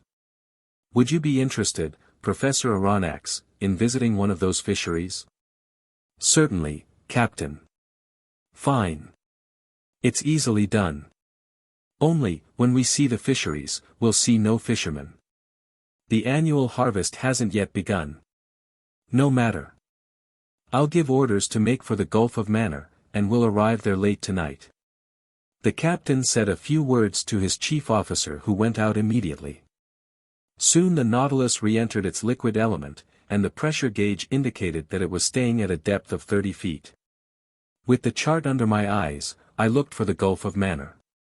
I found it by the 9th parallel off the northwestern shores of Ceylon. It was formed by the long curve of Little Manor Island. To reach it we had to go all the way up Ceylon's west coast. "Professor," Captain Nemo then told me, "there are pearl fisheries in the Bay of Bengal, the seas of the East Indies, the seas of China and Japan, plus those seas south of the United States, the Gulf of Panama and the Gulf of California. But it's off Ceylon that such fishing reaps its richest rewards. No doubt we'll be arriving a little early." Fishermen gather in the Gulf of Manor only during the month of March, and for 30 days some 300 boats concentrate on the lucrative harvest of these treasures from the sea. Each boat is manned by 10 oarsmen and 10 fishermen. The latter divide into 2 groups, dive in rotation, and descend to a depth of 12 meters with the help of a heavy stone clutched between their feet and attached by a rope to their boat. You mean, I said, that such primitive methods are still all that they use? All, Captain Nemo answered me, although these fisheries belong to the most industrialized people in the world, the English, to whom the Treaty of Amiens granted them in 1802. Yet it strikes me that diving suits like yours could perform yeoman service in such work. Yes, since those poor fishermen can't stay long underwater. On his voyage to Ceylon, the Englishman Percival made much of a Kaffir who stayed under 5 minutes without coming up to the surface, but I find that hard to believe. I know that some divers can last up to 57 seconds, and highly skillful ones to 87, but such men are rare, and when the poor fellows climb back on board, the water coming out of their noses and ears is tinted with blood. I believe the average time underwater that these fishermen can tolerate is 30 seconds, during which they hastily stuff their little nets with all the pearl oysters they can tear loose. But these fishermen generally don't live to advanced age, their vision weakens, ulcers break out on their eyes, sores form on their bodies, and some are even stricken with apoplexy on the ocean floor. Yes, I said, it's a sad occupation, and one that exists only to gratify the whims of fashion. But tell me, Captain, how many oysters can a boat fish up in a workday? About 40,000 to 50,000. It's even said that in 1814, when the English government went fishing on its own behalf, its divers worked just 20 days and brought up 76 million oysters. At least, I asked, the fishermen are well paid, aren't they? Hardly, Professor. In Panama they make just $1 per week. In most places they earn only a penny for each oyster that has a pearl, and they bring up so many that have none. Only 1 penny to those poor people who make their employers rich. That's atrocious. On that note, Professor, Captain Nemo told me, you and your companions will visit the Manor oyster bank, and if by chance some eager fisherman arrives early, well, we can watch him at work. That suits me, Captain. By the way, Professor Aronnax, you aren't afraid of sharks, are you? Sharks? I exclaimed. This struck me as a pretty needless question, to say the least. Well? Captain Nemo went on. I admit, Captain, I'm not yet on very familiar terms with that genus of fish. We're used to them, the rest of us, Captain Nemo answered. And in time you will be too. Anyhow, we'll be armed, and on our way we might hunt a man-eater or 2. It's a fascinating sport. So, Professor, I'll see you tomorrow, bright and early. This said in a carefree tone, Captain Nemo left the lounge. If you're invited to hunt bears in the Swiss mountains, you might say, oh good, I get to go bear hunting tomorrow. If you're invited to hunt lions on the Atlas Plains or tigers in the jungles of India, you might say, ha! Now's my chance to hunt lions and tigers. But if you're invited to hunt sharks in their native element, you might want to think it over before accepting. As for me, I passed a hand over my brow, where beads of cold sweat were busy forming. Let's think this over, I said to myself, and let's take our time. Hunting otters in underwater forests, as we did in the forests of Crespo Island, is an acceptable activity.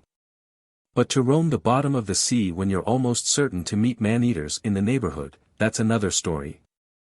I know that in certain countries, particularly the Andaman Islands, Negroes don't hesitate to attack sharks, dagger in one hand and noose in the other, but I also know that many who face those fearsome animals don't come back alive. Besides, I'm not a Negro, and even if I were a Negro, in this instance I don't think a little hesitation on my part would be out of place. And there I was, fantasizing about sharks, envisioning huge jaws armed with multiple rows of teeth and capable of cutting a man in half. I could already feel a definite pain around my pelvic girdle. And how I resented the offhand manner in which the captain had extended his deplorable invitation. You would have thought it was an issue of going into the woods on some harmless fox hunt. Thank heavens. I said to myself. Conseil will never want to come along, and that'll be my excuse for not going with the captain. As for Ned Land, I admit I felt less confident of his wisdom. Danger, however great, held a perennial attraction for his aggressive nature. I went back to reading Sir's book, but I leafed through it mechanically. Between the lines I kept seeing fearsome, wide-open jaws. Just then Conseil and the Canadian entered with a calm, even gleeful air. Little did they know what was waiting for them. Ye gods, sir. Ned Land told me. Your Captain Nemo, the devil take him, has just made us a very pleasant proposition. Oh.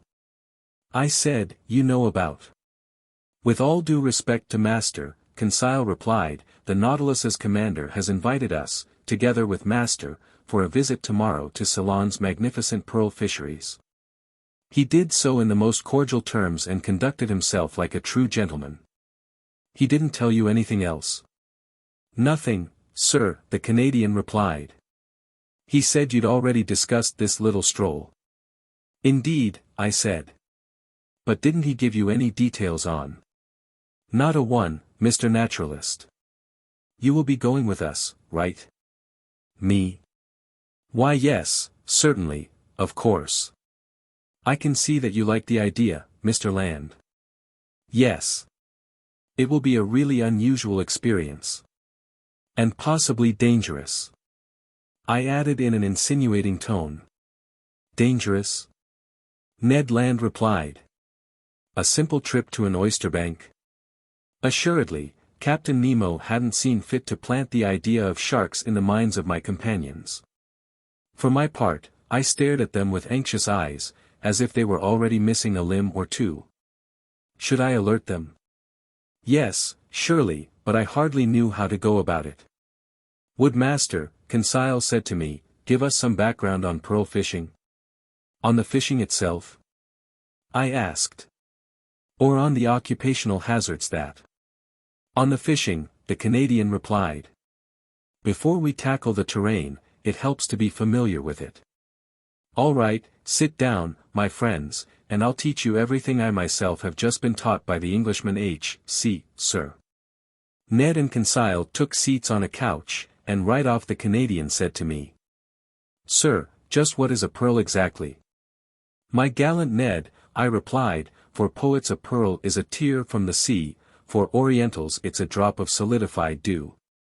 For the ladies it's a jewel they can wear on their fingers, necks, and ears that's oblong in shape, glassy in luster, and formed from mother of pearl. For chemists it's a mixture of calcium phosphate and calcium carbonate with a little gelatin protein, and finally, for naturalists it's a simple festering secretion from the organ that produces mother of pearl in certain bivalves. Branch mollusca, Conseil said, class Acephala, order Testacea. Correct, my scholarly Conseil. Now then, those Testacea capable of producing pearls include rainbow abalone, turbo snails, giant clams, and saltwater scallops, briefly, all those that secrete mother of pearl, in other words, that blue, azure, violet, or white substance lining the insides of their valves. Are mussels included too? The Canadian asked. Yes. The mussels of certain streams in Scotland, Wales, Ireland, Saxony, Bohemia, and France. Good, the Canadian replied. From now on we'll pay closer attention to them. But, I went on, for secreting pearls, the ideal mollusk is the pearl oyster Meleagrina margaritifera, that valuable shellfish. Pearls result simply from mother of pearl solidifying into a globular shape. Either they stick to the oyster's shell, or they become embedded in the creature's folds. On the valves a pearl sticks fast, on the flesh it lies loose. But its nucleus is always some small, hard object, say a sterile egg or a grain of sand, around which the mother of pearl is deposited in thin, concentric layers over several years in succession. Can one find several pearls in the same oyster? Conseil asked. Yes, my boy. There are some shellfish that turn into real jewel coffers. They even mention one oyster, about which I remain dubious, that supposedly contained at least 150 sharks. 150 sharks. Ned Land yelped. Did I say sharks? I exclaimed hastily. I meant 150 pearls. Sharks wouldn't make sense. Indeed, Conseil said. But will Master now tell us how one goes about extracting these pearls? One proceeds in several ways, and often when pearls stick to the valves, fishermen even pull them loose with pliers. But usually the shellfish are spread out on mats made from the esparto grass that covers the beaches. Thus they die in the open air, and by the end of 10 days they've rotted sufficiently. Next they're immersed in huge tanks of salt water, then they're opened up and washed. At this point the sorters begin their twofold task. First they remove the layers of mother of pearl, which are known in the industry by the names legitimate silver, bastard white, or bastard black, and these are shipped out in cases weighing 125 to 150 kilograms. Then they remove the oyster's meaty tissue, boil it, and finally strain it, in order to extract even the smallest pearls. Do the prices of these pearls differ depending on their size? Conseil asked. Not only on their size, I replied, but also according to their shape, their water, in other words, their color, and their orient, in other words, that dappled, shimmering glow that makes them so delightful to the eye. The finest pearls are called virgin pearls, or paragons. They form in isolation within the mollusk's tissue. They're white, often opaque but sometimes of opalescent transparency, and usually spherical or pear-shaped. The spherical ones are made into bracelets, the pear-shaped ones into earrings, and since they're the most valuable, they're priced individually. The other pearls that stick to the oyster's shell are more erratically shaped and are priced by weight. Finally, classed in the lowest order, the smallest pearls are known by the name seed pearls. They're priced by the measuring cup and are used mainly in the creation of embroidery for church vestments. But it must be a long, hard job, sorting out these pearls by size, the Canadian said. No, my friend. That task is performed with 11 strainers, or sieves, that are pierced with different numbers of holes. Those pearls staying in the strainers with 20 to 80 holes are in the first order. Those not slipping through the sieves pierced with 100 to 800 holes are in the second order. Finally, those pearls for which one uses strainers pierced with 900 to 1000 holes make up the seed pearls. How ingenious, Conseil said, to reduce dividing and classifying pearls to a mechanical operation. And could Master tell us the profits brought in by harvesting these banks of pearl oysters? According to Sir's book, I replied, these Ceylon fisheries are farmed annually for a total profit of 3 million man-eaters. Francs. Conseil rebuked. Yes, francs. 3 million francs. I went on. But I don't think these fisheries bring in the returns they once did.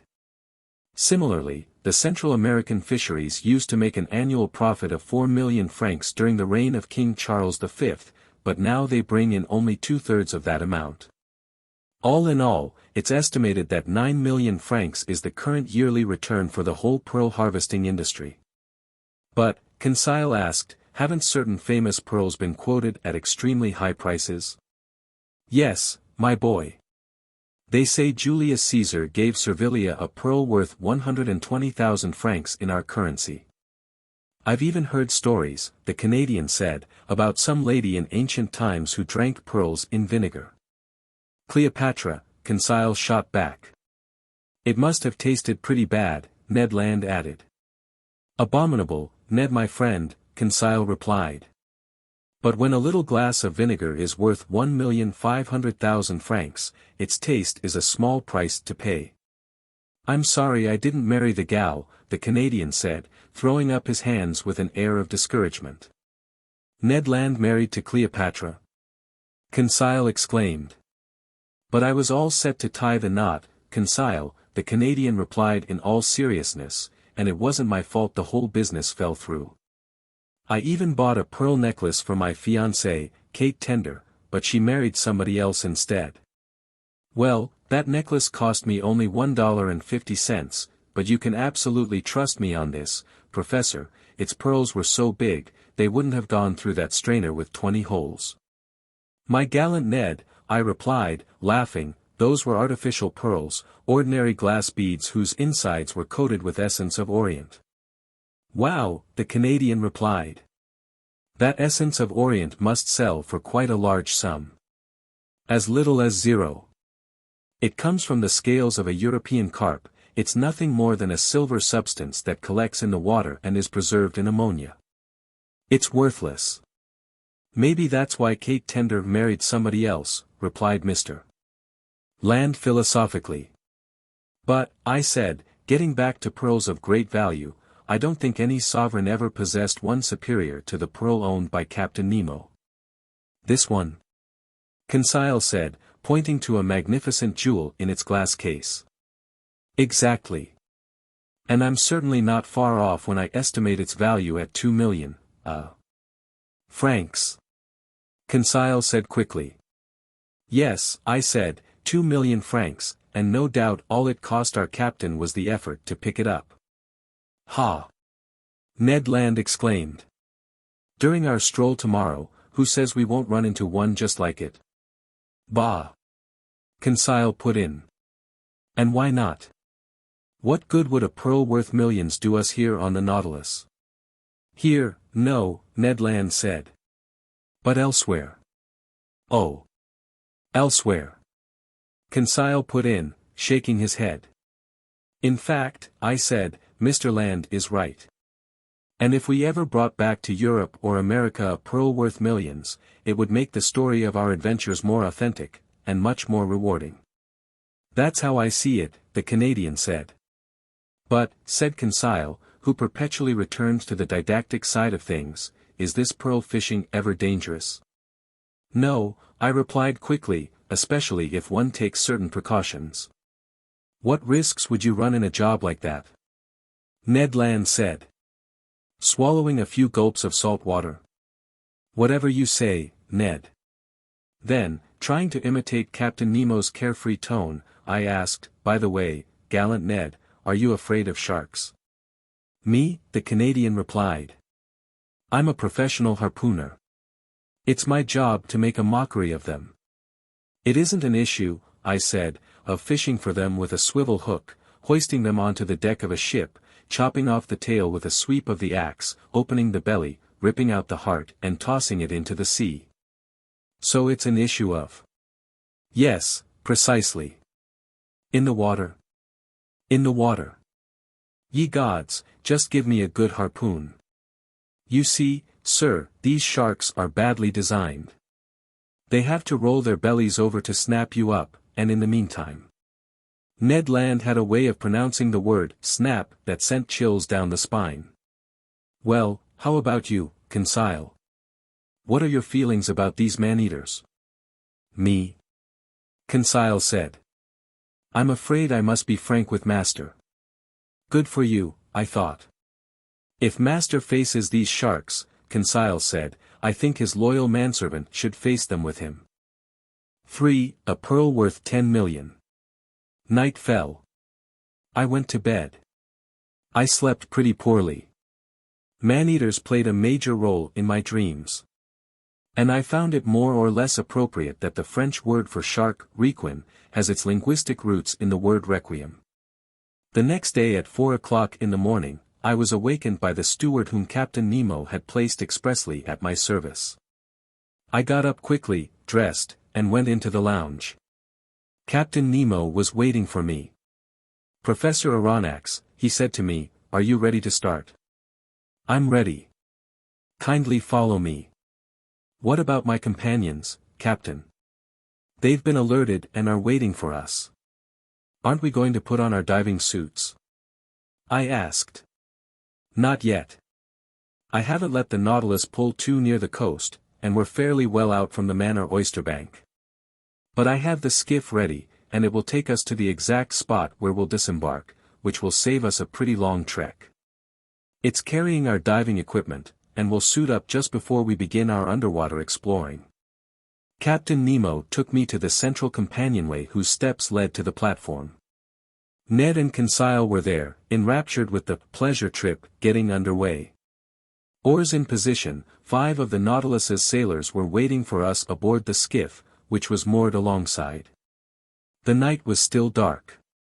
Layers of clouds cloaked the sky and left only a few stars in view. My eyes flew to the side where land lay, but I saw only a blurred line covering 3/4 of the horizon from southwest to northwest. Going up Ceylon's west coast during the night, the Nautilus lay west of the bay, or rather that gulf formed by the mainland and Manor Island. Under these dark waters there stretched the bank of shellfish, an inexhaustible field of pearls more than 20 miles long.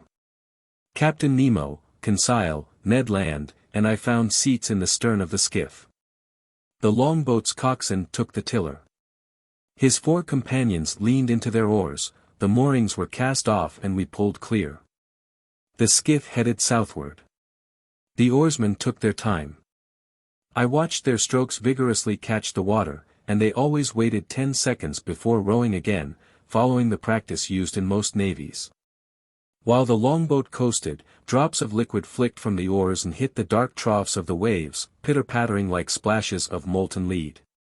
Coming from well out, a mild swell made the skiff roll gently, and a few cresting billows lapped at its bow. We were silent. What was Captain Nemo thinking? Perhaps that this approaching shore was too close for comfort, contrary to the Canadian's views in which it still seemed too far away. As for Conseil, he had come along out of simple curiosity. Near 5:30 the first glimmers of light on the horizon defined the upper lines of the coast with greater distinctness. Fairly flat to the east, it swelled a little toward the south. 5 miles still separated it from us, and its beach merged with the misty waters. Between us and the shore, the sea was deserted. Not a boat, not a diver. Profound solitude reigned over this gathering place of pearl fishermen. As Captain Nemo had commented, we were arriving in these waterways a month too soon. At 6 o'clock the day broke suddenly, with that speed unique to tropical regions, which experience no real dawn or dusk. The sun's rays pierced the cloud curtain gathered on the easterly horizon, and the radiant orb rose swiftly. I could clearly see the shore, which featured a few sparse trees here and there. The skiff advanced toward Manor Island, which curved to the south. Captain Nemo stood up from his thwart and studied the sea. At his signal the anchor was lowered, but its chain barely ran because the bottom lay no more than a meter down, and this locality was one of the shallowest spots near the bank of shellfish. Instantly the skiff wheeled around under the ebb tide's outbound thrust. "Here we are, Professor Aronnax," Captain Nemo then said. "You observe this confined bay? A month from now in this very place, the numerous fishing boats of the harvesters will gather, and these are the waters their divers will ransack so daringly. This bay is felicitously laid out for their type of fishing. It's sheltered from the strongest winds, and the sea is never very turbulent here, highly favorable conditions for diving work. Now let's put on our underwater suits, and we'll begin our stroll." I didn't reply, and while staring at these suspicious waves, I began to put on my heavy aquatic clothes, helped by the longboat sailors. Captain Nemo and my 2 companions suited up as well. None of the Nautilus's men were to go with us on this new excursion. Soon we were imprisoned up to the neck in India rubber clothing, and straps fastened the air devices onto our backs. As for the Ruhmkorff device, it didn't seem to be in the picture. Before inserting my head into its copper capsule, I commented on this to the captain. "Our lighting equipment would be useless to us," the captain answered me. "We won't be going very deep, and the sun's rays will be sufficient to light our way. Besides, it's unwise to carry electric lanterns under these waves. Their brightness might unexpectedly attract certain dangerous occupants of these waterways." As Captain Nemo pronounced these words, I turned to Conseil and Ned Land. But my 2 friends had already encased their craniums in their metal headgear, and they could neither hear nor reply. I had one question left to address to Captain Nemo. "What about our weapons?" I asked him. "Our rifles." "Rifles? What for?" Don't your mountaineers attack bears dagger in hand? And isn't steel surer than lead? Here's a sturdy blade. Slip it under your belt and let's be off. I stared at my companions. They were armed in the same fashion, and Ned Land was also brandishing an enormous harpoon he had stowed in the skiff before leaving the Nautilus. Then, following the captain's example, I let myself be crowned with my heavy copper sphere, and our air tanks immediately went into action. An instant later, the longboat sailors helped us overboard one after the other, and we set foot on level sand in 1.5 meters of water. Captain Nemo gave us a hand signal. We followed him down a gentle slope and disappeared under the waves. There the obsessive fears in my brain left me. I became surprisingly calm again.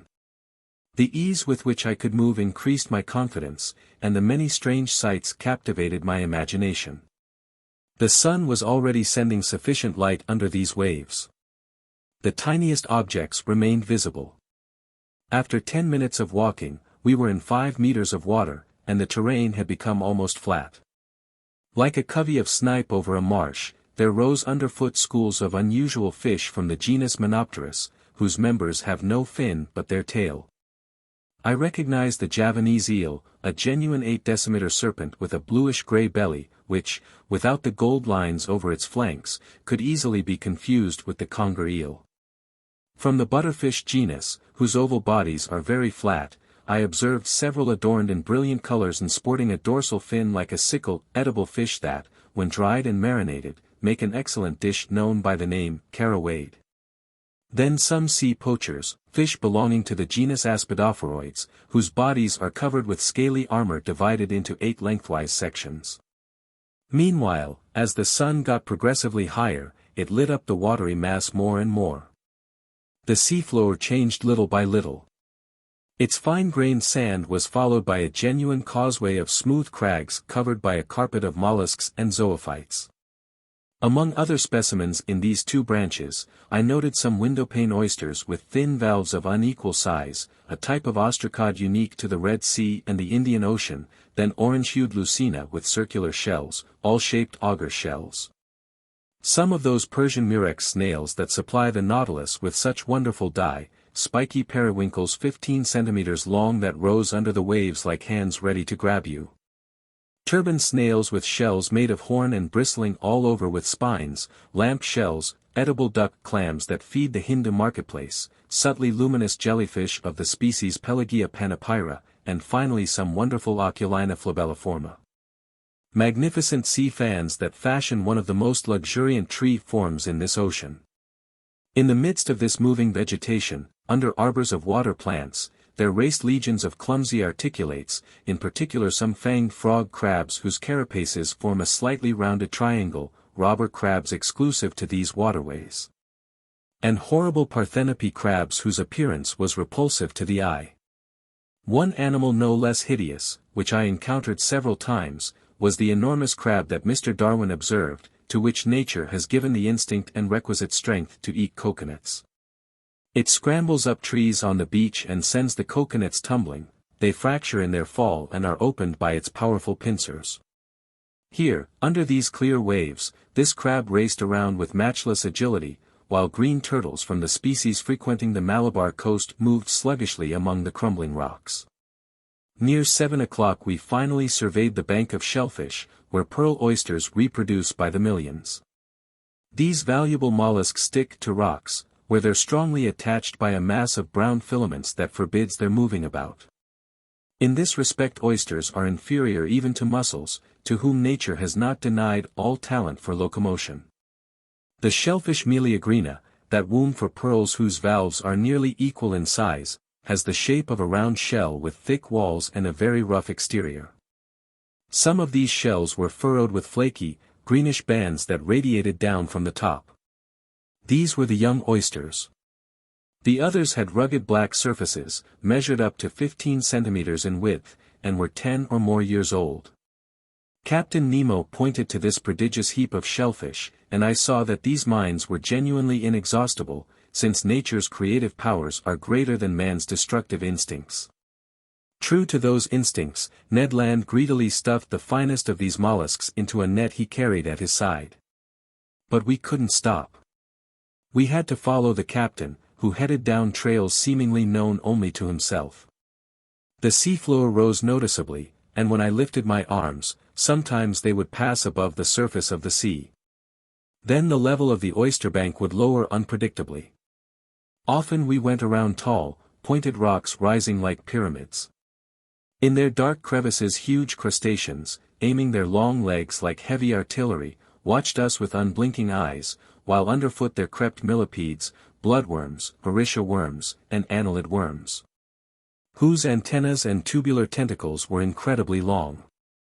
Just then a huge cave opened up in our path, hollowed from a picturesque pile of rocks whose smooth heights were completely hung with underwater flora. At first this cave looked pitch black to me. Inside, the sun's rays seemed to diminish by degrees. Their hazy transparency was nothing more than drowned light. Captain Nemo went in. We followed him. My eyes soon grew accustomed to this comparative gloom. I distinguished the unpredictably contoured springings of a vault, supported by natural pillars firmly based on a granite foundation, like the weighty columns of Tuscan architecture. Why had our incomprehensible guide taken us into the depths of this underwater crypt? I would soon find out. After going down a fairly steep slope, our feet trod the floor of a sort of circular pit. There Captain Nemo stopped, and his hand indicated an object that I hadn't yet noticed. It was an oyster of extraordinary dimensions, a titanic giant clam, a holy water font that could have held a whole lake, a basin more than 2 meters wide, hence even bigger than the one adorning the Nautilus's lounge. I approached this phenomenal mollusk. Its mass of filaments attached it to a table of granite, and there it grew by itself in the midst of the cave's calm waters. I estimated the weight of this giant clam at 300 kilograms. Hence such an oyster held 15 kilos of meat, and you'd need the stomach of King Gargantua to eat a couple dozen. Captain Nemo was obviously familiar with this bivalve's existence. This wasn't the first time he'd paid it a visit, and I thought his sole reason for leading us to this locality was to show us a natural curiosity. I was mistaken. Captain Nemo had an explicit personal interest in checking on the current condition of this giant clam. The mollusk's 2 valves were partly open. The captain approached and stuck his dagger vertically between the shells to discourage any ideas about closing, then with his hands he raised the fringed, membrane-filled tunic that made up the animal's mantle. There, between its leaf-like folds, I saw a loose pearl as big as a coconut. Its globular shape, perfect clarity, and wonderful orient made it a jewel of incalculable value. Carried away by curiosity, I stretched out my hand to take it, weigh it, fondle it. But the captain stopped me, signaled no, removed his dagger in one swift motion, and let the 2 valves snap shut. I then understood Captain Nemo's intent. By leaving the pearl buried beneath the giant clam's mantle, he allowed it to grow imperceptibly. With each passing year the mollusk's secretions added new concentric layers. The captain alone was familiar with the cave where this wonderful fruit of nature was ripening. He alone reared it, so to speak, in order to transfer it one day to his dearly beloved museum. Perhaps, following the examples of oyster farmers in China and India, he had even predetermined the creation of this pearl by sticking under the mollusk's fold some piece of glass or metal that was gradually covered with mother-of-pearl. In any case, comparing this pearl to others I already knew about, and to those shimmering in the captain's collection, I estimated that it was worth at least 10 million francs. It was a superb natural curiosity rather than a luxurious piece of jewelry, because I don't know of any female ear that could handle it. Our visit to this opulent giant clam came to an end. Captain Nemo left the cave, and we climbed back up the bank of shellfish in the midst of these clear waters not yet disturbed by divers at work. We walked by ourselves, genuine loiterers stopping or straying as our fancies dictated. For my part, I was no longer worried about those dangers my imagination had so ridiculously exaggerated. The shallows drew noticeably closer to the surface of the sea, and soon, walking in only a meter of water, my head passed well above the level of the ocean. Conseil rejoined me, and gluing his huge copper capsule to mine, his eyes gave me a friendly greeting. But this lofty plateau measured only a few fathoms, and soon we re-entered our element. I think I've now earned the right to dub it that. 10 minutes later, Captain Nemo stopped suddenly. I thought he'd called a halt so that we could turn and start back. No. With a gesture he ordered us to crouch beside him at the foot of a wide crevice. His hand motioned toward a spot within the liquid mass, and I looked carefully. 5 meters away a shadow appeared and dropped to the seafloor. The alarming idea of sharks crossed my mind. But I was mistaken, and once again we didn't have to deal with monsters of the deep. It was a man, a living man, a black Indian fisherman, a poor devil who no doubt had come to gather what he could before harvest time. I saw the bottom of his dinghy, moored a few feet above his head. He would dive and go back up in quick succession. A stone cut in the shape of a sugar loaf, which he gripped between his feet while a rope connected it to his boat, served to lower him more quickly to the ocean floor. This was the extent of his equipment. Arriving on the seafloor at a depth of about 5 meters, he fell to his knees and stuffed his sack with shellfish gathered at random. Then he went back up, emptied his sack, pulled up his stone, and started all over again, the whole process lasting only 30 seconds. This diver didn't see us. A shadow cast by our crag hid us from his view. And besides, how could this poor Indian ever have guessed that human beings, creatures like himself, were near him under the waters, eavesdropping on his movements, not missing a single detail of his fishing? So he went up and down several times. He gathered only about 10 shellfish per dive, because he had to tear them from the banks where each clung with its tough mass of filaments. And how many of these oysters for which he risked his life would have no pearl in them? I observed him with great care. His movements were systematically executed, and for half an hour no danger seemed to threaten him. So I had gotten used to the sight of this fascinating fishing when all at once, just as the Indian was kneeling on the seafloor, I saw him make a frightened gesture, stand, and gather himself to spring back to the surface of the waves. I understood his fear. A gigantic shadow appeared above the poor diver. It was a shark of huge size, moving in diagonally, eyes ablaze, jaws wide open.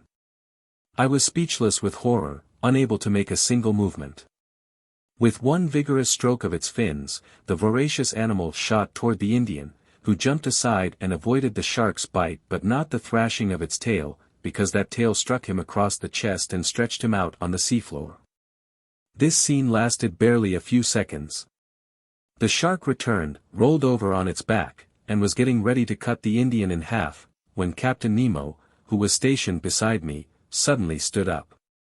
Then he strode right toward the monster, dagger in hand, ready to fight it at close quarters. Just as it was about to snap up the poor fisherman, the man-eater saw its new adversary, repositioned itself on its belly, and headed swiftly toward him. I can see Captain Nemo's bearing to this day. Bracing himself, he waited for the fearsome man-eater with wonderful composure, and when the latter rushed at him, the captain leaped aside with prodigious quickness, avoided a collision, and sank his dagger into its belly. But that wasn't the end of the story. A dreadful battle was joined. The shark bellowed, so to speak. Blood was pouring into the waves from its wounds. The sea was dyed red, and through this opaque liquid I could see nothing else. Nothing else until the moment when, through a rift in the clouds, I saw the daring captain clinging to one of the animal's fins, fighting the monster at close quarters. Belaboring his enemy's belly with stabs of the dagger yet unable to deliver the deciding thrust, in other words, a direct hit to the heart.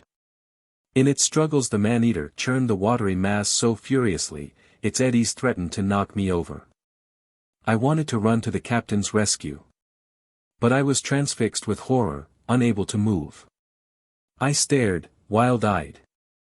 I saw the fight enter a new phase. The captain fell to the seafloor, toppled by the enormous mass weighing him down.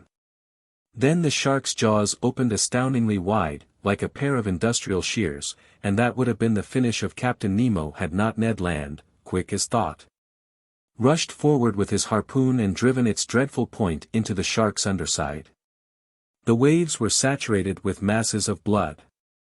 The waters shook with the movements of the man-eater, which thrashed about with indescribable fury. Ned Land hadn't missed his target. This was the monster's death rattle. Pierced to the heart, it was struggling with dreadful spasms whose aftershocks knocked Conseil off his feet. Meanwhile Ned Land pulled the captain clear. Uninjured, the latter stood up, went right to the Indian, quickly cut the rope binding the man to his stone, took the fellow in his arms, and with a vigorous kick of the heel, rose to the surface of the sea. The three of us followed him, and a few moments later, miraculously safe, we reached the fisherman's longboat. Captain Nemo's first concern was to revive this unfortunate man. I wasn't sure he would succeed. I hoped so, since the poor devil hadn't been under very long. But that stroke from the shark's tail could have been his death blow. Fortunately, after vigorous massaging by Conseil and the captain, I saw the nearly drowned man regain consciousness little by little. He opened his eyes. How startled he must have felt, how frightened even, at seeing four huge, copper craniums leaning over him. And above all, what must he have thought when Captain Nemo pulled a bag of pearls from a pocket in his diving suit and placed it in the fisherman's hands? This magnificent benefaction from the man of the waters to the poor Indian from Ceylon was accepted by the latter with trembling hands. His bewildered eyes indicated that he didn't know to what superhuman creatures he owed both his life and his fortune. At the captain's signal we returned to the bank of shellfish, and retracing our steps, we walked for half an hour until we encountered the anchor connecting the seafloor with the Nautilus's skiff. Back on board, the sailors helped divest us of our heavy copper carapaces. Captain Nemo's first words were spoken to the Canadian. "Thank you, Mr. Land," he told him. "Tit for tat, Captain," Ned Land replied. "I owed it to you." The ghost of a smile glided across the captain's lips, and that was all. "To the Nautilus," he said. The longboat flew over the waves. A few minutes later we encountered the shark's corpse again, floating. From the black markings on the tips of its fins, I recognized the dreadful squalus melanopterus from the seas of the East Indies, a variety in the species of sharks proper. It was more than 25 feet long. Its enormous mouth occupied a third of its body. It was an adult, as could be seen from the 6 rows of teeth forming an isosceles triangle in its upper jaw. Conseil looked at it with purely scientific fascination, and I'm sure he placed it, not without good reason, in the class of cartilaginous fish, order Chondropterygia with fixed gills, family Salacia, genus Squalus. While I was contemplating this inert mass, suddenly a dozen of these voracious melanoptera appeared around our longboat, but, paying no attention to us, they pounced on the corpse and quarreled over every scrap of it. By 8:30 we were back on board the Nautilus. There I fell to thinking about the incidents that marked our excursion over the Manor oysterbank. 2 impressions inevitably stood out. One concerned Captain Nemo's matchless bravery, the other his devotion to a human being, a representative of that race from which he had fled beneath the seas. In spite of everything, this strange man hadn't yet succeeded in completely stifling his heart. When I shared these impressions with him, he answered me in a tone touched with emotion. "That Indian, Professor, lives in the land of the oppressed, and I am to this day, and will be until my last breath, a native of that same land." 4. The Red Sea. During the day of January 29, the island of Ceylon disappeared below the horizon, and at a speed of 20 miles per hour, the Nautilus glided into the labyrinthine channels that separate the Maldive and Laccadive Islands. It likewise hugged Kilten Island, a shore of madreporic origin discovered by Vasco da Gama in 1499 and one of 19 chief islands in the island group of the Laccadives, located between latitude 10 degrees and 14 degrees 30 foot north. And between longitude 50 degrees 72 foot and 69 degrees east. By then we had fared 16,220 miles, or 7,500 leagues, from our starting point in the seas of Japan. The next day, January 30th, when the Nautilus rose to the surface of the ocean, there was no more land in sight. Setting its course to the north-northwest, the ship headed toward the Gulf of Oman, carved out between Arabia and the Indian Peninsula and providing access to the Persian Gulf. This was obviously a blind alley with no possible outlet. So where was Captain Nemo taking us? I was unable to say. Which didn't satisfy the Canadian, who that day asked me where we were going. "We're going, Mr. Ned, where the captain's fancy takes us." "His fancy," the Canadian replied, "won't take us very far. The Persian Gulf has no outlet, and if we enter those waters, it won't be long before we return in our tracks." "All right, we'll return, Mr. Land, and after the Persian Gulf, if the Nautilus wants to visit the Red Sea, the Strait of Bab el-Mandeb is still there to let us in." "I don't have to tell you, sir," Ned Land replied, "that the Red Sea is just as landlocked as the Gulf, since the Isthmus of Suez hasn't been cut all the way through yet. And even if it was, a boat as secretive as ours wouldn't risk a canal intersected with locks. So the Red Sea won't be our way back to Europe either." "But I didn't say we'd return to Europe." "What do you figure, then?" "I figure that after visiting these unusual waterways of Arabia and Egypt, the Nautilus will go back down to the Indian Ocean, perhaps through Mozambique Channel, perhaps off the Mascarene Islands, and then make for the Cape of Good Hope." "And once we're at the Cape of Good Hope," the Canadian asked with typical persistence. "Well then, we'll enter that Atlantic Ocean with which we aren't yet familiar." "What's wrong, Ned my friend? Are you tired of this voyage under the seas? Are you bored with the constantly changing sight of these underwater wonders?" "Speaking for myself, I'll be extremely distressed to see the end of a voyage so few men will ever have a chance to make." "But don't you realize, Professor Aronnax," the Canadian replied, "that soon we'll have been imprisoned for 3 whole months aboard this Nautilus?" "No, Ned, I didn't realize it, I don't want to realize it, and I don't keep track of every day and every hour." "But when will it be over?" "In its appointed time. Meanwhile there's nothing we can do about it, and our discussions are futile. My gallant Ned, if you come and tell me, a chance to escape is available to us, then I'll discuss it with you. But that isn't the case, and in all honesty, I don't think Captain Nemo ever ventures into European seas." This short dialogue reveals that in my mania for the Nautilus, I was turning into the spitting image of its commander. As for Ned Land, he ended our talk in his best speechifying style, "That's all fine and dandy. But in my humble opinion, a life in jail is a life without joy." For 4 days until February 3rd, the Nautilus inspected the Gulf of Oman at various speeds and depths. It seemed to be traveling at random, as if hesitating over which course to follow, but it never crossed the Tropic of Cancer. After leaving this gulf we raised Muscat for an instant, the most important town in the country of Oman. I marveled at its strange appearance in the midst of the black rocks surrounding it, against which the white of its houses and forts stood out sharply. I spotted the rounded domes of its mosques, the elegant tips of its minarets, and its fresh, leafy terraces. But it was only a fleeting vision, and the Nautilus soon sank beneath the dark waves of these waterways. Then our ship went along at a distance of 6 miles from the Arabic coasts of Mara and Hadramaut, their undulating lines of mountains relieved by a few ancient ruins. On February 5 we finally put into the Gulf of Aden, a genuine funnel stuck into the neck of Bab el-Mandeb and bottling these Indian waters in the Red Sea. On February 6 the Nautilus cruised in sight of the city of Aden, perched on a promontory connected to the continent by a narrow isthmus, a sort of inaccessible Gibraltar whose fortifications the English rebuilt after capturing it in 1839. I glimpsed the octagonal minarets of this town, which used to be one of the wealthiest, busiest commercial centers along this coast, as the Arab historian Idrisi tells it.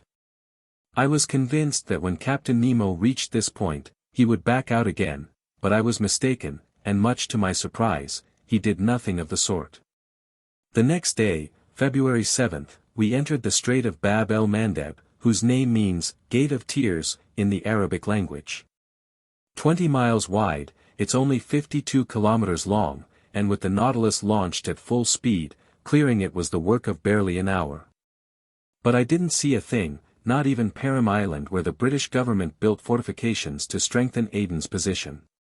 There were many English and French steamers ploughing this narrow passageway, liners going from Suez to Bombay, Calcutta, Melbourne, Reunion Island, and Mauritius, far too much traffic for the Nautilus to make an appearance on the surface. So it wisely stayed in mid-water. Finally, at noon, we were ploughing the waves of the Red Sea. The Red Sea, that great lake so famous in biblical traditions, seldom replenished by rains, fed by no important rivers, continually drained by a high rate of evaporation, its water level dropping 1.5 meters every year.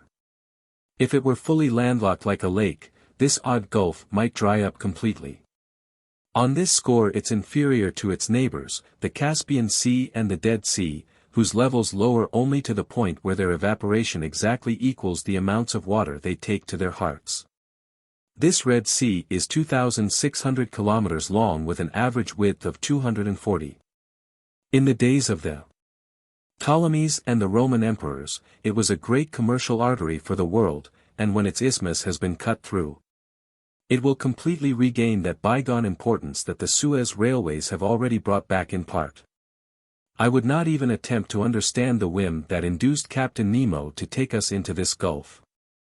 But I wholeheartedly approved of the Nautilus's entering it. It adopted a medium pace, sometimes staying on the surface, sometimes diving to avoid some ship, and so I could observe both the inside and topside of this highly unusual sea. On February 8, as early as the first hours of daylight, Mocha appeared before us, a town now in ruins, whose walls would collapse at the mere sound of a cannon, and which shelters a few leafy date trees here and there. This once important city used to contain 6 public marketplaces plus 26 mosques, and its walls, protected by 14 forts, fashioned a 3-kilometer girdle around it. Then the Nautilus drew near the beaches of Africa, where the sea is considerably deeper.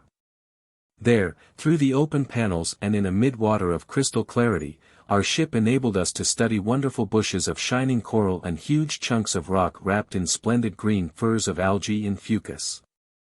What an indescribable sight, and what a variety of settings and scenery were these reefs and volcanic islands leveled off by the Libyan coast. But soon the Nautilus hugged the eastern shore where these tree forms appeared in all their glory. This was off the coast of Tehama, and their such zoophyte displays not only flourished below sea level but they also fashioned picturesque networks that unreeled as high as 10 fathoms above it. The latter were more whimsical but less colorful than the former, which kept their bloom thanks to the moist vitality of the waters. How many delightful hours I spent in this way at the lounge window. How many new specimens of underwater flora and fauna I marveled at beneath the light of our electric beacon. Mushroom-shaped fungus coral, some slate-colored sea anemone including the species Thalascianthus aster among others, organ-pipe coral arranged like flutes and just begging for a puff from the god Pan.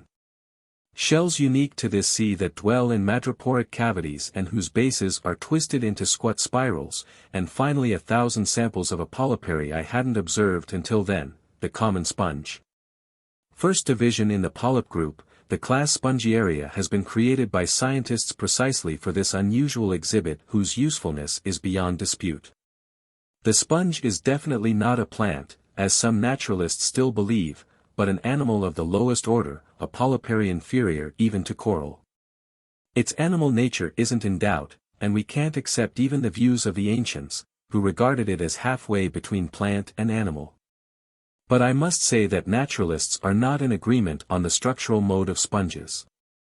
For some it's a polypary, and for others, such as Professor Milne Edwards, it's a single, solitary individual.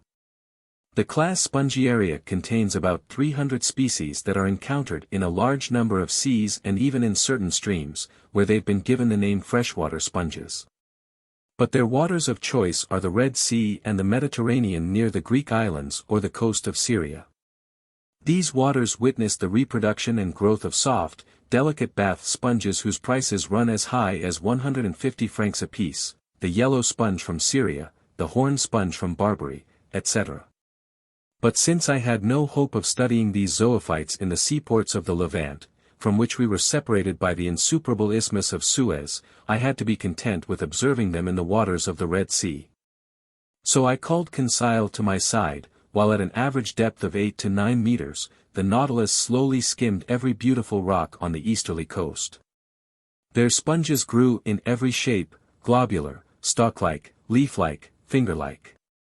With reasonable accuracy, they lived up to their nicknames of basket sponges, chalice sponges, distaff sponges, elkhorn sponges, lion's paws, peacock's tails, and Neptune's gloves, designations bestowed on them by fishermen more poetically inclined than scientists. A gelatinous, semi-fluid substance coated the fibrous tissue of these sponges, and from this tissue there escaped a steady trickle of water that, after carrying sustenance to each cell, was being expelled by a contracting movement. This jelly-like substance disappears when the polyp dies, emitting ammonia as it rots. Finally nothing remains but the fibers, either gelatinous or made of horn, that constitute your household sponge, which takes on a russet hue and is used for various tasks depending on its degree of elasticity, permeability, or resistance to saturation. These polyparies were sticking to rocks, shells of mollusks, and even the stalks of water plants. They adorned the smallest crevices, some sprawling, others standing or hanging like coral outgrowths. I told Conseil that sponges are fished up in two ways, either by dragnet or by hand. The latter method calls for the services of a diver, but it's preferable because it spares the polypary's tissue, leaving it with a much higher market value. Other zoophytes swarming near the sponges consisted chiefly of a very elegant species of jellyfish. Mollusks were represented by varieties of squid that, according to Professor Orbigny, are unique to the Red Sea. And reptiles by vergata turtles belonging to the genus Chelonia, which furnished our table with a dainty but wholesome dish. As for fish, they were numerous and often remarkable. Here are the ones that the Nautilus's nets most frequently hauled on board: rays, including spotted rays that were oval in shape and brick red in color, their bodies strewn with erratic blue speckles and identifiable by their jagged double stings. Silverback skates, common stingrays with stippled tails, butterfly rays that looked like huge 2-meter cloaks flapping at mid-depth, toothless guitarfish that were a type of cartilaginous fish closer to the shark.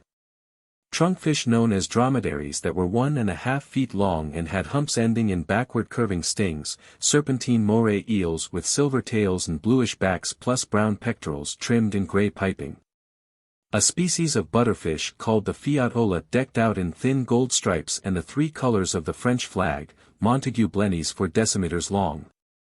Superb jacks handsomely embellished by 7 black crosswise streaks with blue and yellow fins plus gold and silver scales, snooks, standard mullet with yellow heads, parrotfish, wrasse, triggerfish, gobies, etc. Plus 1,000 other fish common to the oceans we had already crossed. On February 9 the Nautilus cruised in the widest part of the Red Sea, measuring 190 miles straight across from Suakin on the west coast to Confida on the east coast. At noon that day after our position fix, Captain Nemo climbed onto the platform, where I happened to be. I vowed not to let him go below again without at least sounding him out on his future plans. As soon as he saw me, he came over, graciously offered me a cigar, and said to me, "Well, Professor, are you pleased with this Red Sea? Have you seen enough of its hidden wonders, its fish and zoophytes, its gardens of sponges and forests of coral? Have you glimpsed the towns built on its shores?" "Yes, Captain Nemo," I replied, "and the Nautilus is wonderfully suited to this whole survey." "Ah, it's a clever boat." "Yes, sir, clever, daring, and invulnerable. It fears neither the Red Sea's dreadful storms nor its currents and reefs." "Indeed," I said, "this sea is mentioned as one of the worst, and in the days of the ancients, if I'm not mistaken, it had an abominable reputation." "Thoroughly abominable, Professor Aronnax. The Greek and Latin historians can find nothing to say in its favor, and the Greek geographer Strabo adds that it's especially rough during the rainy season and the period of summer prevailing winds. The Arab Idrisi, referring to it by the name Gulf of Kulzum, relates that ships perished in large numbers on its sandbanks and that no one risked navigating it by night. This, he claims, is a sea subject to fearful hurricanes, strewn with inhospitable islands, and with nothing good to offer either on its surface or in its depths. As a matter of fact, the same views can also be found in Aryan, Agatharchides, and Artemidorus. One can easily see, I answered, that those historians didn't navigate aboard the Nautilus. Indeed, the captain replied with a smile, and in this respect, the moderns aren't much farther along than the ancients. It took many centuries to discover the mechanical power of steam. Who knows whether we'll see a second Nautilus within the next 100 years? Progress is slow, Professor Aronnax. It's true, I replied. Your ship is a century ahead of its time, perhaps several centuries. It would be most unfortunate if such a secret were to die with its inventor. Captain Nemo did not reply. After some minutes of silence. We were discussing, he said, the views of ancient historians on the dangers of navigating this Red Sea. True, I replied. But weren't their fears exaggerated? Yes and no, Professor Aronnax, answered Captain Nemo, who seemed to know his Red Sea by heart. To a modern ship, well-rigged, solidly constructed, and in control of its course thanks to obedient steam, some conditions are no longer hazardous that offered all sorts of dangers to the vessels of the ancients. Picture those early navigators venturing forth in sailboats built from planks lashed together with palm tree ropes, caulked with powdered resin, and coated with dogfish grease. They didn't even have instruments for taking their bearings, they went by guesswork in the midst of currents they barely knew. Under such conditions, shipwrecks had to be numerous. But nowadays steamers providing service between Suez and the South Seas have nothing to fear from the fury of this gulf, despite the contrary winds of its monsoons. Their captains and passengers no longer prepare for departure with sacrifices to placate the gods, and after returning, they don't traipse in wreaths and gold ribbons to say thanks at the local temple. Agreed, I said. And steam seems to have killed off all gratitude in seamen's hearts. But since you seem to have made a special study of this sea, Captain, can you tell me how it got its name? Many explanations exist on the subject, Professor Aronnax. Would you like to hear the views of one chronicler in the 14th century? Gladly. This fanciful fellow claims the sea was given its name after the crossing of the Israelites, when the Pharaoh perished in those waves that came together again at Moses' command. To mark that miraculous sequel, the sea turned a red without equal. Thus no other course would do but to name it for its hue. An artistic explanation, Captain Nemo, I replied, but I'm unable to rest content with it. So I'll ask you for your own personal views. Here they come. To my thinking, Professor Aronnax, this Red Sea designation must be regarded as a translation of the Hebrew word Edrom, and if the ancients gave it that name, it was because of the unique color of its waters. Until now, however, I've seen only clear waves, without any unique hue. Surely, but as we move ahead to the far end of this gulf, you'll note its odd appearance. I recall seeing the Bay of El Tur completely red, like a lake of blood. And you attribute this color to the presence of microscopic algae? Yes.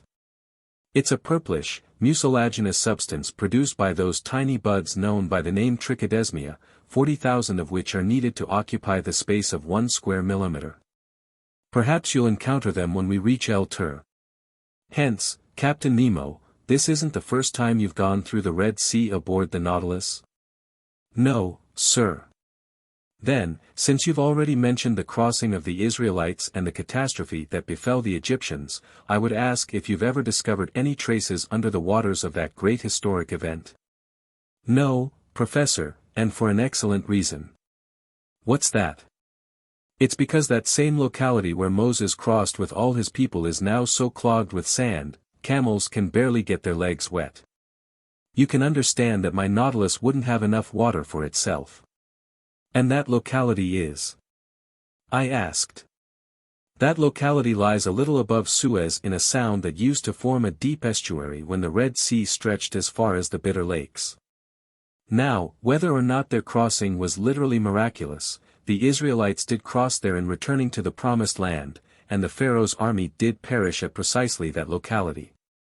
So I think that excavating those sands would bring to light a great many weapons and tools of Egyptian origin. Obviously, I replied. And for the sake of archaeology, let's hope that sooner or later such excavations do take place, once new towns are settled on the isthmus after the Suez Canal has been cut through, a canal, by the way, of little use to a ship such as the Nautilus. Surely, but of great use to the world at large, Captain Nemo said. The ancients well understood the usefulness to commerce of connecting the Red Sea with the Mediterranean, but they never dreamed of cutting a canal between the two, and instead they picked the Nile as their link. If we can trust tradition, it was probably Egypt's King Sesostris who started digging the canal needed to join the Nile with the Red Sea. What's certain is that in 615 BC, King Necho II was hard at work on a canal that was fed by Nile water and ran through the Egyptian plains opposite Arabia. This canal could be traveled in 4 days, and it was so wide, 2 triple-tiered galleys could pass through it abreast. Its construction was continued by Darius the Great, son of Hystaspes, and probably completed by King Ptolemy II. Strabo saw it used for shipping. But the weakness of its slope between its starting point, near Bubastis, and the Red Sea left it navigable only a few months out of the year. This canal served commerce until the century of Rome's Antonine emperors. It was then abandoned and covered with sand, subsequently reinstated by Arabia's Caliph Omar I, and finally filled in for good in 761 or 762 AD. By Caliph al-Mansur, in an effort to prevent supplies from reaching Muhammad ibn Abdullah, who had rebelled against him. During his Egyptian campaign, your General Napoleon Bonaparte discovered traces of this old canal in the Suez Desert, and when the tide caught him by surprise, he well-nigh perished just a few hours before rejoining his regiment at Hajarot. The very place where Moses had pitched camp 3,300 years before him. Well, Captain, what the ancients hesitated to undertake, Mr. de Lesseps is now finishing up. His joining of these two seas will shorten the route from Cadiz to the East Indies by 9,000 kilometers, and he'll soon change Africa into an immense island. Yes, Professor Aronnax, and you have every right to be proud of your fellow countrymen. Such a man brings a nation more honor than the greatest commanders. Like so many others, he began with difficulties and setbacks, but he triumphed because he has the volunteer spirit. And it's sad to think that this deed, which should have been an international deed, which would have ensured that any administration went down in history, will succeed only through the efforts of one man. So all hail to Mr. de Lesseps. Yes, all hail to that great French citizen, I replied, quite startled by how emphatically Captain Nemo had just spoken. Unfortunately, he went on, I can't take you through that Suez Canal, but the day after tomorrow, you'll be able to see the long jetties of Port Said when we're in the Mediterranean. In the Mediterranean? I exclaimed. Yes, Professor. Does that amaze you? What amazes me is thinking we'll be there the day after tomorrow. Oh really? Yes, Captain, although since I've been aboard your vessel, I should have formed the habit of not being amazed by anything. But what is it that startles you? The thought of how hideously fast the Nautilus will need to go, if it's to double the Cape of Good Hope, circle around Africa, and lie in the open Mediterranean by the day after tomorrow. And who says it will circle Africa, Professor? What's this talk about doubling the Cape of Good Hope? But unless the Nautilus navigates on dry land and crosses over the isthmus. Or under it, Professor Aronnax. Under it? Surely, Captain Nemo replied serenely. Under that tongue of land, nature long ago made what man today is making on its surface. What? There's a passageway. Yes, an underground passageway that I've named the Arabian Tunnel. It starts below Suez and leads to the Bay of Pelusium. But isn't that isthmus only composed of quicksand? To a certain depth. But at merely 50 meters, one encounters a firm foundation of rock. And it's by luck that you discovered this passageway? I asked, more and more startled. Luck plus logic, Professor, and logic even more than luck. Captain, I hear you, but I can't believe my ears. Oh, sir. The old saying still holds good, horas habent iti non audient. 12 Not only does this passageway exist, but I've taken advantage of it on several occasions. Without it, I wouldn't have ventured today into such a blind alley as the Red Sea. Is it indiscreet to ask how you discovered this tunnel? Sir, the captain answered me, there can be no secrets between men who will never leave each other. I ignored this innuendo and waited for Captain Nemo's explanation. Professor, he told me, the simple logic of the naturalist led me to discover this passageway, and I alone am familiar with it. I'd noted that in the Red Sea in the Mediterranean there exist a number of absolutely identical species of fish, eels, butterfish, greenfish, bass, jewelfish, flying fish. Certain of this fact, I wondered if there weren't a connection between the two seas. If there were, its underground current had to go from the Red Sea to the Mediterranean simply because of their difference in level.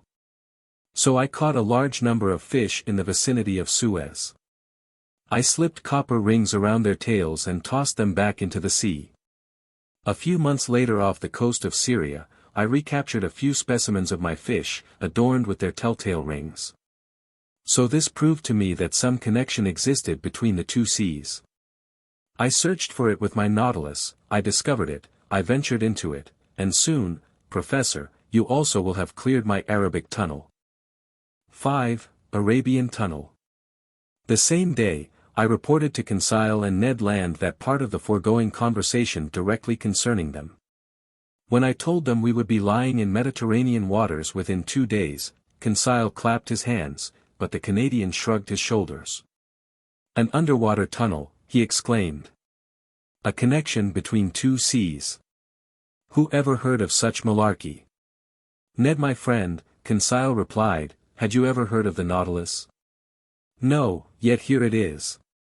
So don't shrug your shoulders so blithely, and don't discount something with the feeble excuse that you've never heard of it.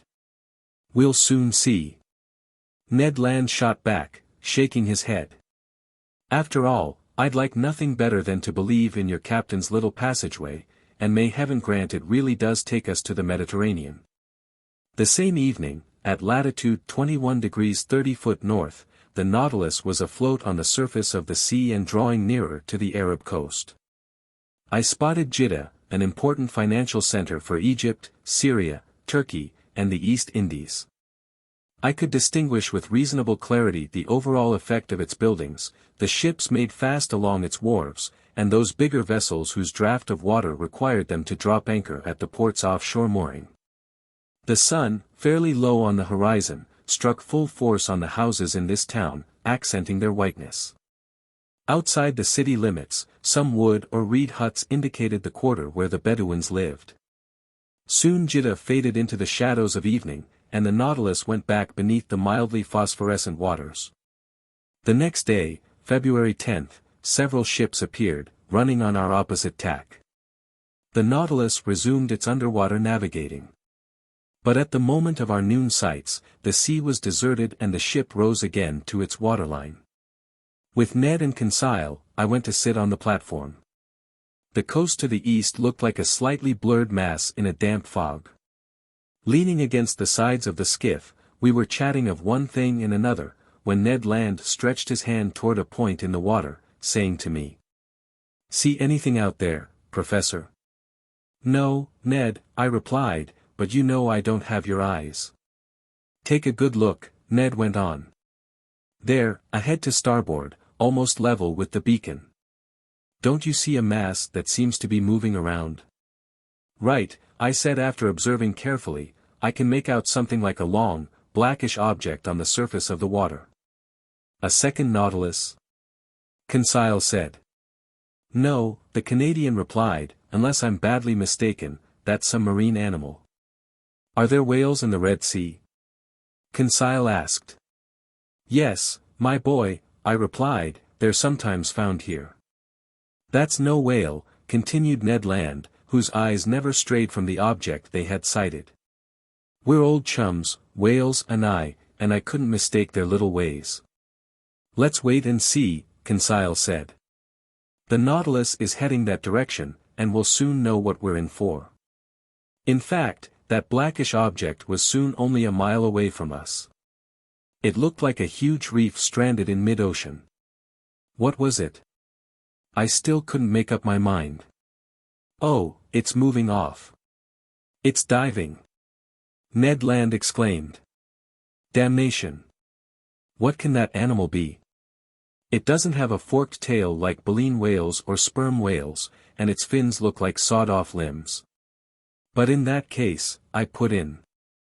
Good Lord, the Canadian went on, it's rolled over on its back, and it's raising its breasts in the air. It's a siren. Conseil exclaimed. With all due respect to Master, it's an actual mermaid. That word, siren, put me back on track, and I realized that the animal belonged to the order Sirenia, marine creatures that legends have turned into mermaids, half woman, half fish. No, I told Conseil, that's no mermaid, it's an unusual creature of which only a few specimens are left in the Red Sea. That's a dugong. Order Sirenia, group Pisciforma, subclass Monodelphia, class Mammalia, branch Vertebrata, Conseil replied. And when Conseil has spoken, there's nothing else to be said. Meanwhile Ned Land kept staring. His eyes were gleaming with desire at the sight of that animal. His hands were ready to hurl a harpoon. You would have thought he was waiting for the right moment to jump overboard and attack the creature in its own element. Oh, sir, he told me in a voice trembling with excitement, I've never killed anything like that. His whole being was concentrated in this last word. Just then Captain Nemo appeared on the platform. He spotted the dugong. He understood the Canadian's frame of mind and addressed him directly. If you held a harpoon, Mr. Land, wouldn't your hands be itching to put it to work? Positively, sir. And just for one day, would it displease you to return to your fisherman's trade and add this cetacean to the list of those you've already hunted down? It wouldn't displease me one bit. All right, you can try your luck. Thank you, sir, Ned Land replied, his eyes ablaze. Only, the captain went on, I urge you to aim carefully at this animal, in your own personal interest.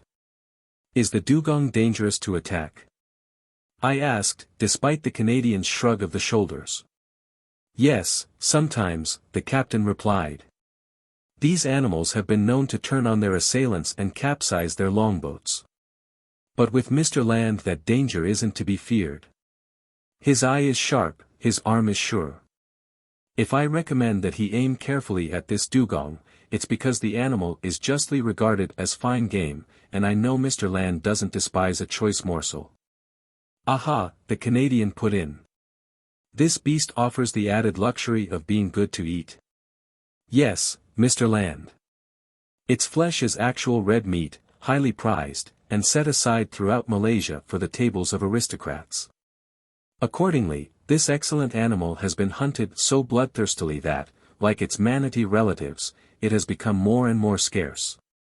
In that case, Captain, Conseil said in all seriousness, on the off chance that this creature might be the last of its line, wouldn't it be advisable to spare its life, in the interests of science?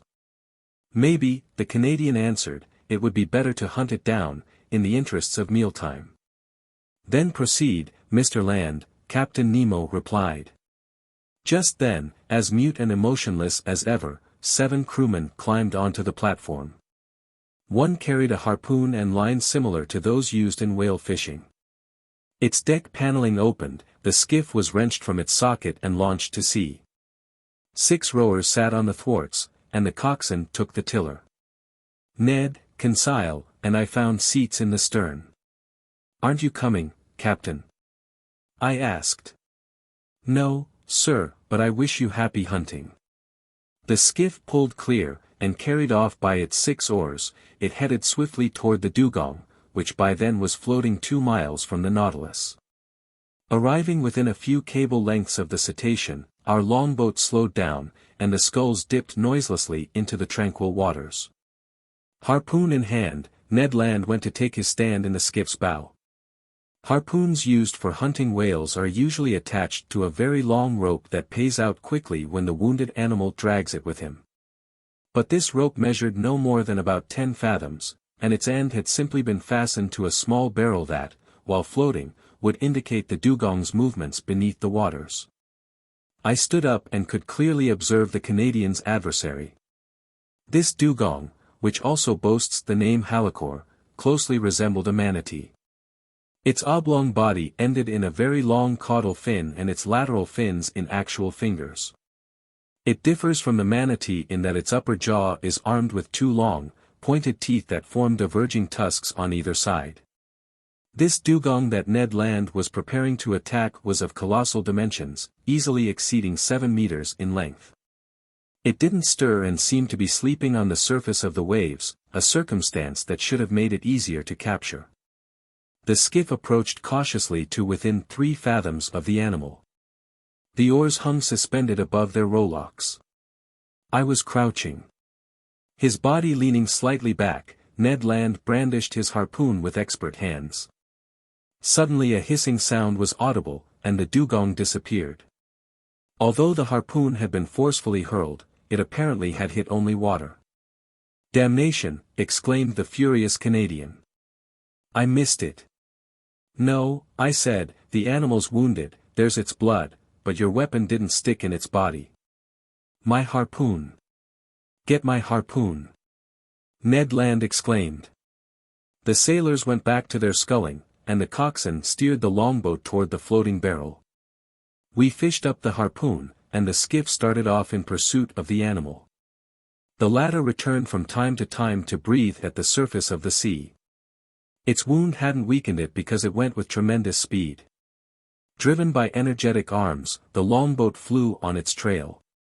Several times we got within a few fathoms of it, and the Canadian hovered in readiness to strike, but then the dugong would steal away with a sudden dive, and it proved impossible to overtake the beast.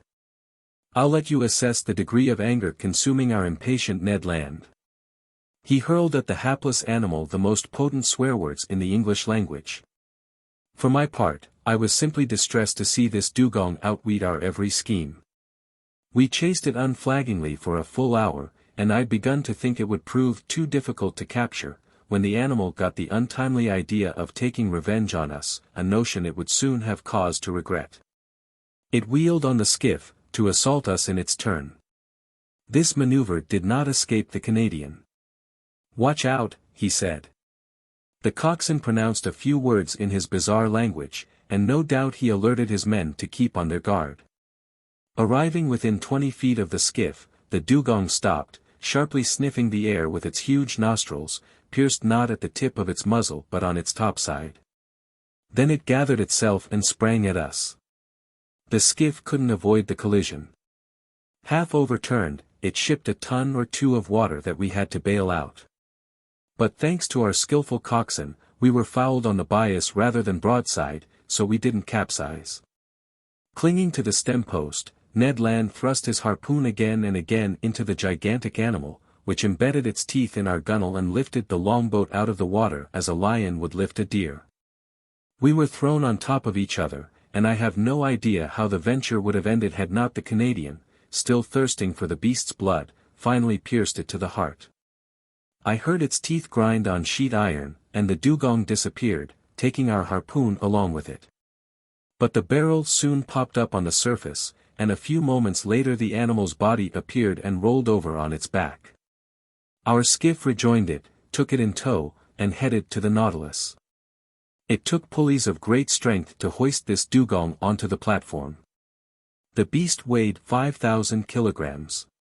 It was carved up in sight of the Canadian, who remained to watch every detail of the operation. At dinner the same day, my steward served me some slices of this flesh, skillfully dressed by the ship's cook. I found it excellent, even better than veal if not beef.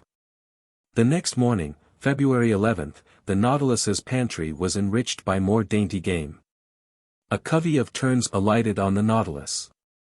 They were a species of Sterna nilotica unique to Egypt, beak black, head gray and stippled, eyes surrounded by white dots, back, wings, and tail grayish, belly and throat white, feet red.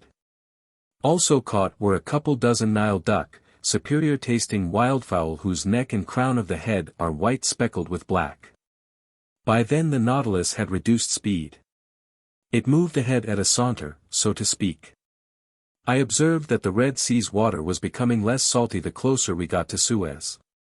Near 5 o'clock in the afternoon, we sighted Cape Ras Mohammed to the north. This cape forms the tip of Arabia Petrea, which lies between the Gulf of Suez and the Gulf of Aqaba. The Nautilus entered the Strait of Jubal, which leads to the Gulf of Suez. I could clearly make out a high mountain crowning Ras Mohammed between the two gulfs. It was Mount Horeb, that biblical Mount Sinai on whose summit Moses met God face to face, that summit the mind's eye always pictures as wreathed in lightning. At 6 o'clock, sometimes afloat and sometimes submerged, the Nautilus passed well out from El Tur, which sat at the far end of a bay whose waters seemed to be dyed red, as Captain Nemo had already mentioned.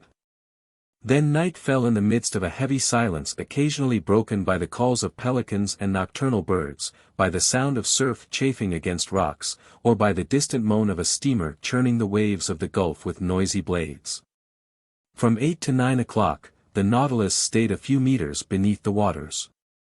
According to my calculations, we had to be quite close to Suez. Through the panels in the lounge, I spotted rocky bottoms brightly lit by our electric rays. It seemed to me that the strait was getting narrower and narrower.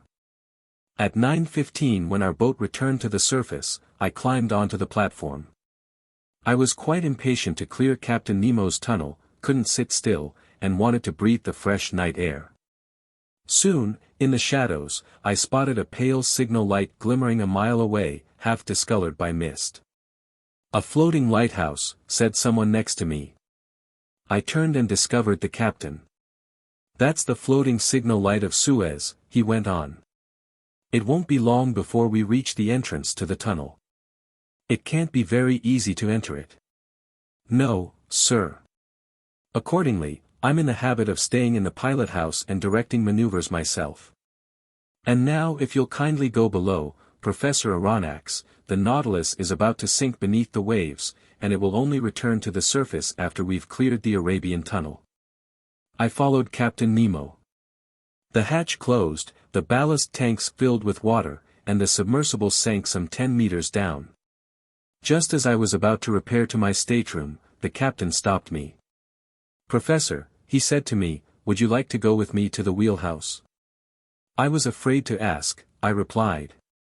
"Come along, then. This way, you'll learn the full story about this combination underwater and underground navigating." Captain Nemo led me to the central companionway. In mid-stair he opened a door, went along the upper gangways, and arrived at the wheelhouse, which, as you know, stands at one end of the platform. It was a cabin measuring 6 feet square and closely resembling those occupied by the helmsmen of steamboats on the Mississippi or Hudson rivers. In the center stood an upright wheel geared to rudder cables running to the Nautilus's stern. Set in the cabin's walls were 4 deadlights, windows of biconvex glass that enabled the man at the helm to see in every direction. The cabin was dark. But my eyes soon grew accustomed to its darkness and I saw the pilot, a muscular man whose hands rested on the pegs of the wheel. Outside, the sea was brightly lit by the beacon shining behind the cabin at the other end of the platform. "Now," Captain Nemo said, "let's look for our passageway." Electric wires linked the pilot house with the engine room, and from this cabin the captain could simultaneously signal heading and speed to his Nautilus. He pressed a metal button and at once the propeller slowed down significantly. I stared in silence at the high, sheer wall we were skirting just then, the firm base of the sandy mountains on the coast. For an hour we went along it in this fashion, staying only a few meters away. Captain Nemo never took his eyes off the 2 concentric circles of the compass hanging in the cabin. At a mere gesture from him, the helmsman would instantly change the Nautilus's heading. Standing by the port deadlight, I spotted magnificent coral substructures, zoophytes, algae, and crustaceans with enormous quivering claws that stretched forth from crevices in the rock. At 10:15 Captain Nemo himself took the helm. Dark and deep, a wide gallery opened ahead of us. The Nautilus was brazenly swallowed up. Strange rumblings were audible along our sides. It was the water of the Red Sea, hurled toward the Mediterranean by the tunnel's slope. Our engines tried to offer resistance by churning the waves with propeller in reverse, but the Nautilus went with the torrent, as swift as an arrow. Along the narrow walls of this passageway, I saw only brilliant streaks, hard lines, fiery furrows, all scrawled by our speeding electric light. With my hand I tried to curb the pounding of my heart. At 10:35 Captain Nemo left the steering wheel and turned to me. "The Mediterranean," he told me. In less than 20 minutes, swept along by the torrent, the Nautilus had just cleared the Isthmus of Suez. 6. The Greek Islands. At sunrise the next morning, February 12, the Nautilus rose to the surface of the waves. I rushed onto the platform. The hazy silhouette of Pelusium was outlined 3 miles to the south. A torrent had carried us from one sea to the other. But although that tunnel was easy to descend, going back up must have been impossible. Near 7 o'clock Ned and Conseil joined me. Those two inseparable companions had slept serenely, utterly unaware of the Nautilus's feat. "Well, Mr. Naturalist," the Canadian asked in a gently mocking tone, "and how about that Mediterranean?" "We're floating on its surface, Ned my friend." "What?" Conseil put in. "Last night." "Yes, last night, in a matter of minutes, we cleared that insuperable isthmus." "I don't believe a word of it," the Canadian replied. "And you're in the wrong, Mr. Land," I went on. "That flat coastline curving southward is the coast of Egypt." "Tell it to the Marines, sir," answered the stubborn Canadian. "But if Master says so," Conseil told him, "then so be it."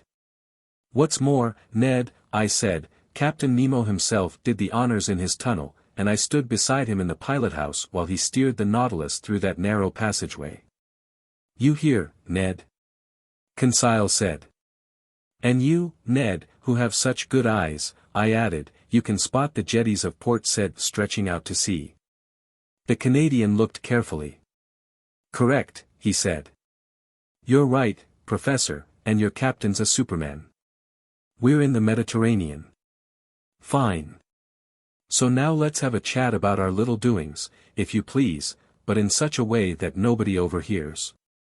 I could easily see what the Canadian was driving at. In any event, I thought it best to let him have his chat, and we all three went to sit next to the beacon, where we were less exposed to the damp spray from the billows. "Now, Ned, we're all ears," I said. "What have you to tell us?" "What I've got to tell you is very simple," the Canadian replied. "We're in Europe, and before Captain Nemo's whims take us deep into the polar seas or back to Oceania, I say we should leave this Nautilus." I confess that such discussions with the Canadian always baffled me. I didn't want to restrict my companion's freedom in any way, and yet I had no desire to leave Captain Nemo. Thanks to him and his submersible, I was finishing my undersea research by the day, and I was rewriting my book on the great ocean depths in the midst of its very element. Would I ever again have such an opportunity to observe the ocean's wonders? Absolutely not. So I couldn't entertain this idea of leaving the Nautilus before completing our course of inquiry. "Ned my friend," I said, "answer me honestly. Are you bored with this ship? Are you sorry that fate has cast you into Captain Nemo's hands?" The Canadian paused for a short while before replying. Then, crossing his arms. "Honestly," he said, "I'm not sorry about this voyage under the seas. I'll be glad to have done it, but in order to have done it, it has to finish. That's my feeling. It will finish, Ned. Where and when? Where? I don't know. When? I can't say. Or, rather, I suppose it will be over when these seas have nothing more to teach us. Everything that begins in this world must inevitably come to an end." "I think as Master does," Conseil replied, "and it's extremely possible that after crossing every sea on the globe, Captain Nemo will bid the three of us a fond farewell." "Bid us a fond farewell?" the Canadian exclaimed.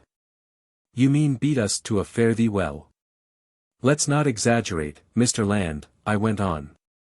"We have nothing to fear from the captain, but neither do I share Conseil's views. We're privy to the Nautilus's secrets, and I don't expect that its commander, just to set us free, will meekly stand by while we spread those secrets all over the world. But in that case, what do you expect? The Canadian asked. That we'll encounter advantageous conditions for escaping just as readily in 6 months as now. Great Scott! Ned Land put in. And where, if you please, will we be in 6 months, Mr. Naturalist? Perhaps here, perhaps in China. You know how quickly the Nautilus moves. It crosses oceans like swallows cross the air or express trains continents. It doesn't fear heavily traveled seas. Who can say it won't hug the coasts of France, England, or America, where an escape attempt could be carried out just as effectively as here? Professor Aronnax, the Canadian replied, your arguments are rotten to the core. You talk way off in the future, we'll be here, we'll be there. Me, I'm talking about right now, we are here, and we must take advantage of it. I was hard-pressed by Ned Land's common sense, and I felt myself losing ground. I no longer knew what arguments to put forward on my behalf. Sir, Ned went on, let's suppose that by some impossibility, Captain Nemo offered your freedom to you this very day. Would you accept? I don't know, I replied. And suppose he adds that this offer he's making you today won't ever be repeated, then would you accept? I did not reply. And what thinks our friend Conseil? Ned Land asked. Your friend Conseil, the fine lad replied serenely, has nothing to say for himself. He's a completely disinterested party on this question. Like his master, like his comrade Ned, he's a bachelor. Neither wife, parents, nor children are waiting for him back home. He's in master's employ, he thinks like master, he speaks like master, and much to his regret, he can't be counted on to form a majority. Only 2 persons face each other here, master on one side, Ned Land on the other. That said, your friend Conseil is listening, and he's ready to keep score. I couldn't help smiling as Conseil wiped himself out of existence. Deep down, the Canadian must have been overjoyed at not having to contend with him. Then, sir, Ned Land said, since Conseil is no more, we'll have this discussion between just the 2 of us. I've talked, you've listened. What's your reply? It was obvious that the matter had to be settled, and evasions were distasteful to me. Ned my friend, I said, here's my reply. You have right on your side and my arguments can't stand up to yours. It will never do to count on Captain Nemo's benevolence. The most ordinary good sense would forbid him to set us free. On the other hand, good sense decrees that we take advantage of our first opportunity to leave the Nautilus. Fine, Professor Aronnax, that's wisely said. But one proviso, I said, just one. The opportunity must be the real thing.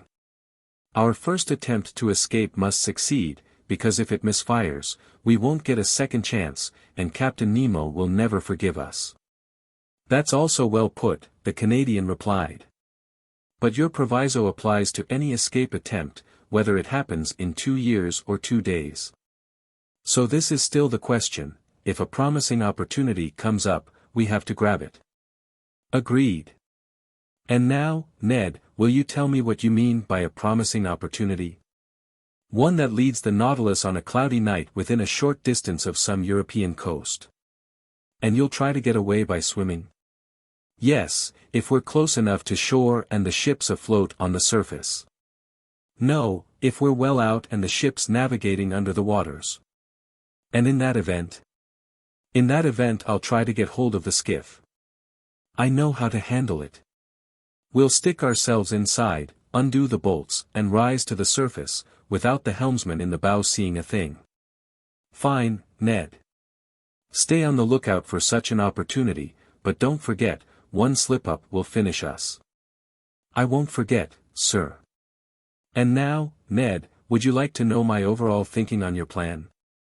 Gladly, Professor Aronnax. Well then, I think, and I don't mean, I hope, that your promising opportunity won't ever arise. Why not?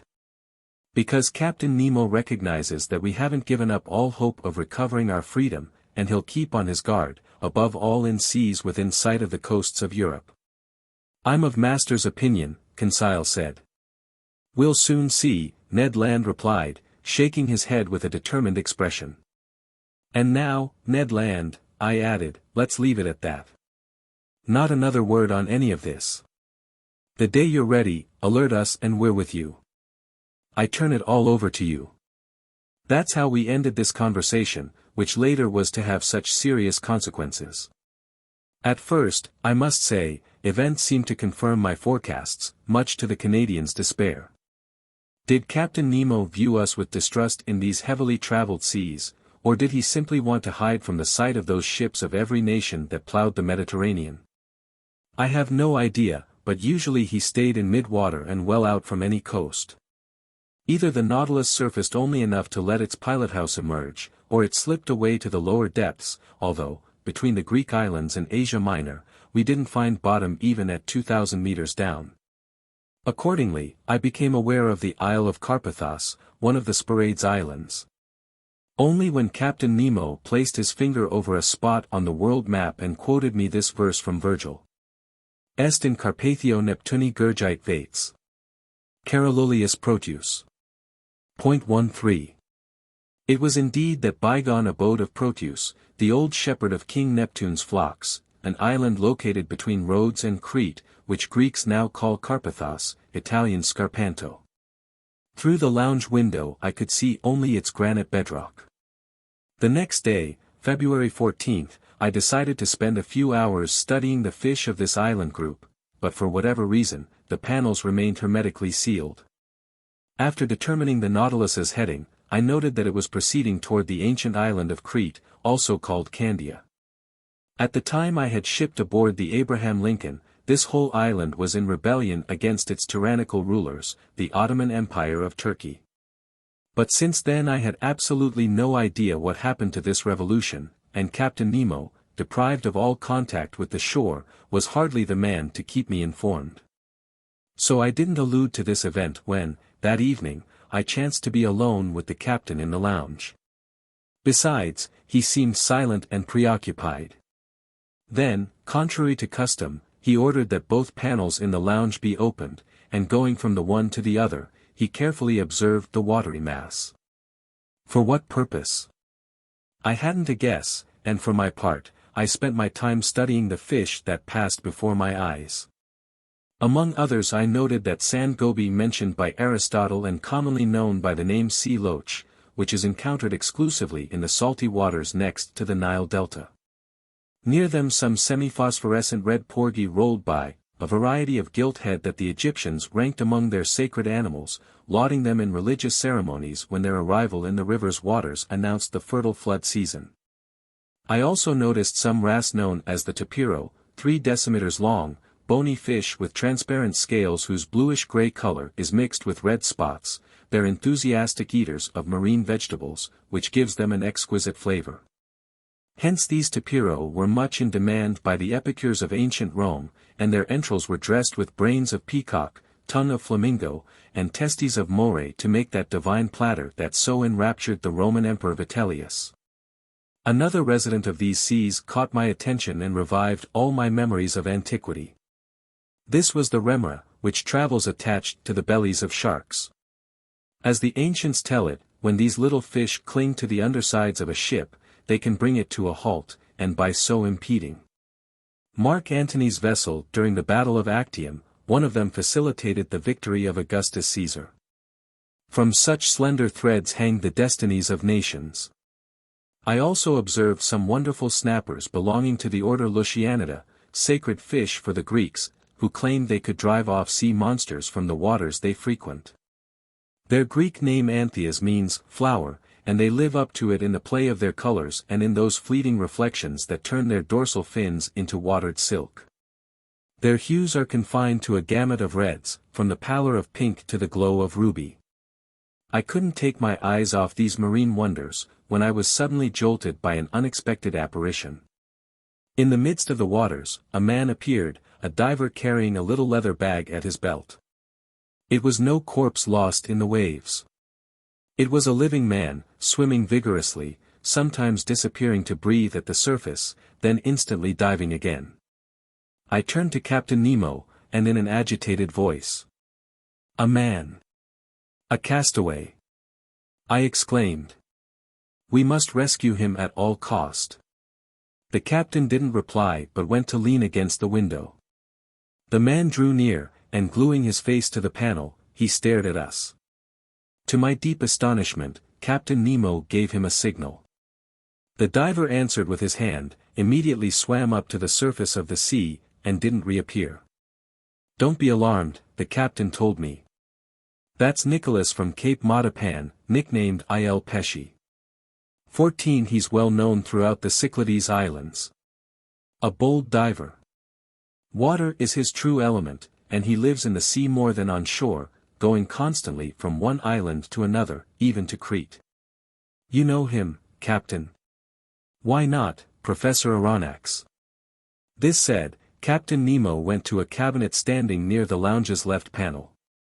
Next to this cabinet I saw a chest bound with hoops of iron, its lid bearing a copper plaque that displayed the Nautilus's monogram with its motto Mobilis In Mobili.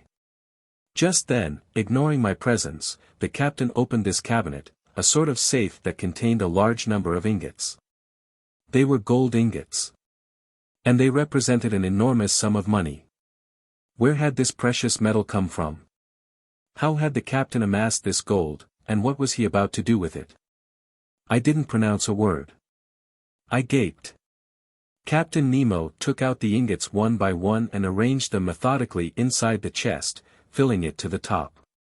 At which point I estimate that it held more than 1,000 kilograms of gold, in other words, close to 5 million francs.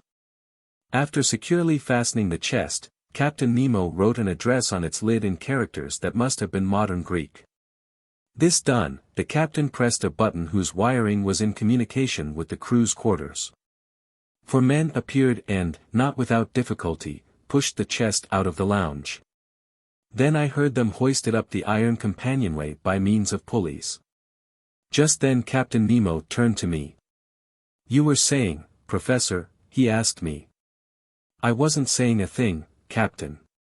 "Then, sir, with your permission, I'll bid you good evening." And with that, Captain Nemo left the lounge. I re-entered my stateroom, very puzzled, as you can imagine. I tried in vain to fall asleep. I kept searching for a relationship between the appearance of the diver and that chest filled with gold. Soon, from certain rolling and pitching movements, I sensed that the Nautilus had left the lower strata and was back on the surface of the water. Then I heard the sound of footsteps on the platform. I realized that the skiff was being detached and launched to sea. For an instant it bumped the Nautilus's side, then all sound ceased. 2 hours later, the same noises, the same comings and goings, were repeated. Hoisted on board, the longboat was readjusted into its socket, and the Nautilus plunged back beneath the waves. So those millions had been delivered to their address. At what spot on the continent? Who was the recipient of Captain Nemo's gold? The next day I related the night's events to Conseil and the Canadian, events that had aroused my curiosity to a fever pitch. My companions were as startled as I was. "But where does he get those millions?" Ned Land asked. To this no reply was possible. After breakfast I made my way to the lounge and went about my work. I wrote up my notes until 5 o'clock in the afternoon. Just then, was it due to some personal indisposition? I felt extremely hot and had to take off my jacket made of fan muscle fabric. A perplexing circumstance because we weren't in the low latitudes, and besides, once the Nautilus was submerged, it shouldn't be subject to any rise in temperature. I looked at the pressure gauge. It marked a depth of 60 feet, a depth beyond the reach of atmospheric heat. I kept on working, but the temperature rose to the point of becoming unbearable. Could there be a fire on board? I wondered. I was about to leave the lounge when Captain Nemo entered. He approached the thermometer, consulted it, and turned to me. 42 degrees centigrade, he said. I've detected as much, Captain, I replied, and if it gets even slightly hotter, we won't be able to stand it. Oh, Professor, it won't get any hotter unless we want it to. You mean you can control this heat? No, but I can back away from the fireplace producing it. So it's outside? Surely. We're cruising in a current of boiling water. It can't be. I exclaimed. Look. The panels had opened, and I could see a completely white sea around the Nautilus. Steaming sulfurous fumes uncoiled in the midst of waves bubbling like water in a boiler. I leaned my hand against one of the windows, but the heat was so great, I had to snatch it back. Where are we? I asked. Near the island of Santorini, Professor, the captain answered me, and right in the channel that separates the volcanic islets of Nea Kameni and Palea Kameni. I wanted to offer you the unusual sight of an underwater eruption. I thought, I said, that the formation of such new islands had come to an end. Nothing ever comes to an end in these volcanic waterways, Captain Nemo replied, and thanks to its underground fires, our globe is continuously under construction in these regions. According to the Latin historians Cassiodorus and Pliny, by the year 19 of the Christian era, a new island, the divine Thera, had already appeared in the very place these islets have more recently formed. Then Thera sank under the waves, only to rise and sink once more in the year 69 AD. From that day to this, such plutonic construction work has been in abeyance. But on February 3, 1866, a new islet named George Island emerged in the midst of sulfurous steam near Nea Kameni and was fused to it on the 6th of the same month. 7 days later, on February 13, the islet of Aphroessa appeared, leaving a 10-meter channel between itself and Nea Kameni. I was in these seas when that phenomenon occurred and I was able to observe its every phase. The islet of Aphroessa was circular in shape, measuring 300 feet in diameter and 30 feet in height.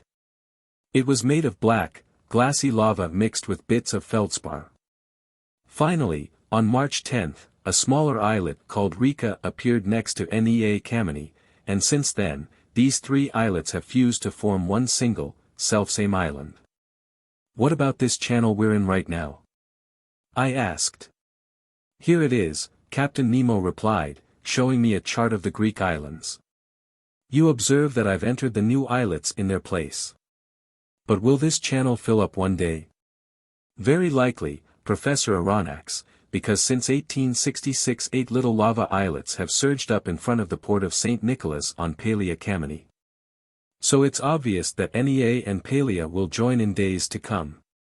In the middle of the Pacific, tiny infusoria build continents, but here they're built by volcanic phenomena. Look, sir. Look at the construction work going on under these waves. I returned to the window.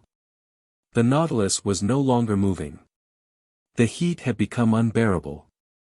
From the white it had recently been, the sea was turning red, a coloration caused by the presence of iron salts. Although the lounge was hermetically sealed, it was filling with an intolerable stink of sulfur, and I could see scarlet flames of such brightness, they overpowered our electric light. I was swimming in perspiration, I was stifling, I was about to be cooked. Yes, I felt myself cooking in actual fact. We can't stay any longer in this boiling water, I told the captain. No, it wouldn't be advisable, replied Nemo the emotionless. He gave an order. The Nautilus tacked about and retreated from this furnace it couldn't brave with impunity. A quarter of an hour later, we were breathing fresh air on the surface of the waves. It then occurred to me that if Ned had chosen these waterways for our escape attempt, we wouldn't have come out alive from this sea of fire. The next day, February 16, we left this basin, which tallies depths of 3,000 meters between Rhodes and Alexandria, and passing well out from Serigo Island after doubling Cape Matapan, the Nautilus left the Greek islands behind. 7. The Mediterranean in 48 hours. The Mediterranean, your ideal blue sea, to Greeks simply, the sea, to Hebrews, the Great Sea, to Romans Mare Nostrum. 15 bordered by orange trees, aloes, cactus, and maritime pine trees, perfumed with the scent of myrtle, framed by rugged mountains, saturated with clean, transparent air but continuously under construction by fires in the earth. This sea is a genuine battlefield where Neptune and Pluto still struggle for world domination. Here on these beaches and waters, says the French historian Michelet, a man is revived by one of the most invigorating climates in the world. But as beautiful as it was, I could get only a quick look at this basin whose surface area comprises 2 million square kilometers. Even Captain Nemo's personal insights were denied me, because that mystifying individual didn't appear one single time during our high-speed crossing. I estimate that the Nautilus covered a track of some 600 leagues under the waves of this sea, and this voyage was accomplished in just 24 hours times 2. Departing from the waterways of Greece on the morning of February 16, we cleared the Strait of Gibraltar by sunrise on the 18th. It was obvious to me that this Mediterranean, pinned in the middle of those shores he wanted to avoid, gave Captain Nemo no pleasure. Its waves and breezes brought back too many memories, if not too many regrets. Here he no longer had the ease of movement and freedom of maneuver that the oceans allowed him, and his Nautilus felt cramped so close to the coasts of both Africa and Europe. Accordingly, our speed was 25 miles, that is, 12 4-kilometer leagues, per hour. Needless to say, Ned Land had to give up his escape plans, much to his distress. Swept along at the rate of 12 to 13 meters per second, he could hardly make use of the skiff. Leaving the Nautilus under these conditions would have been like jumping off a train racing at this speed, a rash move if there ever was one. Moreover, to renew our air supply, the submersible rose to the surface of the waves only at night, and relying solely on compass and log, it steered by dead reckoning. Inside the Mediterranean, then, I could catch no more of its fast-passing scenery than a traveler might see from an express train. In other words, I could view only the distant horizons because the foregrounds flashed by like lightning. But Conseil and I were able to observe those Mediterranean fish whose powerful fins kept pace for a while in the Nautilus's waters. We stayed on watch before the lounge windows, and our notes enable me to reconstruct, in a few words, the ichthyology of this sea. Among the various fish inhabiting it, some I viewed, others I glimpsed, and the rest I missed completely because of the Nautilus's speed. Kindly allow me to sort them out using this whimsical system of classification. It will at least convey the quickness of my observations. In the midst of the watery mass, brightly lit by our electric beams, there snaked past those 1-meter lampreys that are common to nearly every clime. A type of ray from the genus Oxyrhynchus, 5 feet wide, had a white belly with a spotted, ash-gray back and was carried along by the currents like a huge, wide-open shawl. Other rays passed by so quickly I couldn't tell if they deserved that name eagle ray, coined by the ancient Greeks, or those designations of rat ray, bat ray, and toad ray that modern fishermen have inflicted on them. Dogfish known as topes, 12 feet long and especially feared by divers, were racing with each other. Looking like big bluish shadows, thresher sharks went by, 8 feet long and gifted with an extremely acute sense of smell. Dorados from the genus Sparus, some measuring up to 13 decimeters, appeared in silver and azure costumes encircled with ribbons, which contrasted with the dark color of their fins. Fish sacred to the goddess Venus, their eyes set in brows of gold. A valuable species that patronizes all waters fresh or salt, equally at home in rivers, lakes, and oceans, living in every clime, tolerating any temperature. Their line dating back to prehistoric times on this earth yet preserving all its beauty from those far-off days. Magnificent sturgeons, 9 to 10 meters long and extremely fast, banged their powerful tails against the glass of our panels, showing bluish backs with small brown spots. They resemble sharks, without equaling their strength, and are encountered in every sea. In the spring they delight in swimming up the great rivers, fighting the currents of the Volga, Danube, Rhine, Loire, and Oder, while feeding on herring, mackerel, salmon, and codfish. Although they belong to the class of cartilaginous fish, they rate as a delicacy. They're eaten fresh, dried, marinated, or salt-preserved, and in olden times they were borne in triumph to the table of the Roman epicure Lucullus. But whenever the Nautilus drew near the surface, those denizens of the Mediterranean I could observe most productively belonged to the 63rd genus of bony fish. These were tuna from the genus Scomber, blue-black on top, silver on the belly armor, their dorsal stripes giving off a golden gleam. They are said to follow ships in search of refreshing shade from the hot tropical sun, and they did just that with the Nautilus, as they had once done with the vessels of the Count de la Perouse. For long hours they competed in speed with our submersible. I couldn't stop marveling at these animals so perfectly cut out for racing, their heads small, their bodies sleek, spindle-shaped, and in some cases over 3 meters long, their pectoral fins gifted with remarkable strength. Their caudal fins forked. Like certain flocks of birds, whose speed they equal, these tuna swim in triangle formation, which prompted the ancients to say they boned up on geometry and military strategy. And yet they can't escape the Provenal fishermen, who prize them as highly as did the ancient inhabitants of Turkey and Italy.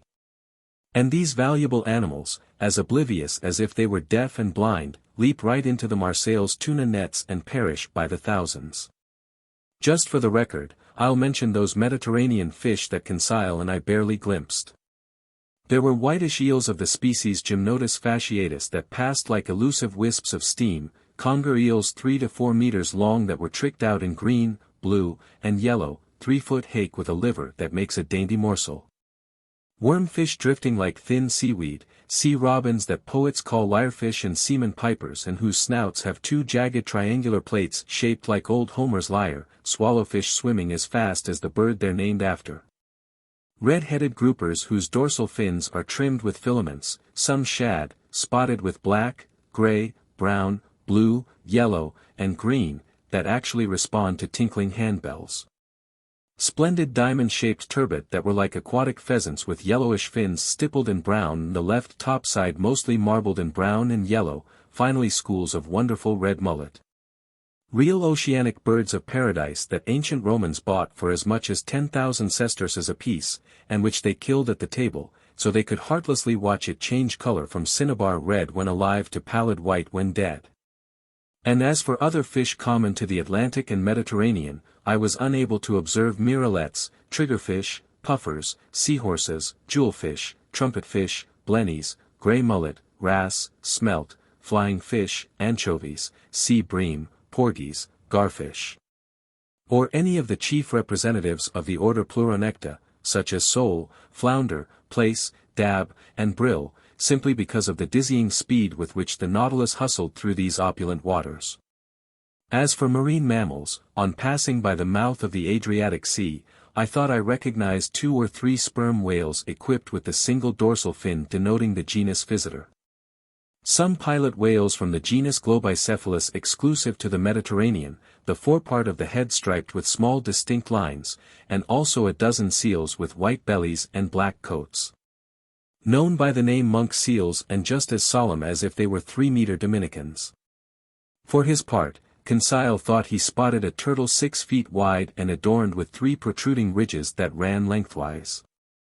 I was sorry to miss this reptile, because from Conseil's description, I believe I recognized the leatherback turtle, a pretty rare species. For my part, I noted only some loggerhead turtles with long carapaces. As for zoophytes, for a few moments I was able to marvel at a wonderful, orange-hued hydra from the genus Galeolaria that clung to the glass of our port panel. It consisted of a long, lean filament that spread out into countless branches and ended in the most delicate lace ever spun by the followers of Arachne. Unfortunately, I couldn't fish up this wonderful specimen, and surely no other Mediterranean zoophytes would have been offered to my gaze, if, on the evening of the 16th, the Nautilus hadn't slowed down in an odd fashion. This was the situation. By then we were passing between Sicily and the coast of Tunisia. In the cramped space between Cape Bon and the Strait of Messina, the sea bottom rises almost all at once. It forms an actual ridge with only 17 meters of water remaining above it, while the depth on either side is 170 meters. Consequently, the Nautilus had to maneuver with caution so as not to bump into this underwater barrier. I showed Conseil the position of this long reef on our chart of the Mediterranean. But with all due respect to Master, Conseil ventured to observe, it's like an actual isthmus connecting Europe to Africa. Yes, my boy, I replied, it cuts across the whole Strait of Sicily, and Smith's soundings prove that in the past, these two continents were genuinely connected between Cape Bio and Cape Farina. I can easily believe it, Conseil said. I might add, I went on, that there's a similar barrier between Gibraltar and Ceuta, and in prehistoric times it closed off the Mediterranean completely. Gracious! Conseil put in. Suppose one day some volcanic upheaval raises these two barriers back above the waves. That's most unlikely, Conseil. If Master will allow me to finish, I mean that if this phenomenon occurs, it might prove distressing to Mr. de Lesseps, who has gone to such pains to cut through his isthmus. Agreed, but I repeat, Conseil, such a phenomenon won't occur. The intensity of these underground forces continues to diminish. Volcanoes were quite numerous in the world's early days, but they're going extinct one by one. The heat inside the Earth is growing weaker, the temperature in the globe's lower strata is cooling appreciably every century, and to our globe's detriment, because its heat is its life. But the sun. The sun isn't enough, Conseil. Can it restore heat to a corpse? Not that I've heard. Well, my friend, someday the Earth will be just such a cold corpse. Like the moon, which long ago lost its vital heat, our globe will become lifeless and unlivable. In how many centuries? Conseil asked. In hundreds of thousands of years, my boy. Then we have ample time to finish our voyage, Conseil replied, if Ned Land doesn't mess things up. Thus reassured, Conseil went back to studying the shallows that the Nautilus was skimming at moderate speed. On the rocky, volcanic seafloor, there bloomed quite a collection of moving flora, sponges, sea cucumbers, jellyfish called sea gooseberries that were adorned with reddish tendrils and gave off a subtle phosphorescence. Members of the genus Baro that are commonly known by the name melon jellyfish and are bathed in the shimmer of the whole solar spectrum, free-swimming crinoids 1 meter wide that redden the waters with their crimson hue. Tree-like basket stars of the greatest beauty, sea fans from the genus Pavonacea with long stems, numerous edible sea urchins of various species. Plus green sea anemones with a grayish trunk and a brown disc lost beneath the olive-colored tresses of their tentacles. Conseil kept especially busy observing mollusks and articulates, and although his catalogue is a little dry, I wouldn't want to wrong the gallant lad by leaving out his personal observations. From the branch mollusca, he mentions numerous comb-shaped scallops, hoof-like spiny oysters piled on top of each other, triangular coquina, three-pronged glass snails with yellow fins and transparent shells. Orange snails from the genus Pleurobranchus that look like eggs spotted or speckled with greenish dots, members of the genus Aplysia also known by the name sea hares, other sea hares from the genus Dolabella, plump paper bubble shells. Umbrella shells exclusive to the Mediterranean, abalone whose shell produces a mother-of-pearl much in demand, pilgrim scallops, saddle shells that diners in the French province of Languedoc are said to like better than oysters. Some of those cockle shells so dear to the citizens of Marseilles, fat white Venus shells that are among the clams so abundant off the coasts of North America and eaten in such quantities by New Yorkers. Variously colored comb shells with gill covers, burrowing date mussels with a peppery flavor I relish, furrowed heart cockles whose shells have rib-like ridges on their arching summits, triton shells pocked with scarlet bumps. Carniera snails with backward curving tips that make them resemble flimsy gondolas, crowned Ferola snails, Atlanta snails with spiral shells, gray nudibranch from the genus Tethys that were spotted with white and covered by fringed mantles. Nudibranch from the suborder Eolidia that look like small slugs, sea butterflies crawling on their backs, seashells from the genus Auricula including the oval-shaped Auricula myosotis, 10 wentletrap snails, common periwinkles, violet snails. Cinerera snails, rock borers, ear shells, cabochon snails, Pandora shells, etc. As for the articulates, in his notes Conseil has very appropriately divided them into 6 classes, 3 of which belong to the marine world. These classes are the Crustacea, Cirripedia, and Annelida. Crustaceans are subdivided into 9 orders, and the first of these consists of the decapods, in other words, animals whose head and thorax are usually fused, whose cheek and mouth mechanism is made up of several pairs of appendages. and whose thorax has 4, 5, or 6 pairs of walking legs. Conseil used the methods of our mentor Professor Milne Edwards, who puts the decapods in 3 divisions, Brachyura, Macrura, and Animura. These names may look a tad fierce, but they're accurate and appropriate. Among the Brachyura, Conseil mentions some Amanthea crabs whose fronts were armed with 2 big diverging tips, those Inachus scorpions that, Lord knows why, symbolized wisdom to the ancient Greeks. Spider crabs of the Messina and Spinamane varieties that had probably gone astray in these shallows because they usually live in the lower depths, xanthid crabs, palumna crabs, rhomboid crabs, granular box crabs, easy on the digestion. As Conseil ventured to observe, toothless masked crabs, Ebalia crabs, Cymopolia crabs, woolly-handed crabs, etc. Among the Macrura, which are subdivided into 5 families, hardshells, burrowers, crayfish, prawns, and ghost crabs, Conseil mentions some common spiny lobsters whose females supply a meat highly prized, slipper lobsters or common shrimp. Waterside gibia shrimp, and all sorts of edible species, but he says nothing of the crayfish subdivision that includes the true lobster, because spiny lobsters are the only type in the Mediterranean. Finally, among the Animura, he saw common Dracena crabs dwelling inside whatever abandoned seashells they could take over, Hamala crabs with spiny fronts, hermit crabs, hairy porcelain crabs, etc. There Conseil's work came to a halt. He didn't have time to finish off the class Crustacea through an examination of its stomatopods, amphipods, homopods, isopods, trilobites, branchiopods, ostracods, and entomostrations. And in order to complete his study of marine articulates, he needed to mention the class Cirripedia, which contains water fleas and carp lice, plus the class Annelida, which he would have divided without fail into tubifex worms and dorsibranchian worms. But having gone past the shallows of the Strait of Sicily, the Nautilus resumed its usual deep-water speed. From then on, no more mollusks, no more zoophytes, no more articulates. Just a few large fish sweeping by like shadows.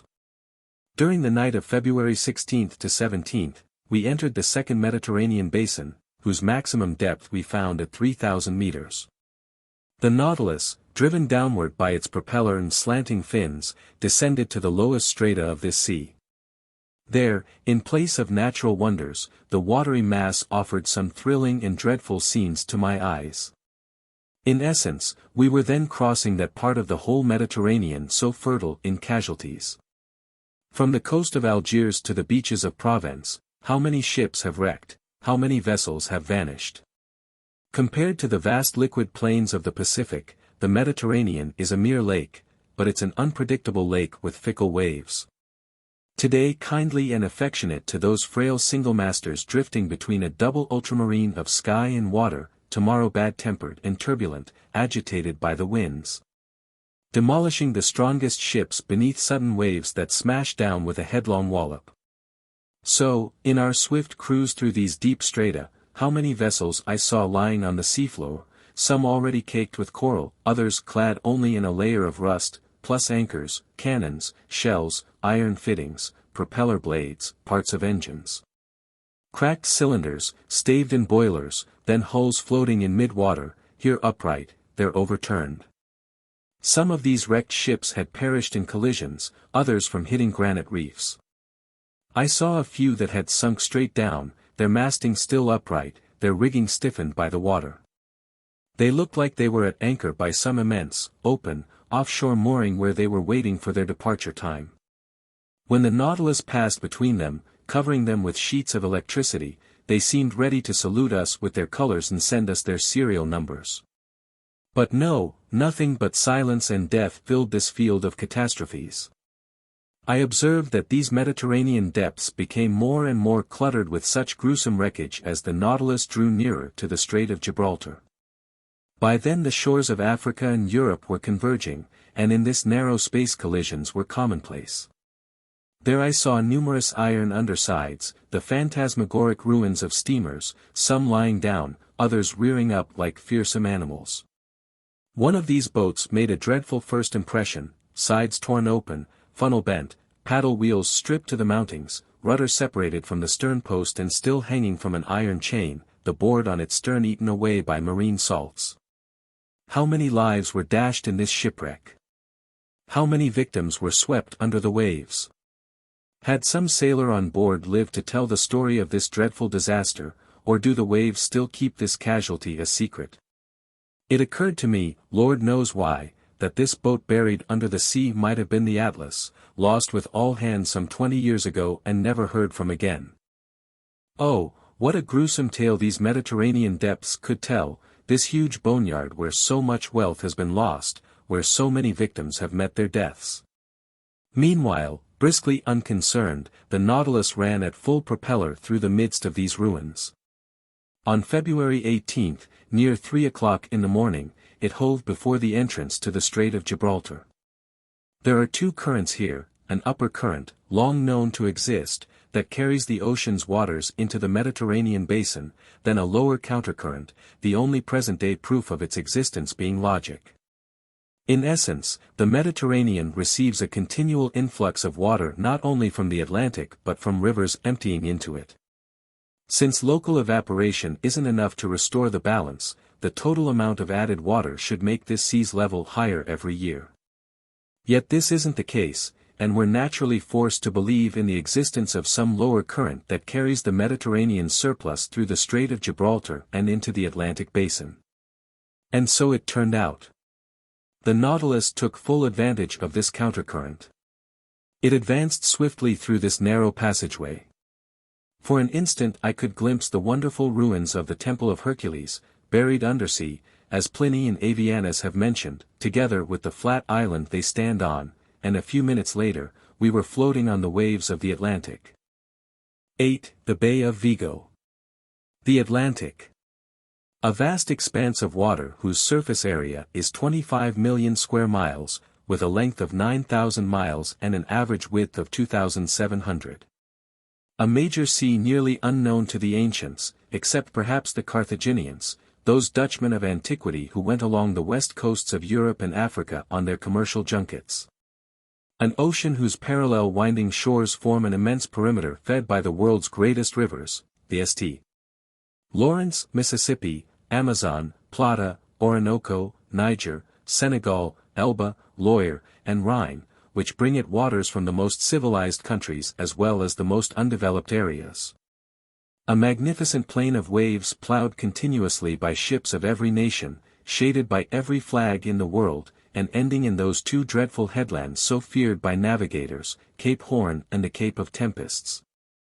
The Nautilus broke these waters with the edge of its spur after doing nearly 10,000 leagues in 3.5 months, a track longer than a great circle of the earth. Where were we heading now, and what did the future have in store for us? Emerging from the Strait of Gibraltar, the Nautilus took to the high seas. It returned to the surface of the waves, so our daily strolls on the platform were restored to us. I climbed onto it instantly, Ned Land and Conseil along with me. 12 miles away, Cape St. Vincent was hazily visible, the southwestern tip of the Hispanic Peninsula. The wind was blowing a pretty strong gust from the south. The sea was swelling and surging. Its waves made the Nautilus roll and jerk violently. It was nearly impossible to stand up on the platform, which was continuously buffeted by this enormously heavy sea. After inhaling a few breaths of air, we went below once more. I repaired to my stateroom. Conseil returned to his cabin. But the Canadian, looking rather worried, followed me. Our quick trip through the Mediterranean hadn't allowed him to put his plans into execution, and he could barely conceal his disappointment. After the door to my stateroom was closed, he sat and stared at me silently. "Ned, my friend," I told him, "I know how you feel, but you mustn't blame yourself. Given the way the Nautilus was navigating, it would have been sheer insanity to think of escaping." Ned Land didn't reply. His pursed lips and frowning brow indicated that he was in the grip of his monomania. "Look here," I went on, "as yet there's no cause for despair. We're going up the coast of Portugal. France and England aren't far off, and there we'll easily find refuge. Oh, I grant you, if the Nautilus had emerged from the Strait of Gibraltar and made for that cape in the south, if it were taking us toward those regions that have no continents, then I'd share your alarm. But we now know that Captain Nemo doesn't avoid the seas of civilization, and in a few days I think we can safely take action." Ned Land stared at me still more intently and finally unpursed his lips.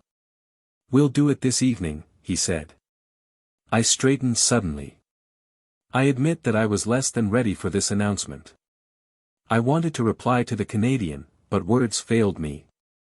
"We agreed to wait for the right circumstances," Ned Land went on. "Now we've got those circumstances. This evening will be just a few miles off the coast of Spain. It'll be cloudy tonight.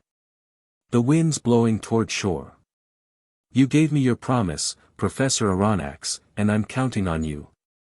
Since I didn't say anything, the Canadian stood up and approached me.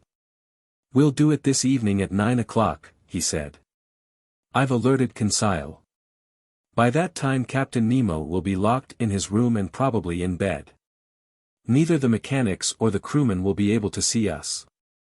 Conseil and I will go to the central companionway.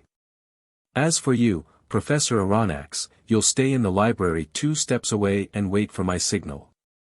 The oars, mast, and sail are in the skiff. I've even managed to stow some provisions inside. I've gotten hold of a monkey wrench to unscrew the nuts bolting the skiff to the Nautilus's hull. So everything's ready. I'll see you this evening." "The sea is rough," I said. "Admitted," the Canadian replied, "but we've got to risk it. Freedom is worth paying for. Besides, the longboat's solidly built, and a few miles with the wind behind us is no big deal. By tomorrow, who knows if this ship won't be 100 leagues out to sea. If circumstances are in our favor, between 10 and 11 this evening we'll be landing on some piece of solid ground, or we'll be dead. So we're in God's hands, and I'll see you this evening." This said, the Canadian withdrew, leaving me close to dumbfounded. I had imagined that if it came to this, I would have time to think about it, to talk it over. My stubborn companion hadn't granted me this courtesy. But after all, what would I have said to him? Ned Land was right 100 times over. These were near ideal circumstances, and he was taking full advantage of them. In my selfish personal interests, could I go back on my word and be responsible for ruining the future lives of my companions? Tomorrow, might not Captain Nemo take us far away from any shore? Just then a fairly loud hissing told me that the ballast tanks were filling, and the Nautilus sank beneath the waves of the Atlantic. I stayed in my stateroom. I wanted to avoid the captain, to hide from his eyes the agitation overwhelming me. What an agonizing day I spent, torn between my desire to regain my free will and my regret at abandoning this marvelous Nautilus, leaving my underwater research incomplete. How could I relinquish this ocean, my own Atlantic, as I like to call it, without observing its lower strata, without wresting from it the kinds of secrets that had been revealed to me by the seas of the East Indies and the Pacific? I was putting down my novel half-read, I was waking up as my dream neared its climax.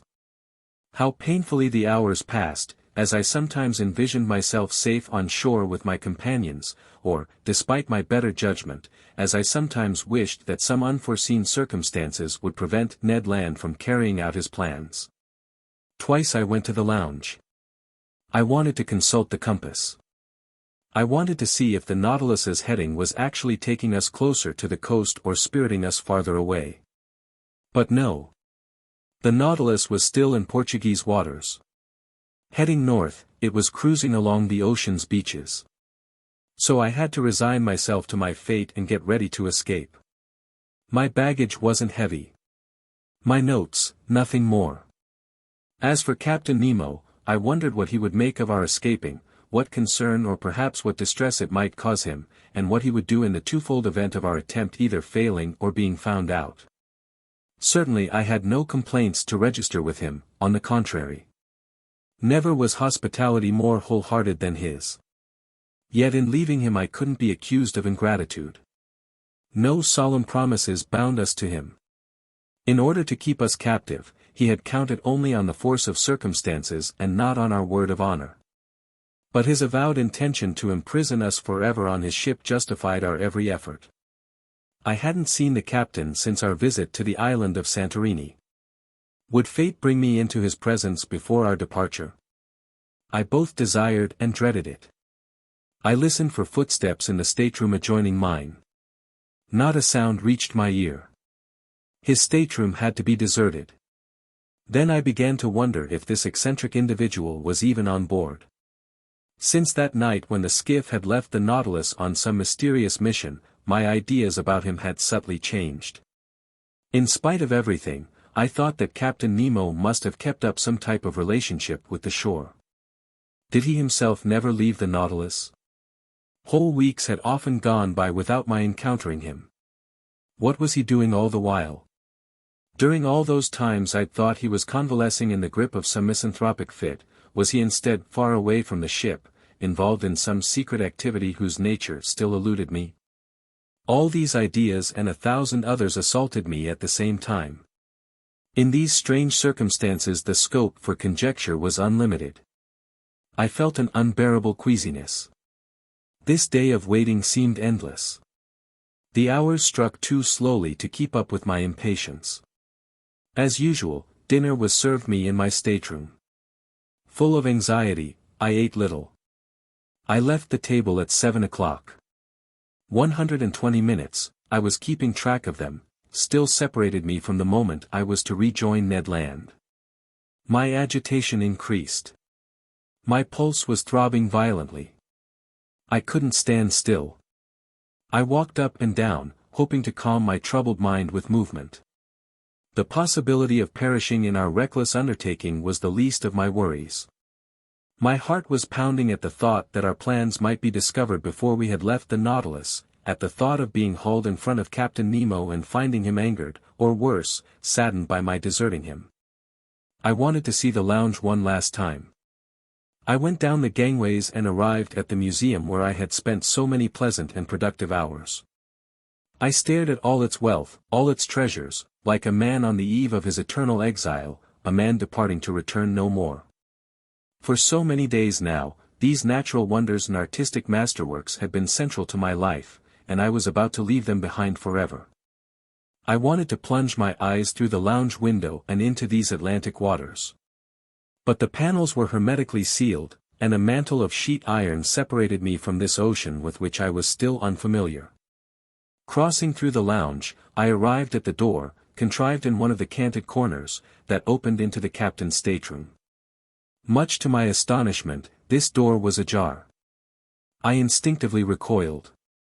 If Captain Nemo was in his stateroom, he might see me. But, not hearing any sounds, I approached. The stateroom was deserted. I pushed the door open. I took a few steps inside. Still the same austere, monastic appearance. Just then my eye was caught by some etchings hanging on the wall, which I hadn't noticed during my first visit. They were portraits of great men of history who had spent their lives in perpetual devotion to a great human ideal, Thaddeus Kosciuszko, the hero whose dying words had been Finis Polonii. 16 Marcos Botsaris, for modern Greece the reincarnation of Sparta's King Leonidas, Daniel O'Connell, Ireland's defender, George Washington, founder of the American Union, Daniele Manin, the Italian patriot. Abraham Lincoln, dead from the bullet of a believer in slavery, and finally, that martyr for the redemption of the black race, John Brown, hanging from his gallows as Victor Hugo's pencil has so terrifyingly depicted. What was the bond between these heroic souls and the soul of Captain Nemo? From this collection of portraits could I finally unravel the mystery of his existence? Was he a fighter for oppressed peoples, a liberator of enslaved races? Had he figured in the recent political or social upheavals of this century? Was he a hero of that dreadful civil war in America, a war lamentable yet forever glorious? Suddenly the clock struck 8. The first stroke of its hammer on the chime snapped me out of my musings. I shuddered as if some invisible eye had plunged into my innermost thoughts, and I rushed outside the stateroom. There my eyes fell on the compass. Our heading was still northerly. The log indicated a moderate speed, the pressure gauge a depth of about 60 feet. So circumstances were in favor of the Canadians' plans. I stayed in my stateroom. I dressed warmly, fishing boots, otter cap, coat of fan mussel fabric lined with sealskin. I was ready. I was waiting. Only the propeller's vibrations disturbed the deep silence reigning on board. I cocked an ear and listened. Would a sudden outburst of voices tell me that Ned Land's escape plans had just been detected? A ghastly uneasiness stole through me. I tried in vain to recover my composure. A few minutes before 9 o'clock, I glued my ear to the captain's door. Not a sound. I left my stateroom and returned to the lounge, which was deserted and plunged in near darkness. I opened the door leading to the library. The same inadequate light, the same solitude. I went to man my post near the door opening into the well of the central companionway. I waited for Ned Land's signal. At this point the propeller's vibrations slowed down appreciably, then they died out altogether. Why was the Nautilus stopping? Whether this layover would help or hinder Ned Land's schemes I couldn't have said. The silence was further disturbed only by the pounding of my heart. Suddenly I felt a mild jolt. I realized the Nautilus had come to rest on the ocean floor. My alarm increased. The Canadian's signal hadn't reached me. I longed to rejoin Ned Land and urge him to postpone his attempt. I sensed that we were no longer navigating under normal conditions. Just then the door to the main lounge opened and Captain Nemo appeared. He saw me, and without further preamble. "Ah, Professor," he said in an affable tone, "I've been looking for you. Do you know your Spanish history?" Even if he knew it by heart, a man in my disturbed, befuddled condition couldn't have quoted a syllable of his own country's history. "Well?" Captain Nemo went on. "Did you hear my question? Do you know the history of Spain?" "Very little of it," I replied. "The most learned men," the captain said, "still have much to learn. Have a seat," he added, "and I'll tell you about an unusual episode in this body of history." The captain stretched out on a couch, and I mechanically took a seat near him, but half in the shadows. "Professor," he said, "listen carefully. This piece of history concerns you in one definite respect, because it will answer a question you've no doubt been unable to resolve." "I'm listening, Captain," I said, not knowing what my partner in this dialogue was driving at, and wondering if this incident related to our escape plans. "Professor," Captain Nemo went on, "if you're amenable, we'll go back in time to 1702. You're aware of the fact that in those days your King Louis XIV thought an imperial gesture would suffice to humble the Pyrenees in the dust, so he inflicted his grandson, the Duke of Anjou, on the Spaniards. Reigning more or less poorly under the name King Philip V, this aristocrat had to deal with mighty opponents abroad.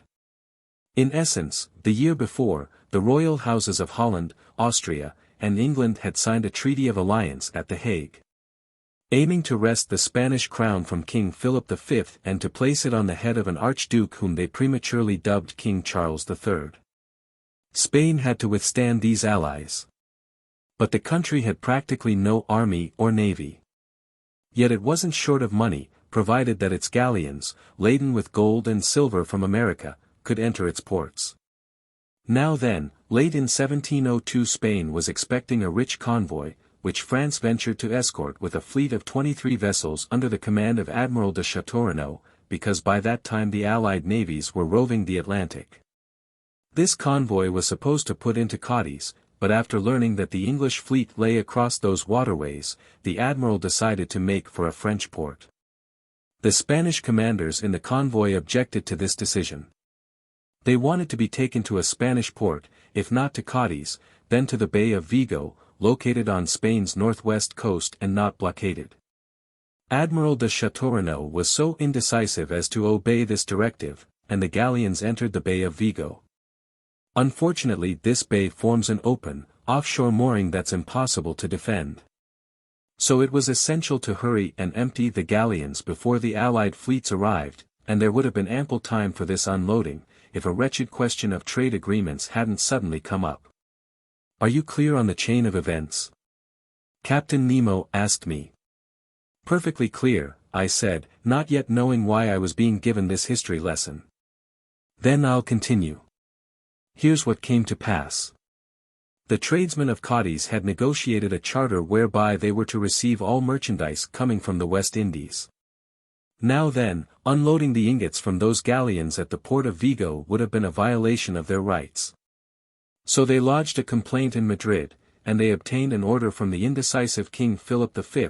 Without unloading, the convoy would stay in custody at the offshore mooring of Vigo until the enemy fleets had retreated. Now then, just as this decision was being handed down, English vessels arrived in the Bay of Vigo on October 22, 1702. Despite his inferior forces, Admiral de Chateaurenaud fought courageously. But when he saw that the convoy's wealth was about to fall into enemy hands, he burned and scuttled the galleons, which went to the bottom with their immense treasures. Captain Nemo stopped. I admitted, I still couldn't see how this piece of history concerned me. Well? I asked him. Well, Professor Aronnax, Captain Nemo answered me, we're actually in that Bay of Vigo, and all that's left is for you to probe the mysteries of the place. The captain stood up and invited me to follow him. I'd had time to collect myself. I did so. The lounge was dark, but the sea's waves sparkled through the transparent windows. I stared. Around the Nautilus for a half-mile radius, the waters seemed saturated with electric light. The sandy bottom was clear and bright. Dressed in diving suits, crewmen were busy clearing away half-rotted barrels and disemboweled trunks in the midst of the dingy hulks of ships. Out of these trunks and kegs spilled ingots of gold and silver, cascades of jewels, pieces of 8. The sand was heaped with them. Then, laden with these valuable spoils, the men returned to the Nautilus, dropped off their burdens inside, and went to resume this inexhaustible fishing for silver and gold. I understood. This was the setting of that battle on October 22, 1702. Here, in this very place, those galleons carrying treasure to the Spanish government had gone to the bottom. Here, whenever he needed, Captain Nemo came to withdraw these millions to ballast his Nautilus. It was for him alone, that America had yielded up its precious metals. He was the direct, sole heir to these treasures wrested from the Incas and those peoples conquered by Hernando Cortés. Did you know, Professor, he asked me with a smile, that the sea contains such wealth? I know it's estimated, I replied, that there are 2 million metric tons of silver held in suspension in seawater.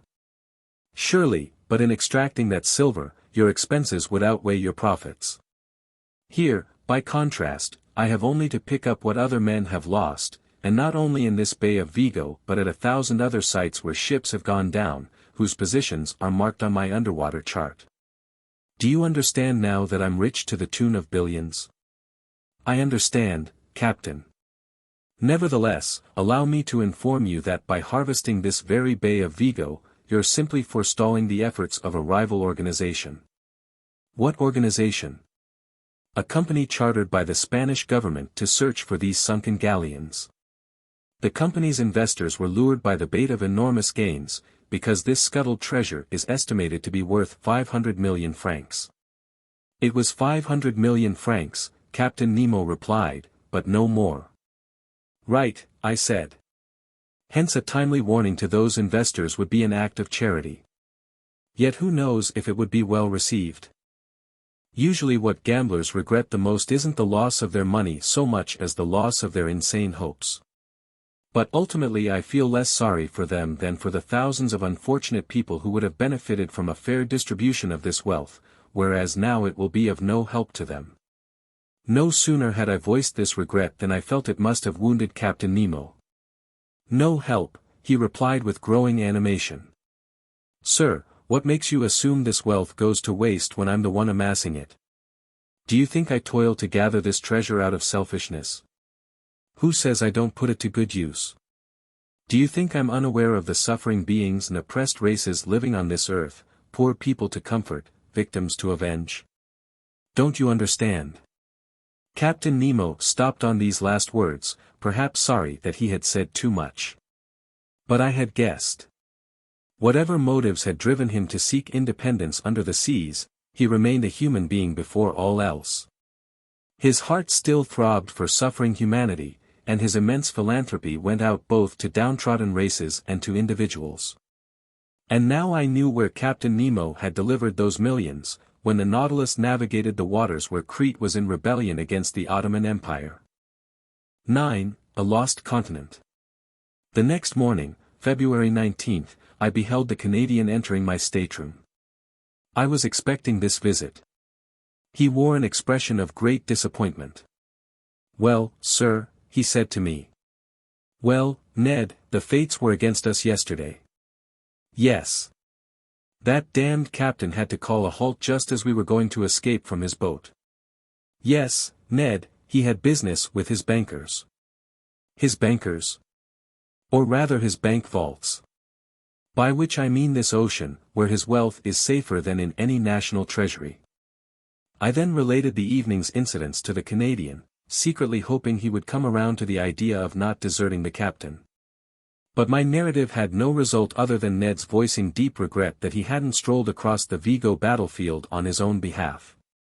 "Anyhow," he said, "it's not over yet. My first harpoon missed, that's all. We'll succeed the next time, and as soon as this evening, if need be." "What's the Nautilus's heading?" I asked.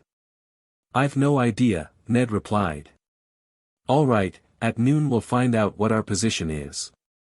The Canadian returned to Conseil's side. As soon as I was dressed, I went into the lounge. The compass wasn't encouraging. The Nautilus's course was south-southwest. We were turning our backs on Europe. I could hardly wait until our position was reported on the chart. Near 11:30 the ballast tanks emptied, and the submersible rose to the surface of the ocean. I leaped onto the platform. Ned Land was already there. No more shore in sight. Nothing but the immenseness of the sea. A few sails were on the horizon, no doubt ships going as far as Cape São Roque to find favorable winds for doubling the Cape of Good Hope. The sky was overcast. A squall was on the way. Furious, Ned tried to see through the mists on the horizon.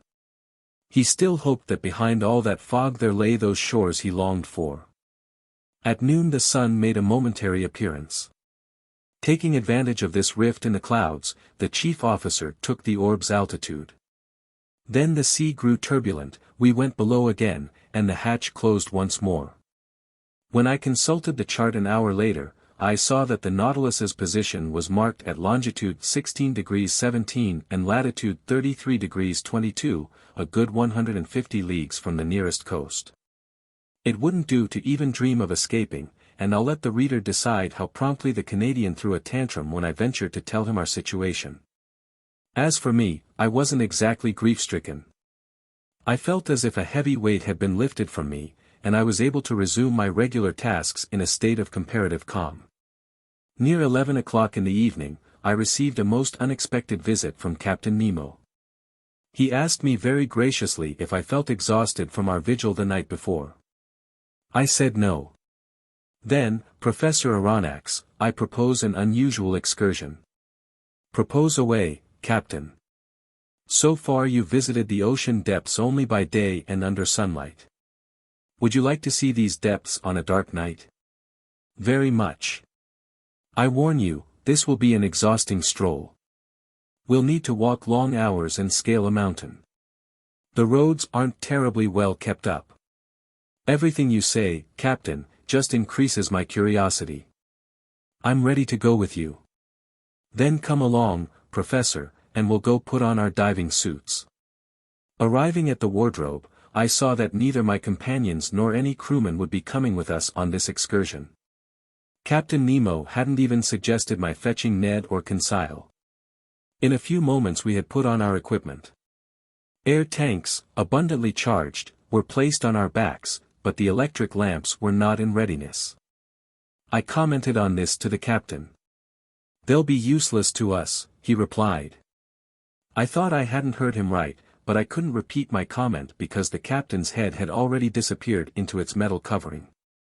I finished harnessing myself, I felt an alpenstock being placed in my hand, and a few minutes later, after the usual procedures, we set foot on the floor of the Atlantic, 300 meters down. Midnight was approaching. The waters were profoundly dark, but Captain Nemo pointed to a reddish spot in the distance, a sort of wide glow shimmering about 2 miles from the Nautilus. What this fire was, what substances fed it, how and why it kept burning in the liquid mass, I couldn't say. Anyhow it lit our way, although hazily, but I soon grew accustomed to this unique gloom, and in these circumstances I understood the uselessness of the Ruhmkorff device. Side by side, Captain Nemo and I walked directly toward this conspicuous flame. The level seafloor rose imperceptibly. We took long strides, helped by our alpenstocks. But in general our progress was slow, because our feet kept sinking into a kind of slimy mud mixed with seaweed and assorted flat stones. As we moved forward, I heard a kind of pitter-patter above my head. Sometimes this noise increased and became a continuous crackle. I soon realized the cause. It was a heavy rainfall rattling on the surface of the waves. Instinctively I worried that I might get soaked by water in the midst of water. I couldn't help smiling at this outlandish notion. But to tell the truth, wearing these heavy diving suits, you no longer feel the liquid element, you simply think you're in the midst of air a little denser than air on land, that's all. After half an hour of walking, the seafloor grew rocky. Jellyfish, microscopic crustaceans, and sea pen coral lit it faintly with their phosphorescent glimmers. I glimpsed piles of stones covered by a couple million zoophytes and tangles of algae. My feet often slipped on this viscous seaweed carpet, and without my alpenstock I would have fallen more than once. When I turned around, I could still see the Nautilus's whitish beacon, which was starting to grow pale in the distance. Those piles of stones just mentioned were laid out on the ocean floor with a distinct but inexplicable symmetry. I spotted gigantic furrows trailing off into the distant darkness, their length incalculable. There also were other peculiarities I couldn't make sense of. It seemed to me that my heavy lead soles were crushing a litter of bones that made a dry crackling noise. So what were these vast plains we were now crossing? I wanted to ask the captain, but I still didn't grasp that sign language that allowed him to chat with his companions when they went with him on his underwater excursions. Meanwhile the reddish light guiding us had expanded and inflamed the horizon. The presence of this furnace under the waters had me extremely puzzled. Was it some sort of electrical discharge? Was I approaching some natural phenomenon still unknown to scientists on shore? Or, rather, and this thought did cross my mind, had the hand of man intervened in that blaze? Had human beings fanned those flames? In these deep strata would I meet up with more of Captain Nemo's companions, friends he was about to visit who led lives as strange as his own? Would I find a whole colony of exiles down here, men tired of the world's woes, men who had sought and found independence in the ocean's lower depths? All these insane, inadmissible ideas dogged me, and in this frame of mind, continually excited by the series of wonders passing before my eyes, I wouldn't have been surprised to find on this sea bottom one of those underwater towns Captain Nemo dreamed about. Our path was getting brighter and brighter. The red glow had turned white and was radiating from a mountain peak about 800 feet high. But what I saw was simply a reflection produced by the crystal waters of these strata. The furnace that was the source of this inexplicable light occupied the far side of the mountain. In the midst of the stone mazes furrowing this Atlantic seafloor, Captain Nemo moved forward without hesitation. He knew this dark path. No doubt he had often traveled it and was incapable of losing his way. I followed him with unshakable confidence. He seemed like some spirit of the sea, and as he walked ahead of me, I marveled at his tall figure, which stood out in black against the glowing background of the horizon. It was 1 o'clock in the morning. We arrived at the mountain's lower gradients. But in grappling with them, we had to venture up difficult trails through a huge thicket. Yes, a thicket of dead trees. Trees without leaves, without sap, turned to stone by the action of the waters, and crowned here and there by gigantic pines. It was like a still erect coalfield, its roots clutching broken soil, its boughs clearly outlined against the ceiling of the waters like thin, black, paper cutouts. Picture a forest clinging to the sides of a peak in the Harz Mountains, but a submerged forest. The trails were cluttered with algae and fucus plants, hosts of crustaceans swarming among them. I plunged on, scaling rocks, straddling fallen tree trunks, snapping marine creepers that swayed from one tree to another, startling the fish that flitted from branch to branch. Carried away, I didn't feel exhausted anymore. I followed a guide who was immune to exhaustion. What a sight! How can I describe it? How can I portray these woods and rocks in this liquid setting, their lower parts dark and sullen, their upper parts tinted red in this light whose intensity was doubled by the reflecting power of the waters? We scaled rocks that crumbled behind us, collapsing in enormous sections with the hollow rumble of an avalanche. To our right and left there were carved gloomy galleries where the eye lost its way. Huge glades opened up, seemingly cleared by the hand of man, and I sometimes wondered whether some residents of these underwater regions would suddenly appear before me. But Captain Nemo kept climbing. I didn't want to fall behind. I followed him boldly. My alpenstock was a great help. One wrong step would have been disastrous on the narrow paths cut into the sides of these chasms, but I walked along with a firm tread and without the slightest feeling of dizziness. Sometimes I leaped over a crevasse whose depth would have made me recoil had I been in the midst of glaciers on shore. Sometimes I ventured out on a wobbling tree trunk fallen across a gorge, without looking down, having eyes only for marveling at the wild scenery of this region. There, leaning on erratically cut foundations, monumental rocks seemed to defy the laws of balance. From between their stony knees, trees sprang up like jets under fearsome pressure, supporting other trees that supported them in turn. Next, natural towers with wide, steeply carved battlements leaned at angles that, on dry land, the laws of gravity would never have authorized. And I too could feel the difference created by the water's powerful density. Despite my heavy clothing, copper headpiece, and metal soles, I climbed the most impossibly steep gradients with all the nimbleness, I swear it, of a chamois or a Pyrenees mountain goat. As for my account of this excursion under the waters, I'm well aware that it sounds incredible. I'm the chronicler of deeds seemingly impossible and yet incontestably real. This was no fantasy. This was what I saw and felt. 2 hours after leaving the Nautilus, we had cleared the timberline, and 100 feet above our heads stood the mountain peak, forming a dark silhouette against the brilliant glare that came from its far slope. Petrified shrubs rambled here and there in sprawling zigzags. Fish rose in a body at our feet like birds startled in tall grass. The rocky mass was gouged with impenetrable crevices, deep caves, unfathomable holes at whose far ends I could hear fearsome things moving around. My blood would curdle as I watched some enormous antenna bar my path, or saw some frightful pincer snap shut in the shadow of some cavity. 1,000 specks of light glittered in the midst of the gloom. They were the eyes of gigantic crustaceans crouching in their lairs, giant lobsters rearing up like spear carriers and moving their claws with a scrap iron clanking, titanic crabs aiming their bodies like cannons on their carriages. And hideous devilfish intertwining their tentacles like bushes of writhing snakes. What was this astounding world that I didn't yet know? In what order did these articulates belong, these creatures for which the rocks provided a second carapace? Where had nature learned the secret of their vegetating existence, and for how many centuries had they lived in the ocean's lower strata? But I couldn't linger. Captain Nemo, on familiar terms with these dreadful animals, no longer minded them. We arrived at a preliminary plateau where still other surprises were waiting for me.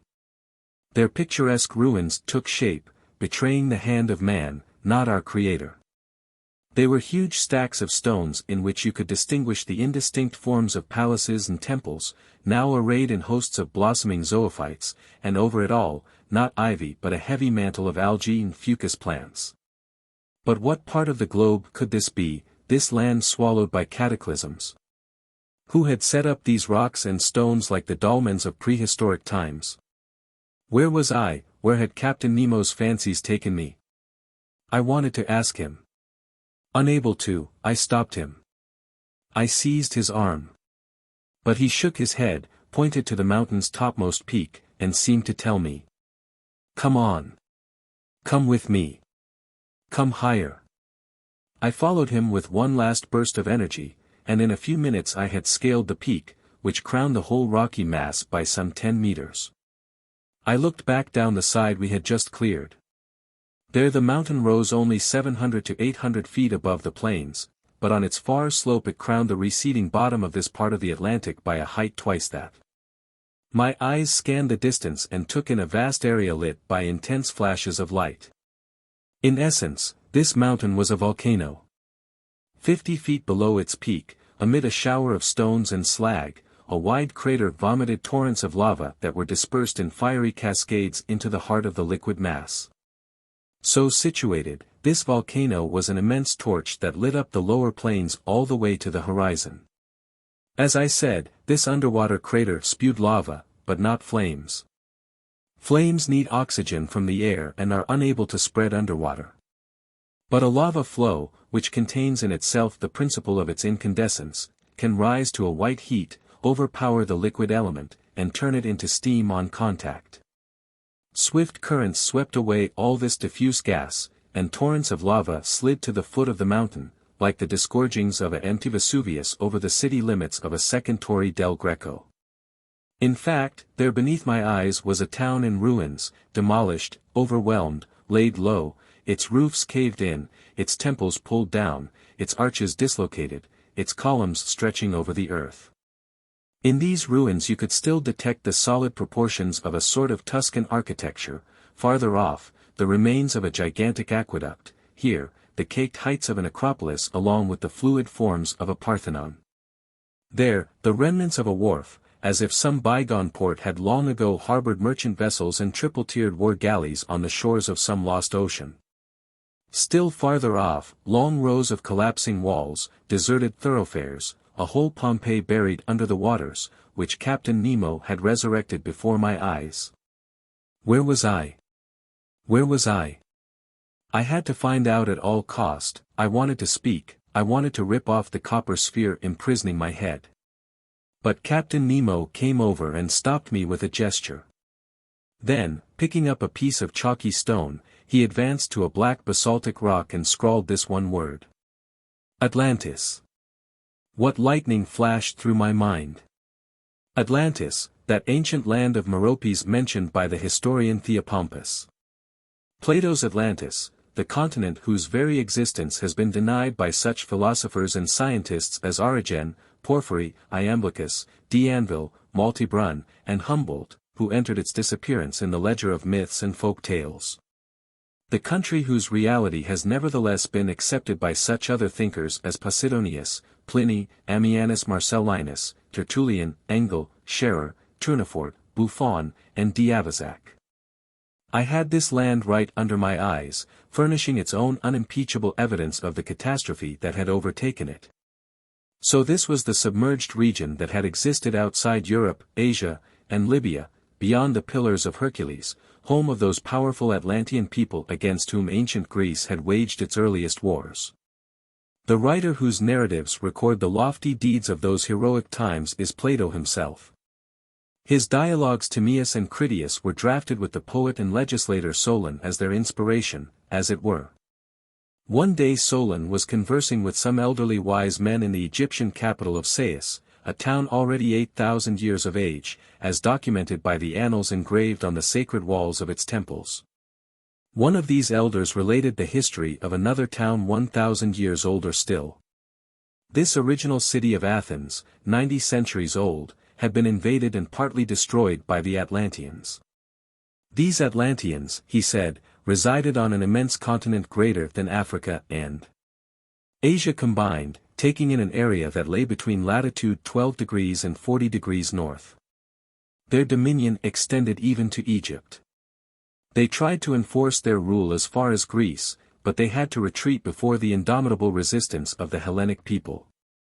Centuries passed. A cataclysm occurred, floods, earthquakes. A single night and day were enough to obliterate this Atlantis, whose highest peaks, Madeira, the Azores, the Canaries, the Cape Verde Islands, still emerge above the waves. These were the historical memories that Captain Nemo's scrawl sent rushing through my mind. Thus, led by the strangest of fates, I was treading underfoot one of the mountains of that continent.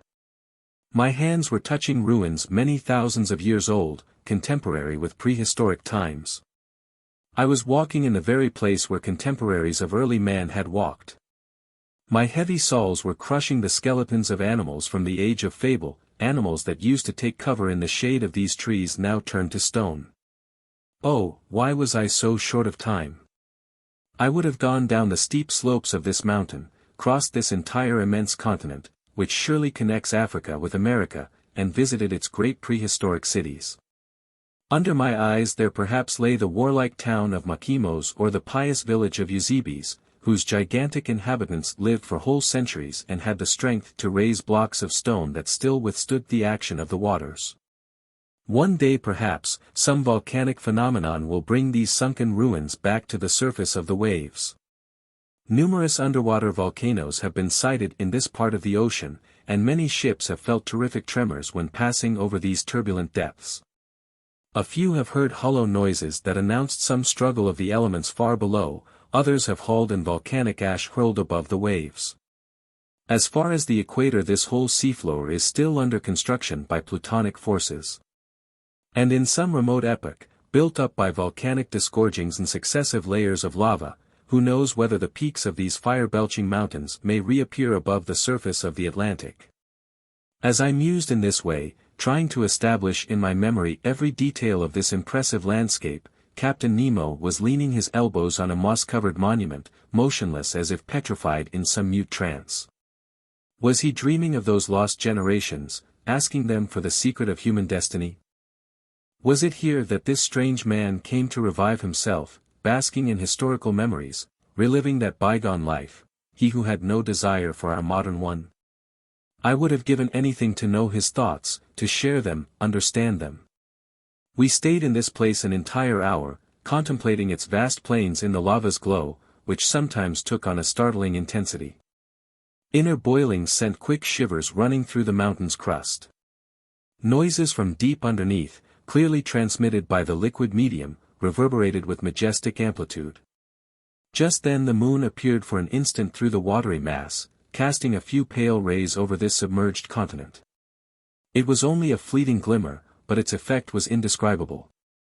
The captain stood up and took one last look at these immense plains, then his hand signaled me to follow him. We went swiftly down the mountain. Once past the petrified forest, I could see the Nautilus's beacon twinkling like a star.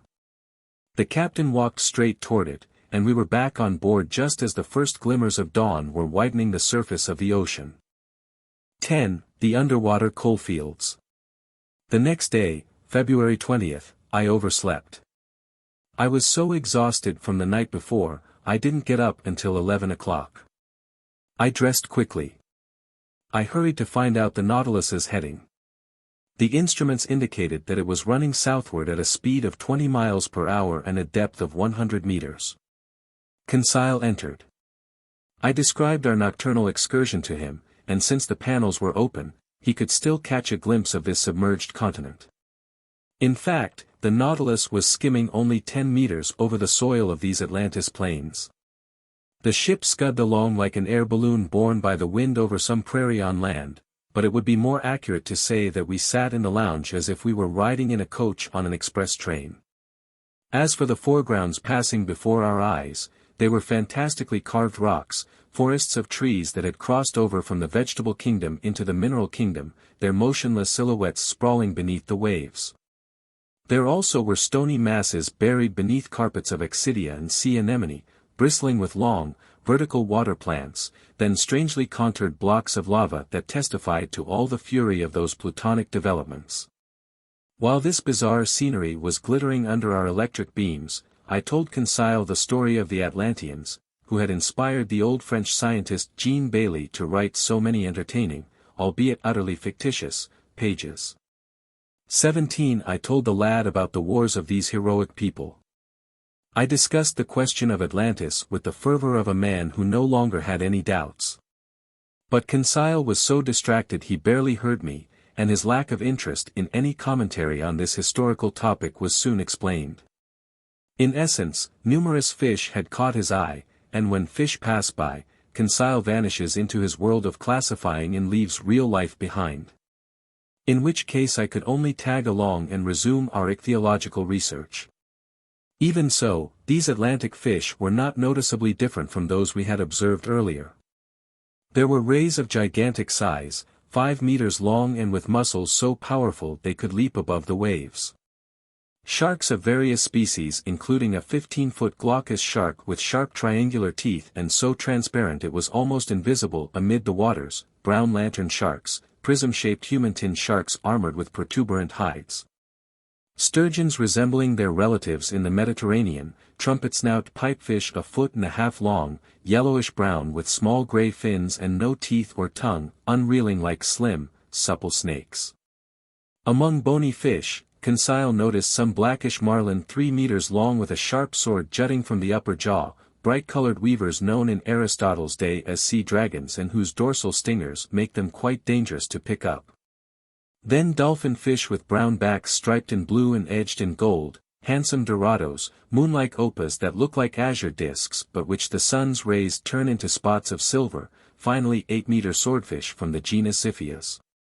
Swimming in schools, sporting yellowish sickle-shaped fins and 6-foot broadswords, stalwart animals, plant-eaters rather than fish-eaters, obeying the tiniest signals from their females like henpecked husbands. But while observing these different specimens of marine fauna, I didn't stop examining the long plains of Atlantis. Sometimes an unpredictable irregularity in the seafloor would force the Nautilus to slow down, and then it would glide into the narrow channels between the hills with a cetacean's dexterity. If the labyrinth became hopelessly tangled, the submersible would rise above it like an airship, and after clearing the obstacle, it would resume its speedy course just a few meters above the ocean floor. It was an enjoyable and impressive way of navigating that did indeed recall the maneuvers of an airship ride, with the major difference that the Nautilus faithfully obeyed the hands of its helmsman. The terrain consisted mostly of thick slime mixed with petrified branches, but it changed little by little near 4 o'clock in the afternoon. It grew rockier and seemed to be strewn with pudding stones and a basaltic gravel called tuff, together with bits of lava and sulfurous obsidian. I expected these long plains to change into mountain regions, and in fact, as the Nautilus was executing certain turns, I noticed that the southerly horizon was blocked by a high wall that seemed to close off every exit. Its summit obviously poked above the level of the ocean.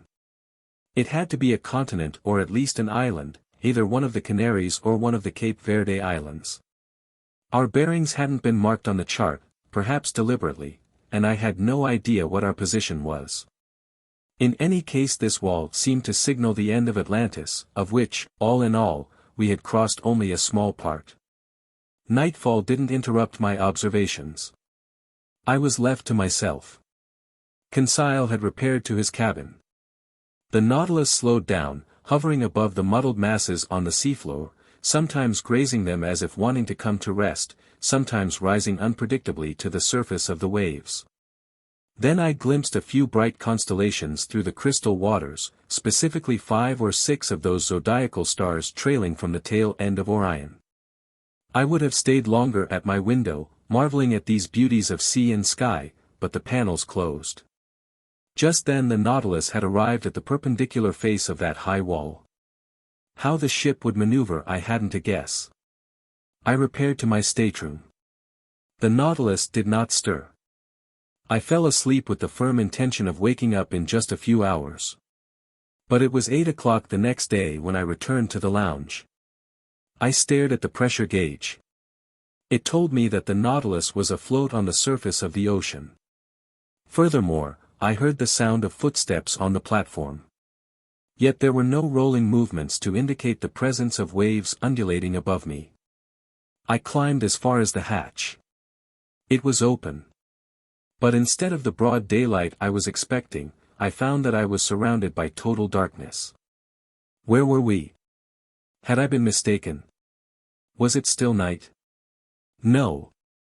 Not one star was twinkling, and nighttime is never so utterly black. I wasn't sure what to think, when a voice said to me, "Is that you, Professor?" "Ah, Captain Nemo." I replied. "Where are we?" "Underground, Professor." "Underground?" I exclaimed.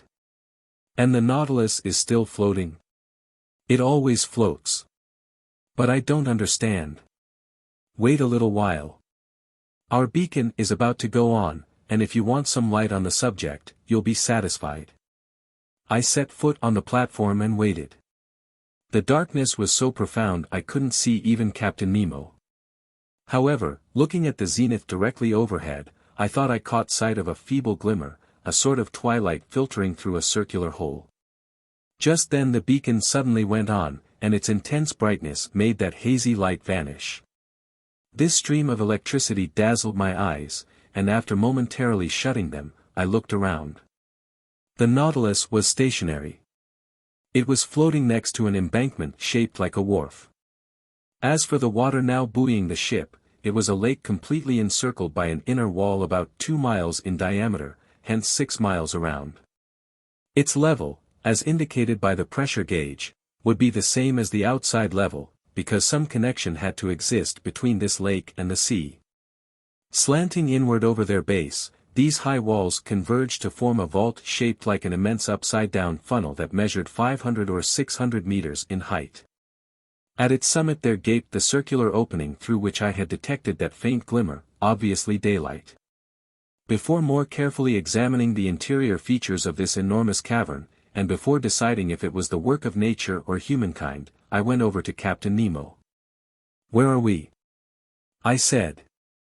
"In the very heart of an extinct volcano," the captain answered me, "a volcano whose interior was invaded by the sea after some convulsion in the earth. While you were sleeping, Professor, the Nautilus entered this lagoon through a natural channel that opens 10 meters below the surface of the ocean.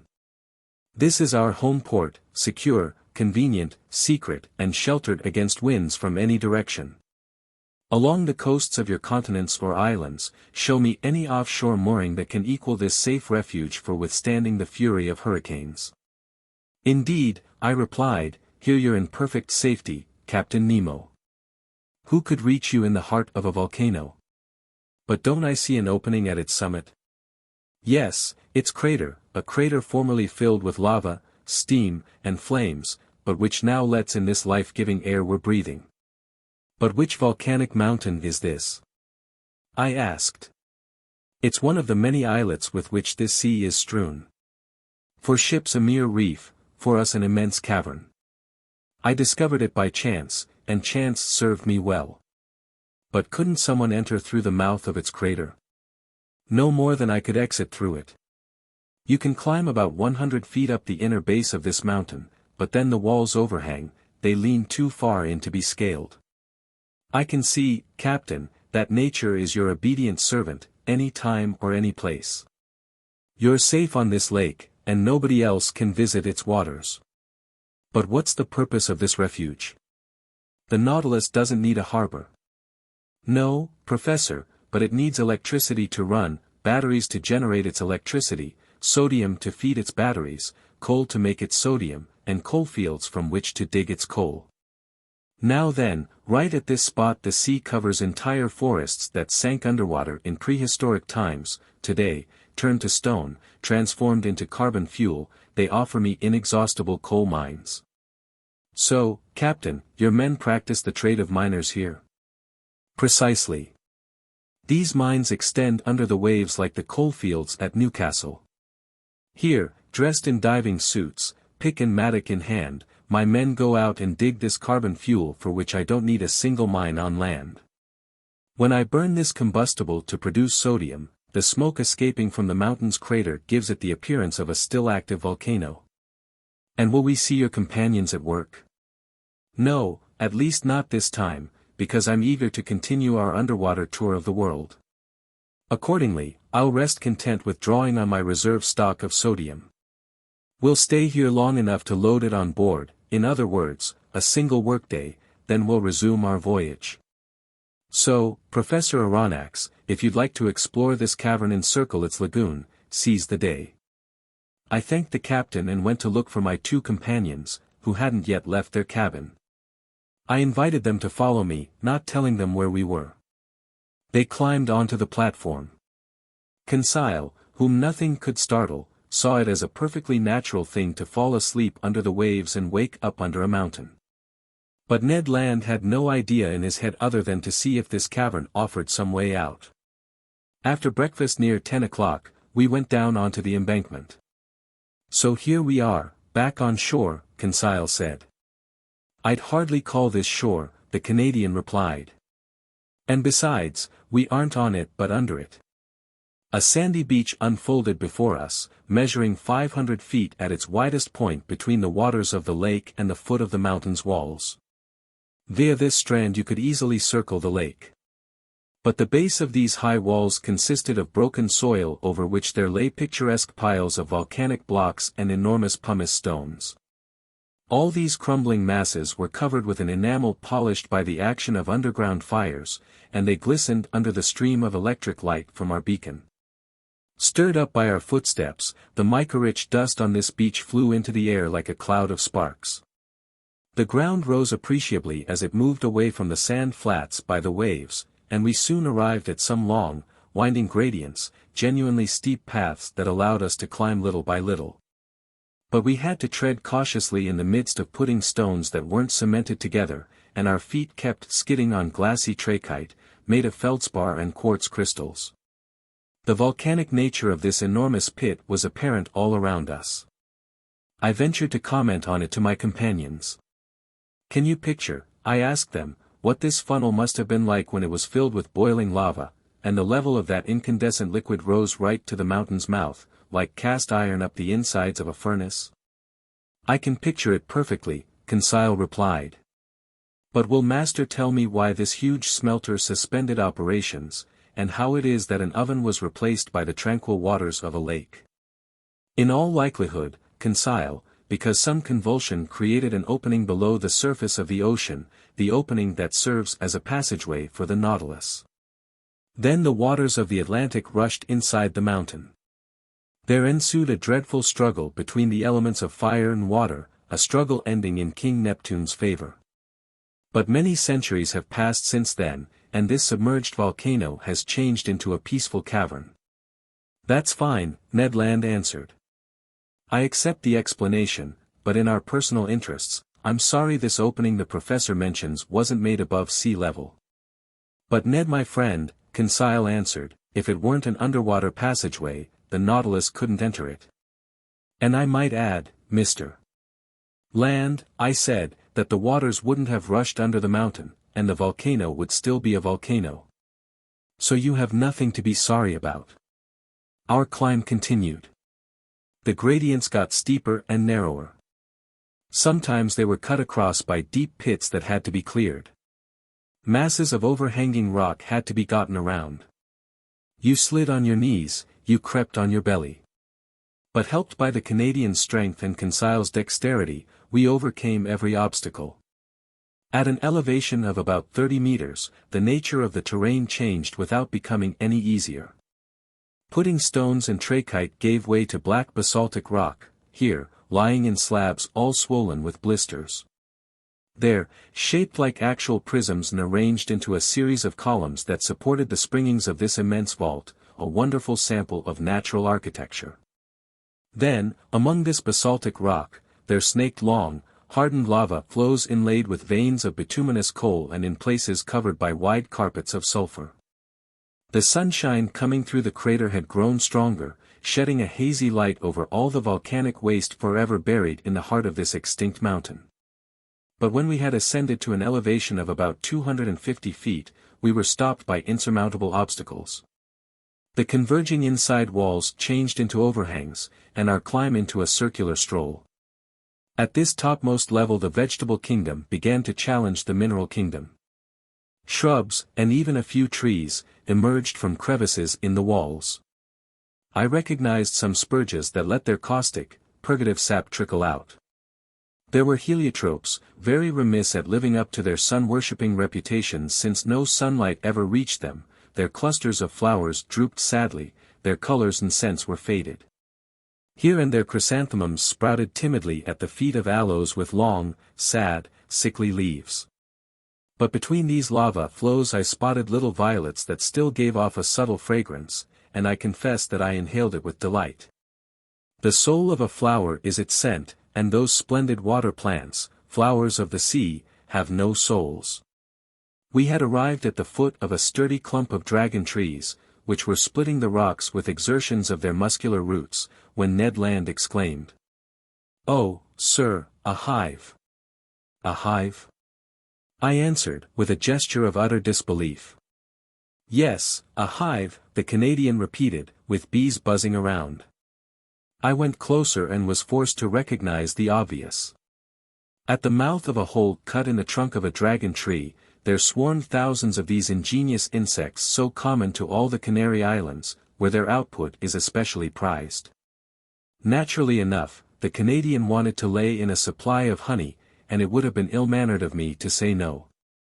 He mixed sulfur with some dry leaves, set them on fire with a spark from his tinderbox, and proceeded to smoke the bees out. Little by little the buzzing died down and the disemboweled hive yielded several pounds of sweet honey. Ned Land stuffed his haversack with it. "When I've mixed this honey with our breadfruit batter," he told us, "I'll be ready to serve you a delectable piece of cake." "But of course," Conseil put in, "it will be gingerbread." "I'm all for gingerbread," I said, "but let's resume this fascinating stroll." At certain turns in the trail we were going along, the lake appeared in its full expanse. The ship's beacon lit up that whole placid surface, which experienced neither ripples nor undulations. The Nautilus lay perfectly still. On its platform and on the embankment, crewmen were bustling around, black shadows that stood out clearly in the midst of the luminous air. Just then we went around the highest ridge of these rocky foothills that supported the vault. Then I saw that bees weren't the animal kingdom's only representatives inside this volcano.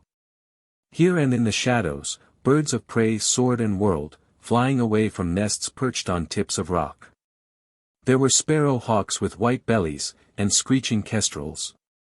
With all the speed their stilt-like legs could muster, fine fat bustards scampered over the slopes. I'll let the reader decide whether the Canadian's appetite was aroused by the sight of this tasty game, and whether he regretted having no rifle in his hands. He tried to make stones do the work of bullets, and after several fruitless attempts, he managed to wound one of these magnificent bustards. To say he risked his life 20 times in order to capture this bird is simply the unadulterated truth. But he fared so well, the animal went into his sack to join the honeycombs. By then we were forced to go back down to the beach because the ridge had become impossible. Above us, the yawning crater looked like the wide mouth of a well. From where we stood, the sky was pretty easy to see, and I watched clouds race by, disheveled by the west wind, letting tatters of mist trail over the mountain summit. Proof positive that those clouds kept at a moderate altitude, because this volcano didn't rise more than 1,800 feet above the level of the ocean. Half an hour after the Canadians' latest exploits, we were back on the inner beach. There the local flora was represented by a wide carpet of samphire, a small umbelliferous plant that keeps quite nicely, which also boasts the names glasswort, saxifrage, and sea fennel. Conseil picked a couple bunches. As for the local fauna, it included thousands of crustaceans of every type, lobsters, hermit crabs, prawns, mysid shrimps, daddy longlegs, rock crabs, and a prodigious number of seashells, such as cowries, murex snails, and limpets. In this locality there gaped the mouth of a magnificent cave. My companions and I took great pleasure in stretching out on its fine-grained sand. Fire had polished the sparkling enamel of its inner walls, sprinkled all over with mica-rich dust. Ned Land tapped these walls and tried to probe their thickness. I couldn't help smiling. Our conversation then turned to his everlasting escape plans, and without going too far, I felt I could offer him this hope. Captain Nemo had gone down south only to replenish his sodium supplies. So I hoped he would now hug the coasts of Europe and America, which would allow the Canadian to try again with a greater chance of success. We were stretched out in this delightful cave for an hour. Our conversation, lively at the outset, then languished. A definite drowsiness overcame us. Since I saw no good reason to resist the call of sleep, I fell into a heavy doze. I dreamed, one doesn't choose his dreams, that my life had been reduced to the vegetating existence of a simple mollusk. It seemed to me that this cave made up my double-valved shell. Suddenly Conseil's voice startled me awake. "Get up! Get up!" shouted the fine lad. "What is it?" I asked, in a sitting position. "The water's coming up to us." I got back on my feet. Like a torrent the sea was rushing into our retreat, and since we definitely were not mollusks, we had to clear out. In a few seconds we were safe on top of the cave. "What happened?" Conseil asked. "Some new phenomenon?" "Not quite, my friends," I replied. "It was the tide, merely the tide, which well-nigh caught us by surprise just as it did Sir Walter Scott's hero. The ocean outside is rising, and by a perfectly natural law of balance, the level of this lake is also rising. We've gotten off with a mild dunking. Let's go change clothes on the Nautilus." 3/4 of an hour later, we had completed our circular stroll and were back on board. Just then the crewmen finished loading the sodium supplies, and the Nautilus could have departed immediately. But Captain Nemo gave no orders. Would he wait for nightfall and exit through his underwater passageway in secrecy? Perhaps. Be that as it may, by the next day the Nautilus had left its home port and was navigating well out from any shore, a few meters beneath the waves of the Atlantic. 11. The Sargasso Sea. The Nautilus didn't change direction. For the time being, then, we had to set aside any hope of returning to European seas. Captain Nemo kept his prow pointing south. Where was he taking us? I was afraid to guess. That day the Nautilus crossed an odd part of the Atlantic Ocean. No one is unaware of the existence of that great warm water current known by name as the Gulf Stream. After emerging from channels off Florida, it heads toward Spitzbergen. But before entering the Gulf of Mexico near latitude 44 degrees north, this current divides into two arms. Its chief arm makes for the shores of Ireland and Norway while the second flexes southward at the level of the Azores. Then it hits the coast of Africa, sweeps in a long oval, and returns to the Caribbean Sea. Now then, this second arm, more accurately, a collar, forms a ring of warm water around a section of cool, tranquil, motionless ocean called the Sargasso Sea. This is an actual lake in the open Atlantic, and the great current's waters take at least 3 years to circle it. Properly speaking, the Sargasso Sea covers every submerged part of Atlantis. Certain authors have even held that the many weeds strewn over this sea were torn loose from the prairies of that ancient continent. But it's more likely that these grasses, algae, and fucus plants were carried off from the beaches of Europe and America, then taken as far as this zone by the Gulf Stream. This is one of the reasons why Christopher Columbus assumed the existence of a new world. When the ships of that bold investigator arrived in the Sargasso Sea, they had great difficulty navigating in the midst of these weeds, which, much to their crew's dismay, slowed them down to a halt. And they wasted 3 long weeks crossing this sector. Such was the region our Nautilus was visiting just then, a genuine prairie, a tightly woven carpet of algae, gulfweed, and bladder wrack so dense and compact a craft's stempost couldn't tear through it without difficulty. Accordingly, not wanting to entangle his propeller in this weed-choked mass, Captain Nemo stayed at a depth some meters below the surface of the waves. The name Sargasso comes from the Spanish word sargazo, meaning gulfweed. This gulfweed, the swimming gulfweed or berry carrier, is the chief substance making up this immense shoal.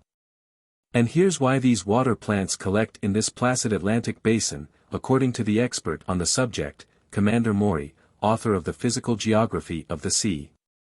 The explanation he gives seems to entail a set of conditions that everybody knows. Now, Maury says, if bits of cork or chaff, or any floating substance, be put into a basin, and a circular motion be given to the water. All the light substances will be found crowding together near the center of the pool, where there is the least motion. Just such a basin is the Atlantic Ocean to the Gulf Stream, and the Sargasso Sea is the center of the whirl. I share Maury's view, and I was able to study the phenomenon in this exclusive setting where ships rarely go.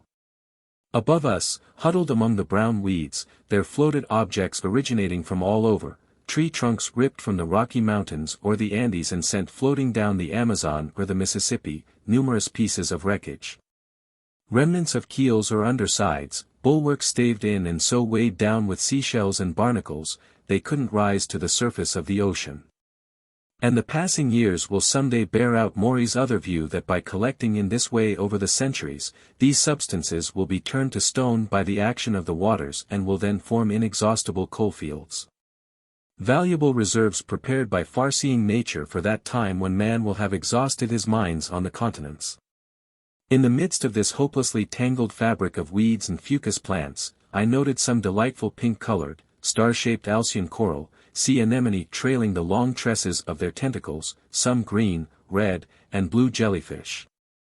And especially those big rhizostome jellyfish that Cuvier described, whose bluish parasols are trimmed with violet festoons. We spent the whole day of February 22nd in the Sargasso Sea, where fish that dote on marine plants and crustaceans find plenty to eat. The next day the ocean resumed its usual appearance. From this moment on, for 19 days from February 23 to March 12, the Nautilus stayed in the middle of the Atlantic, hustling us along at a constant speed of 100 leagues every 24 hours. It was obvious that Captain Nemo wanted to carry out his underwater program, and I had no doubt that he intended, after doubling Cape Horn, to return to the Pacific South Seas. So Ned Land had good reason to worry. In these wide seas empty of islands, it was no longer feasible to jump ship. Nor did we have any way to counter Captain Nemo's whims. We had no choice but to acquiesce. But if we couldn't attain our end through force or cunning, I like to think we might achieve it through persuasion. Once this voyage was over, might not Captain Nemo consent to set us free in return for our promise never to reveal his existence? Our word of honor, which we sincerely would have kept. However, this delicate question would have to be negotiated with the captain. But how would he receive our demands for freedom? At the very outset and in no uncertain terms, hadn't he declared that the secret of his life required that we be permanently imprisoned on board the Nautilus? Wouldn't he see my 4-month silence as a tacit acceptance of this situation? Would my returning to this subject arouse suspicions that could jeopardize our escape plans, if we had promising circumstances for trying again later on? I weighed all these considerations, turned them over in my mind, submitted them to Conseil, but he was as baffled as I was. In short, although I'm not easily discouraged, I realized that my chances of ever seeing my fellow men again were shrinking by the day, especially at a time when Captain Nemo was recklessly racing toward the South Atlantic. During those 19 days just mentioned, no unique incidents distinguished our voyage.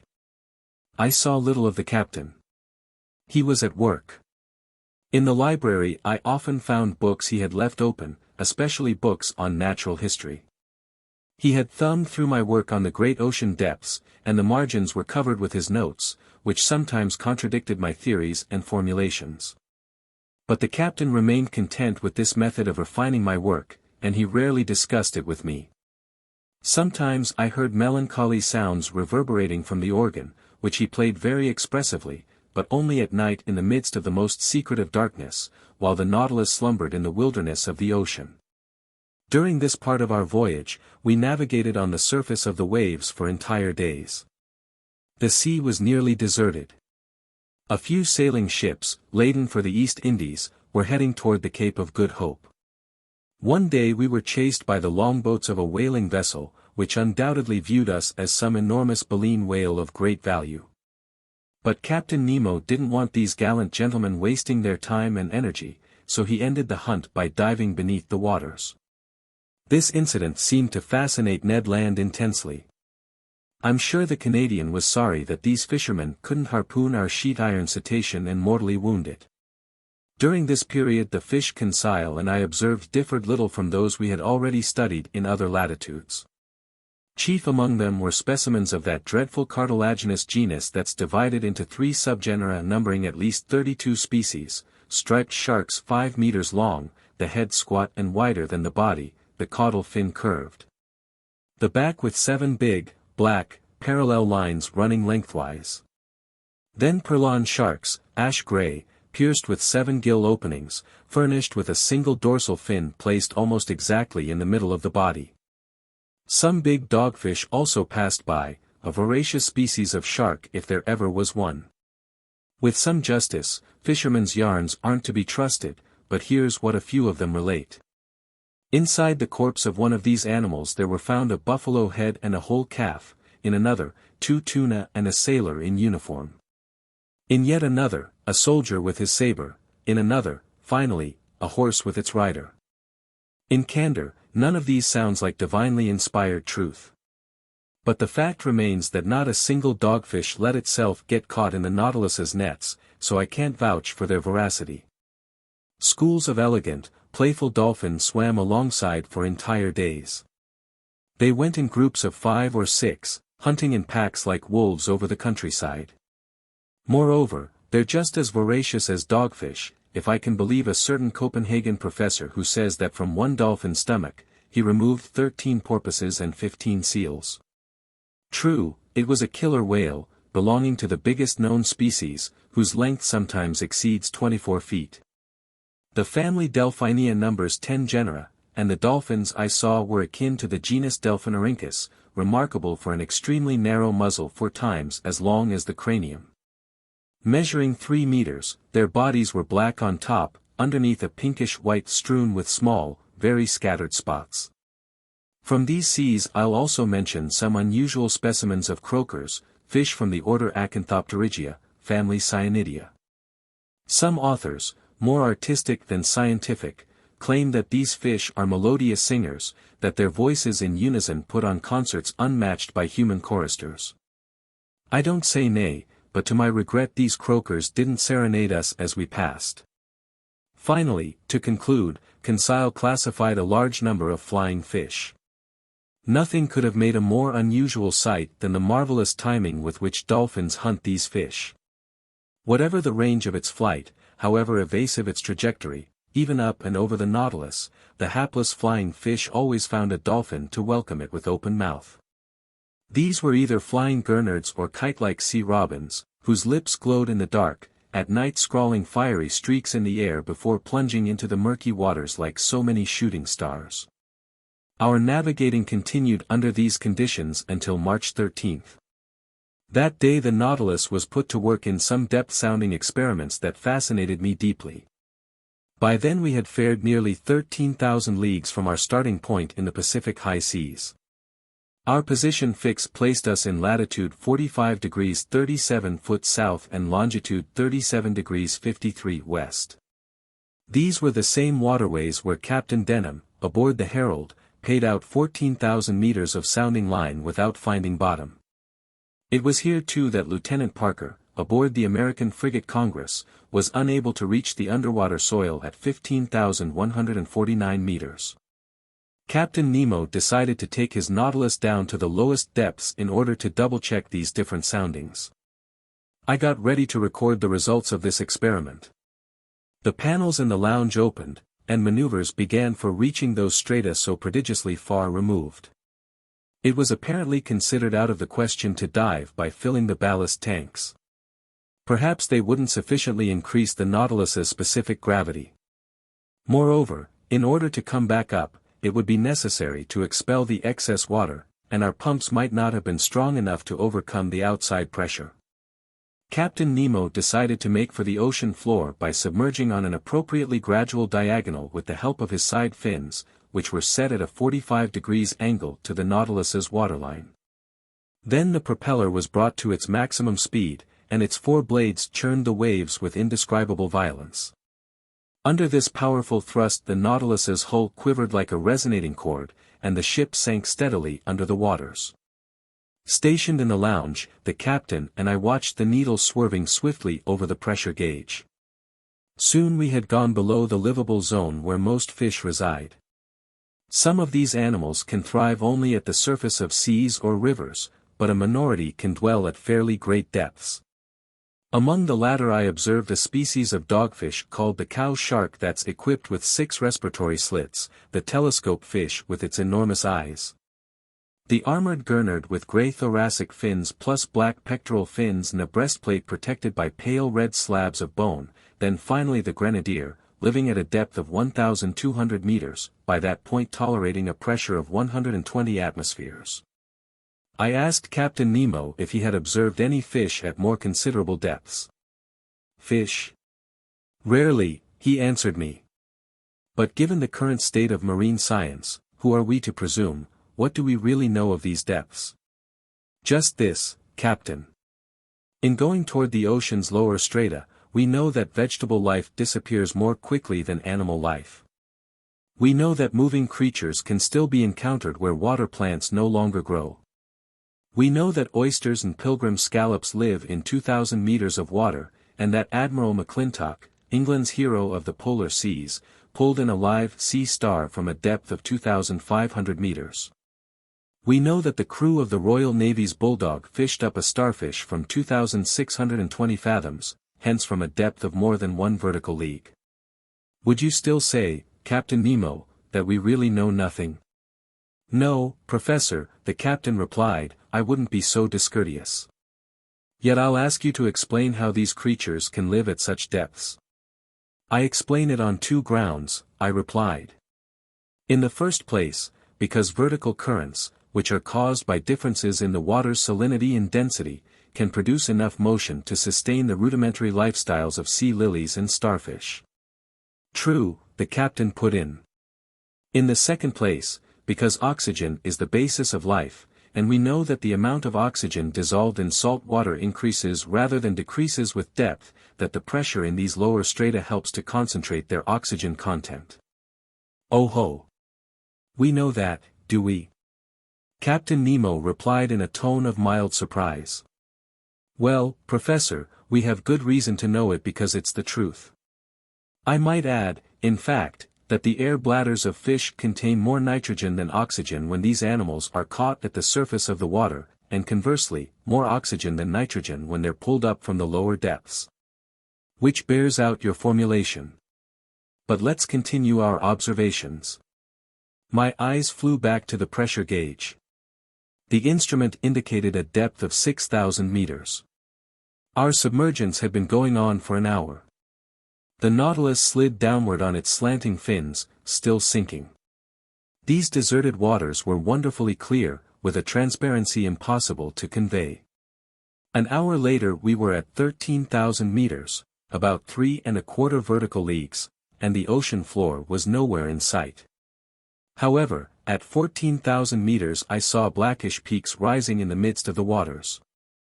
But these summits could have belonged to mountains as high or even higher than the Himalayas or Mont Blanc, and the extent of these depths remained incalculable. Despite the powerful pressures it was undergoing, the Nautilus sank still deeper.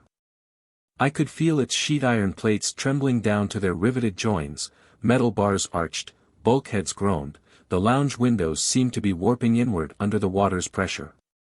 And this whole sturdy mechanism would surely have given way, if, as its captain had said, it weren't capable of resisting like a solid block.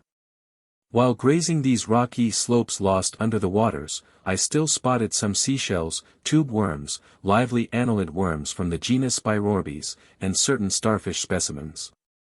But soon these last representatives of animal life vanished, and 3 vertical leagues down, the Nautilus passed below the limits of underwater existence just as an air balloon rises above the breathable zones in the sky. We reached a depth of 16,000 meters, 4 vertical leagues, and by then the Nautilus's plating was tolerating a pressure of 1,600 atmospheres, in other words, 1,600 kilograms per each square centimeter on its surface. What an experience! I exclaimed. Traveling these deep regions where no man has ever ventured before. Look, Captain. Look at these magnificent rocks, these uninhabited caves, these last global haunts where life is no longer possible. What unheard of scenery, and why are we reduced to preserving it only as a memory? Would you like, Captain Nemo asked me, to bring back more than just a memory? What do you mean? I mean that nothing could be easier than taking a photograph of this underwater region. Before I had time to express the surprise this new proposition caused me, a camera was carried into the lounge at Captain Nemo's request. The liquid setting, electrically lit, unfolded with perfect clarity through the wide-open panels. No shadows, no blurs, thanks to our artificial light.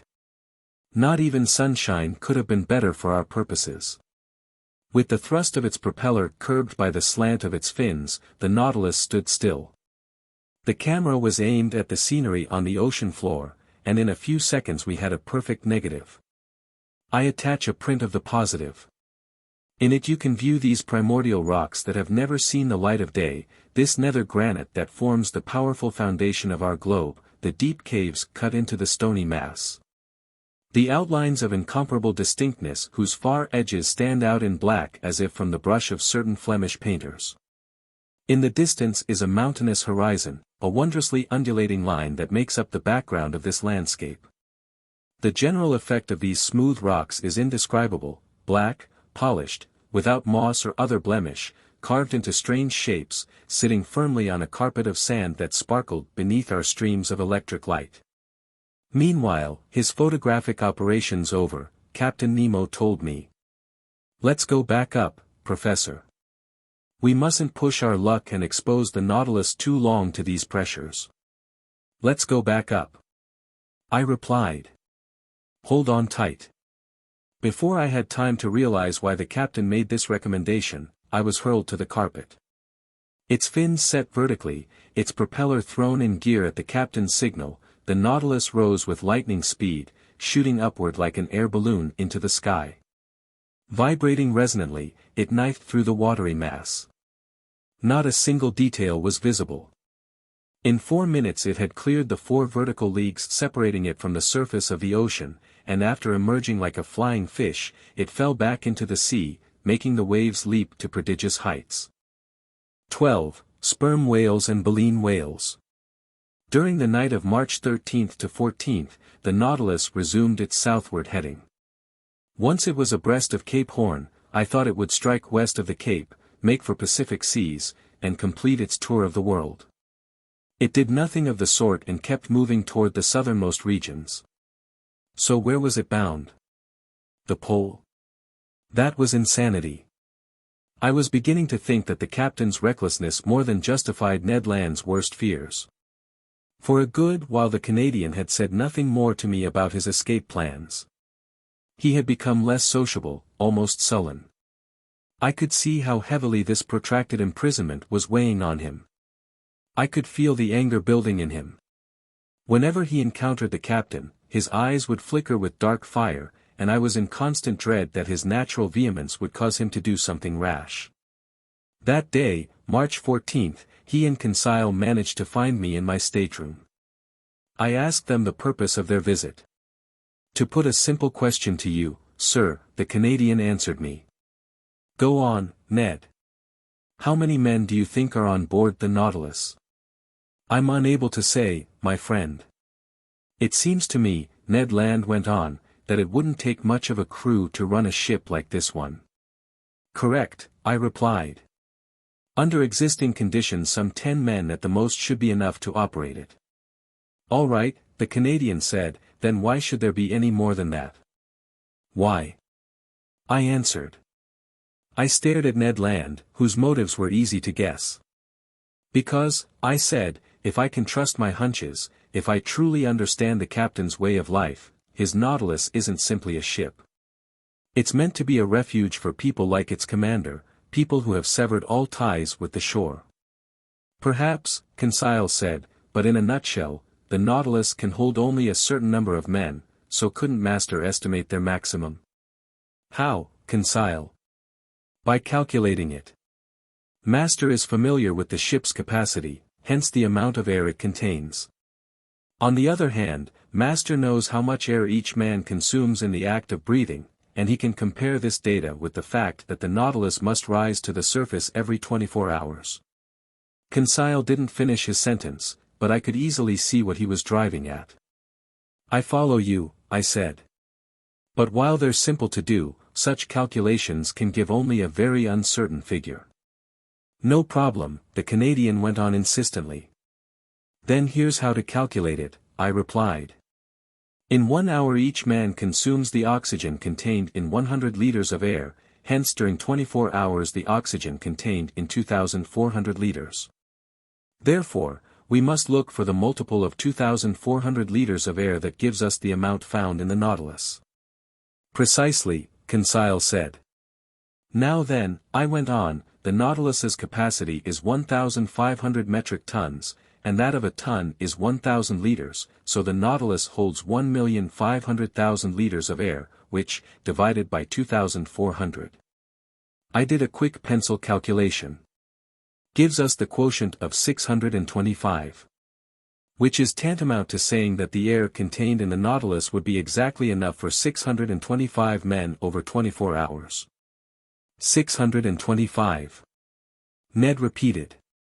But rest assured, I added, that between passengers, seamen, or officers, we don't total 1/10 of that figure. Which is still too many for 3 men. Conseil muttered. So, my poor Ned, I can only counsel patience. And, Conseil replied, even more than patience, resignation.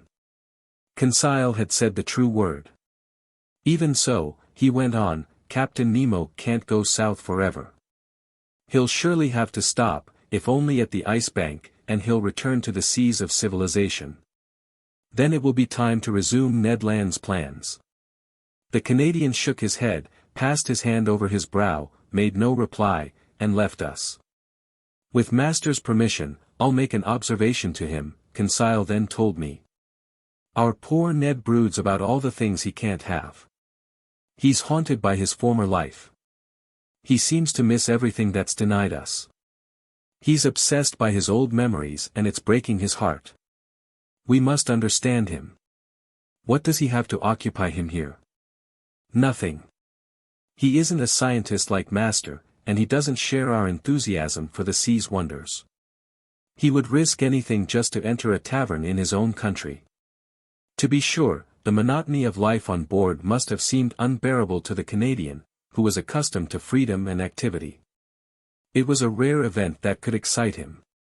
That day, however, a development occurred that reminded him of his happy years as a harpooner. Near 11 o'clock in the morning, while on the surface of the ocean, the Nautilus fell in with a herd of baleen whales. This encounter didn't surprise me, because I knew these animals were being hunted so relentlessly that they took refuge in the ocean basins of the high latitudes. In the maritime world and in the realm of geographic exploration, whales have played a major role. This is the animal that first dragged the Basques in its wake, then Asturian Spaniards, Englishmen, and Dutchmen, emboldening them against the ocean's perils, and leading them to the ends of the earth. Baleen whales like to frequent the southernmost and northernmost seas. Old legends even claim that these cetaceans led fishermen to within a mere 7 leagues of the North Pole. Although this feat is fictitious, it will someday come true, because it's likely that by hunting whales in the Arctic or Antarctic regions, man will finally reach this unknown spot on the globe. We were seated on the platform next to a tranquil sea. The month of March, since it's the equivalent of October in these latitudes, was giving us some fine autumn days.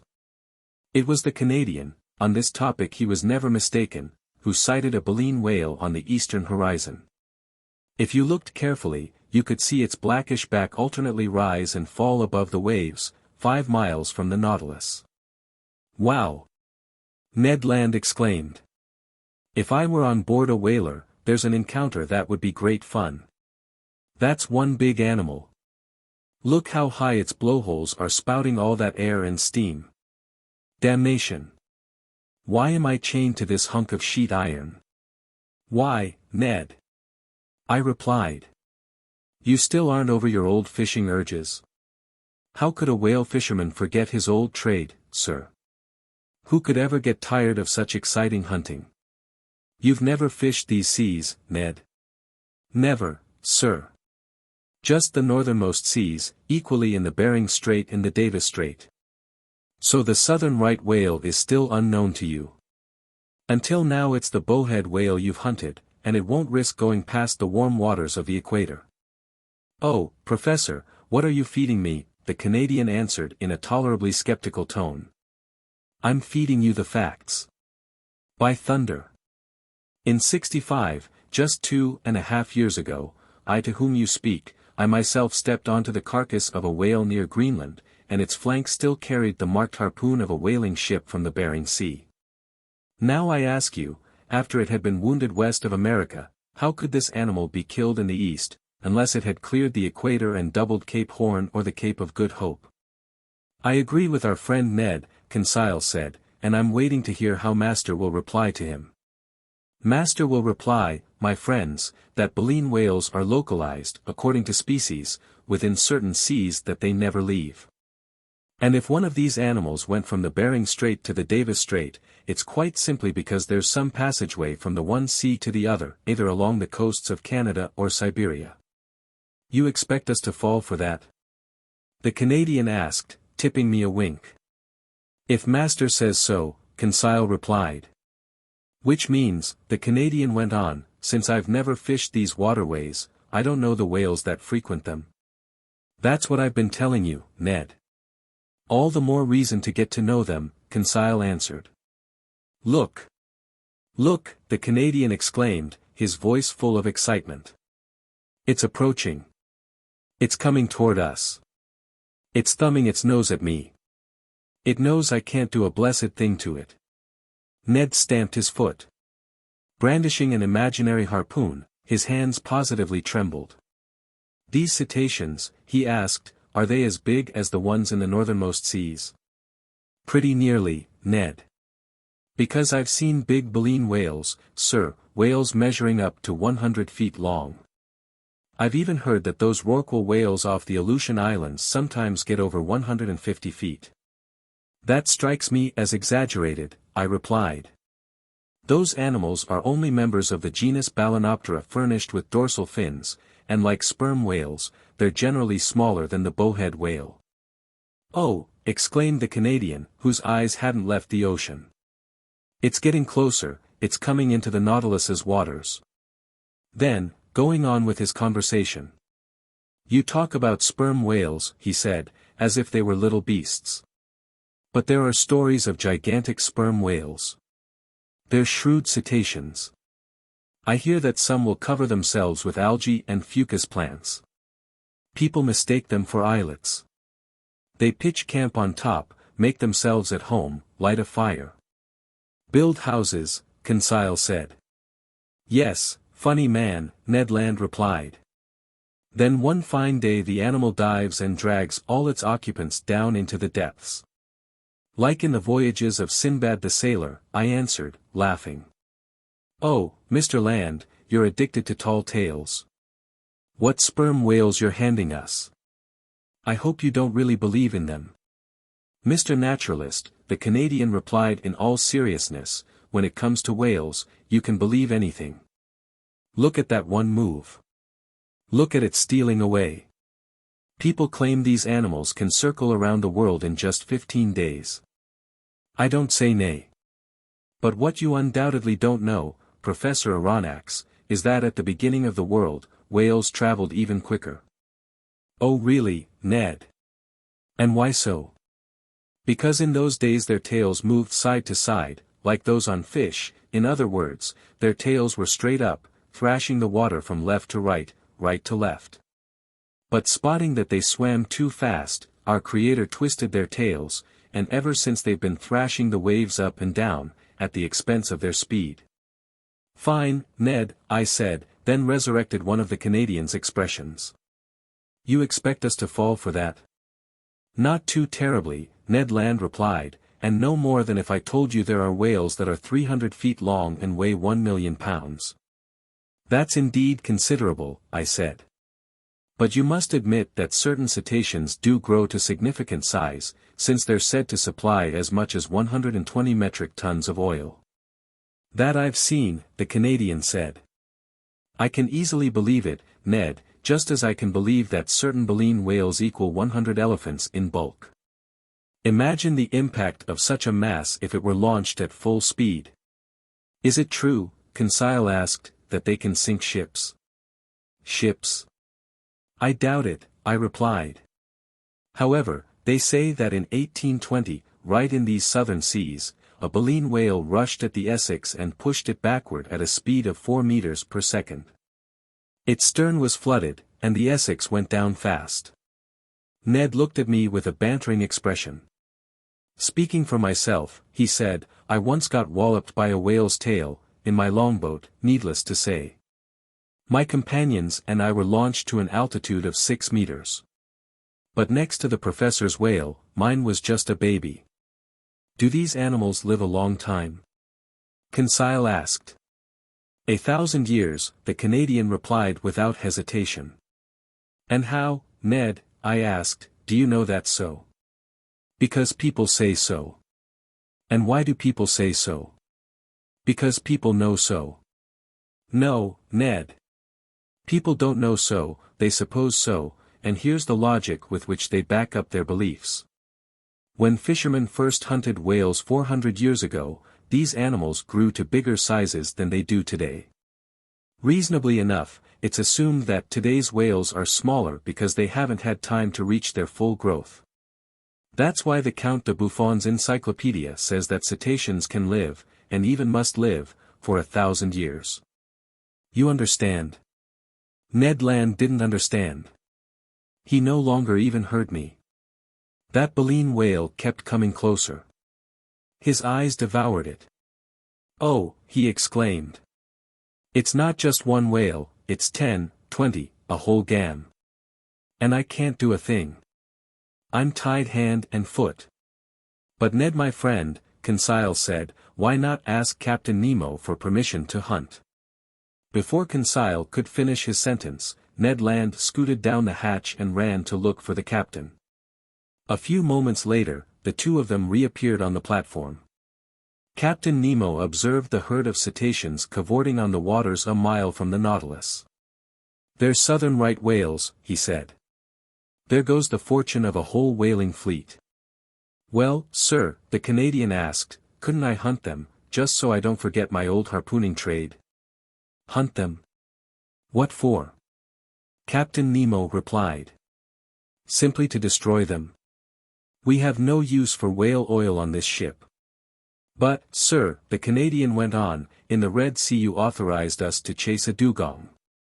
There it was an issue of obtaining fresh meat for my crew. Here it would be killing for the sake of killing. I'm well aware that's a privilege reserved for mankind, but I don't allow such murderous pastimes. When your peers, Mr. Land, destroy decent, harmless creatures like the southern right whale or the bowhead whale, they commit a reprehensible offense. Thus they've already depopulated all of Baffin Bay, and they'll wipe out a whole class of useful animals. So leave these poor cetaceans alone. They have quite enough natural enemies, such as sperm whales, swordfish, and sawfish, without you meddling with them. I'll let the reader decide what faces the Canadian made during this lecture on hunting ethics. Furnishing such arguments to a professional harpooner was a waste of words. Ned Land stared at Captain Nemo and obviously missed his meaning. But the captain was right. Thanks to the mindless, barbaric bloodthirstiness of fishermen, the last baleen whale will someday disappear from the ocean. Ned Land whistled Yankee Doodle between his teeth, stuffed his hands in his pockets, and turned his back on us. Meanwhile Captain Nemo studied the herd of cetaceans, then addressed me. I was right to claim that baleen whales have enough natural enemies without counting man. These specimens will soon have to deal with mighty opponents. 8 miles to leeward, Professor Aronnax, can you see those blackish specks moving about? Yes, Captain, I replied. Those are sperm whales, dreadful animals that I've sometimes encountered in herds of 200 or 300. As for them, they're cruel, destructive beasts, and they deserve to be exterminated. The Canadian turned swiftly at these last words. Well, Captain, I said, on behalf of the baleen whales, there's still time. It's pointless to run any risks, Professor. The Nautilus will suffice to disperse these sperm whales. It's armed with a steel spur quite equal to Mr. Land's harpoon, I imagine. The Canadian didn't even bother shrugging his shoulders. Attacking cetaceans with thrusts from a spur. Who ever heard of such malarkey? Wait and see, Professor Aronnax, Captain Nemo said. We'll show you a style of hunting with which you aren't yet familiar. We'll take no pity on these ferocious cetaceans. They're merely mouth and teeth. Mouth and teeth. There's no better way to describe the long-skulled sperm whale, whose length sometimes exceeds 25 meters. The enormous head of this cetacean occupies about a third of its body. Better armed than a baleen whale, whose upper jaw is adorned solely with whalebone, the sperm whale is equipped with 25 huge teeth that are 20 centimeters high, have cylindrical, conical summits, and weigh 2 pounds each. In the top part of this enormous head, inside big cavities separated by cartilage, you'll find 300 to 400 kilograms of that valuable oil called spermaceti. The sperm whale is an awkward animal, more tadpole than fish, as Professor Friedel has noted. It's poorly constructed, being defective, so to speak, over the whole left side of its frame, with good eyesight only in its right eye. Meanwhile that monstrous herd kept coming closer. It had seen the baleen whales and was preparing to attack. You could tell in advance that the sperm whales would be victorious, not only because they were better built for fighting than their harmless adversaries, but also because they could stay longer underwater before returning to breathe at the surface. There was just time to run to the rescue of the baleen whales. The Nautilus proceeded to midwater. Conseil, Ned, and I sat in front of the lounge windows. Captain Nemo made his way to the helmsman's side to operate his submersible as an engine of destruction. Soon I felt the beats of our propeller getting faster, and we picked up speed. The battle between sperm whales and baleen whales had already begun when the Nautilus arrived. It maneuvered to cut into the herd of long-skulled predators. At first the latter showed little concern at the sight of this new monster meddling in the battle. But they soon had to sidestep its thrusts. What a struggle! Ned Land quickly grew enthusiastic and even ended up applauding. Brandished in its captain's hands, the Nautilus was simply a fearsome harpoon. He hurled it at those fleshy masses and ran them clean through, leaving behind 2 squirming animal halves. As for those daunting strokes of the tail hitting our sides, the ship never felt them. No more than the collisions it caused. One sperm whale exterminated, it ran at another, tacked on the spot so as not to miss its prey, went ahead or astern, obeyed its rudder, dived when the cetacean sank to deeper strata, rose with it when it returned to the surface. Struck it head-on or slantwise, hacked at it or tore it, and from every direction and at any speed, skewered it with its dreadful spur. What bloodshed! What a hubbub on the surface of the waves! What sharp hisses and snorts unique to these frightened animals! Their tails churned the normally peaceful strata into actual billows. This Homeric slaughter dragged on for an hour, and the long-skulled predators couldn't get away. Several times 10 or 12 of them teamed up, trying to crush the Nautilus with their sheer mass. Through the windows you could see their enormous mouths paved with teeth, their fearsome eyes. Losing all self-control, Ned Land hurled threats and insults at them. You could feel them clinging to the submersible like hounds atop a wild boar in the underbrush. But by forcing the pace of its propeller, the Nautilus carried them off, dragged them under, or brought them back to the upper level of the waters, untroubled by their enormous weight or their powerful grip. Finally this mass of sperm whales thinned out. The waves grew tranquil again. I felt us rising to the surface of the ocean. The hatch opened and we rushed onto the platform. The sea was covered with mutilated corpses. A fearsome explosion couldn't have slashed, torn, or shredded these fleshy masses with greater violence.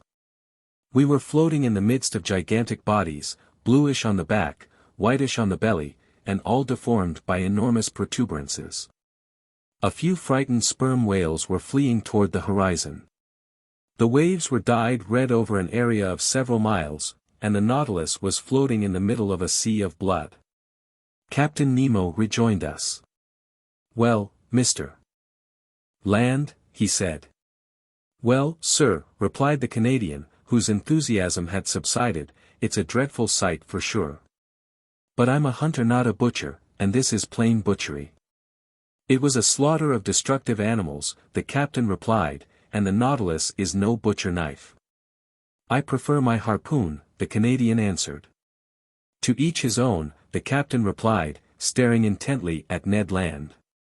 I was in dread the latter would give way to some violent outburst that might have had deplorable consequences. But his anger was diverted by the sight of a baleen whale that the Nautilus had pulled alongside of just then. This animal had been unable to escape the teeth of those sperm whales. I recognized the southern right whale, its head squat, its body dark all over. Anatomically, it's distinguished from the white whale and the black right whale by the fusion of its 7 cervical vertebrae, and it numbers 2 more ribs than its relatives. Floating on its side, its belly riddled with bites, the poor cetacean was dead. Still hanging from the tip of its mutilated fin was a little baby whale that it had been unable to rescue from the slaughter. Its open mouth let water flow through its whalebone like a murmuring surf. Captain Nemo guided the Nautilus next to the animal's corpse. 2 of his men climbed onto the whale's flank, and to my astonishment, I saw them draw from its udders all the milk they held, in other words, enough to fill 2 or 3 casks. The captain offered me a cup of this still warm milk. I couldn't help showing my distaste for such a beverage. He assured me that this milk was excellent, no different from cow's milk. I sampled it and agreed. So this milk was a worthwhile reserve ration for us, because in the form of salt butter or cheese, it would provide a pleasant change of pace from our standard fare. From that day on, I noted with some uneasiness that Ned Land's attitudes toward Captain Nemo grew worse and worse, and I decided to keep a close watch on the Canadian's movements and activities.